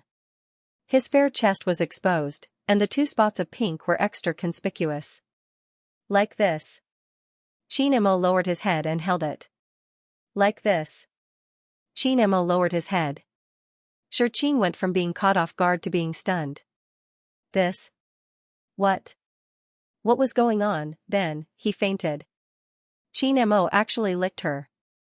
Qing was in a mess after being treated in such a way. This was different from the passive skin-to-skin contact from before. This was completely conscious and autonomous. Was this, erotic? When this word appeared in his mind, Qing couldn't think anymore. Mo lightly licked the pink in front of him. It was soft and small. Because of his licking, it stood up slightly. Delicate skin, light refreshing air, warm, and full of vitality. Everything attacked his senses and made him completely forget the original intention of doing this. He was just attracted and followed his heart, gently caressing. Pada. The sound of a glass falling to the ground. Fortunately, the living room was covered with carpet so the glass didn't break. However, the sound it made wasn't soft and was enough to shock the three people present. Surue's feelings at this moment could only be explained by the words alpaca galloping. He had knocked on the door a few minutes late and thought that this time, he would give them a chance and come out himself. He didn't expect that the two of them would get up, but before they even stepped out of the door, they actually did it again. Did they think he was invisible? He didn't want to know what happened between the two of them at all. Okay, couldn't the two of them be more reserved? Take care of the feelings of the bystanders, friends doing it together, and two men at that. The impact on him was huge. Okay, Surue thought calmly. Because of the buffer time, the impact didn't seem so fatal. At least, he didn't blush anymore. What a huge improvement, ha ha ha, thinking about it was just thinking about it. As a perfectionist with OCD, Surue couldn't bear to see such a scene. Not to mention other things, just how to communicate with these two childhood friends from now on was enough to make her head turn white. Therefore, it was better to pretend that she didn't notice and didn't know. Thus, the rewind happened again. When the two of them returned to the bed naked, they all came back to their senses. Qing wrapped himself in the blanket and panted for a long time before he finally calmed down. It was only now that he understood. Mo's actions just now were to provoke Surue and let Surue use her ability. From that, he observed Surue's actions to determine what the life-saving plan was. Thinking of this, Qing felt relieved again. If they could complete the mission perfectly, their performance would not be in vain. Qing looked at Mo. In order to avoid awkwardness, he hurriedly asked, "How is it? Did you see how Surue used her life savings just now?" Mo was taken aback. After a while, he said calmly, "I forgot to look." It wasn't that he didn't see it, but that he had forgotten to look. Why did he forget to read it? Because his attention was attracted by something else. What was it that attracted him? Mo's gaze drifted to his chest. Qing got up in shock and hurriedly jumped off the bed to put on her clothes. She said carelessly, "It's okay, it's okay. We were too hasty last time. This time, we'll take it slow. Slowly, we'll be able to observe carefully." After saying this, he felt that he had dug a big hole for himself. It wouldn't be a problem to bury him alive. Mo didn't wait for him to change his mind. "Okay." His voice was sonorous and forceful, full of confidence, as if he was afraid that someone would snatch it away from him. "Qing, only the word awkward can represent my heart." After that, they were almost unable to walk out of the hotel. Hugging the waist, rewinding, caressing the chest, rewinding, touching the legs, rewinding, rubbing the buttocks. This time, there would be no rewinding because Mo didn't let Qing out at all. He pushed him down on the bed roughly and leaned over eagerly. He accurately captured Qing's tender lips, pushed open his teeth forcefully, and drove straight in. It was like a single spark starting a prairie fire that couldn't be stopped. Qing didn't resist at all. Because he had been teased so many times, his mind was already in a mess. All his worries were thrown to the back of his mind. He couldn't think and didn't worry. The surging desire burned the thread of his rationality, and he completely ignored everything else. Because it was too intense, there was even a trace of silver sliding down. However, he was still thirsty. It was as if he was extremely thirsty and suddenly saw an oasis. He drank in big mouthfuls of water. Every time, it felt good to the bottom of his heart, but at the same time, he was looking forward to the next sip. He wasn't satisfied, he was too thirsty. He hated that he couldn't be immersed in the water like this and be completely surrounded by the other party. not leaving a trace of space. The passionate kiss was fatal to an inexperienced person. However, the lack of oxygen added to the temptation. Her cheeks were flushed and her eyes were like water. Her unreserved passion was like a curved hook that hooked onto one's heart and aroused their emotions. The ripples made one unable to stop even if they wanted to. Xianxia really wanted to be gentler, but he had been suppressing it for too long, so long that it was unimaginable. Since the beginning of the beast world. No, maybe even before that, since the first time he held him, the desire in his heart had never stopped. When he was at his lowest point, he appeared. His clear voice and blurry figure were like the arrival of a god. Xianxia would never know how important his appearance was to him. And the moment he held him tightly, Xianxia felt that he had caught a god that saved him, a god that belonged to him. That moment of satisfaction was something that no one could give him. This kind of emotion was morbid, unspeakable, and at the same time unforgettable. Xianxia's passion was like a fire that ignited Xianxia. His already tender body couldn't withstand such teasing. When his family jewels and Xianxia's were pressed together and rubbed quickly under the same pair of big hands, that hot, boiling, and even a little shameful emotion came over him, making him almost forget to breathe. The long, sad kiss was filled with emotions and demands, with the desire that had been suppressed for a long time. Under the strong stimulation, he forgot himself and completely exploded in the moans. The moment he reached the peak, Xianxia thought that he would die. In the aftertaste, Xianxia narrowed his eyes and panted. Xianxia was still gently stroking his back. Until a notification appeared in their minds at the same time, there are 24 hours before the mission is completed. Xianxia was still a little confused. After a while, he suddenly reacted, damn. They actually wasted an entire day. Xianxia didn't care about the awkwardness. He quickly jumped off the bed and started to put on his clothes. When he pushed the door open, he saw Su Rui sitting at the dining table calmly eating breakfast. When he saw Xianxia come out, he didn't even look at him. But in his heart, he cursed, little brat, dare you speak louder. So noisy. But Su Rui didn't look directly at him, so he didn't know how to rewind. He just pretended that he didn't hear anything. Xianxia didn't dare to say more. After washing up, he started to eat. At this moment, he realized that he couldn't fall into the trap anymore. There were thousands of ways to provoke an obsessive-compulsive person like Su Rui. Why did he have to choose the path of intimacy? Pouring a glass of milk was enough for him to rewind 1,000 times. Xianxia, who had figured it out in an instant, teared up. And when Xianxia came out, Xianxia didn't even dare to look at him. As long as he looked, he would remember what happened just now, and then, his face would burn. As Xianxia's IQ returned to normal, and with the passage of time, Xianxia also became serious, so this round's progress was very normal. After eating breakfast safely, Xianxia used a little trick when he went out. He accidentally poured a glass of water on Su Rui's clean suitcase. As expected, he saw Su Rui's face turn green. This time, Xianxia decided to rely on himself. He looked at Su Rui without blinking and paid close attention to his movements. But until time went back again, he still didn't see clearly what Su Rui did. But this time's rewind was still worth celebrating. Su Rui, you're finally enlightened.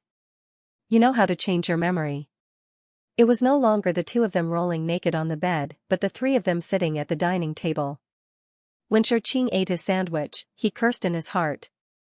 Su Rui, you idiot. Since you could change your memory, why didn't you change it earlier? Why did you let him and Xianxia hug each other more than 20 times? Only then did you change it, eh? Xianxia suddenly regained his senses. What he had done with Xianxia seemed to be understandable.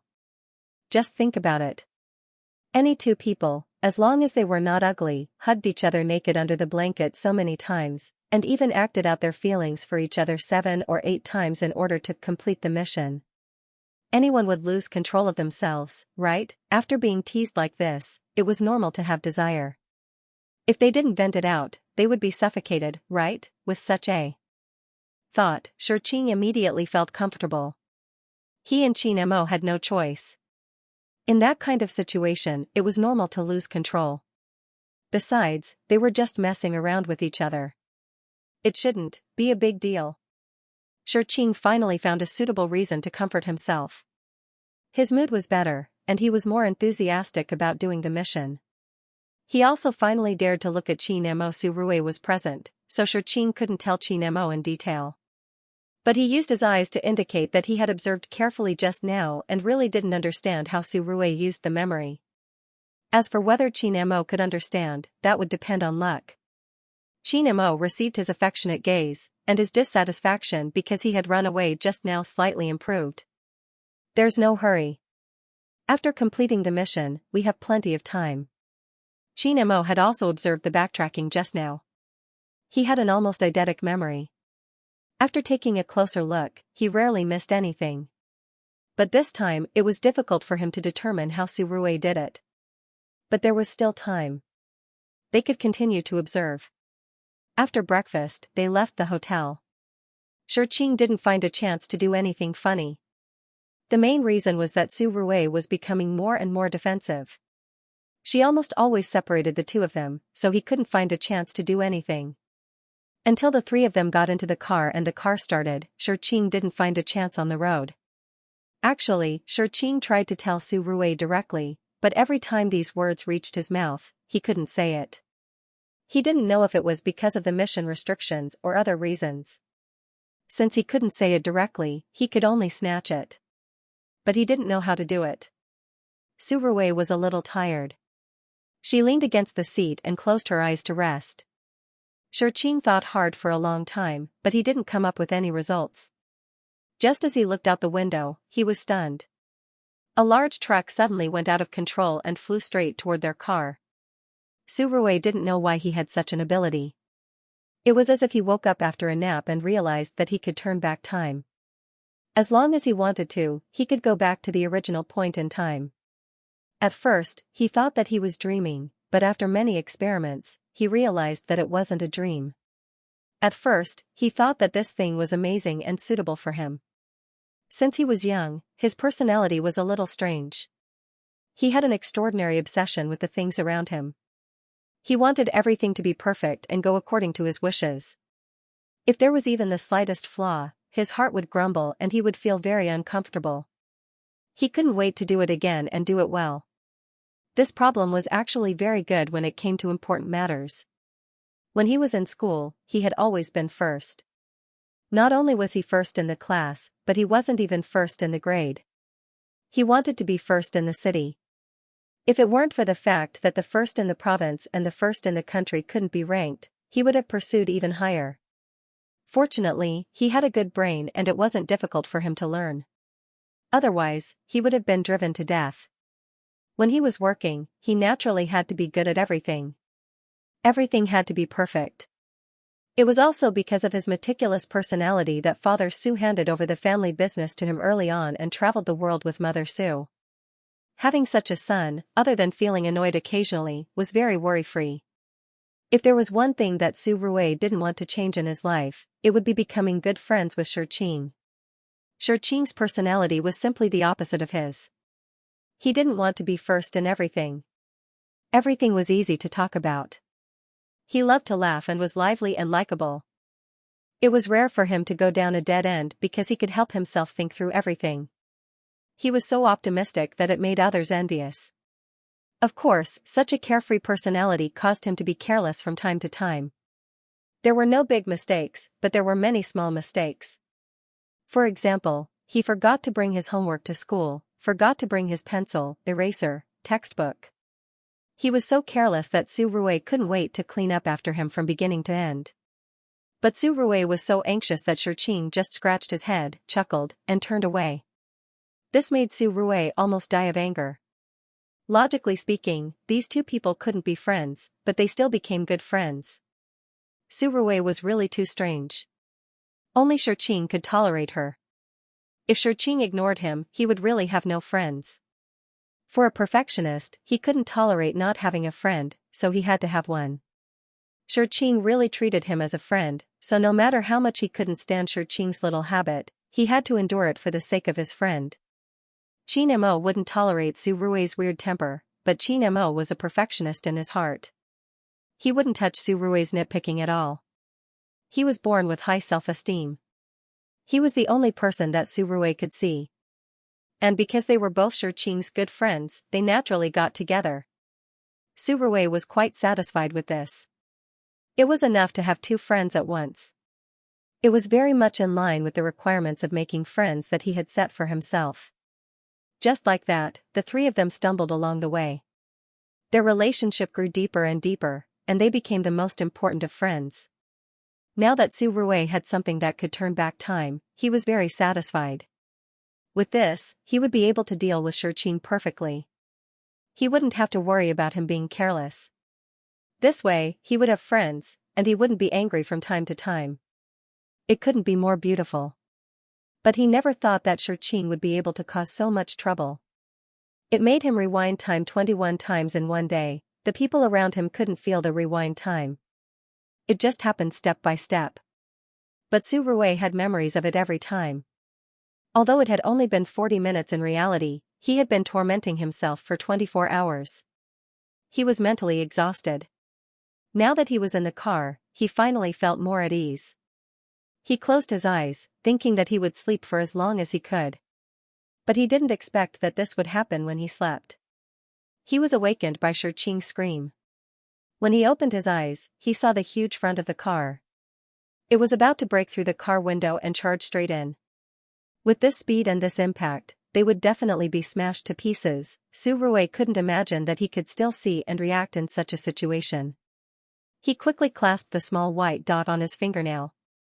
He wanted to read the flash drive. He wanted to turn back time. His two most important friends were sitting here. No matter what, he couldn't let them die. He pressed it. At the last moment, he pressed it. However, time did not flow backward as he wished. He looked at the scene in front of him in surprise. Everything was still. The terrifying impact stopped at this moment. He could even see the glass shards that were frozen in the air, as well as some dust powder that was usually invisible to the naked eye. This world was still. Su Ruwei recovered from his shock. He didn't understand why time didn't turn back. Why didn't time turn back at the most critical moment? He tried to move his body, but he couldn't move at all. He could only watch helplessly. At this moment, a cold and rigid voice sounded. This involves the reversal of life.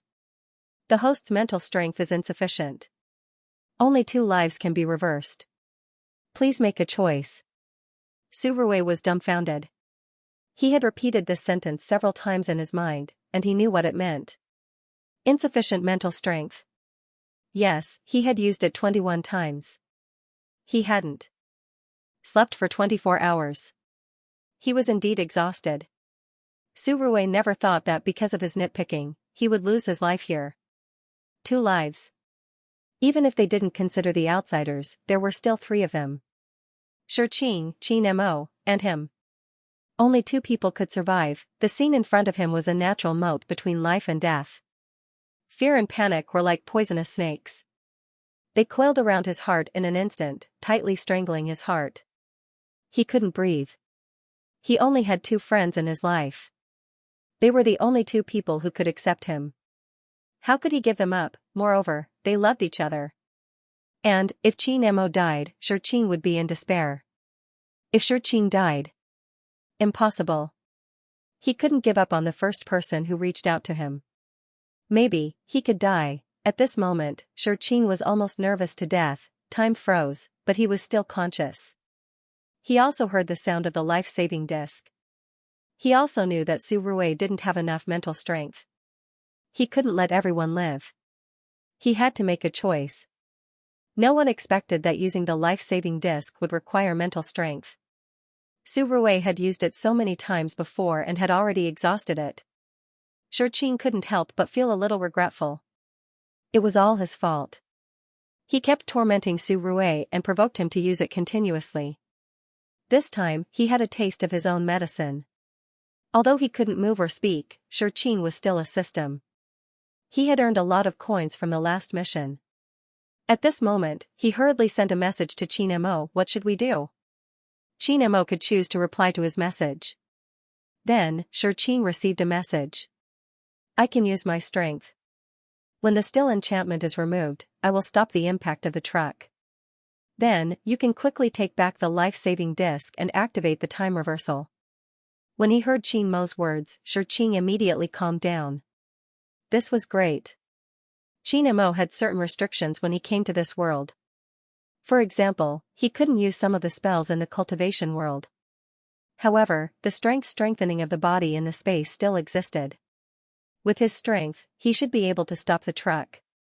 Although it was shocking, as long as he got the life-saving disc and quickly started to load it, returning to the previous save disc, he could make everyone forget what happened. Now, he just had to wait for Su Rui to make a choice. Who exactly would he save, although he knew that they wouldn't die, and Xianxia and Su Rui hadn't known each other for a long time, he was still a little nervous. He didn't know what choice Su Rui would make. Time passed second by second. It might have only been a few seconds, but it might have stopped for a long time.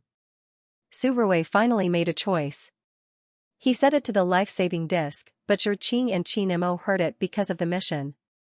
Xianxia and Qin Mo, let them live. Her voice was calm, but the words she said determined life and death. Xianxia's heart surged, but he didn't have time to feel anything. The still enchantment in front of him had been removed, there was no time to lose. He was determined not to let time reverse.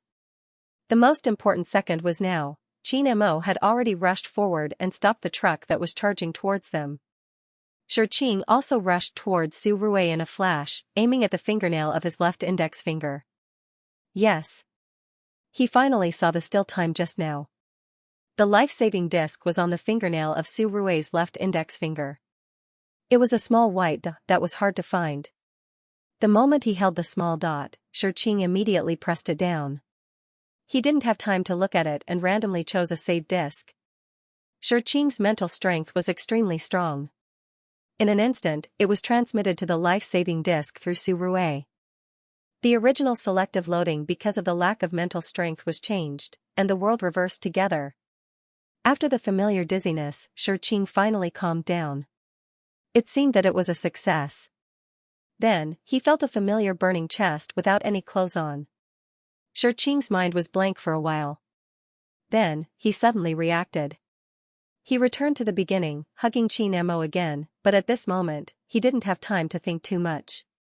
His heart was full of the joy of surviving a disaster. At the same time, he was touched. He was touched by Su Rui. Not everyone had the courage to leave the chance of survival to someone else when they were facing death. Xianxia asked himself honestly, would he be afraid? At this moment, the door was pushed open with a bang. The young man was very delicate. His hair was black and his skin was white. His casual clothes were comfortable and pleasing to the eye. At this moment, he looked at the two people on the bed. His face quickly turned red and his mouth opened wide. He was very surprised. You stuttered for a long time, but he didn't say the next sentence. Then, he slammed the door and left. Xianxia looked at him in a daze. Then, his eyes curved into a smile. It was exactly the same as the first time. Su Rui had forgotten everything. Qin Mo was behind him. He raised his finger and saw the small white dot on it. The life-saving disc was already in Xianxia's hand. Xianxia sighed. Su Rui is very good, but I took away his things. Qin Mo said slowly, taking it away will only benefit him. Xianxia carefully recalled the memories of the Xianxia in this world, especially the memories of Su Rui. He couldn't help but smile again. Indeed, taking it away is a good thing for Su Rui. Because he had obtained the life save, Xianxia also knew the rules of using this thing. It was indeed a very terrifying ability. The life save could set up at most 3 save points, and the loading of the file was optional. As long as the host had enough strength to press the button, he could choose to load the file and return to the saved time point. The other people in this world couldn't feel it at all. They would only continue to do it step by step, no different from before the file was rewound. But the host could change and directly affect the behavior of the people around him. In other words, after the file was rewound, everyone who came into contact with the host would be affected. As for how it was affected, it all depended on the host's own wishes. It could save people, of course, it could also kill people. There were too many things that could be decided. Not to mention whether having this ability would change people's hearts, just Su Rui's small personality was enough to torture him to madness. Not to mention Shurqing's mischief, even if it was a normal day, Su Rui, a perfectionist, would encounter countless things that didn't go his way. When he didn't have the life save, he couldn't change. He could only remedy or tolerate. Life would go on. To a certain extent, this had a certain therapeutic effect on his illness. In his memory, Shurqing always tormented Su Rui. He also hoped that he could get used to it and change a little. He didn't want to let his life be spent in blame. And after having the life save, Su Rui completely gave up on treatment. He completely followed his own wishes. If he was slightly dissatisfied, he would load the file again. Misophobia, perfectionism, and obsessive-compulsive disorder were enough to make him live in a picky rewind for the rest of his life. In the end, the result might not be that Su Rui started to control the world perversely, but that he would be exhausted to death by himself, a thing that a normal person couldn't handle. Su Rui, an abnormal human, would probably be played to death. Therefore, retrieving this tool really benefited Su Rui a lot. As for the car accident just now, Shurqing and Qin Mo had already made changes. They had avoided disaster. But whether there would be any more accidents in the future was not something that anyone could control. Thinking of this, Shurqing couldn't help but feel a little lonely. Qin Mo knew what he was thinking, so he said calmly, Su Rui is just a human. Shurqing was slightly taken aback and immediately figured it out. That's right, Su Rui was just a person. Birth, aging, sickness, death, happiness, anger, sorrow, happiness, good things, bad things. He would encounter all these things and should face them. Life was not something that a human should be able to control. So what if he had the ability to reverse life? There would still be accidents, and he would still have to face choices. If it weren't for their intervention, Su Rui would have lost her life. Even if she had a life savings account, she wouldn't have survived. The more he grasped, the heavier his burden, and the more he would have to face. It was both an advantage and a burden. It brought luck, but at the same time, it also brought disaster. Shurqing took a deep breath and was completely relieved. Random mission completed. You will leave in 30 seconds. Mission accomplished. Shurqing couldn't help but feel happy. But when he heard that they were about to leave, he suddenly remembered something. He hurriedly put on his clothes and rushed out of the door in 10 seconds. He caught Su Rui, who was still in a daze, and said loudly to her, Su Rui. Thank you. The young man looked confused, but then his face started to turn red. Thank my ass. I don't want to keep a secret for you guys. When he returned to the system space, Shurqing was still excited. Although it was a little regretful to leave just like that, he would always remember Su Rui in his heart. Su Rui was willing to give up her life to save a friend. Thinking about this, he felt a little disappointed. But then, a bunch of information came into his ears. Shurqing gathered his emotions and pulled himself together. He immediately sent the information to Qin Mo and shared it with him. The random mission was completed perfectly. As expected, the goal was to retrieve the life savings account. But unfortunately, the life savings account wasn't left for Qin Mo and Shurqing. Instead, it disappeared into thin air. But because of the completion of the random mission, they activated a function. This function was a little similar to the life savings account. In the future, every time they transmigrated to a small world, they would have a chance to save and a chance to load. As for where to save and when to load, it was completely up to the host. Of course, if the system and the host had a good relationship, they could discuss it. After all, completing the mission would benefit both of them. Although there was only one chance, it was already very impressive. If they did something irreversible, they could load and start all over again. This undoubtedly increased the success rate of completing the mission. Overall, Shurqing was still very satisfied. Then, it was the reward of coins. The reward of the random mission was also random. It ranged from 300 to 10,000. Shurqing handed this heavy responsibility to Qin Mo. Qin Mo asked, Don't you want to try? Shurqing looked at him. I believe in you. Qin Mo smiled. He was in a good mood and replied, Okay. Then, under Shurqing's gaze, he started to spin the roulette. Shurqing prayed in his heart. 10,000 coins, 10,000 coins, please, it must be 10,000 coins, for the mission in the beast world, because their time was too early. In addition to the basic coins, they were rewarded with a total of 10,000 coins. Shurqing also received 5,000 coins, at the rate of getting rich. Another advantage of the random mission was that the system would not give a discount on the coins. It was how many coins were rolled. Therefore, Shurqing was very excited. If there were 10,000 coins, he would become a nouveau riche. The blue roulette in the air spun endlessly. Finally, it started to slow down after a minute. Shurqing hurried over and looked at the roulette eagerly. The needle passed 8,000, passed 9,000, and was about to reach 10,000. Shurqing held his breath and was very excited. The needle reached 10,000. Shurqing was just about to cheer when he knew that the damn needle didn't stop. It started to move at a snail's speed again and again. Shurqing was dumbfounded. The left side of 10,000 was 9,000. The right side was at least 3,000. He couldn't help but want to shout for it to stop. But this damn needle seemed to be playing with him. It moved slowly and swayed all the way to the edge of 3,000. Congratulations, you have received a random reward of 3,000 coins. Shurqing's face was full of regret. He couldn't help but sigh. But immediately, he felt the obvious pressure beside him.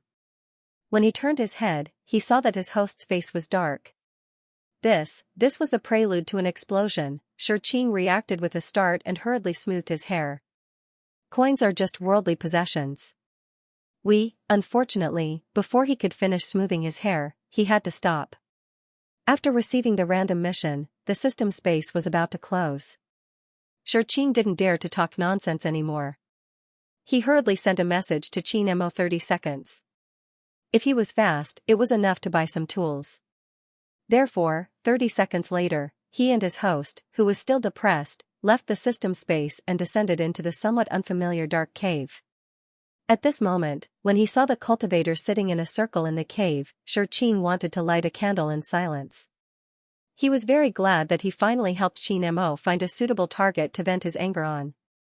Someone to help him share the pressure of his host. It couldn't be better, but Shurqing was a little puzzled. Just now, he saw Qin Mo exchange for something in the system store. Because his movements were too fast, he wasn't sure what it was. Now, he was really curious. Fortunately, as a system, Shurqing could check the storage space. He stuck his head out to take a look and found the big guy lying in the storage space. A very magical big guy from a magical world. Light particles and magic composite triple cannon. What an amazing name, host. Why did you buy this thing? Although they had already spent 10 days in the orc world and a day in Su Rui's world, almost 12 days had passed. But in Qin Mo's world, not a minute or a second had passed. The way they left, it was the same when they came back. Qin Mo's only brother, Qin Yu, was still sitting in the middle of the array.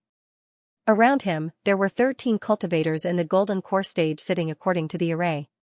They were all concentrating and gathering their qi. Their consciousness was united as they focused on guiding Qin Yu's soul to return to its original position. This was a very difficult spell to cast.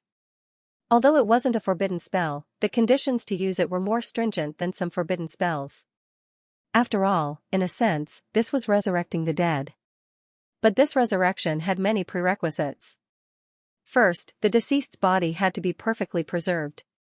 It couldn't rot, it couldn't be damaged, and it couldn't be tainted by other demons and monsters. This meant that it had to be perfectly sealed at the moment of death. Also, it had to be paid a huge price. Many precious medicinal herbs had to be used to nourish the body well. At all times, there had to be a powerful cultivator in the nascent soul stage watching over the body. This was the only way to ensure that the body wouldn't be tainted. And this was just the beginning.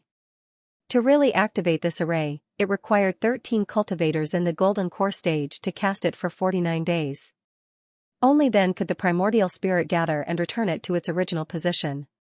Golden core stage.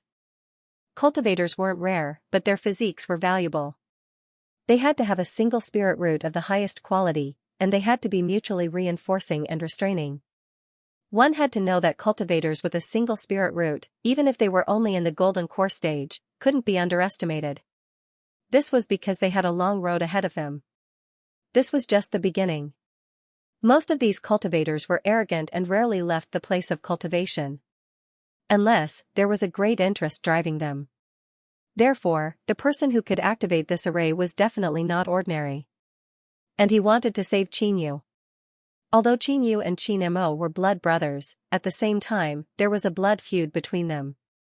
Therefore, no matter what the mastermind behind this was planning, it was definitely unfavorable to Qin Mo. Of course, even if he didn't consider this, Qin Mo wouldn't let his good brother who had already died come back to life. Xianxia hid at the side, silently watching this scene that was obviously super out of place, but it was so cool. They weren't afraid of cultivators with high cultivation levels, but they were afraid of cultivators who knew technology. Moreover, this technology was very sophisticated and complicated, completely beyond the scope of the young Xianxia from the 21st century. Light particles, magical energy, compound, double-triple cannon, just listen to this name, it deeply explained what it meant to be domineering, cool, high-end, and classy. Xianxia was deeply impressed by this kind of atmosphere that he did not understand but felt that it was awesome.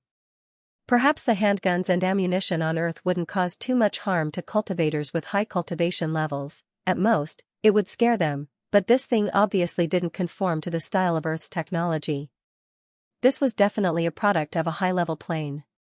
As for what kind of damage it could cause, it really wasn't known until he tried. Xianxia hid behind Qin Mo, who was still in a state of extreme depression. His handsome face was as cold as ice, and the air around him was even colder than the dark cave. Xianxia was actually a bit puzzled. Wasn't it just a little bad luck?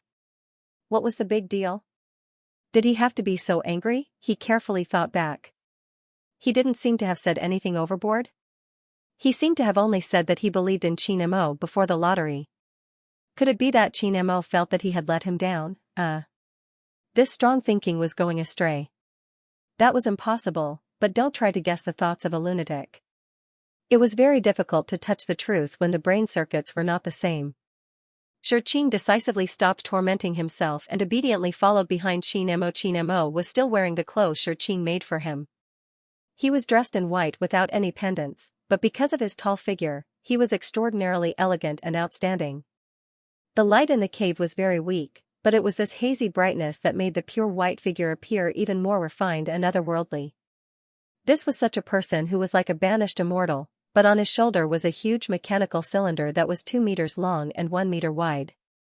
It was the double-triple cannon of light particles and magical energy compound from another world that we were proud of. When this person and the cannon appeared in front of the cultivators, they could only use one sentence to describe their feelings at this moment. My little friends and I are all stunned, okay, but the more shocking thing was yet to come. Before they could see who it was, they were attacked by an unknown spell that was faster than thunder magic, stronger than fire magic, and more unpredictable than wind magic. The elements of this spell were extremely difficult to distinguish. It contained a wide range of elements, and its power was so strong that it was impossible to resist.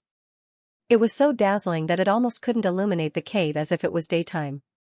It was a ghostly dark blue, fiery orange, and a thick black that was invisible to the naked eye, as if it came from the abyss of hell. This was completely beyond imagination, and the impact of this explosion was earth-shattering. The golden core was the formation, it was the most, it was the formation, the formation, the formation, the formation, the formation, the formation, formation, the formation. Under such a situation, the formation, and the formation, the formation, the formation, and the formation, the formation, were, the formation, the formation. The formation, the formation, the formation, the formation, the formation, was, of the formation. The, of the. The strength was extremely strong, 10 times stronger than the first time. At this moment, the surrounding cultivators who were in the middle of casting their spells could no longer sit still. The formation was highly dangerous and required a high degree of coordination. If the formation was shaken, the consequences would be unimaginable. There were already 3 low-level cultivators who couldn't hold on. Their faces were pale, and blood flowed from the corners of their mouths. But at such a critical moment, they didn't dare to act rashly. They could only hope that reinforcements would come quickly, or that the formation could hold on until they finished casting the spell, but who would have thought that the person, who had launched 2 powerful attacks in a row, would launch a third one in a flash? This was simply unimaginable. Such a powerful spell consumed immeasurable spiritual chi. Even with the support of a divine artifact, using it once was enough to overdraft a nascent soul cultivator. But the second time, without any time to recover, it was more than 10 times stronger than the first time. Even a body integration cultivator with the support of elixirs might not be able to use such abundant spiritual chi. What was even more shocking was that the third time came. This was completely beyond their imagination. Even if the formation could hold on, their minds couldn't. Could it be a great vehicle stage sage who was about to ascend? Was there such a person in the Lingyun continent? In the world of cultivation, strength represented almost everything. At the same time, if you didn't have everything, you definitely couldn't reach the peak of cultivation. They began to panic in their hearts. They were full of fear for the powerful, unknown, and sage whose ability was beyond their imagination. Xianxia simply wanted to clap her hands and cheer. Three-headed cannon, you're so handsome. Three-headed cannon, you're so cool. Although it was 3 consecutive shots and 3 days of rest, metaphor, such a powerful attack was enough to kill everything in seconds. At the same time, when the third attack arrived, the barrier completely collapsed. The formation was broken, and the 13 gold core stage cultivators who cast the spell all vomited blood. Xianxia, who was in the formation, gradually lost his previous vitality and became an empty shell. And at this time, because of the 3 powerful attacks, the cave finally couldn't bear the burden. A loud rumbling sound rang out, and the entire cave was on the verge of collapse. Xianxia carried Xianxia horizontally and poured all his cultivation into his feet. In addition to the strengthening of his agility from before, he moved quickly and rushed to the cave entrance. When Xianxia came back to his senses, he was already in Qianmo's arms. He couldn't be any more calm about this action. Thus, he continued to use Eggy's voice to say, "Qianmo, my godly traveling 1,000 miles is very fast." Qianmo glanced at him. Xianxia dared to look back, then jumped down and began to run wildly. His speed was so fast that even lightning felt inferior. He had just run a distance proudly when someone grabbed him by the collar and dragged him back. "Qianmo, the direction is wrong." "Xianxia, I've lost all my face." He obediently stayed behind Qianmo and finally escaped the cave under the correct guidance of the host. This mad run was extremely exciting. The cave they attacked seemed to be a central area. After it collapsed, it caused a chain reaction. This large area began to shake. The caves collapsed, and there were cracks in the ground that didn't. In short, they ran all the way and destroyed all the way. A good holy land turned into a pit. After a full hour, they finally reached a safe area. When they looked back, they saw a piece of wreckage after the earthquake. Fortunately, this was an occupied territory. There were no humans or small animals living here. Everyone here was a cultivator and had the ability to protect themselves. Of course, it was hard to say if the cultivators in the middle who were vomiting blood could protect themselves. However, there was no other way. This was called reaping what one sowed. Even the heavens couldn't save them. They temporarily escaped from danger, and the place Qianmo brought him to was very good. There was a gurgling stream and green grass. If you ignored the mess behind them, it was very much like a paradise. Xianxia's godly traveling 1,000 miles was very good, but it couldn't stop his physical strength. After running wildly for an hour, he was exhausted and panting like a cow. At this moment, he was so hungry that he grumbled. Seeing that the place was good, he simply spread a tablecloth and sat on the ground, placing delicious food on the ground. He even carefully prepared tea and a few fresh and delicious fruits for Qianmo. After drinking a cup of peach juice, eating 2 pieces of chocolate muffins, and eating half of the supreme seafood pizza, Xianxia was finally full and satisfied. At this moment, he was in the mood. When he thought of the exciting scene just now, he couldn't help but say, "It was so cool just now. So cool. It made my heart surge." Qianmo was sitting upright on the soft cushion. His slender and fair fingers hooked the handle of the teacup. When he heard Shi Qing's praise, his expression was indifferent. Only the corners of his mouth were slightly raised. Then, he saw Shi Qing carry the three-headed cannon out of the system space. He touched it and praised it. His big eyes were shining. His eyes were filled with this damn piece of iron. The corners of his mouth that had just been raised were pulled down again. The slightly relaxed atmosphere was a little low again. Shi Qing's small animal intuition immediately realized that something was wrong. He turned to look at Qin Mo. As expected, he saw that his host's face was dark again. Wasn't it fine just now? Why was he unhappy again? Could it be that his anger hadn't been vented? Damn, such a satisfying and cool three-headed cannon was fired. Was his anger still not appeased? Host, you're so hard to deal with. Smiley face, three-angle, the two parties involved were still here. You're so hard to guess. While I'm comforting you, the Lingyun continent was already in an uproar. Shangli mountain range had collapsed. The Shangli mountain range that belonged to the Xianming sect had turned into a wasteland overnight. Ancient veins of thousands of years, endless spiritual energy, the holy land of cultivation that countless cultivators flocked to, was destroyed just like that. While it was regretful, there were also many people who were gloating. The Xianming sect had always been domineering. They relied on a few almighties in the sect to seize the Shangli mountain range.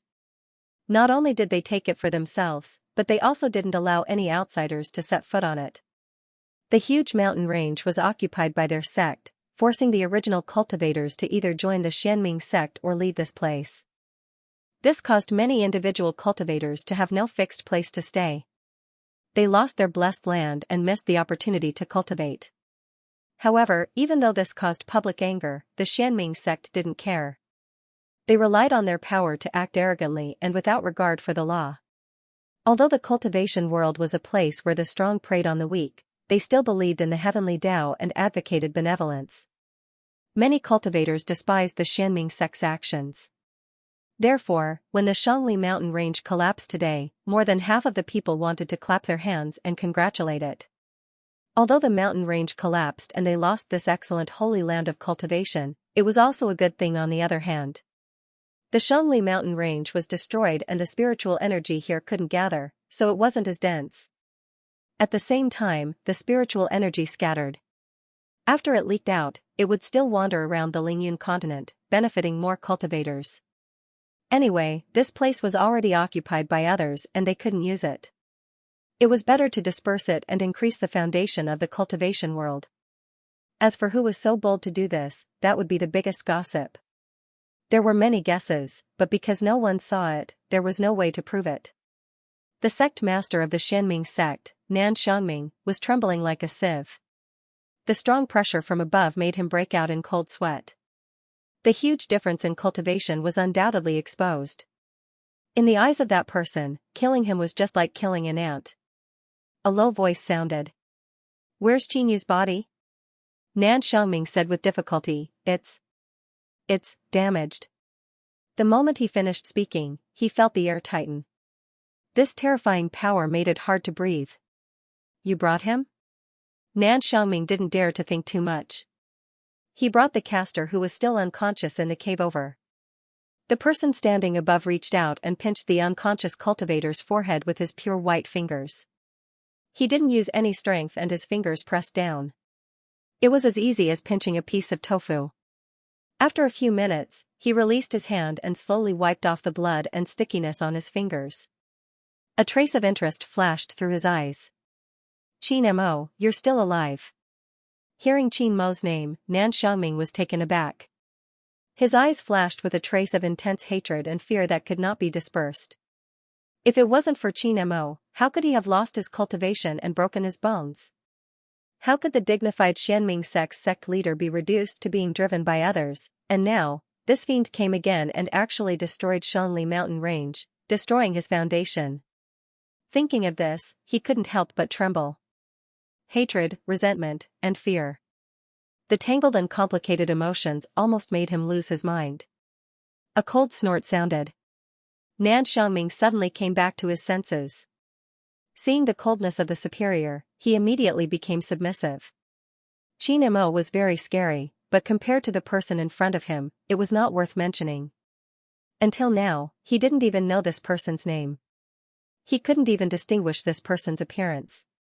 Nan Xiangming was also a character, but in front of this person, he couldn't even sense his cultivation.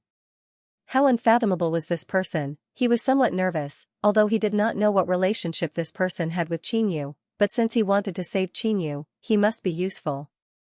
But this matter was messed up by him, his body was damaged, no matter what, Qingyu would not be able to survive. Nan Xiangming was very scared. Shangli was already destroyed. If he lost the chance to recover his cultivation, what would he do in the future? Originally nervous, he heard that person say, since Qin Mo is still alive, then Qingyu is useless. Nan Xiangming's heart tightened. But in the end, you still messed up. Go and find this thing for me, I will help you recover your cultivation. Nan Xiangming was happy at first, but after seeing the thing, he was shocked. It was actually one of the divine tools, the soul-locking mirror. Where should he start? Where could he find it? Seeing his face, that person snorted and said, it's in the Thousand Forest hidden territory. You have 3 days to get it back. Nan Xiangming accepted the order and left. Mo Yan was alone and smiled. Lu Jiuyuan, this trash, actually didn't use this top-grade furnace. What a surprise. Even though Shurqing couldn't figure out what was bothering his dear host, he was an expert now. He had plenty of ways to deal with lunatics. Smoothing their hair, saying nice things, satisfying their demands, shaking hands. After a few rounds, Qin Mo's mood improved. Shurqing was busy the entire way. When he saw that he had finally settled the host, he was in a good mood. However, he didn't dare to hold the three-headed cannon and touch it happily anymore. Qin Mo didn't seem very happy. Shurqing pondered. It was probably because the three-headed cannon was the host's item.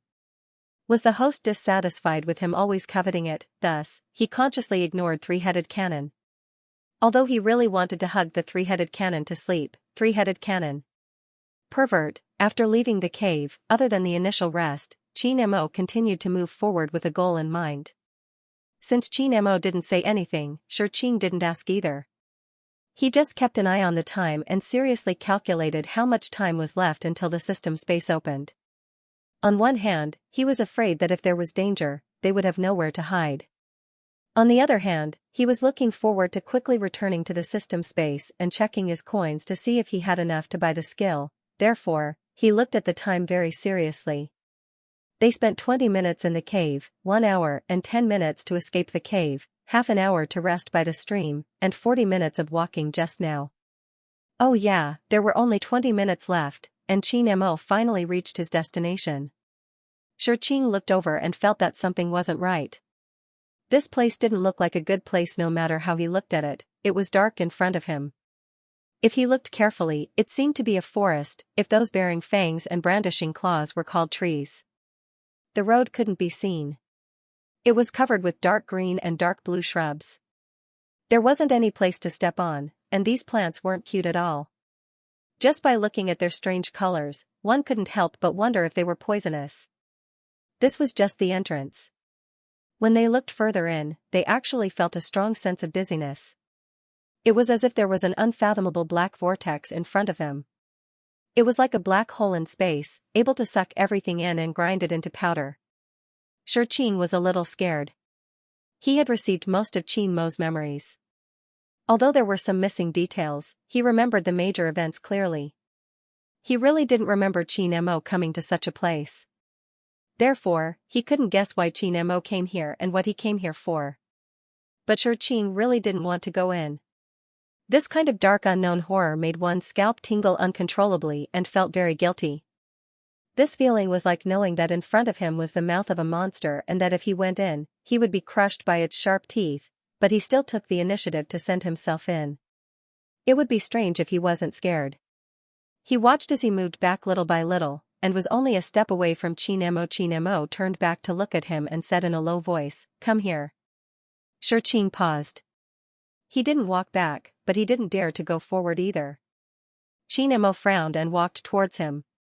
He stretched out his long arms, and without caring about what Shurqing was thinking, he picked him up by the waist. Shurqing. He really regretted it. Why didn't he choose that muscular man's body? He chose a weakling who could be hugged whenever he wanted. Even women weren't as embarrassing as him. He regretted it so much in his heart, but he didn't dare to move as he watched Xianxia stride towards the black hole, let alone break free from his arms. He hated that he couldn't hug him tighter. In such a scary place, if he fell behind, he wouldn't be able to live. After walking in, it seemed to be better, but the cold wind blew in his ears.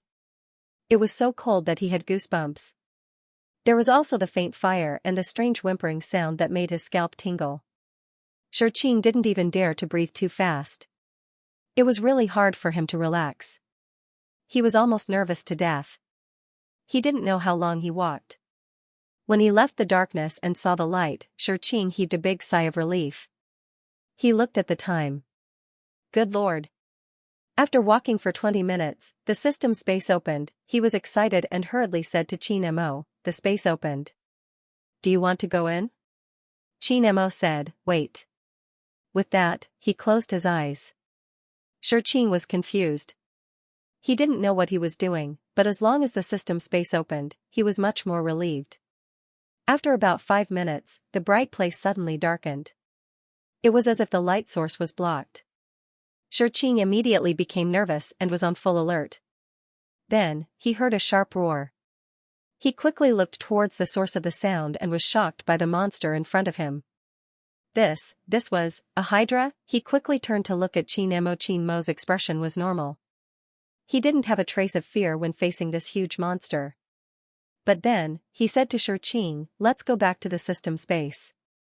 Xianxia was stunned, but immediately opened the space and disappeared into thin air with Xianxia. It was best not to face the monster directly. Who would want to play with that hydra? After returning to the system space, Xianxia finally relaxed and asked tentatively, "You came here for that hydra?" Xianxia nodded. "It has something very good on it." After knowing Xianxio's intentions, Xianxia didn't ask any more questions. Instead, he ran excitedly to the system store and started to search seriously. He now had 8,000 coins and could buy more and more things. But he still hurriedly looked at the thing he wanted to see the most. There was indeed what he wanted, technique, and there were many categories. There was a temporary scroll. It had a short duration but was relatively cheap. It cost 1,000 coins. There was also a type of medicine. It had similar effects as the scroll but it had a longer duration of 1 day. The disadvantage was that after using it, one would be unconscious for 2 days. The price was also 1,000 coins. Xianxia could afford both of these but the disadvantages were too obvious. Also, 1,000 coins wasn't a small amount to him. Hence, the price-performance ratio wasn't high. Finally, he saw a martial arts secret book. It could be cultivated and could be upgraded. At the current level, the technique could split into 2 people. As the level increased, more bodies could be split. What caught Xianxia's attention the most was that this secret book came with a set of breathing techniques. It was specially used to complement the technique.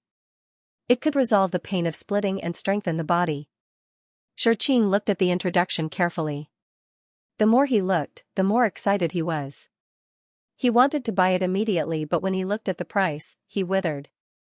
It actually cost 20,000 coins, so expensive. He only had 8,000 coins now. It was far from enough, and this was only because the host was awesome that he could obtain so many coins. If it were an ordinary task, when would he be able to afford it? It was too tiring. Compared to Xianxia's dilemma, Xianxio's was much simpler. First, he browsed through all the goods. He skipped over the secret scriptures and skills, skipped over the weapons and equipment, and paid more attention to the high-tech products. He even bought a few. The remaining coins were all invested into strengthening his body. Then he looked at Xianxia. "Let's start the next mission." Xianxia immediately replied, "Okay." For his technique, he had to do more missions and earn more money. He started the next mission. When he saw the background message, even the knowledgeable Xianxia was surprised. This was really a strange world. It was beyond his expectations. It wasn't like the Beastmen world where men fell in love with each other. It was just that the people here were very mysterious. Xianxia had read about the portable space before. But why did everyone in this world have their own personal space? Was this cheat so common? Could it still be called a cheat? Xianxia quickly browsed through it. The more he looked, the more he found it interesting. Everyone here had their own personal space, but this space was completely random. When they reached the age of 11, they would go through an assessment to open their own space, and at that time, they would be able to judge the quality of the space. For example, some people's spaces were suitable for growing vegetables, while others were suitable for fruit trees. Some had full spring all year round, while others had hot summer all year round. Not only that, some spaces naturally nurtured many ores that could be mined and collected. There were good and bad things. There were also many unlucky people who had an abandoned space. For example, there was a super small space the size of a palm that couldn't fit anything. There was also a space full of yellow sand that couldn't be planted or collected. There was even a space with seawater, a bunch of bubbles, a sky full of rainbows, and a ground full of clouds. Although these were useless, they were good-looking. There were also spaces full of stench. There was mud all over the ground, a large swamp. There was even a huge garbage dump. Xianxia almost laughed out loud. However, Qin Mo's gaze fell to the bottom of the list. For this mission, you can choose to temporarily seal your memory. After completing it, you will trigger a tenfold reward. Xianxia followed Qin Mo's line of sight and saw this sentence as well. It was really hard to ignore it. Most of the content was in black, and only the bottom line was in red. It was extremely eye-catching. He glanced at it and frowned slightly. Seal his memory? Did he want Qin Mo to seal his existing memory and completely integrate into that world? But if he couldn't remember anything, how could he complete the mission? Then his gaze landed on the second half of the sentence. If he could complete the mission, the reward would be 10 times more. It wasn't 1 time, 2 times, or even 3 times, but 10 times more than the copper coins that made people drool. Xianxia's mind was filled with coins flying around. After a while, he shook his head decisively and threw greed out. Although the reward was considerable, the risk was too high. He thought of his system responsibility and hurriedly sent the system's crash manual seriously. As expected, he found a detailed explanation of this type of mission. First, he read it from the beginning very seriously. Then, he tried to figure it out. Finally, he said to Qin Mo seriously, sealing your memory refers to temporarily sealing all your existing memories and experiences. At the same time, you accept the corresponding character's memory. However, the mission target will remain in your memory. As long as you complete the mission, your memory will be restored. After that, he explained, sealing your memory won't have any side effects. The main purpose is to increase the difficulty of the mission. Logically speaking, this type of mission will only be triggered when the host's level increases to around level 30. But you're only level 5. Cough cough. It's probably because the mission acceptance and success rate are too high that it was triggered in advance. After he finished explaining the contents of the manual, Xianxia expressed his thoughts seriously. I don't agree with sealing your memory. Although the reward is very generous, the risk is too high. If you fail, you might never be able to come back. Qin Mo looked at him and asked calmly, you don't want the coins? This sentence made Xianxia speechless. But at this time, he was still very clear. The coins were very tempting, but the value of a life was higher. He would rather slowly and steadily earn some coins than take the risk of gambling. Thus, he continued to patiently analyze the pros and cons. He nagged for a long time. Qin Mo listened patiently. When he finished, he softly said, Xianxia's mouth was dry. When he heard Qin Mo's reply, he couldn't help but heave a sigh of relief. However, the next sentence that followed almost made him pass out. Then seal your memories. He had been talking for 10 minutes and Qin Mo had been listening intently for 10 minutes. Was this the conclusion he came to? Host, what are you listening to? No, are you even listening to me? When Qin Mo saw Xianxia holding his breath, he reached out and touched his delicate neck. He even leaned close to his ear and whispered, don't worry, I've never lost. That one sentence made Xianxia completely wilt. How could he forget? Xianxia was a coward, but Qin Mo was a gambler through and through. He was a crazy and extremely smart gambler who would do anything to reverse the situation even if he had to give up everything he had. Since Qin Mo had already made up his mind, there was no way he would change his mind. Xianxia knew her place and didn't say anything else. However, he immediately perked up and looked more carefully at the world background and plot background of this mission. Xianxia could seal his memories, but as a system, he didn't have to. He remembered everything now. When the time came, he could still help Xianxia and help him complete the mission smoothly. The overall background of this world wasn't ancient. At the same time, it didn't have very advanced technology. The overall level was similar to the Earth era. Perhaps it was more extraordinary in some aspects, but it was weaker in some areas. The external environment of this world was very difficult. Almost the entire world was a wasteland. No crops could be grown and there were no resources to be harvested. The conditions were so bad that it wasn't suitable for living creatures. Humans, on the other hand, were able to survive here because of their innate abilities. Everyone had their own personal space. Therefore, it didn't matter if there was no land to grow crops. There were many people's personal spaces that were convenient for growing crops. It didn't matter if there were no resources to be harvested. There were many personal spaces that contained a considerable amount of mineral resources that could be slowly recycled. People relied on the things they grew in each other's spaces to reprocess or start trading. Your space can grow vegetables. My space has wheat. We can't just eat vegetables and not eat rice. We can't just eat rice and not eat vegetables. So, let's exchange. With continuous development, more and more trading platforms appeared. People didn't just barter. Instead, it became a unified currency. They sold what they produced and bought what they lacked. Slowly, with the establishment of the government and the country's control, they were able to use the space more effectively.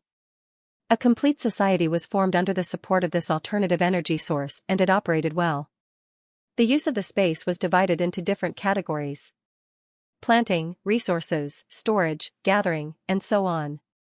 There were countless of them. Every person in this world, at the age of 11, would face a space assessment that would affect their entire life. After the assessment, the space would be activated and recorded by the government. Having an outstanding space meant that one would not have to worry about food and clothing for the rest of their life. At the same time, they would be able to contribute a lot to society. However, even if the space wasn't as good, there was no need to be discouraged. As long as the attributes were good, one could upgrade the space through hard work and hard work. When the level increased, the space's ability would also double. After all, there were very few people who had an outstanding space the moment it was activated. Most children only had a space of 1 square meter. However, as long as the space's environment was suitable and could grow crops, there was no need to worry. With professional learning and personal growth, the space would continue to expand. As for how big it could be, it depended on one's potential and whether or not one worked hard. And these were all acquired. They could be changed and fought for. In order to cultivate outstanding spaces, the government set up free public schools. All children who passed the assessment had to enter and learn. Through systematic training, they could control their abilities. At the same time, they would learn various methods to upgrade the level of the space, as well as some basic knowledge. There wasn't much introduction to the world's background, but the content was very rich. Xianxia read it seriously and almost every word was imprinted in his mind. However, this was still okay. After all, after transmigrating, he would receive part of the character's memory, so he could adapt quickly. The most important thing was the plot background. The plot background was usually closely related to the mission. It contained many details. Only by carefully thinking about it and making good use of it could one complete the mission faster. Xianxia pulled himself together and wanted to memorize every word. However, after reading it carefully, he couldn't help but feel a little stunned. The content was too little. Unlike the long stories before transmigrating, the plot background of this world was so simple that Xianxia couldn't bear to look at it directly. Xianxia, the eldest son of the Qi family. His mother died early and his father remarried. He had a half-brother. And then that was it, F*ck, F*ck, F*ck. It couldn't be more concise. As a system, Xianxia blushed with shame. This stingy fellow was becoming more and more unreliable. However, there was no other way. It seemed that he needed to collect detailed information after transmigrating. Xianxia remembered this sentence in his heart, especially this name. He knew that this was basically the host's character after transmigrating. After reading all the background introduction, the mission objective also appeared. It was as unreliable as the plot introduction. The mission objective was also confusing. Collect the Tear of Life. He knew each of the 6 words, but when they were put together, it was very strange. However, he could still understand. It was probably to find something called the Tear of Life. He could only wait until he transmigrated and then slowly explore it. Everything was ready. Xianxia felt a sense of responsibility as she looked at Qin Mo solemnly. I'm ready. Qin Mo's gaze was on the system store. Xianxia looked over. He was puzzled. Did the host still want to buy something? Just as he was thinking, he saw where Qin Mo's gaze landed. The special item unlocked because of the perfect completion of the orc world, young panda body. On the icon was a furry little guy with black and white stripes. He was stretching lazily. His moist little eyes were full of water vapor. He had small claws and a round body. He was so cute. Xianxia had a bad feeling about this. But immediately, he saw the price of this thing and heaved a sigh of relief. It cost 100,000 coins. Fortunately. He couldn't afford it even if he was beaten to death. Of course, he had never thought of buying it. Who would want to become that kind of little guy? He was a man, the kind that was full of masculinity, but... Host, why are you so focused? QAQ, don't have any bad ideas, please. Qin Mo looked at the price seriously. Then, he looked at Xianxia and asked softly, can I give you my coins? Xianxia was stunned. Then, he immediately said, no, our coins are separate. They can't be exchanged. Oh, then can I give you the things I buy? Xianxia was about to resolutely reject, but then, Qin Mo answered his own question. I remember that you bought me clothes last time. In other words, if you can buy it for me, I can naturally buy it for you too. With such strong evidence in front of him, Xianxia couldn't argue. He could only reply. Yes. Qin Mo smiled. He was in a good mood. Let's start the mission.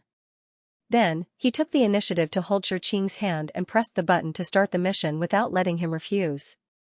Xianxia's mind was filled with endless roars of I don't want to be a little panda anymore. Host, don't impose your strange hobby on me. You like furball, but I don't want to become furball. Furball is cute, but I don't walk the path of being cute.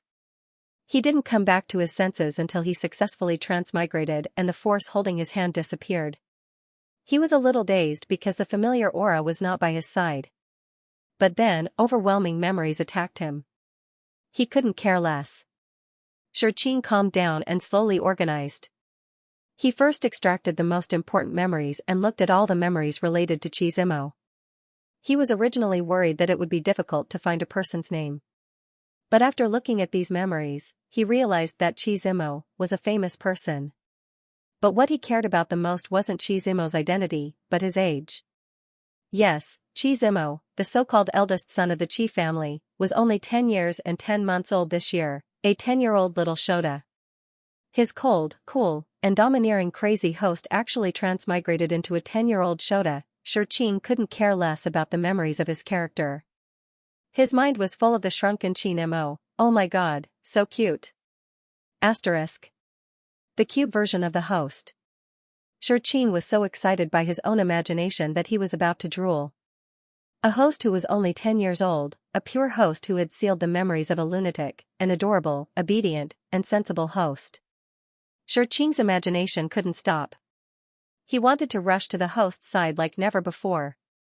He desperately wanted to verify his imagination. After 5 minutes of foolishness, Xianxia finally calmed down and began to seriously accept the memories.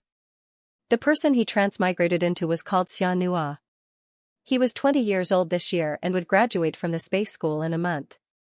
It was a critical time now and the school was filled with all kinds of tests. Xianxia studied and cultivated seriously every day. He didn't have the brain of a genius, but he had the attitude of a genius. He was a typical obedient child. It was also because Xianxia was born in an ordinary family that he hoped that knowledge could change his fate and let his family live a better life. Xianxia's parents were the most basic space carriers. Although his father's space was a more popular collection type, the minerals in it were too common and very simple. In addition, the size was very small, only about 100 square meters. The cycle growth was also very slow. Even if Xianxia's father carefully cooked every day and worked hard to collect the minerals, the monthly output was not much. However, it was enough for the family to eat. Xianxia's mother's space was much weaker. She was very beautiful, but the space was of little value. After stabilizing, the size of the space was about 200 square meters. However, it was not soil and land, but solid inorganic material. It could not be planted or collected. It was called a storage space, but the size was too small and the load capacity was average. 200 square meters was not enough to transport goods. Xianxia's father also couldn't bear to let Xianxia's mother become a delivery worker. One had to know that delivery workers in small storage spaces worked tirelessly and the profits were very low. Not to mention, Xianxia's mother was a woman. If she was not careful and encountered robbers, she might even lose her life.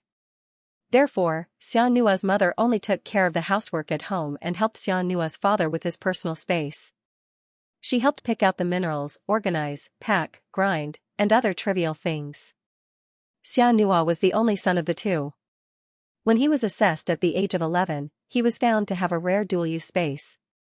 It had soil for planting and a small bay. Not only could it be used to grow crops, but it could also be used to breed aquatic products. What was even more fortunate was that these two things complemented each other. The water could nourish the soil and irrigate the plants, which greatly saved the cost of purchasing water sources from outside. The soil could also be used for gas circulation after the crops were planted, which saved the water bay from the cost of purchasing oxygen supply equipment from outside. Spaces were graded from level 1 to 10, and Xianxia's space was graded at level 4, which was considered average. This was mainly because the space was too small. When it was first activated, the soil area was only 30 centimeters, and the water inlet could not even be called a water inlet. Its diameter was barely 20 centimeters, which was about the size of a bowl. Fortunately, it was deep enough, and it was a renewable resource, which was why it was graded as a water inlet. Even so, Xianxia's space was already pretty good. At the very least, it had real potential. Xianxia was obedient and sensible. Although his aptitude was average, he excelled in hard work. In the 10 years he was in school, his grades had always been excellent. It was just that the development of the space was slightly slower. This was something that couldn't be helped. Although the space could be upgraded, the materials required for upgrading were mostly expensive. Without the support of wealth, it would be very difficult to upgrade quickly. During the school period, the government stipulated that all students were not allowed to sign any contracts with any companies, organizations, or families. Without the restriction of a contract, the big families would not stupidly spend money and effort to nurture them. Therefore, for a child from an ordinary family like Xianxia, even if his potential was good, the development of the space was very slow during the school period. Regarding this point, it was also a way for the school leaders to protect the students. The exclusive space was related to everyone's life. If it was used by someone with ill intentions, using malicious and unhealthy methods to promote the space's grade, it would certainly be a huge profit, but it would also affect the carrier's physical health, which would then lead to premature death. That was why there was a ban from the higher-ups. Xianxia's father had high expectations for his son, but he was also very clear about it. He strictly ordered Xianxia not to be impatient, to study hard and familiarize himself with his homework. If he got a B+ in every exam, when he graduated, there would be a lot of families fighting to sponsor him. There would be plenty of opportunities, so there was no need to destroy his own future now. Xianxia also thought the same, which was why he studied so hard. The space's aptitude was already clearly marked, but with more excellent exam results, he would have more say in it, and he would also be able to make better choices. When Xianxia transmigrated, it was the last exam month, and it was very intense and exciting. In his previous life, Xianxia didn't get to experience the taste of the college entrance exam because of his body. Now, he had the chance to experience a different kind of college entrance exam. Xianxia was a little nervous, mainly because these exams didn't concern his fate, but Xianxia's. He was now Xianxia, and if he failed the exam, it would affect Xianxia's life. Because he received the memory, Xianxia had a very good impression of Xianxia and his family. Xianxia's family was very ordinary, but this family lived a very warm life. A strict father who was dedicated to the family, a gentle and kind mother, and a positive son. They had goals and hopes, and they were fighting for it together. At this time, Xianxia was temporarily using Xianxia's body, and he was very worried that he would ruin their lives, so he felt pressured. Early on in the world of the beasts, Xianxia specially flipped through the system's manual. Every world they transmigrated to was real, and everyone was alive. Moreover, their lives wouldn't end because of him and Qin Mo's departure, but would continue to go on. He and Qin Mo completed the mission and left that world. During the 3-hour closed period, the system would review the mission and repair that world while at the same time. The traces of his and Qin Mo's existence would be erased or rationalized, and the original owner would receive this memory and believe that it was her own experience, and would not suspect anything. At the same time, the characters who transmigrated would receive a certain amount of compensation, fulfilling a wish deep in their heart. Xianxia was very curious about the purpose of their mission, but there was no introduction in the system's manual. It seemed like it was something that even the system wanted to hide from him. Xianxia took a deep breath, retracted his thoughts, and focused on the present. However, with this interruption, he was able to regain his composure. Before he transmigrated, Xianxia's mental state wasn't very good. Perhaps it was because he was too stressed and wasn't good at relieving himself, so he was a little too nervous and had been unable to sleep for a few nights.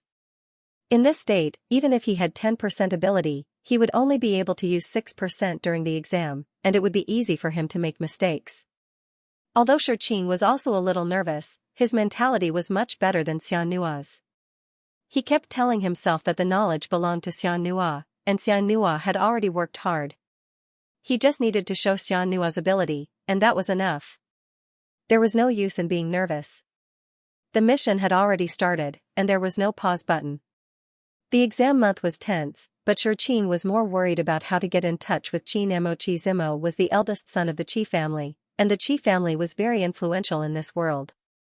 There had been 3 10th-level space carriers, and they had a lot of power in the political world. They also controlled countless resources. And the current head of the family, Qi Mo's father, Qi Lu, was also one of the rare 8th-level space carriers. It was said that the land in his space was vast, and the food produced every season was enough to feed the people of a city for a whole year. At the same time, his space was one of the rare 3 uses. It could grow 2 crops, and it also had a certain amount of mineral resources. It was also because of his outstanding space ability that he stood out from his brothers and became the current head of the Qi family. And Qi Mo was his eldest son. This kind of identity was a typical second generation of power. And Xianxia was a typical commoner. So, Xianxia was very worried. With such a gap, how could he get in touch with Qin Mo? In the 21st century, this gap was no different from an ordinary college entrance exam candidate wanting to get to know the son of a country's leader. And it was a son who was only 10 years old. Was it realistic? Ha ha ha. If it wasn't a daydream, then there was something wrong with his brain. There was one thing that was worth rejoicing about. They were in the same area, so no matter how high Qi Mo's status was, he had to go through the assessment and then enter the school to study. But unfortunately, Xianxia was going to graduate in a month, and Qi Mo still needed 2 months to enter the school. The two of them just happened to miss each other. Xianxia was worried. Previously, he had been thinking of ways to get away from his host, but now that he had really left, he had to use all his brain juices to sneak back. It was too painful. He searched through his memories, and after careful analysis, he realized that the best way to meet Qin Mo was to stay in school. But because of the uniqueness of the space school, after graduation, students couldn't enter again unless they stayed in school to teach. So, he had to work hard to become a teacher? Being Qin Mo's teacher. That sounded good. The more he thought about it, the more he felt that this idea was feasible. Moreover, if he worked in the space school, the benefits would be very good. Most importantly, he would have a lot of time and resources to upgrade the space, and he would be able to be independent of the power struggles of the major families. Once the space was upgraded to a certain level, he could use the space's production to make a lot of money. He could do 2 jobs at the same time. More importantly, the school's social status was very high. Unlike the government and family, the school was neutral and would always stand strong. Xianxia's father had mentioned many times to let Xianxia stay in school. Although Xianxia hadn't completely decided, he was inclined in this regard. But there was a very strict condition to stay in school. Your space aptitude could be very poor, even if it was an abandoned space, but you had to pass all the assessments and get an A+ grade. Xianxia never thought that he would one day become a top student for his host. He even learned things that he had never touched before. For example, soil composition, basic agricultural science, wheat sowing and seedling breeding, barracuda breeding methods, or identification and processing, multipurpose collection. After these highly grounded subjects, there were also some very mysterious subjects. For example, space application, gas circulation, resource reuse, the power of time and space. Xianxia, who buried his head in studying and swore to be a top student, said, "Please call me China's best system." Central District, Qi Residence. Under the dark blue eagle that represented the Qi family, there was a castle that was hollowed out after the entire piece of dark red crystal or that was close to black fell to the ground. It was only 3 stories high, but it covered dozens of acres. It was extremely luxurious and gorgeous, but at the same time, it couldn't hide the coldness and loneliness. The first room on the east side of the 3rd floor was the Qi family's eldest son's bedroom. At this time, Xianxia was already asleep.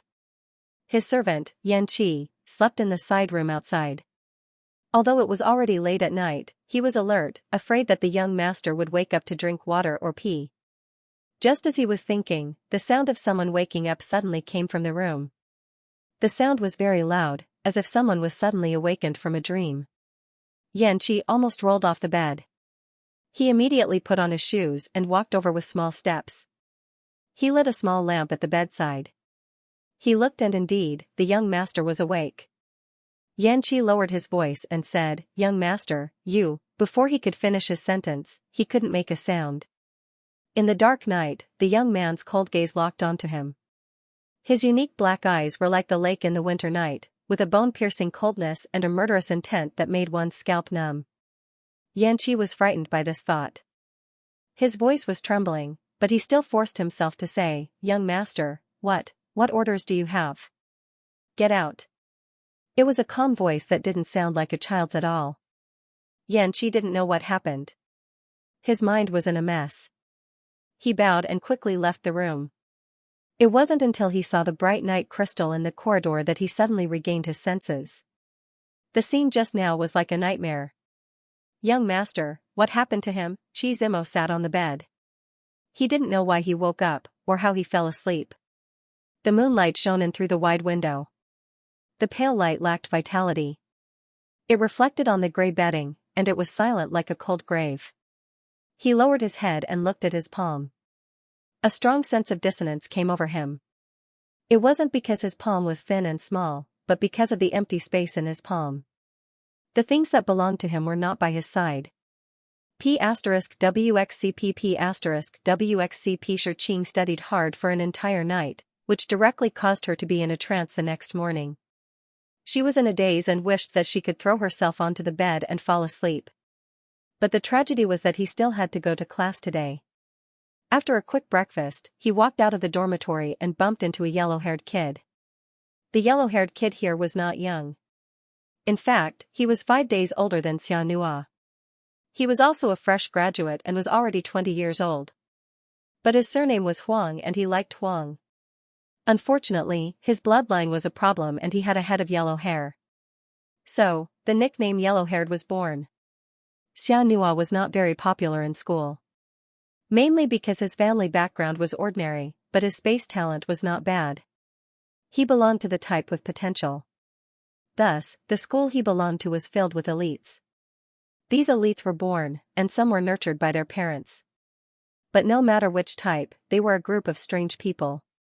The elites who were born were full of arrogance. They looked down on Xianxia, a country bumpkin who was only level 4 in space talent. But those who were nurtured by their parents mostly came from good families. Even if their space talent was not good, it could not stop their family from being rich.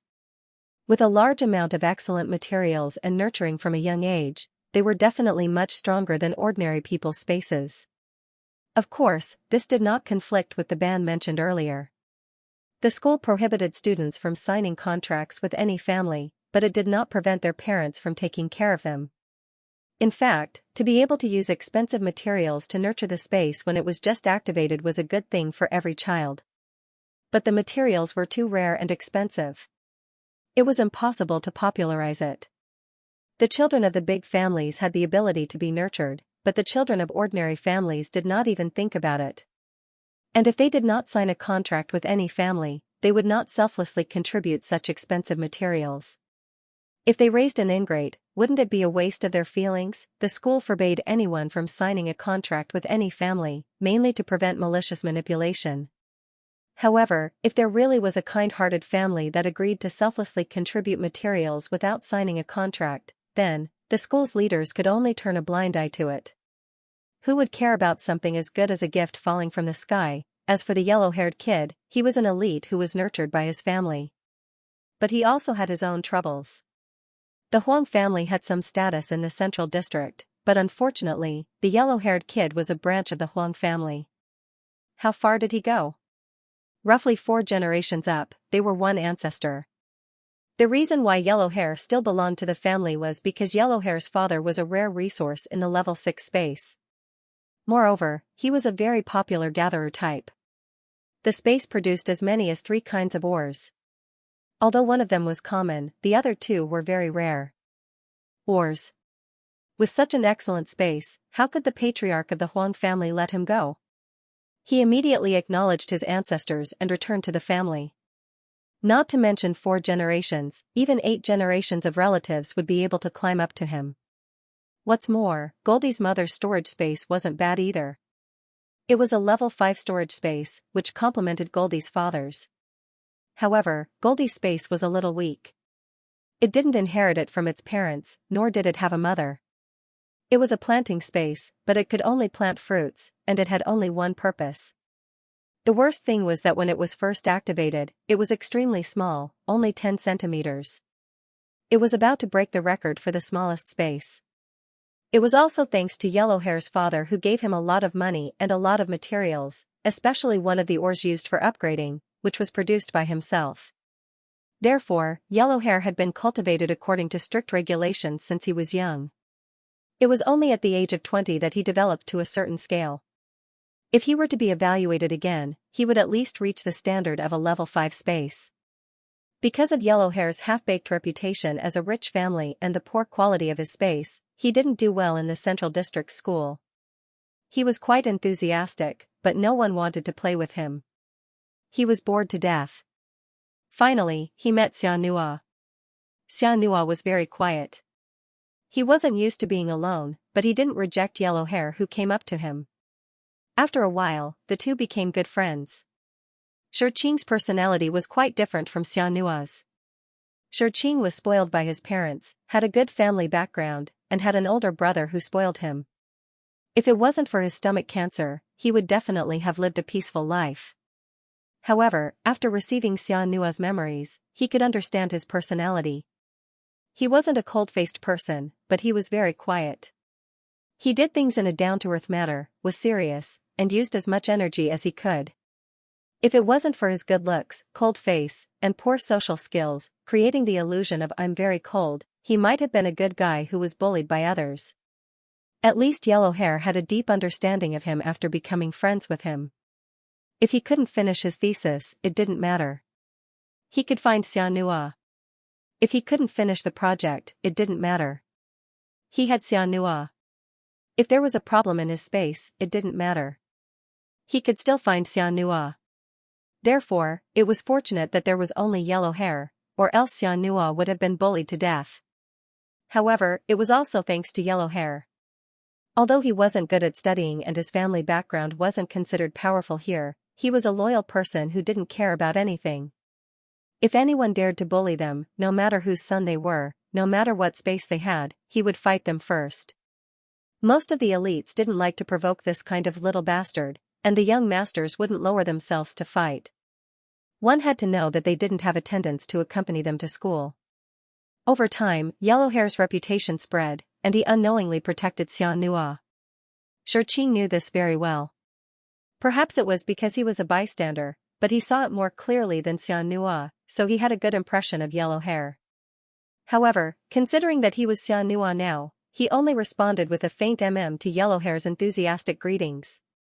Yellowhair had long been used to it. He was worried about the practical use of space next. This class was the worst. The teacher would enter each student's space one by one, and then conduct teaching and inspection in the space. The inspection topics were so many that it made one's head explode. For example, how much land could be planted, what was the state of the soil, how was the space environment, how was the air circulation. After a few questions, Yellowhair was defeated. The worst thing was that he couldn't cheat in this class. Xianxia couldn't help him. Tat. Xianxia knew what Yellowhair was worried about. He couldn't help but curve the corners of his mouth. This was what he deserved. He was used to being wild, and he could only drop the ball when it mattered. Yellowhair wailed all the way. When they reached the classroom door, Xianxia took out a document and threw it to him. Yellowhair lowered his head and flipped through it. He almost cheered out loud. It recorded the detailed information of the various elements in his space. As long as he memorized it, he would definitely be able to handle the teacher. Xianxia, you are my savior. After he finished speaking, he was about to pounce over and hug Xianxia. Xianxia had already expected this move. He wasn't a weakling like Xianxia. He didn't learn to travel 1,000 miles for nothing. He dodged lightly and avoided the bear hug. Yellowhair, who missed, was stunned. Oh my, little Xianxia has grown up. He was in high spirits and turned to pounce again.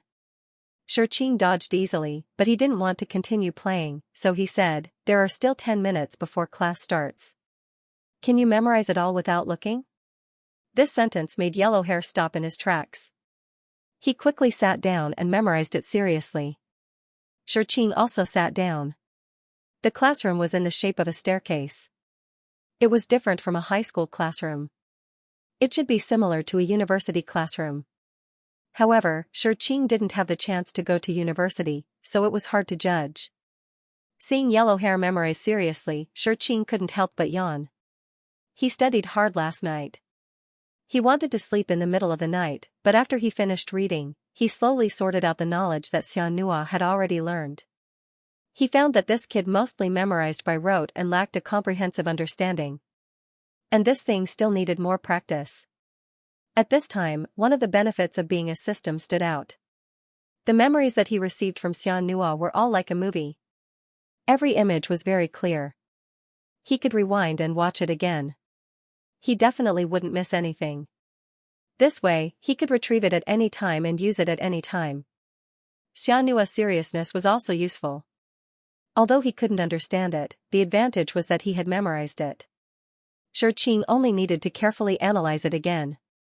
And for this matter, just thinking about it wasn't enough. It was best to have some examples. He first analyzed and evaluated Xianxia's space seriously. After he was done, he still wanted to continue. He found that there were still detailed memories of Yellowhair's space in his memory. He might as well go all the way and organize Yellowhair's space. With this, the night passed unknowingly. However, Yellowhair got lucky this morning. Because this class was a one-on-one class, even if there were 5 professors and 5 teaching assistants teaching at the same time, they still had to wait in line. Yellowhair was very lucky. He drew number 30, which was enough for him to memorize all the information. Xianxia's luck was also good. He drew number 3. This way, he could finish the class early and have time to catch up on sleep. The person who taught Xianxia was the bishop of this class, Professor Wang. He was 40 years old this year and was very accomplished in the practical study of space. This had something to do with his personal space. His personal space was a rare universal space. It could grow almost all kinds of crops and collect dozens of minerals. At the same time, it also had various functions such as breeding. Such a space, logically speaking, could look down on the entire world. But God was fair. He gave his space so many functions, but his space was so small that it couldn't do anything. It was only 30 square meters. With so many functions squeezed into this small space of more than 30 square meters, it became useless. However, Wang Yangwang didn't give up. He made full use of his space. Although he couldn't plant or produce, he could conduct research and experiments. The countless conclusions and data he obtained benefited others a lot. At the same time, he made his outstanding achievements in the practical study of space. His success once gave the people who carried the abandoned space hope. They found their position again and could better survive in this world in a different way. Xianxia admired him very much, and so did Xianxia. So when he knew that he was teaching, Xianxia was a little nervous. But fortunately, his homework was solid.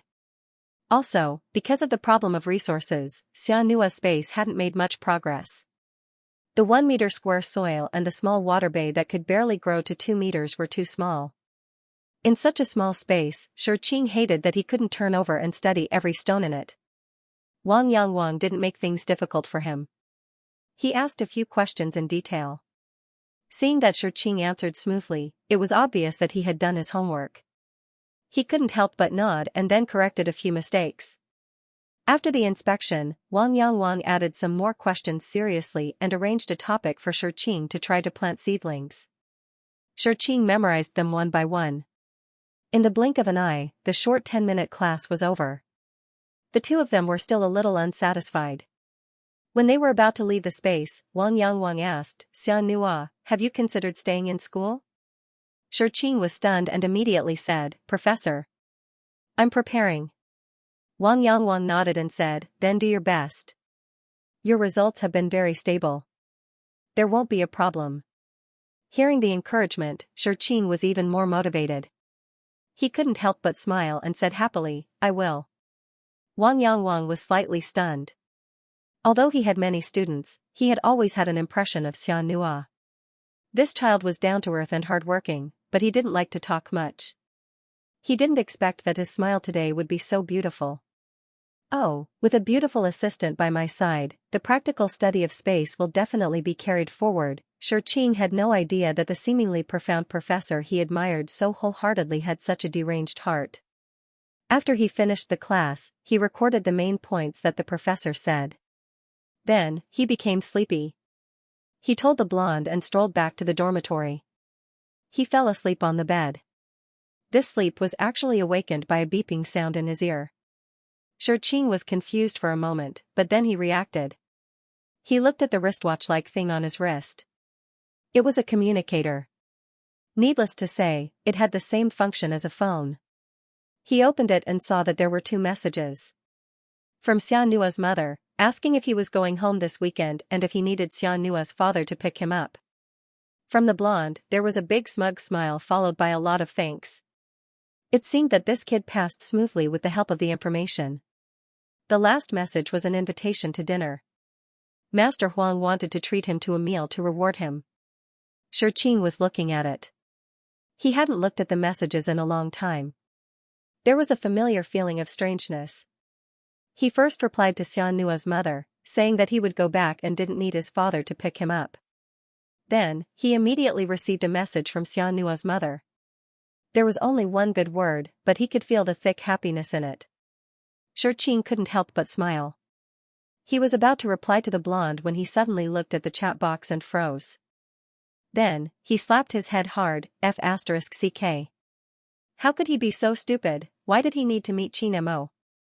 He could have just sent a message, not a phone message, but a system message. He had completely thrown the fact that he was a system to the back of his mind. Xianxia hurriedly opened it. As expected, he could still send messages to the host. Although it cost 50 coins, he had at least 10,000 in savings now. Would he still feel bad about that little bit of coins? Before he opened the edit box, Xianxia was a little hesitant.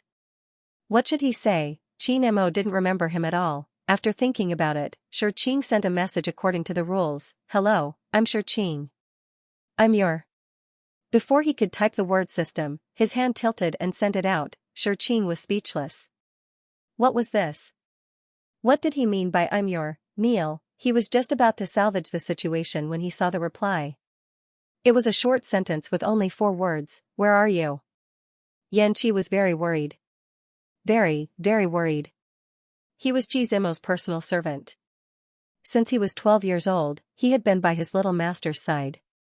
At that time, his little master was only 6 years old. He was just a child, but he was so quiet that he did not seem like a child his age. It was his little master who chose him and saved him. He pulled him out of the mud and brought him along to serve him. He was eternally grateful and would never forget that scene. A child who was as beautiful as an angel extended his hand to him. His hand was fair and tender as if it was enveloped in a pure white holy light. His hand, on the other hand, was skinny and black. It was stained with mud and blood. He was in a sorry state. Under such a stark contrast, he did not dare to extend his hand. However, the child who was 6 years younger than him pulled him up forcefully. When he stood up, he saw the pair of dark eyes under the angelic face. They carried the determination that did not belong to his age. The child's tender voice was as pleasant as a beautiful lark. However, his words struck his heart. "Follow me and I will give you a new life." Xianxia did not hesitate at all. He half knelt on the ground and swore his loyalty to his master. He had enough of the feeling of being stepped on in the mud. He had enough of the discrimination and disdain from the origin. His space was a piece of trash that he was born with. He could not change it, but he was not willing to admit defeat. Since his master had pulled him up, he would work hard to stand up. In the blink of an eye, for years had passed. Xianxia had always been by Xianxia's side. Xianxia was not easy to get along with, but he would not make things difficult for others. Xianxia's space was useless, but he still found all the lessons for Xianxia to learn on his own. He even took note of some self-defense skills for Xianxia to practice. Many of them were things that Xianxia would never be able to touch in his lifetime. Xianxia's generosity and care made him even more loyal to him. However, Xianxia did not know what happened these few days, but he could feel that something was wrong with his little master. Ever since he woke up that night, his little master did not continue to sleep. He sat by the window for the entire second half of the night and endured it. The next day, everything was normal. However, when night came, he still could not sleep. He was only 10 years old. How could he not sleep for 2 days and 2 nights? How could he endure this? Xianxia was anxious. He tried to persuade him a few times, but Xianxia only looked at him. His dark eyes were deeper than usual. His face was as exquisite as an angel's, but being stared at by him like this made one's heart tremble. Xianxia did not even dare to look him in the eye. However, there was less than a month before the space assessment. Little Master's mental state was so unstable. If something went wrong during the assessment, it would affect his entire life. Xianxia thought about it and could only report this matter to the Little Master's father. No matter what, they could not delay the space assessment. For everyone in this world, the day of their 11th birthday was the watershed of life. Either they would be in the light, or they would fall into darkness. Xianxia understood that pain better than anyone else. How could he let his little master endure it? However, the clan head had not returned for 2 weeks. This month was the harvest season in his personal space. It was the busiest time. This was related to the food supply of more than half of the Qi family's territory. He could not be careless. How could such a busy patriarch possibly meet a mere attendant? Xianxia would not tell the madam at home. He even had to hide it. If the madam knew about it, it would make things worse. After 2 days of torment, on the 3rd night, the little master, who had been silent all this time, suddenly stood up and yelled out. Xianxia was guarding outside. He immediately rushed in and vaguely heard, "Where are you?" However, just as he entered, Xianxia looked at him and ordered, "Get out." Xianxia was stunned. He wanted to speak. However, Xianxia's cold eyes softened. He said softly, "Xianxia, guard outside. Don't let anyone come near." Xianxia heard, and although he was confused, he could only follow the order and leave. Xianxia suppressed the tumultuous emotions in his heart and waited quietly for the other party's reply. He could not explain or explain. Ever since he woke up, he could not fall asleep. Sleep was extremely foreign to him. It was as if he had not experienced it for hundreds or thousands of years. Mentally, he thought that he did not need sleep. However, his physical exhaustion was increasing day by day. This crazy stalemate between not being able to sleep and having to sleep kept tormenting him. He could not understand why he could not sleep. In his memory, his sleep was normal. However, his consciousness kept reminding him that he could not sleep. He did not need to sleep. If he fell asleep, everything would be out of control. This kind of emotion troubled him, causing his mind to be tense at all times, which made him even more sleepy. He knew that he had to sleep. With such a weak body, if he did not rest properly, the consequences would be unimaginable. However, no matter how many reasons there were, they could not convince him. The emptiness in his palm, the loss, and the anger that came with it were like a raging fire burning in his heart. It made him so angry that he wanted to destroy everything. If he destroyed it, he could make all the loss of control disappear. If he destroyed it, he could make the things that escaped, and left him forever lie beside him and stay in his palm. Even if there was only a pile of residue left, even if there was no life left. It did not matter. As long as he could take it back. The wild beast in his heart was screaming crazily. It almost made him lose his mind. Until a message appeared in his mind out of thin air. This strange thing did not even arouse his sense of danger. He just stared at that sentence. That name was familiar as if it was engraved in his bones. All his emotions found an outlet. He hated that he could not hold the person opposite him tightly in his palm and lock him in his arms through these words. He did not hesitate at all. He asked sternly, "Where are you? Tell me. I will find you. Then, I will never let you leave." Xianxia looked at the 4 words Xianxia sent. There were only 4 words, but they were full of vigor. Especially the exclamation mark at the end. He could feel the other party's intense anger. What was going on? Didn't his host lose her memory? What happened to the cute little bun? Why did he have a bad feeling? Did the sealing of her memory fail? That was impossible. Xianxia was a little nervous. It was not good to provoke a lunatic. If he provoked him, he could not beat him or run away. When the time came, he would be at a disadvantage. He deliberated for a long time and decided not to make a move. He sent another sentence to test the waters. "I am at the Central District Space Training School." In almost a second, the other party replied. "I can't enter." Xianxia. "Of course you can't enter. You are not even 11 years old." But this tone, this attitude, "Host, did you seal your memory QAQ?" Xianxia continued to deliberate and said softly, "You can come over in 2 months." "That's too long." Xianxia really did not know what to say. But then, he saw another message. "Xianxia, I want to see you."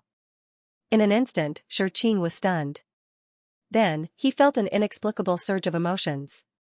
It was a mess, tangled, and indescribable. Then, his heart softened. He imagined the little Xianxia in an unfamiliar environment. There were wolves and tigers in front and behind, and there were foxes and hunting dogs on both sides. Each of them bullied the cute and weak little Xianxia, causing little Xianxia to be alone and in a bad mood. Then, he hoped that the powerful system would save him from the sea of suffering. Look. How could she say such gentle words? She must have suffered a lot of grievances. Xianxia, QAQ, my heart hurts. His heart ached and he was impulsive. He immediately replied, "Tomorrow is Saturday. I will go home. I will definitely look for you then." "Where is your home?" Xianxia gave her the address without hesitation. The other party did not reply. Xianxia could not hide his excitement. When he thought about how he would see the cute and pitiful little Xianxia tomorrow, he was so impulsive that he could not sleep. He tossed and turned, rolled and rolled. He did not know what to feel. One moment, he imagined the young little Xianxia, and the next moment, he seemed to see the adult Xianxia. After falling asleep in a daze, he actually had a dream.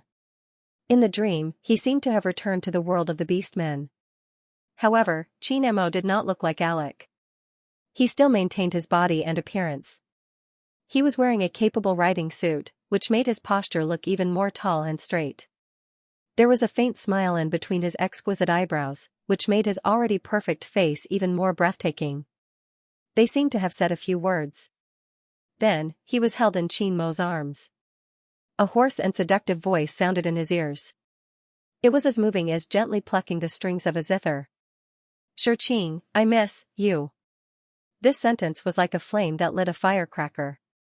It instantly made Xianxia burn. The feelings in his heart were about to overflow. It was full. It was sweet and sour. He could not explain it clearly. But then, the heat he felt in the beast-man world flowed through his body like an electric current. It was as if he had encountered a period of fluctuation again. That strong desire almost made him lose his mind. And Qin Mo's eyes became deeper. There was a dark red flame burning in his ink-black eyes. His focused expression, his naked desire, and the impatient and rough kiss that he could not hold back.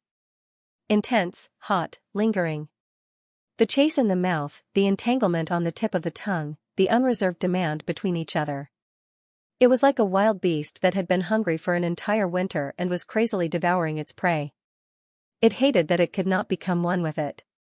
Qin Mo lowered his head. He licked his neck, rubbed it, and bit it gently. The most vulnerable place was treated like this. Xianxia could almost feel the other party's intention to bite down. He wanted to monopolize it completely. He wanted to declare his ownership. This feeling made him tremble uncontrollably. The waves of torrents were almost unbearable. Kisses, caresses. These could not satisfy the fire that was burning in his heart. He wanted more. He longed for more. When the clothes were taken off and their skin touched, he almost moaned with pleasure. He forgot everything and was greedy for pleasure. He still remembered the thrill that made his scalp tingle last time. Under Qin Mo's lead, he climbed to the peak and felt extremely good. After his mind went blank, Xianxia suddenly woke up. A gust of cold air hit him, causing the heat after the climax to subside. He sat up in shock. This was the school's dormitory. He was lying on the bed, alone. But he had such a dream. The stickiness between his legs reminded him how ridiculous it was just now. Xianxia did not dare to think too much. He got out of bed with a red face and a heartbeat. He took off his clothes and started to wash in the middle of the night. He only managed to calm down when he was exposed to the sun on the balcony. He curled up on the bed again, but he could not fall asleep. His mind was full of Qin Mo. His head was full of that pair of mesmerizing black eyes and seductive voice. He was a little scared. This unfamiliar emotion made him feel at a loss. When he closed his eyes, he would see Qin Mo. He would think of their kiss and that time when he forgot his feelings, comforted. With this thought, his heart was a little restless. For some reason, he opened the system message and saw the same sentence again, "Xianxia, I want to see you." When he saw it again, it was still so strong. It was like an electric current running through his heart. It was only 6 words, but he could imagine Qin Mo's expression when he said this sentence. He stared fixedly. He unconsciously reached into his pants. His little brother, who had already raised his head, was held tightly. Xianxia did not care at all. He quickly stroked it and narrowed his eyes. His mind was full of things that he should not be thinking about. He could not help but murmur softly, "Qin Mo. Qin Mo. Qin Mo." His voice was very soft. It was so soft that it was like a feather falling to the ground. It was almost inaudible, but it was light and swept into his heart. Excitement, shame, and emotions that could not be said all turned into electric current, making him completely forget himself. When his hands were wet again, Xianxia slowly came back to his senses. It was 1 in the morning. The night was dark, but the moonlight mischievously peeked in through the gaps in the curtains and shone on Xianxia's red cheeks. He stared at his palms in a daze. He could no longer comfort himself. He woke up from the dream. He said Qin Mo's name and reached the peak. Xianxia shook his head desperately. It was as if he could throw these thoughts out of his head. Until his head was dizzy, Xianxia felt that he seemed to be a little more normal. His face and ears were red as he got out of bed again. The second pair of pajama pants was also exposed to the sun on the balcony. Fortunately, Xianxia's mother was attentive and prepared 3 sets of pajamas for Xianxia. Otherwise, Qing would not have anything to wear right now. This time, he really did not think too much. Perhaps it was the tiredness after venting. He fell into a deep sleep as soon as his head hit the pillow. Outside an ordinary house in Dongba district, there was a car that did not fit in with the environment here. The car was lit with a dim yellow light. On the left side of the back seat sat a young man of about 11 or 12 years old. He had a delicate face and dark eyes. He stared fixedly at the residential building opposite. His gaze passed through the window and landed on the second window on the 3rd floor. Qing, I'm waiting for you. Qing slept very badly for the first half of the night, but for the second half of the night, he had a good night's sleep. He didn't even have a dream. He slept all the way until dawn, when he was woken up by the sound of knocking on the door. When Qing woke up, he was still in a daze. Why was the room so dark? It was so dark. Why was someone knocking on the door before dawn? When he turned his head, he saw 2 pairs of pajama pants on the balcony blocking the light. In an instant, the memory of the first half of the night rushed up, and his face quickly turned red. He had a wet dream, and his mind was filled with Qin Mo's, that thing. Stop. Stop. Too shameless, how could he fantasize about the host like that? No matter how good the host was, she wasn't a woman, okay? How could he do such a thing? Qing sat on the bed in a daze. His heart was thumping, and his whole person was not good. How did he accidentally become a pervert? How was he going to interact with Qin Mo in the future? At this time, the knocking outside became louder. The blonde's voice came through the door. Xianxia, hurry up. We're going to be late. Why did you wake up later than me? Hurry up and finish the 4-eyed class, then we can go on holiday. Qing woke up suddenly. This time, he really didn't dare to think too much. Today was Saturday, but there was still a class at 8 in the morning. There was only 40 minutes before they could officially go on holiday. It was really because the classes of the graduates were too full that they had no choice but to use Saturday morning. The class teacher was famous for being difficult to deal with. His nickname was 4-eyed, not because he wore glasses, but because he only had 2 eyes, but they were so sharp that they looked like 4-eyed people. Under his eyes, don't think about being called out. It was a sure death. Xianxia had always been a good student. Qing didn't want to ruin his good reputation. He hurriedly got out of bed and put on his clothes. After a simple wash, he rushed out of the room. When the blonde saw him coming out, he stuffed him with a scallion pancake and a cup of soy milk. The 2 of them ran all the way. When they rushed to the classroom, the time was still okay. There were still 10 minutes to spare.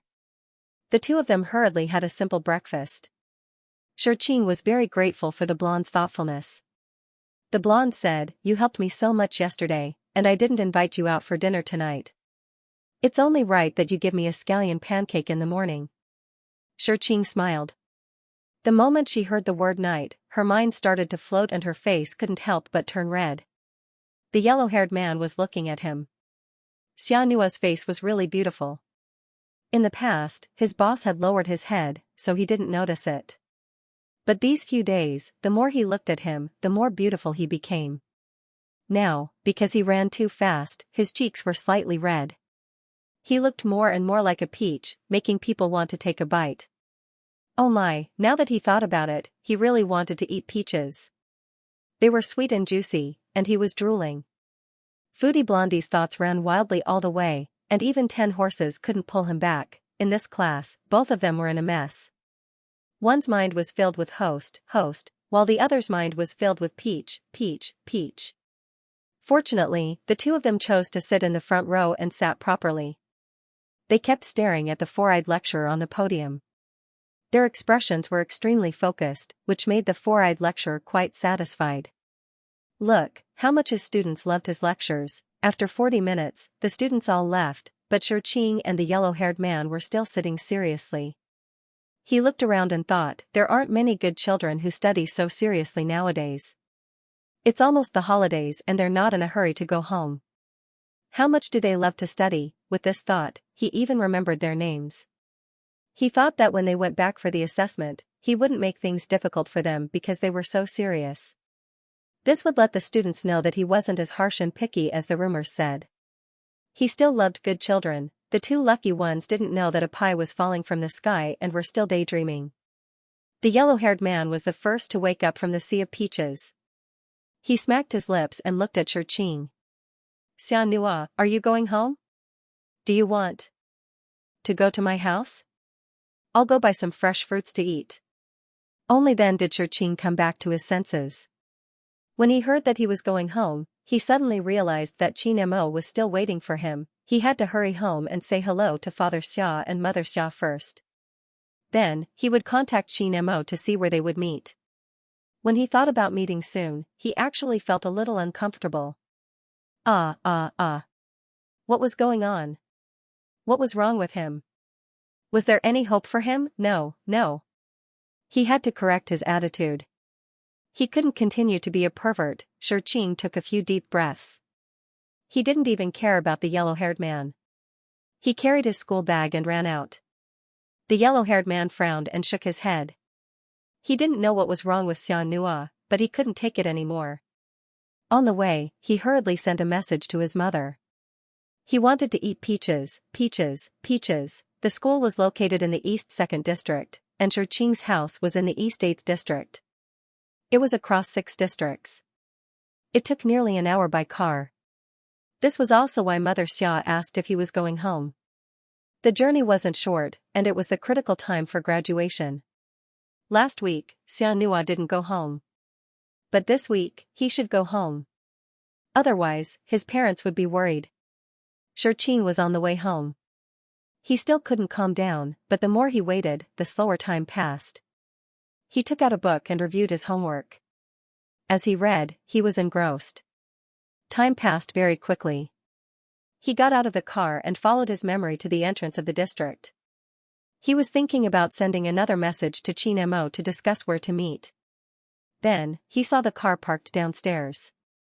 The industrial development of this world was similar to that of Earth. The types of cars were similar. Although Xianxia wasn't interested in cars, he could recognize that this car was expensive. It wasn't something that ordinary people could afford. He was puzzled. Through the car window, he suddenly met the eyes of the youngster sitting inside. The black and gray car window slowly rolled down, and the youngster's face was gradually revealed. Short black hair, fair skin, and delicate eyebrows were both familiar and unfamiliar.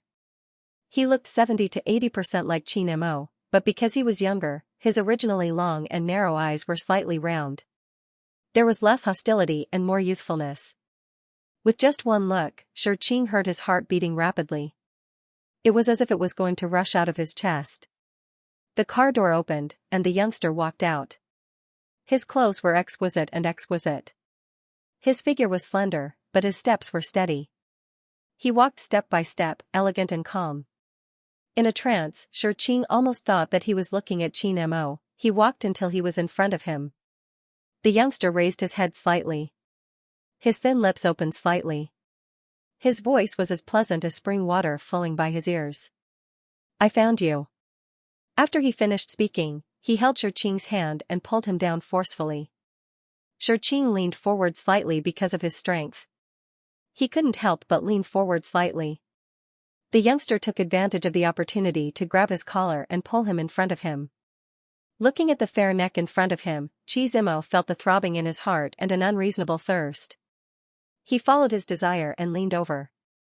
He greedily sniffed the familiar scent. He stuck out his tongue and licked it. Then, he bit down hard on the warm and delicate neck. I found you. I finally found you. Ah! Xianxia screamed. So painful, he almost threw little Xianxia out. Fortunately, his instincts were still there. Otherwise, he would have thrown the shrunken host 3 meters away. When the host regained her memory. You so scary, but... Host, why did you bite me? It hurts so much. With a cry of surprise, Xianxia also let go. His gaze fell on the slender neck. There were obvious gums on the fair skin. There was also a little bit of blood. His eyes moved slightly. He lowered his head and licked it. He tasted a trace of blood, but he didn't reject it at all. Instead, he cherished it very much. Carefully, as if he had just received a treasure, he licked this bit of blood clean. This action wasn't normal. Xianxia felt that something was wrong. Why did it feel like the host was acting up again? His body stiffened. He endured the inexplicable itch and finally said, "Xianxia?" As soon as he opened his mouth, he realized that something was wrong. He quickly changed his words. Xianxia? Although the two names were somewhat similar, one was 2 words and the other was 3 words. There was still a big difference. Xianxia heard it clearly. The unfamiliar name coming out of his mouth made him very unhappy. He let go of Xianxia and looked at him. Who is Xianxia? Hearing Qianmo's question, Xianxia only felt that it was very strange. It seemed like the host had really sealed her memory. But the tragedy was that without her memory, the host didn't look too normal. Was Xianxia abnormal, or was the Xianxia abnormal after being transmigrated? Xianxia couldn't figure it out. He was hesitating about how to explain. Say everything again? No, Xianxia was only 11 years old. How could he accept such a strange thing? He pondered for a moment and decided to slowly infiltrate. He had to say what needed to be said. Otherwise, he couldn't proceed with the mission. Xianxia is my good friend. You two look a little alike. Xianxia stared at him. He didn't say anything. Then, he closed his eyes and fell towards him. Xianxia hurriedly caught him. He was shocked. What happened to him? He hurriedly checked his breathing. His breathing was stable and smooth. Why did he look like he was sleeping? He looked at the sleeping youth and realized that there was obvious green under his eyes. Xianxia couldn't help but frown. At this moment, Xianxia, who had been guarding by his side and didn't dare to say anything, walked forward. Although he didn't know who the beautiful man in front of him was, he really heaved a sigh of relief when he saw that Xianxia was asleep. 2 days and 3 nights. If this continued, how could he take it? Xianxia said softly, "Please don't let go. Let the little master sleep for a while." Xianxia frowned and asked, "What's going on?" Xianxia said, "The little master hasn't slept for 2 days and 3 nights. 2 days and 3 nights. Xianxia was slightly stunned. Then, he understood. Ever since he transmigrated, Xianxia hadn't slept. Such a long period of time was probably the limit of a teenager's body. Xianxia's feelings were indescribable. He lowered his head and looked at the hand that was holding him tightly. It was small, fair, and looked very weak. However, it was unusually firm and persistent. It was so strong that it wanted to trap him forever. However, under the strong and irresistible attitude, there was a strong sense of uneasiness. He was afraid of losing, so he had to hold it tightly. He was afraid of being abandoned, so he had to lock it up first. Xianxia couldn't help but smile. He hugged him gently and said softly, "I'm here." Xianxia was in a deep sleep. No matter how strong his consciousness was, he was only a teenager after all. After holding on for so long, he had reached his limit. Because his memory was sealed, Xianxia had forgotten some of the exercises that he knew to regulate his body. Hence, he couldn't rest quickly. Thanks to the large amount of coins he spent on strengthening his body, Xianxia didn't fall unconscious or fall sick. However, even though he was in a deep sleep, his left hand still held on to Xianxia tightly. His strength was so strong that even an adult like Xianxia couldn't break free. Of course, Xianxia didn't want to break free. He brought Xianxia back to the car and prepared to let him sleep enough. Otherwise, Father Xia and Mother Xia would be shocked when they returned home like this. It was fine to have a child, but why did the child hold on to Xianxia so tightly? This obsession was so deep that he couldn't let go even when he was asleep. That wasn't easy to explain. In fact, Xianxia didn't know how to explain it to Xianxia. However, Xianxia had always been obedient to Xianxia. He didn't ask much. They returned at 10 in the morning. Xianxia slept until 4 in the afternoon. Xianxia was beside him. Other than being a little hungry, he didn't feel annoyed at all. It was as if the sun was going to set in the blink of an eye. Xianxia had been sleeping soundly. However, when he woke up, he was suddenly jolted awake. A pair of black eyes opened. There wasn't a hint of confusion. They were as sharp as a knife. However, when he saw the young man beside him, he instantly calmed down. Just like a cheetah retracting its claws, he returned from a fierce attacking state to a relaxed and calm state. Because the prey in front of him didn't escape. Xianxia didn't think too much. He only saw the young man waking up from his dream. He couldn't help but ask with concern, "Did you have a nightmare?" Xianxia ignored his question. Instead, he fixed his gaze on the person in front of him. Soft short hair, beautiful eyes, a sharp nose, and red lips. He was very good-looking. However, he was very sure that he had never seen him before. Why did he have such a strong sense of familiarity with someone he didn't know at all? It was so strong that it was as if this person belonged to him. He couldn't bear to see him leave, even for a minute. This was not normal. Due to the environment he lived in, his vigilance toward strangers was innate. Even he himself found it inexplicable that he had such a strong obsession with someone he had never met before. But even so, he didn't want to let go at all. He absolutely couldn't let go. Xianxia could not help but hold Xianxia's hand tightly. He could not explain this feeling, but he did not want to reject it. So be it. This was his to begin with. He had said it before. Seeing that Xianxia did not say anything, Xianxia thought that she had hit the nail on the head. She quickly comforted him, "It's okay, it's okay. I'm here." Xianxia looked up at him and smiled. Yes. Xianxia couldn't help but suck in a breath of air when he saw her smile. So cute. I really want to rub her soft cheeks. Endure. I'm not a weird uncle. Xianxia cleared his throat. Just as he was about to say a few more words to coax the child, he suddenly heard the sound of her stomach rumbling. He smiled dotingly at Xianxia.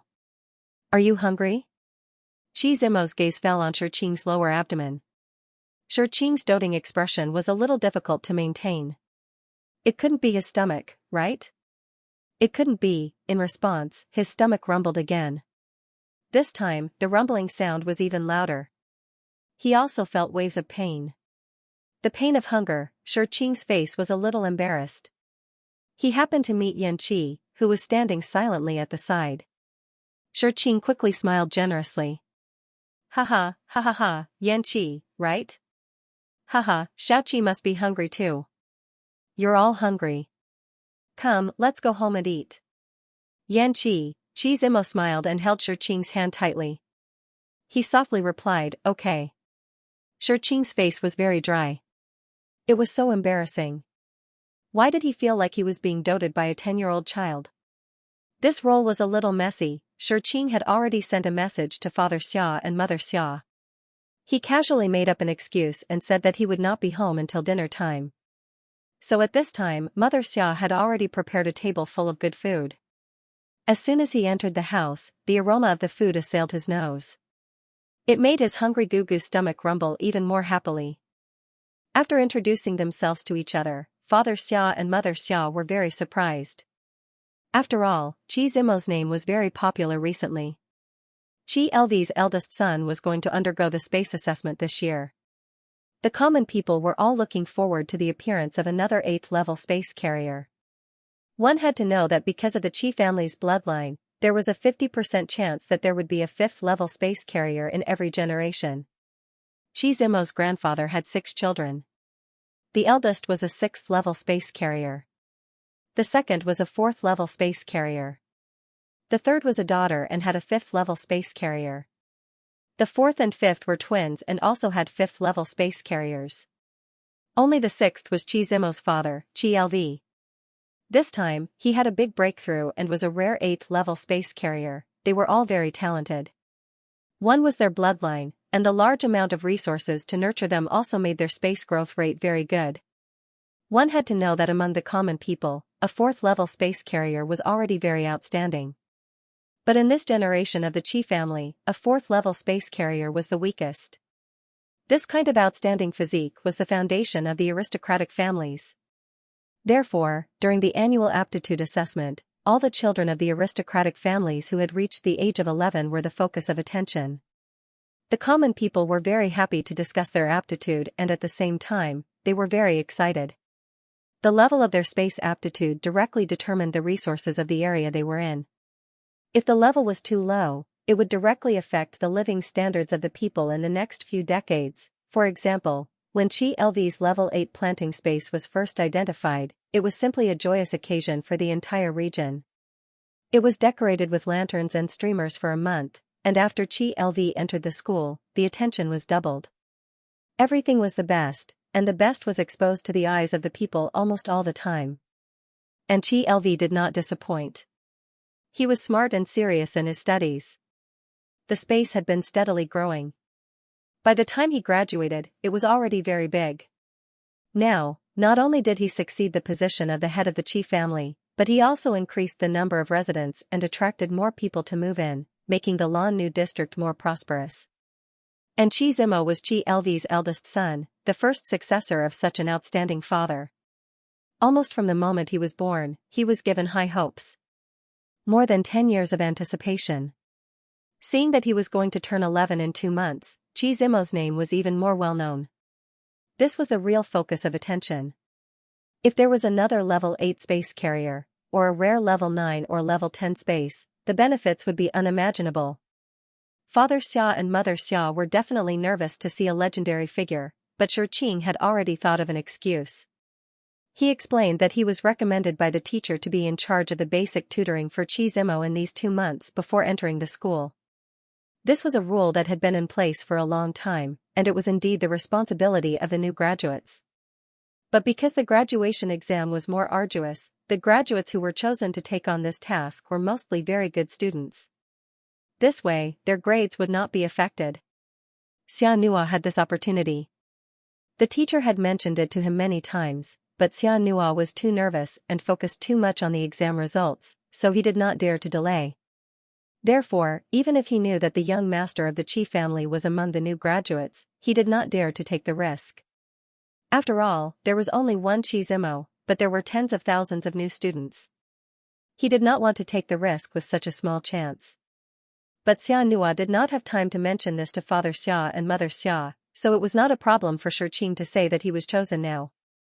When Father Xia and Mother Xia heard him say this, their faces lit up. This was really great luck. Even if they did not consider what would happen after graduation, just being Chi Zimo's tutor before entering the school was already a very good reputation in the future. Moreover, Chi Zimo was still young and a child's heart was pure. As long as they treated him sincerely and left some affection, it would be very beneficial in the future. Father Xia and Mother Xia were not very snobbish people, but they were not inflexible either. They would not force things like this if they did not encounter it, but if they did, they would cherish it. Mother Xia insisted on adding a few more dishes, but she was stopped by Shurqing. Mother Xia thought about it and just smiled at Chi Zimo and said, "If there's anything you want to eat, just tell Auntie. Auntie will make it for you." Xianxia's appearance was similar to Mother Xia's. Chi Zimo was very familiar with Xianxia, so he also had a good impression of Mother Xia. His little face, which was usually serious, smiled slightly and said very appropriately, "Auntie, there's no need to trouble yourself. It's already very good." Dinner was very enjoyable. Shurqing helped Mother Xia clear the table. Just as he entered the kitchen, Mother Xia pushed him out and said, "I already said that you don't need to do this. Go and play." Shurqing did not insist. After all, there was a little child sitting in the living room, and the little child's eyes kept drifting to him. In order not to arouse his parents' suspicion, it was better for him to obediently stay by the little host's side. When he returned to the living room, Father Xia was enthusiastically preparing. Although he knew Chi Zimo's identity, Father Xia was not too reserved. After all, he was just a child. Moreover, Chi Zimo was really cute, so people couldn't help but like him. Father Xia was a typical child lover. When he saw Chi Zimo, who was in his teens, he couldn't help but think of Xianxia when he was young. His fatherly love was bursting, and his eyes were curved as he played with Chi Zimo. Father Xia even revealed things about Xianxia when he was in his teens from time to time. These little gossip made Chi Zimo very happy, so his acceptance of these childish games was much higher. When Shurqing came over, Father Xia happened to receive a notification from the space. It turned out that the ore was ripe and could be harvested. This was a big matter, and it concerned the family's livelihood. Father Xia didn't dare to delay and said, "You guys have fun. I'm going to work for a while." Shurqing used to help Father Xia harvest ore in the past, so he knew that Father Xia's work was not easy. He wanted to go in and help, but he couldn't leave Qin Mo here alone. On second thought, he said to Qin Mo, "Do you want to go and take a look together?" Qin Mo was slightly stunned and asked in return, "Can I?" Father Xia heard him and said with some embarrassment, "The space is a little dirty." Qin Mo's eyes darkened, but Shurqing said, "It's okay. Anyway, we have to bathe at night." Then he looked at Qin Mo, "Are you afraid of being dirty?" Qin Mo's slightly disappointed mood immediately brightened up. He quickly said, "I'm not afraid." Shurqing's eyes curved. "Then come." Qin Mo looked at Shurqing in a daze and smiled as well. He had never entered anyone's space before. This was the first time. Even though the space in front of him was very small and was filled with gray rocks and flying dust, he felt that everything was so fresh. Although Chi had the proud 8th level space, he was really too busy. Moreover, his space was too important. Because of the huge amount of food production, Chi himself became a key person of protection. Moreover, there were troops stationed in the space all year round to prevent accidents from happening. One had to know that even if the harvest was not good, it would have a huge impact on the entire area. Therefore, it was impossible for Qin Mo to enter Chi space. His mother had died early, so he didn't have the chance to enter his mother's space. His stepmother wasn't bad to him, but they weren't close at all. His brother could enter his stepmother's space, but he couldn't even think about it. Yanqi's space was full of whirlwinds. Even Yanqi didn't dare to enter, let alone others. Therefore, even though he was almost 11 years old, Qin Mo had never seen the space. This was a rare thing in this world. Although children before the age of 11 didn't have their own space, most of them had entered the space of their parents, siblings, or relatives. For someone like Qin Mo, even a homeless child wouldn't be able to enter. Shurqing had been paying attention to Qin Mo.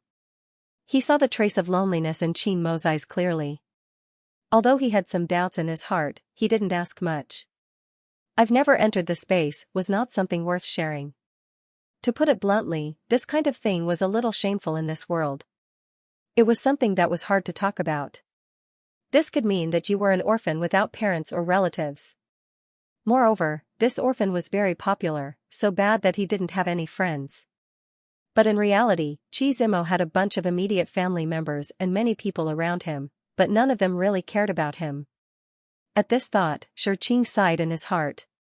He thought that Qin Mo would enjoy a peaceful life after sealing his memories. But unfortunately, Qin Mo's experience wasn't good. Perhaps it was similar to Qin Mo's childhood. With this thought, he turned to look at Qin Mo's little face that was forced to hold up. Shurqing felt his heart melt, therefore, he took care of him even more.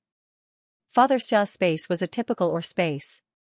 There was only one ore that was produced, and that was iron ore. In this era, iron ore was still very popular. It was widely used in industry and the consumption was huge.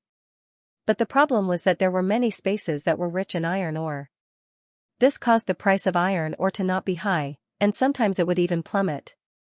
However, with the government's regulation, the current prices were still stable. The fluctuation of iron ore was stable, so a small-scale space like Father Xia's could have a stable income. However, the work was a little heavy. Every time it was time to collect, they would be busy day and night. Because they couldn't bear to hire workers, they could only work together as a family. Because of Xianxua's memory, Shurqing was familiar with this work. He collected quickly and accurately. His original intention was to let Qin Mo play here, but even if the host had become a little host, he was still an awesome child. Probably because Qin Mo had strengthened his body before, even if Qin Mo was only 10 years old, his eyesight, stamina, and strength couldn't be underestimated. He just watched Shurqing collect a piece and he learned it. Moreover, his speed was fast and accurate. He was even faster than Shurqing. How could Shurqing be convinced? For a moment, he was full of energy. The two of them competed and did it in full swing. Father Xia was also panting at the side. When he had time, he lit a cigarette. When he turned his head and saw the two boys so energetic, he couldn't help but laugh. The slight unfamiliarity he had with Chizimo completely disappeared. He squatted there and imagined that if he and Xinrui, Mother Xia, worked hard when they were young and had 2 children, this would probably be the scene. Unfortunately, they were old. After an hour, Father Xia didn't let Shiqing and Qinmo work anymore. He forced the 2 boys out and told them to take a shower and rest early. Children were young. Working for a while was training their bodies. If they worked for too long, it wouldn't be good. It would be troublesome if they hurt their muscles and bones. Before they went out, Father Xia instructed Shiqing, after bathing, give Xiaomo a good massage to loosen his muscles so that he won't be aching all over the next day. Shiqing nodded in agreement. On the other hand, Chizimo was still unsatisfied. This hour of non-stop work, he didn't feel tired at all. It was as if he had endless energy, and this energy was increasing. He didn't have any memories, so he didn't know that it was because of exercise that the energy stored in his body was awakening bit by bit. It gradually merged with his current body, improving his physique and strengthening his qualities in all aspects. But when he saw Father Xia's insistence and saw the water droplets on Shiqing's forehead, he didn't insist and left the space with Shiqing. Mother Xia had already prepared hot water and sent the 2 boys into the bathroom. She turned and went into the space to help Father Xia. Shiqing and Chizimo entered the bathroom and were a little confused. Why didn't they bathe separately? Why did they have to do it together? Outside, Yanqi asked softly, Young master, do you need me to serve you? Chizimo said, No need. But his eyes were fixed on Shiqing. This time, Shiqing swallowed back the words I'll go out first, you can bathe first. But did they really have to bathe together? Bathe together with the host? Shiqing's face turned red strangely. Chizimo had already started to unbutton his shirt. After taking off his shirt, he started to unbuckle his belt. Shiqing told himself that this was a 10-year-old child, not the ridiculously tall Qin-mo. Look at this bare skin, it wasn't Qin-mo's firm chest, nor was it Qin-mo's well-defined stomach, and it definitely didn't have those 2 long legs, but as he thought about it, his powerful imagination filled in the gaps of Qin-mo's body, a naked Qin-mo standing in front of him. When he thought about that deadly dream, Shiqing's entire body was about to burn up. 3 minutes later, Shiqing ran away. No, he couldn't do it. He couldn't bathe with little Qin-mo. After bathing, there was something worse. Father Xia had specially instructed him to give little Qin-mo a massage. Shiqing couldn't avoid this. He couldn't let Qin-mo fall asleep like this. Otherwise, he would definitely be in so much pain that he wouldn't be able to get out of bed the next day. So he could only bite the bullet and start the massage. When he really faced it, Shiqing calmed down. At least he wasn't completely perverted. After concealing his spirit and chi, he could still face little Qin-mo properly. As he massaged, his mind wandered. Shiqing started to find excuses for himself again. That dream didn't seem to be anything. In the end, it was still the after effects of the orc world. Anyone who was tormented like that would have their imagination run wild. Moreover, Qin-mo was really good looking, so it shouldn't be a big deal, right? Yes, it definitely wasn't a big deal. With this thought, he heaved a sigh of relief. When he looked at little Qin-mo again, he realized that he had already fallen asleep. Shiqing carefully wanted to leave. Just as he got up, before he could move, the person who was originally asleep suddenly opened his eyes. A pair of black eyes locked onto him. Shiqing was stunned for a moment. His right hand was held tightly. Stay. Shiqing was very hesitant. He had just mentally prepared himself to get rid of the strange uncles. But if they slept together again, he really couldn't help but let his imagination run wild. After hesitating for a long time, Shiqing decisively insisted. It's too crowded here. I'll go to the room next door. Chizimo stared at him. His black eyes were deep in the dark night. No trace of emotion could be seen, but the strength in his hand gradually increased. Shiqing sadly realized that he couldn't break free. He couldn't help but frown. In a low voice, he called out, Little Mo? The low voice made Xianxia come back to his senses. He was shocked by the strong dark emotions in his heart just now. He refused to let go. He couldn't let go. If he wanted to escape, he would rather destroy the crazy emotions. He was shocked and unconsciously let go of Xianxia's hand. Although he didn't want to say it, he still forced himself to say, "Okay." Xianxia heaved a sigh of relief and said gently, "Good night." Only then did he get up and leave. As he watched Xianxia walk out, Xianxia tried his best to suppress the urge to chase after him. Because of this restraint, his hands involuntarily spasmed. It was as if there was a wild beast hidden in his heart that kept roaring. Why did you let him escape? Why did you let him leave? If he leaves, you will have nothing. Chase after him, hold him tightly, control him. He belongs to you, he is yours. These intense emotions crazily hit him. He tried his best to resist and suppress them, but the more he burned, the fiercer and fiercer it burned. This kind of emotion that was engraved in his bones like an instinct, he couldn't resist it. The feeling of waking up in the middle of the night came again. The cold air, the empty palms, he couldn't fall asleep, he couldn't sleep peacefully. Xianxia went next door. He lifted the blanket and snuggled in. He closed his eyes and started to sleep. But he, who usually slept well, couldn't fall asleep again tonight. He tossed and turned several times. He really couldn't feel at ease in his heart. This lasted for an hour, but he still didn't feel sleepy.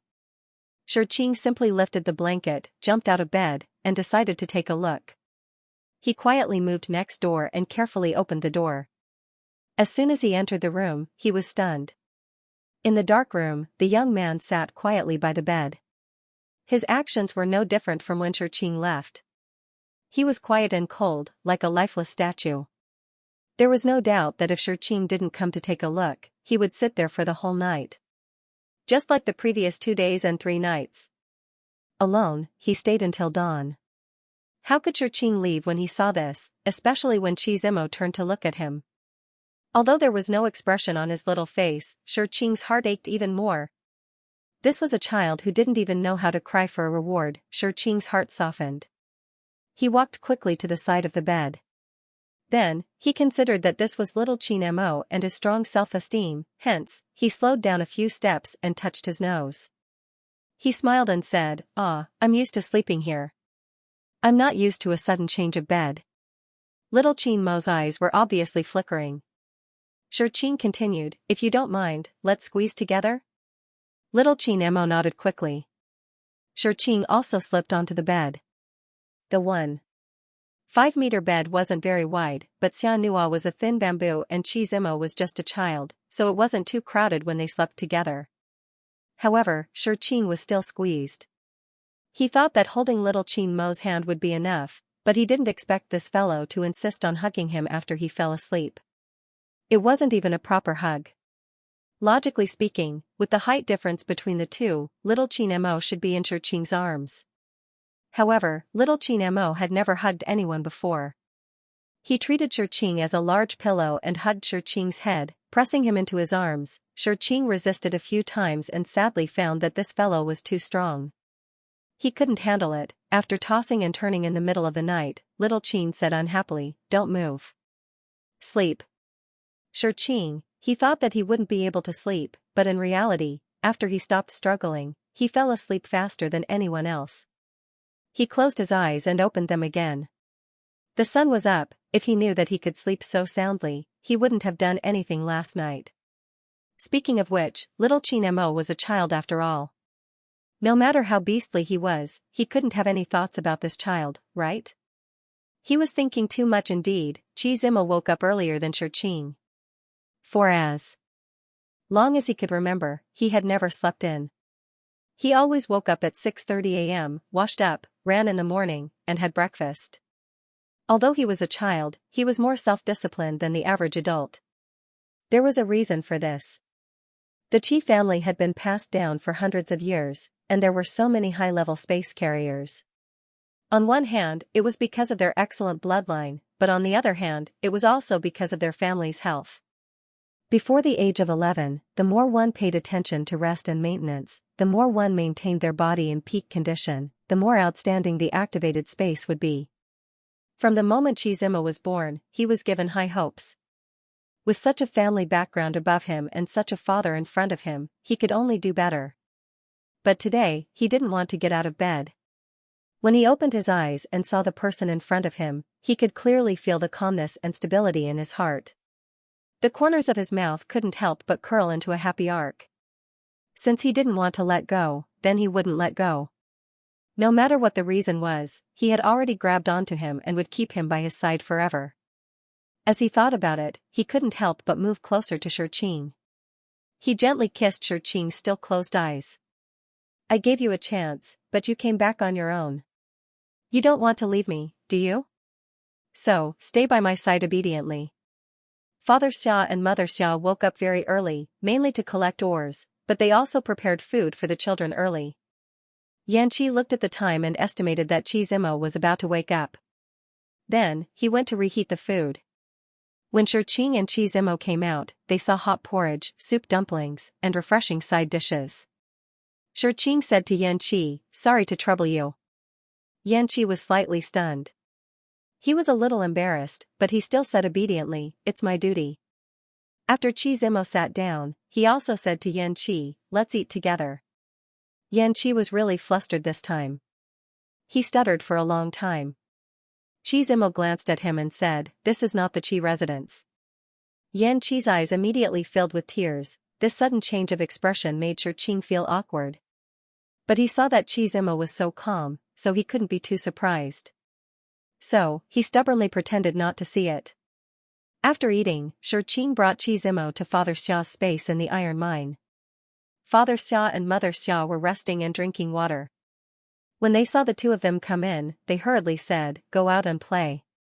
We don't need you here. Xianxia insisted on helping. Xianxia even said that he needed to familiarize himself with the exclusive space. With such a serious reason, Father Xia and Mother Xia naturally wouldn't chase them away. The two of them divided the work and worked together. The work they did in 1 hour was actually comparable to Father Xia and Mother Xia's work. Father Xia laughed and praised them. But then, he completely chased them out. Children should rest more. How could they do hard work here? Xianxia was as tired as a cow. Xianxia's condition was better than yesterday. He was even more unsatisfied. Xianxia looked at them with envy and jealousy. He secretly thought that when he went back, he must strengthen his body. There was no harm in having more strength. The morning passed in a flash. In the afternoon, considering little Qin's health, Xianxia urged him to take an afternoon nap. He hated that he couldn't make up for the 2 days and 3 nights that he had missed. Little Qin had been obedient. He ate and slept when he was told to. As long as Xianxia was around, he would perform perfectly. He was 100 times more obedient than all the children Xianxia had seen before. But as soon as Xianxia left, the obedient child turned into a naughty child in a second. It was very high-end and very domineering. It was impossible to resist. The two of them stuck together for the entire weekend. Xianxia didn't mention going back to the Qi residence at all. On the other hand, Xianxia was a little anxious. After the weekend, it would be Monday. He had to go back to school, and he couldn't bring Xianxia back. Although under Xianxia's manipulation, he had already become his tutor, the preschool tutoring was only for the weekend. It was only for 2 or 3 classes. The school wouldn't allow children who hadn't entered school to study there. Even the Qi family couldn't. This was a rule that had been passed down for thousands of years. No one could break it. Moreover, the Qi family wouldn't anger the school over such a small matter. The aristocratic families couldn't wait to support the school.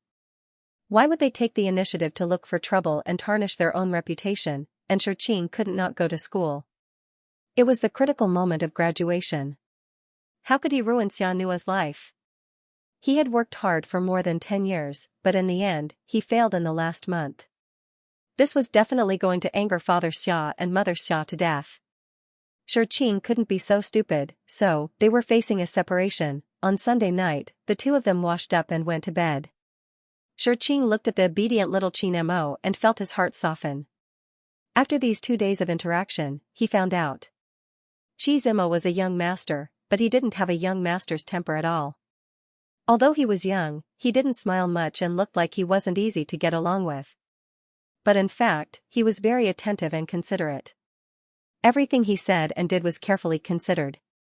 He was very polite and had a high degree of self-control. Just like when he was eating, he never ate first and wasn't picky about food.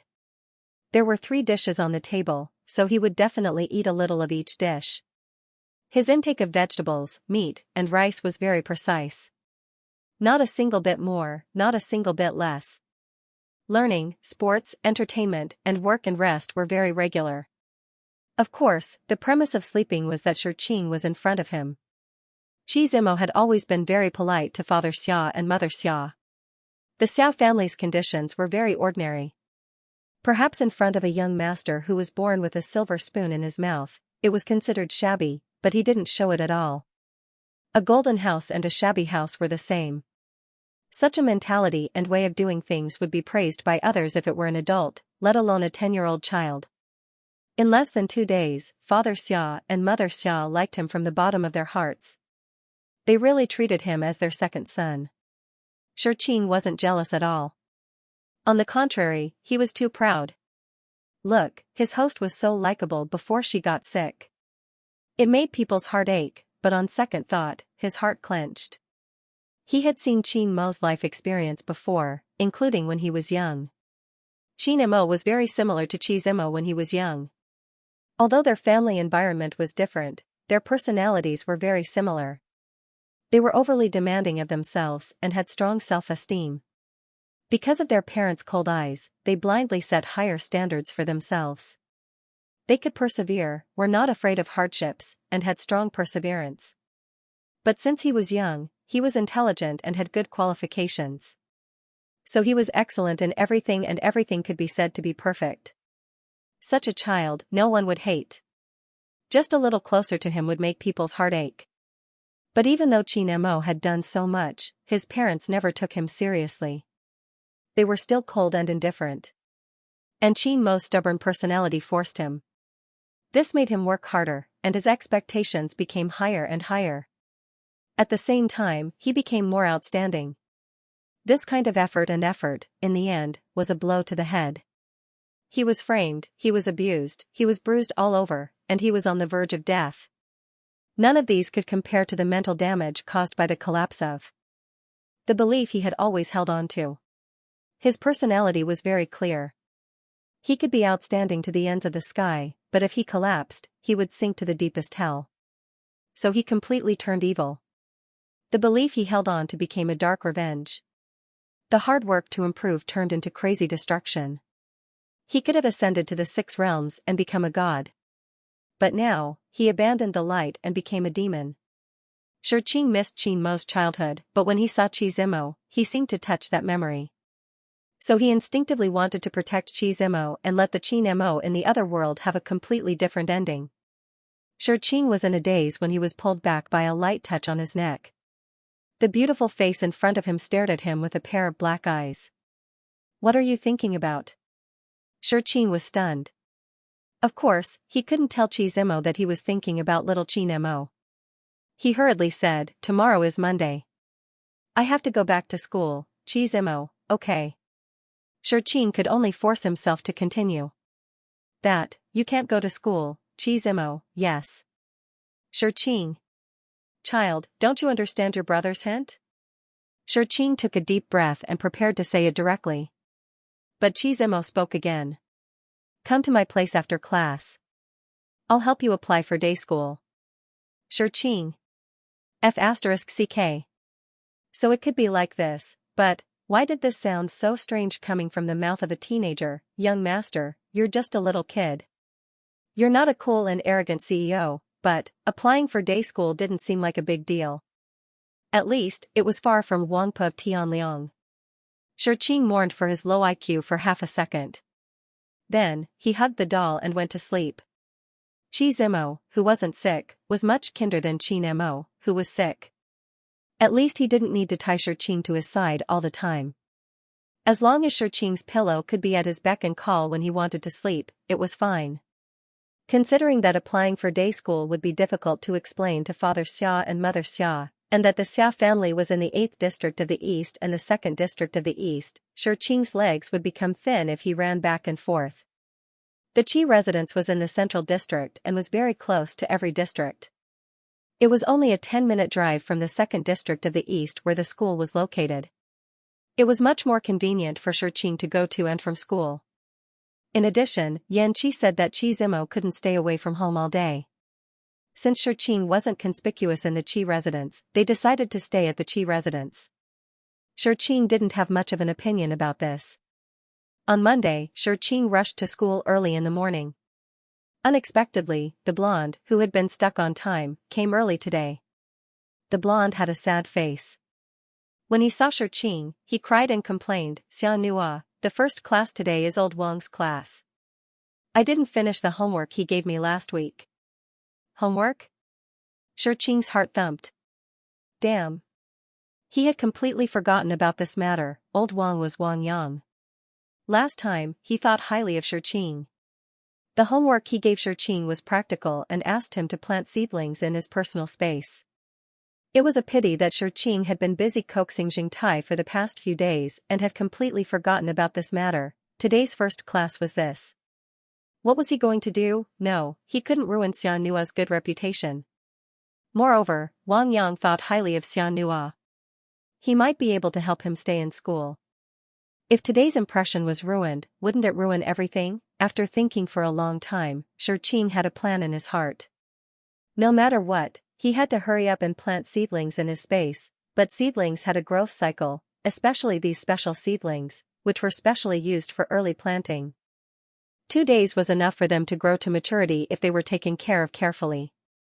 And Xianxia planted them now. There were less than 2 hours before class, so they definitely wouldn't grow much. By then, Wang Yang would be able to discover the problem. However, Xianxia also had other ideas. He decided to be a little more careful and dig a few more holes in his space to create the illusion that he was planting them again and again. After all, according to the analysis of the soil composition submitted by Xianxia, the survival rate in his space was very low. It was possible that he would fail many times. Although it was suspected of cheating, Xianxia couldn't let Xianxia hand in a blank paper like this. Thinking about this, he regretted it even more. He hadn't been a student for too long. He had forgotten such an important thing. Xianxia. I've let you down. He hurriedly entered his space and planted the seedlings according to the instructions in class. He loosened the soil and did some preparatory work. Only then did he leave the space with a head full of sweat. The blonde was still looking at him pitifully with his big eyes. Xianxia patted his head and said, "Hurry up and give me your homework. Don't expect me to do it for you. Do it yourself. I'll watch from the side." After another hour of work, under Xianxia's pressure, the blonde actually worked hard to finish his little paper. The two brothers in the same predicament sighed in relief together. Both of them were unlucky in today's lot drawing. One was number 1, the other was number 2. The blonde was number 1, and Xianxia was number 2. Professor Wang Yang came early in the morning. After the routine lecture, he began to check on the homework. Because the blonde's homework was theoretical knowledge, he only needed to look at it face to face and make some changes. But Xianxia's homework was practical, so he needed to enter his space. When he entered his space with Wang Yang, Xianxia felt nervous and guilty. He was also very annoyed. But who would have thought that Wang Yang would be very satisfied when he saw Xianxia's space? He even patted Xianxia's shoulder and said encouragingly, "Very good. You're very hardworking." Xianxia. Professor, why are you so easy to fool? My conscience is uneasy. Just as he was thinking, he turned his head and was stunned. 2 hours ago, the seedling he had planted had now grown into a patch of dark green. Wang Yang was still seriously studying the green on the ground. This was a kind of herb called sedge. Its growth cycle was very short. In a space with fertile soil and a good environment, it could grow in about 2 days under normal circumstances. Sedge looked like chives, but it was much taller than chives. Its leaves were also more than twice as thick. Unfortunately, sedge had no edible value, nor did it have any medicinal value. So even if its growth cycle was very short and its yield was very high, it had no practical use. At most, it was used for beginners to learn how to plant. After all, if the growth cycle was short, they could see results as soon as possible and progress faster in the course. Wang Yang looked at it carefully and felt more and more satisfied.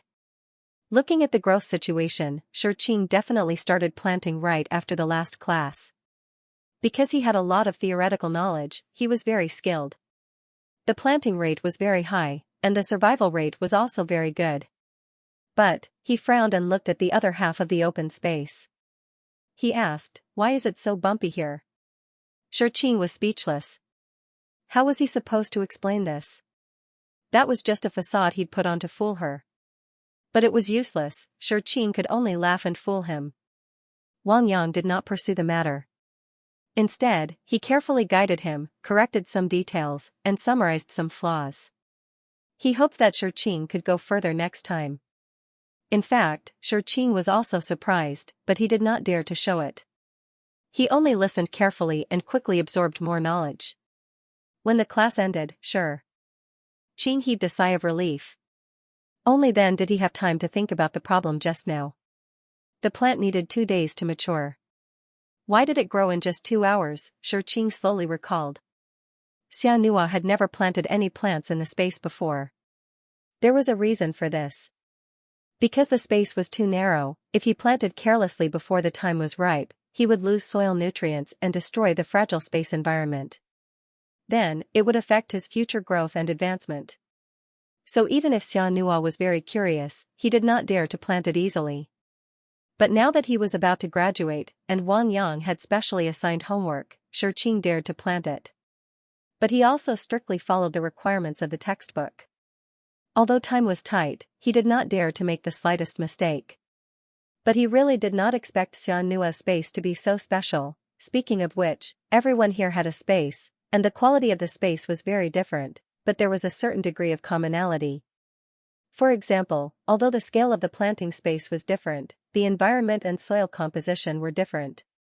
Perhaps some had better environments, higher yields, and slightly faster maturation, but definitely not as fast as Xianxia's. It should be known that even a genius like Qi who had a level 8 space could only grow to an unimaginably large scale.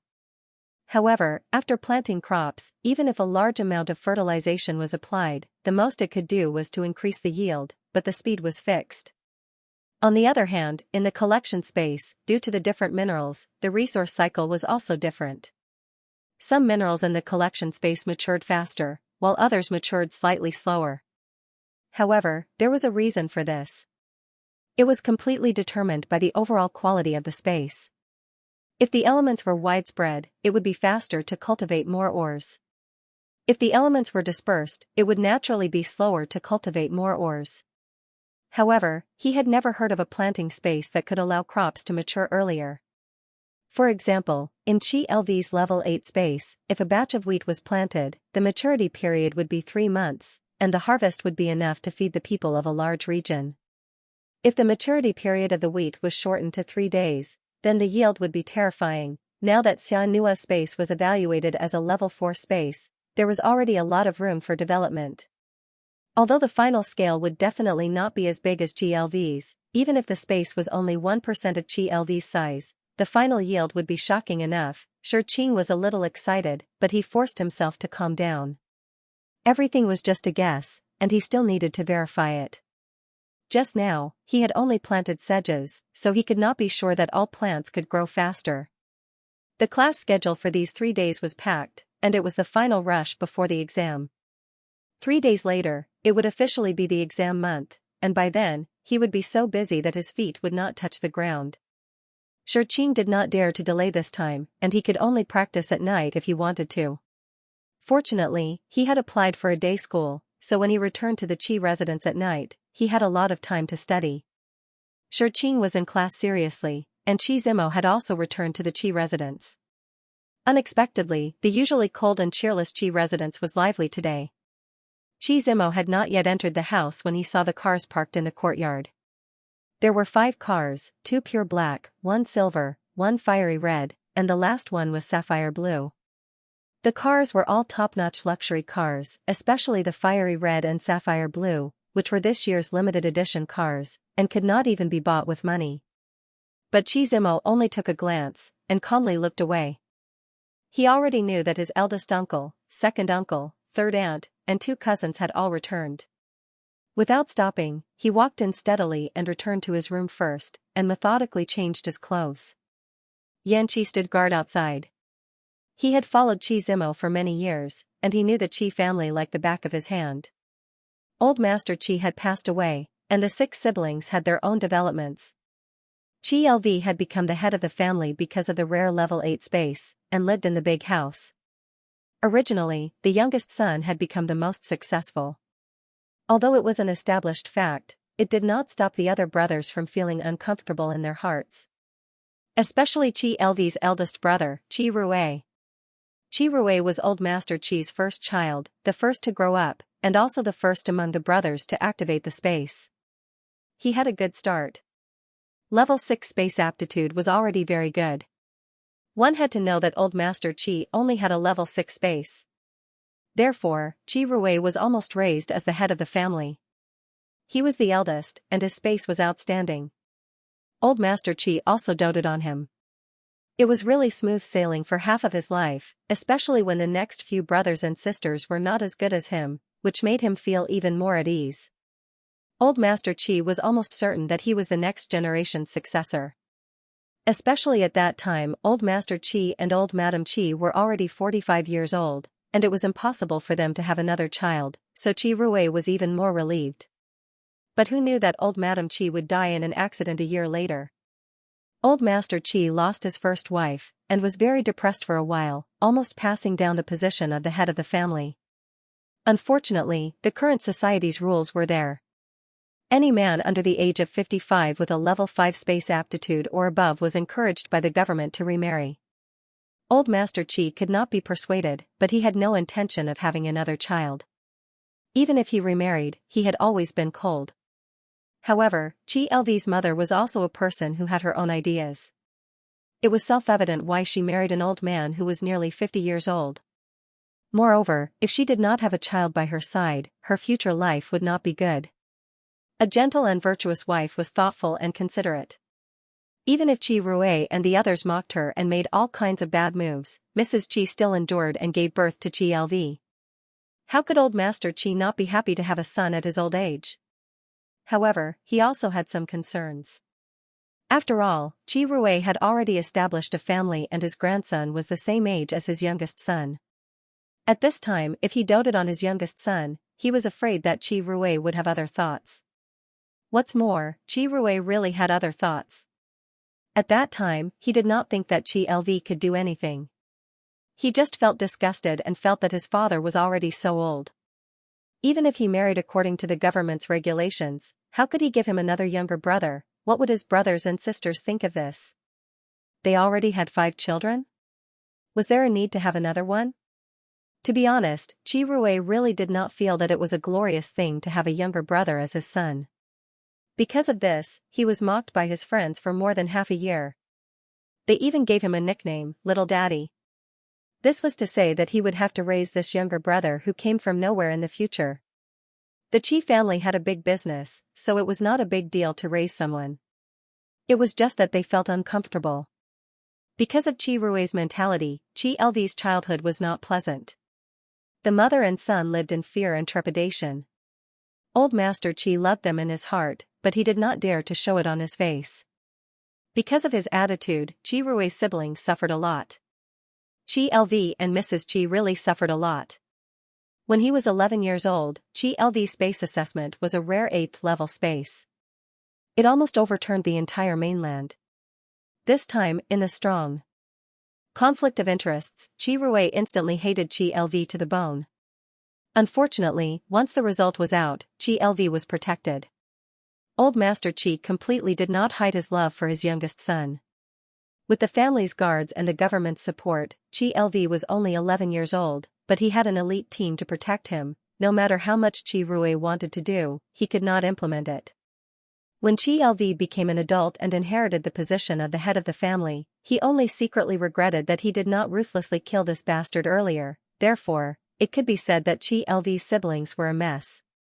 There was no sense of camaraderie at all. Old Master Qi also knew that their relationship was not good. Although the position of the head of the family was given to Qi Lv in the end, he had doted on Qi Rui for half of his life. How could he bear to see his eldest son fall? Before he left behind a will. A quarter of the ownership of the magic stone was given to Qi Rui, and a quarter was divided among the second, third, fourth, and fifth brothers. If the bloodline was the foundation of an aristocratic family, then the magic stone was something that they had to protect for their whole life. It was also because of the magic stone that aristocratic families could attract more people to join them. From there, they could fight for more resources and live a better life. The magic stone was not a product of any space. It was a miraculous thing that existed in this world. Its only use was to make a space advance. It was a treasure that everyone in this world scrambled for. The level of a space's aptitude was fixed, but every space had the potential to grow. The growth was divided into 6 stages. Every time a space advanced, it would enter a new realm. The first 3 stages of advancement were relatively common. As long as one spent a lot of money and put in a lot of effort, they could basically grow after spending some time. However, the last 3 stages would depend on luck. On one hand, it would require more basic materials for the breakthrough experiment. On the other hand, it would require a higher level of comprehension. Most importantly, it would require a large number of magic stones as a medium. Without magic stones, one would never be able to break through to the 4th stage. The growth of a 4th stage space was more than twice that of a 3rd stage space. It was an exponential increase. For example, a 3rd stage 4th stage space ability was almost equivalent to a 5th stage 3rd stage space ability. Such a large leap was enough to make people go crazy. However, the production of magic stones was extremely low. The known mineral veins had long been occupied by aristocratic families. There were constant conflicts between aristocratic families, and the biggest conflict was over the mineral veins. As the head of an aristocratic family, the biggest power was the right to control the distribution of magic stones. However, Old Man Qi was stupid enough to give away such an important thing. His original intention was good because he knew the estrangement between them. He knew that Qi Lv also hated Qi Rui. He was afraid that if Qi Lv held power, the other 5 children would not have a good life. Therefore, he gave them the foundation to rely on. However, he did not expect that it was this that gave them the confidence to make a scene. This generation could not compete, but there was still the next generation. Therefore, all the spearheads were gathered on the head of the 3rd generation. As for Qi Lv's eldest son, Qi Zimo, he was simply the first target. Qi Rui's eldest son had a 6th stage space. The second son had a 5th stage space. The third son also had a 5th stage space. The second son only had 1 child. He was only assessed 2 years ago and only had a 4th stage space. As for Qi Rui, he was full of energy and wished that he could turn into a stallion. Other than the 3 adult children, he continued to work hard and gave birth to 3 more. A pair of twins, the same age as Qi Zimo, were also assessed this year. There was also the youngest girl, only 6 years old. This big family was instilled with a philosophy from birth. They could not defeat Qi Lv, but they must defeat Qi Lv's son. Qi Lv and Qi Zimo's mother were in love and their relationship was very good. After giving birth to Qi Zimo's mother hurt her body. She did not recover after a few years and finally passed away. Qi Lv was in great pain. He held on for 2 to 3 years and finally walked on his father's path and remarried. He married his current wife, Jean Lei. She was also the eldest daughter of an aristocratic family. Unfortunately, her space talent was average. To be able to marry Qi Lv, she had put in a lot of effort. She inherited old Madame Qi's excellent philosophy and put her heart on conquering her husband. Unfortunately, Qi Lv was a sentimental person and could not forget his deceased wife. Although he married her, he had been ignoring her. It wasn't until 2 years ago that the ambitious Jean Lei couldn't bear it anymore. She used a little trick and finally consummated her marriage with Qi Lv. Although Qi Lv flew into a rage the next day, she couldn't tell anyone about it and could only endure it. However, at the same time, Qi Lv completely hated Jean Lei and almost never went home. It was also Jean Lei's good luck that she hit the nail on the head and got pregnant. Having a child meant having capital. Old Madam Chi was a ready-made example. After 10 months of fear, Jean Lei's luck exploded and she got pregnant in one fell swoop. This time, she took a big step forward to a good life. Therefore, in this big family, 90% of them were thinking that Chi Zimo would fall. Chi LV loved his son, but he was too busy. A person who was guarded by the army at any time and had zero personal freedom. Every time he went home, he came and went in a hurry. Moreover, he had to face this disgusting woman, Jean Lei, so he did not want to go home. He still could not bring Chi Zimo out.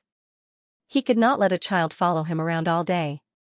This was a big taboo for health. If he did not cultivate well, there would be a problem with the space evaluation and Chi Zimo's life would be ruined. Therefore, Chi LV could only be an unreliable father. He wanted to ask his mother to take care of his grandson, but old Madam Chi had been enjoying her old age since her son became an adult. She had suffered too much in her early years. Although she was only in her 50s, she was sick all over and could not do anything. Just like that, Chi Zimo grew up alone in the mansion until he was more than 10 years old. He changed his clothes and went to the hall. When he saw the scene in front of him, he frowned slightly. There was only one reason why Chi Rui and his gang returned to the old mansion. That was because the magic stone was about to ripen and they were here to ask for their share. Now that Chi LV was not at home, Jean Lei could not handle it. When Chi Zimo appeared, in the magnificent hall, everyone's eyes gathered on this little child. They really wanted to open their mouths and eat him. After class, Shurqing waited for a long time after school. Yan Qi rushed over in a hurry. When Yan Qi saw Shurqing, he pulled him into the car and said, "Mr. Xia, come with me quickly. Little master is injured." What? Chi Zimo was injured? Shurqing only felt his head buzzing. Chi Zimo was injured? Yes, he was indeed injured, and the injury was not light. There was a bloody wound on his arm that was bleeding. Chi Rui, who was beside him, had a surprised look on his face. The fruit knife in his hand was dripping with blood. When Jean Lei saw this scene, she had already screamed. What exactly was going on? She had to rewind. Chi Rui brought his second brother, third sister, and 2 sons to the Chi residence. His plan was to take advantage of Chi LV's absence to show off and torture Jean Lei and the 3 generations of the Chi family. It just so happened that they had a ready-made excuse. When the magic stone matured, they came to take away their share. Chi Rui had a quarter, and the remaining 4 siblings had a quarter. In total, they accounted for half of the magic stone output of the Chi family. Although they could not get the magic stone without seeing Chi LV, every time the magic stone matured, they would come to liven things up. Chi LV was not at home all year round, Jean Lei was not favored, Chi Zimo was only a 10-year-old child, and Chi Zixuan was still a baby. If it were not for the fact that they could not enter the mansion on weekdays, they would not mind coming to make trouble every day. Everyone in the Chi family knew that children before the age of 11 had to have good aptitude when activating the space. They had to have a stable temperament, good habits, and pay attention to maintenance. These were all very important conditions. Old Madam Chi's health was so poor now. It was all because she risked her life to protect Chi LV in the early years. Even if Chi LV had wolves in front and tigers behind, he still grew up healthily. Now that Chi Rui wanted to open the way for his sons, he naturally wanted to torture Chi Zimo and his brother. It was a pity that he could not come every day. Otherwise, he would report every day and be excited every day. However, even if he could not come every day, when the magic stone matured, no one dared to stop him. He came to take what belonged to him, and he was protected by the government. No one could do anything about it. Their motive for coming was so impure, so naturally, they would not do anything good. Chi Zixuan was too young to make trouble, so they could only make trouble for Chi Zimo. Jean Lei also had her own selfish motives. For her son, she could not wait for Chi Zimo to get into trouble. However, she was not short-sighted. At least, she knew that at the critical moment, she had to unite against the outside world. Therefore, she temporarily stood on Chi Zimo's side. Chi Zimo was also used to it. The magic stone matured 3 times a year, and they came 3 times a year. It was hard not to get used to it. Chi Zimo's education since he was young was to be calm and maintain one's temperament. Therefore, even if Chi Rui came to stir up trouble every time, he had to meet him out of courtesy. However, he only met him once and did not even bother to give him a glance. Cherry had suffered a few losses in silence. He was already 50 years old, but he still hated this 10-year-old child more and more. Wasn't it shameful for him to do this? Today, he even brought his 2 sons along. He thought that young people would have many tricks up their sleeves and would definitely be able to anger Chi Zimo half to death. In the beginning, it was just a routine of counting the family treasures and mocking them. These were all old tricks and Chi Zimo was very annoyed listening to them. Who knew that Chi Rui's eldest son, Chi Zihui, would suddenly blurt out, "Hey! Chi Zimo, aren't you curious about how your mother died?" When he said this, even Chi Rui was stunned. Everyone knew that Chi Zimo's mother had died of illness. They had also used this to provoke Chi Zimo in the past, such as your mother's debt, you caused her to die, your father and mother had a deep relationship, he didn't come to see you every day because you caused your mother's death. And so on. Similar words were also said in different ways. Logically speaking, if such words were said to a child, he would probably be angered to death and cry to death. However, Chi Zimo was not an ordinary child. He was too precocious. He had already thought about these things several times in his little mind. He even thought so himself. Therefore, when he heard others say it, he just tacitly agreed. The impact was far less than imagined. And Chi Zihui mentioned this matter again today. Chi Rui felt that his son's cultivation was too low. This trick would not work, however, who would have thought that Chi Zihui was a fool? After hearing this gossip, he was full of nonsense and said, "Hey, do you really think that her body was damaged because she gave birth to you? Let me tell you, that's not the case. Your mother had an affair. Others found out. She committed suicide to escape punishment." This sentence made Chi Zimo stop abruptly and look up at him. Chi Zihui was a little scared by his gaze, but he thought that he had finally used a big move and had to continue working hard. "Do you think your mother is a chaste and virtuous woman? Do you really think that your parents have a good relationship? Dream on." Chi Zihui's younger brother, Chi Zirui, saw that his brother was so awesome. He turned his head and remembered what he heard yesterday.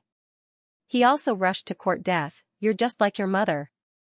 You're only 11 years old, and you're already hooking up with someone outside and even sleeping together. You're already a little pervert at such a young age. I heard that she's still a student. What's her name? Xianxia?" Chi Zimo had long known that Xianxia was Shurqing. At this moment, when he heard this sentence, his pair of black eyes were completely burning. Chi Zihui and Chi Zirui were still proud. Damn it, they finally made this little bastard's expression change. It would be best if they could anger him half to death and hurt his heart and lungs. When they returned, the space would evaluate him as trash. "That's good," Chi Zimo glanced at them, but suddenly turned his head and softly instructed Yan Qi.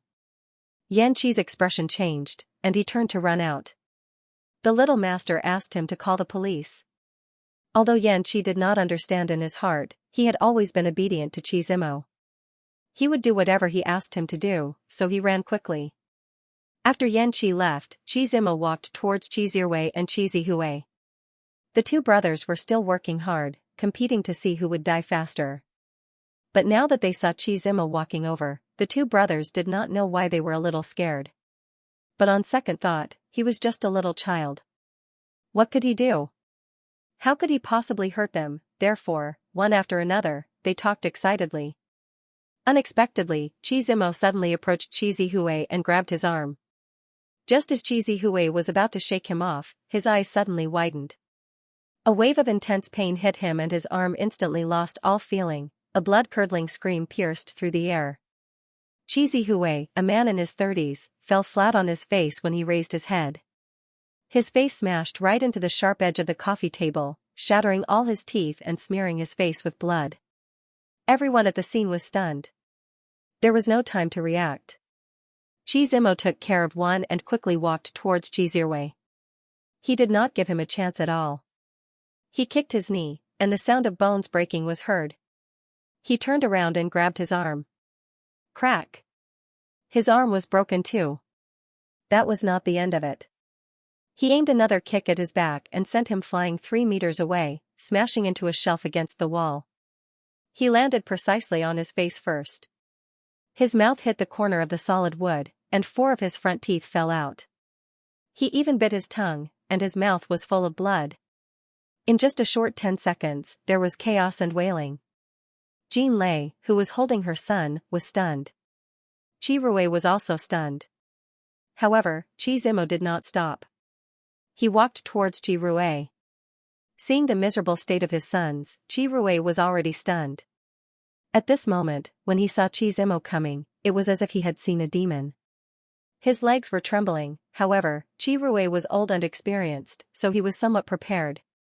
He glanced at the fruit knife on the coffee table and picked it up without thinking. As he retreated, he said while trembling, You. Don't come over. Qi Zimo curled the corners of his mouth and smiled mockingly. He still walked over slowly. Qi Ruwei kept retreating until he leaned against the wall. There was no way to retreat. He held the fruit knife, but he was scared to the point of peeing his pants by a 10-year-old child. Seeing that the demon was approaching, Qi Ruwei closed his eyes tightly and waved the dagger like a madman. Qi Zimo walked closer to him and grabbed his wrist. He actually pulled his arm forward. Immediately after, a bloody smell assailed his nostrils. Qi Ruwei opened his eyes and saw the hideous wound on Qi Zimo's arm and the blood dripping from his blade. At this moment, the door of the living room was suddenly pushed open. A group of police officers in black uniforms rushed in. The scene they saw was Qi Ruwei holding a fruit knife and stabbing a 10-year-old child. Stop! Accompanied by a stern shout, Qi Ruwei was quickly arrested and Qi Zimo was also guarded. The scene was controlled. The originally luxurious hall was now in a mess. Qi Zihui and Qi Zirwei were both unconscious. Second brother Qi had long been stunned. Qi Ruwei was restrained. Jean Lei stood there in a daze with her son in her arms. There were many people at the scene, but everyone's minds were in a mess. The 2 injured people were carried away. Qi Zimo was also treated by the doctor for emergency bleeding control and bandaging. He kept his head down and only silently glanced at Qi Ruwei in a remote corner. The corners of his eyes were slightly raised and the corners of his mouth were lowered. It was full of sarcasm and ridicule. Qi Ruwei's entire body seemed to be frozen. After he reacted in an instant, he quickly defended himself. No. I didn't do it. It wasn't me. It was him. It was Qi Zimo. He screamed, but he only received looks of disdain. Was this Qi family's eldest uncle's brain damaged? It was more reliable to blame second brother Qi than to blame a 10-year-old child, right? Look at Qi Zihui and Qi Zirwei's injuries. How could a 10-year-old child cause such great damage? It must be a joke. Yan Qi, who followed the police in, also did not know the truth. He only saw that his young master was injured. For a moment, he felt distressed and regretful. Qi Zimo looked at him and said, I'm fine. Go and fetch Shi Qing. Yan Qi hesitated. Under such circumstances, how could he leave with peace of mind? Qi Zimo looked at him again. Then, he lowered his eyes and said, Are you not going to listen to me? Yan Qi trembled. He quickly stood up and said, Don't worry, I will definitely fetch Sir. Then, he rushed to the school gate. When he saw Shi Qing, he grabbed him and got into the car. When Shi Qing got into the car, his heart was in a mess. When he heard that Qi Nemo was injured, he panicked. After hearing Yan Qi's description and knowing that his life was not in danger, he forced himself to calm down. It only took about 10 minutes to get from the school to the Qi residence. Yan Qi drove quickly, but Shi Qing still felt that it was unusually slow. It was too slow. He just wanted to use God's 1,000 miles to rush over immediately. When he rushed to the Qi residence, the scene had already been cleaned up. Those who were carried away were carried away. Those who were kidnapped were kidnapped. Even Jean Lei was called to another room for questioning. Qi Zimo was also sent back to his bedroom. When Shi Qing rushed in, she saw the young man sitting quietly on the spacious bed with the blanket covering up to his legs. Qi Zimo raised his head. When he saw him, he smiled gently. You're here. Shi Qing did not care much. He rushed over and looked at the wound carefully. Although it was already bandaged, Xianxia was small and his arm was thin. His entire arm was wrapped tightly with bandages. One could imagine how big the wound was and how dangerous it was. When he thought of that dangerous situation, Xianxia felt his heart clench. He was scared. The lingering fear was followed by rising anger. Xianxia wished that she could chop that bastard Qi Rui into pieces right now. Damn it. How could he still be an uncle? He was simply a beast. How could he do that to such a young child? How much hatred did he have? Did he have to do this, Qi Rui, right? Blacklist. If he did not take revenge, he would not be a gentleman. He was furious, he was so angry that he turned to look at Xianxia's pale little face. His heart ached. Such a natural show of concern and worry made Xianxia's gloomy mood gradually brighten. He looked up at Xianxia and said, "I'm thirsty." Xianxia quickly took action. He carefully tucked him in, poured a cup of warm water, and brought it to his mouth. He said softly, "It's not hot. Just right. Drink slowly." Xianxia nodded and drank the water slowly. When he looked up again, a pair of black eyes stared at him again. "Xianxia, I'm hungry." Xianxia's heart was like water now. He was almost tortured to death by his imagination. When he heard this tender voice again, he would try to pluck the moon in the sky, let alone being hungry. Therefore, he hurriedly brought dinner over. He fed Xianxia, and Xianxia also fed him. The two of them ate for an hour. After the meal, Xianxia said that he wanted to read again, but it was inconvenient for one arm. Therefore, Xianxia read for him again. The two of them dawdled until 9 o'clock. Then, Xianxia said that he wanted to sleep. Xianxia hesitated and said, "I'll sleep next door." "I'm afraid that I'll accidentally crush." Before he could finish speaking, he was rejected. "No." Then, Xianxia tugged at his hand again. "I won't be able to sleep." A pair of big eyes looked at him. His eyelashes were flickering. His tender face was still pale and transparent because of the blood loss. In addition, this almost coquettish voice. Why would Xianxia leave? After washing up quickly, he went to bed. When the two of them were close together, Xianxia's heart, which had been hanging in the air, slowly calmed down. With this slight relief, he finally added some value to his IQ. That's not right. Xianxia strengthened his body. Not to mention his physical strength, even his agility was ridiculously high. Although Qi Rui was an adult, it would be very difficult for even a special police officer to hurt little Xianxia, right? He was having bad thoughts in his heart, but Xianxia rubbed against his neck and said in a low voice, "Xianxia, you're so good." This sentence made Xianxia a little dizzy. Cough cough. "We're good. Xianxia, don't leave me, okay?" Xianxia was a little happy.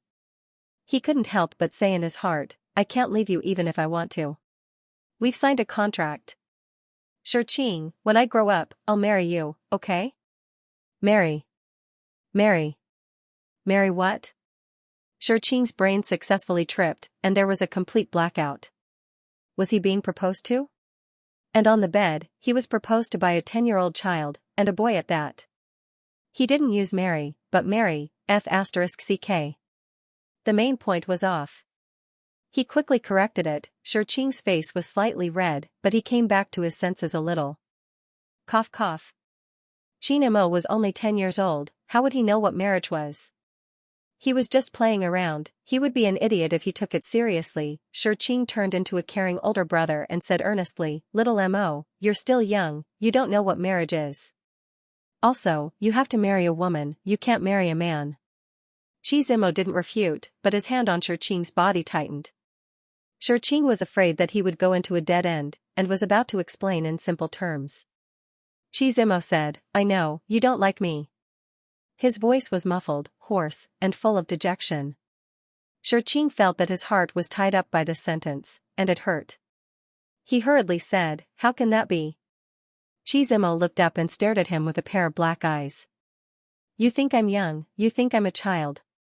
I want to be with you forever, but you just treat it as a joke." Xianxia was stunned. Xianxia rarely got so agitated. One of his arms couldn't move, but the other arm was strong. He didn't look like a child at all. No. He was also a child. No matter how deep his eyes were, the mist that floated up could be seen. He tried to be strong, but there was also a trace of fear that could not be wiped away. Xianxia looked at him in a daze, and as expected, his heart softened. He gently hugged Zimo and whispered in his ear, "I don't dislike you. You're very outstanding, you're the most outstanding person I've ever met." Zimo buried his head in his neck. Because of this sentence, his eyes were shining, and his snow-white little face was tinged with a rare pink color. He asked for a promise. "Xianxia, promise me." Xianxia didn't hesitate this time. He just sighed slightly and said, "Okay, I promise you." Although the wound on his arm was tearing painfully, Zimo felt a warmth he had never felt before. It came from another person's heart. It made him feel extremely gratified and satisfied at the same time. Because of his presence, he became even stronger. Even in the face of suffering from hell, he was fearless. He would definitely grow into a powerful warrior and protect him in his arms and in his heart. After all, he was still a child. Moreover, he was injured. Furthermore, he had suffered a violent blow in the afternoon. After receiving the promise that he had been longing for, Zimo fell into a deep sleep. It was rare for Xianxia to not feel sleepy. He tilted his head to look at the young man in front of him. His shrunken, childish face could already be seen as an adult. "When we grow up, I'll marry you." He did take it as a joke, but he couldn't help but take it to heart. He had never seen himself so clearly before. He did not know when his heart had been invaded by another person, and it would be occupied forever. He leaned closer to Zimo and planted a trembling kiss on his white forehead. He closed his eyes. He was as nervous as a young first love. His voice was low but lingering. "Zimo, I like you." His inner thoughts that no one could hear were spilled out without any defense under the moonlight. They were like fairies dancing freely under the moonlight. They were young, pure, and beautiful enough to move heaven and earth. After a good night's sleep, Xianxia woke up early the next day. It was rare for him to wake up early. He turned his head and saw that Zimo was already awake. He still wanted to serve this young master.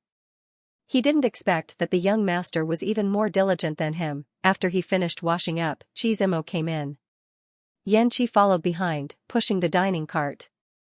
Xianxia first checked Zimo's arm seriously and carefully reminded him. He even looked at the breakfast worriedly.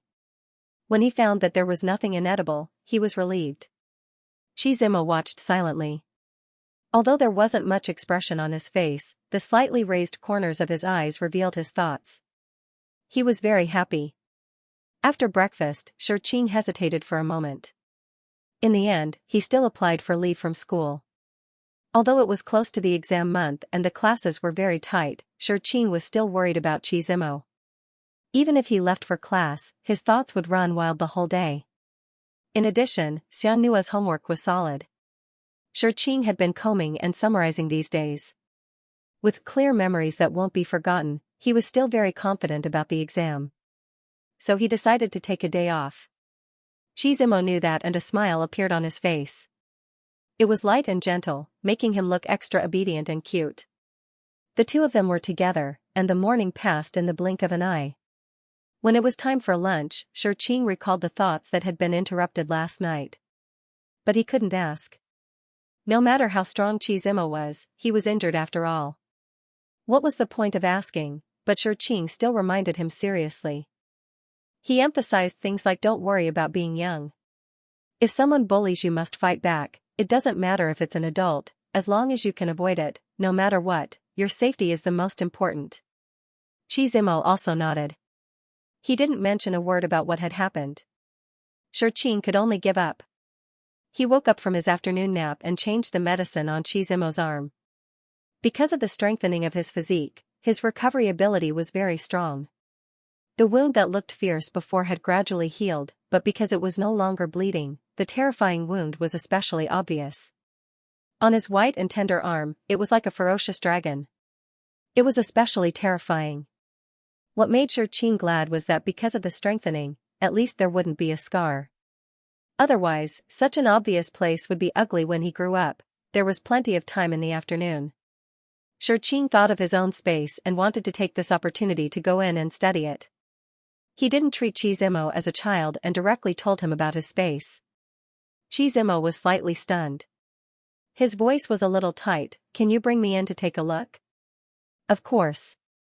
He brought Qi Zimo into the space, but he was immediately stunned. In his space, there was no place to stand at all. Suddenly entering was like falling into a blue sea.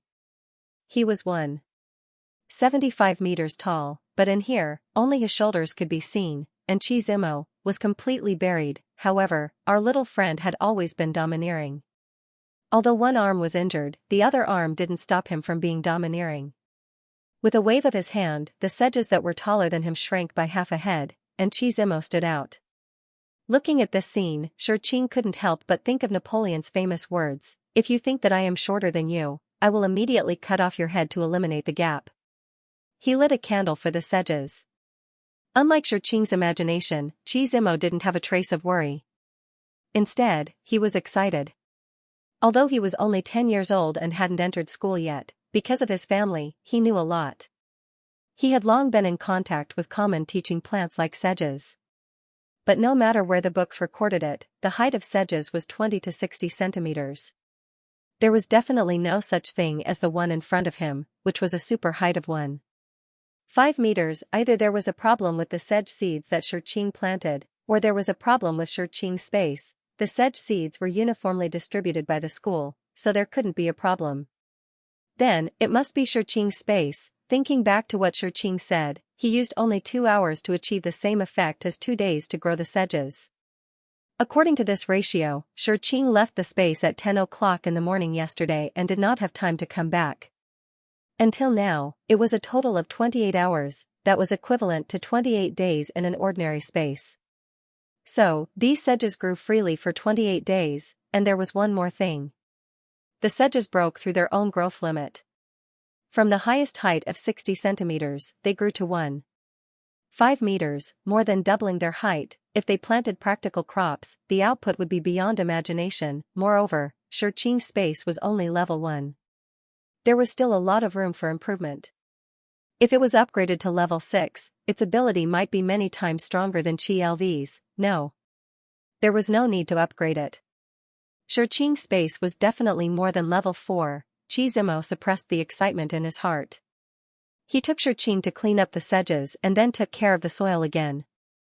After that, they planted some water sedge knots in another small area that had not been planted. Water sedge knots were also a type of sedge, but after some improvement, he had a certain effect. It could be made into straw pulp and then used to make paper. Water sedge knots grew slower than sedges, about 3 days. However, they were very small, so the output was not high. But in any case, they had some use, so they planted a lot. It was a high-level experimental plant and was the first choice of early growers. After planting the water sedge knots, the two left the space. 3 hours later, they came back to take a look. Sure enough, it was ripe, just as expected. Shurqing was also a little excited. It seemed that Xianxia's space was indeed extraordinary. Qi Zimo was very interested and wanted to continue planting, but he was stopped by Shurqing. He was injured, so it was only right that he recuperated. Qi Zimo also calmed down. What's more, in less than a month, he would be assessed by the space. He really couldn't be careless. The two left the space and discussed for a while. Although one was big and one was small, it was rare that they reached a consensus. That was, they must keep it a secret. Xianxia's space was so awesome. It was fine if no one knew, but if people found out, it would definitely cause a huge uproar. Did you see Qi LV's miserable fate? If Xianxia was also exposed, then it would be the second Qi LV. No, it would be even worse than Qi LV. Qi LV had a division of troops to protect him, then Xianxia would have a division of troops. Thinking of this, the two calmed down. This logic was very simple. A 3-year-old child carried gold through the downtown area. He didn't have the corresponding ability, but he had such wealth. If it was exposed to the public, wouldn't it be coveted? After a moment of silence, Qi Zimo looked at Shurqing and said firmly, "Don't be afraid. I'm here. I can protect you." Shurqing was slightly stunned.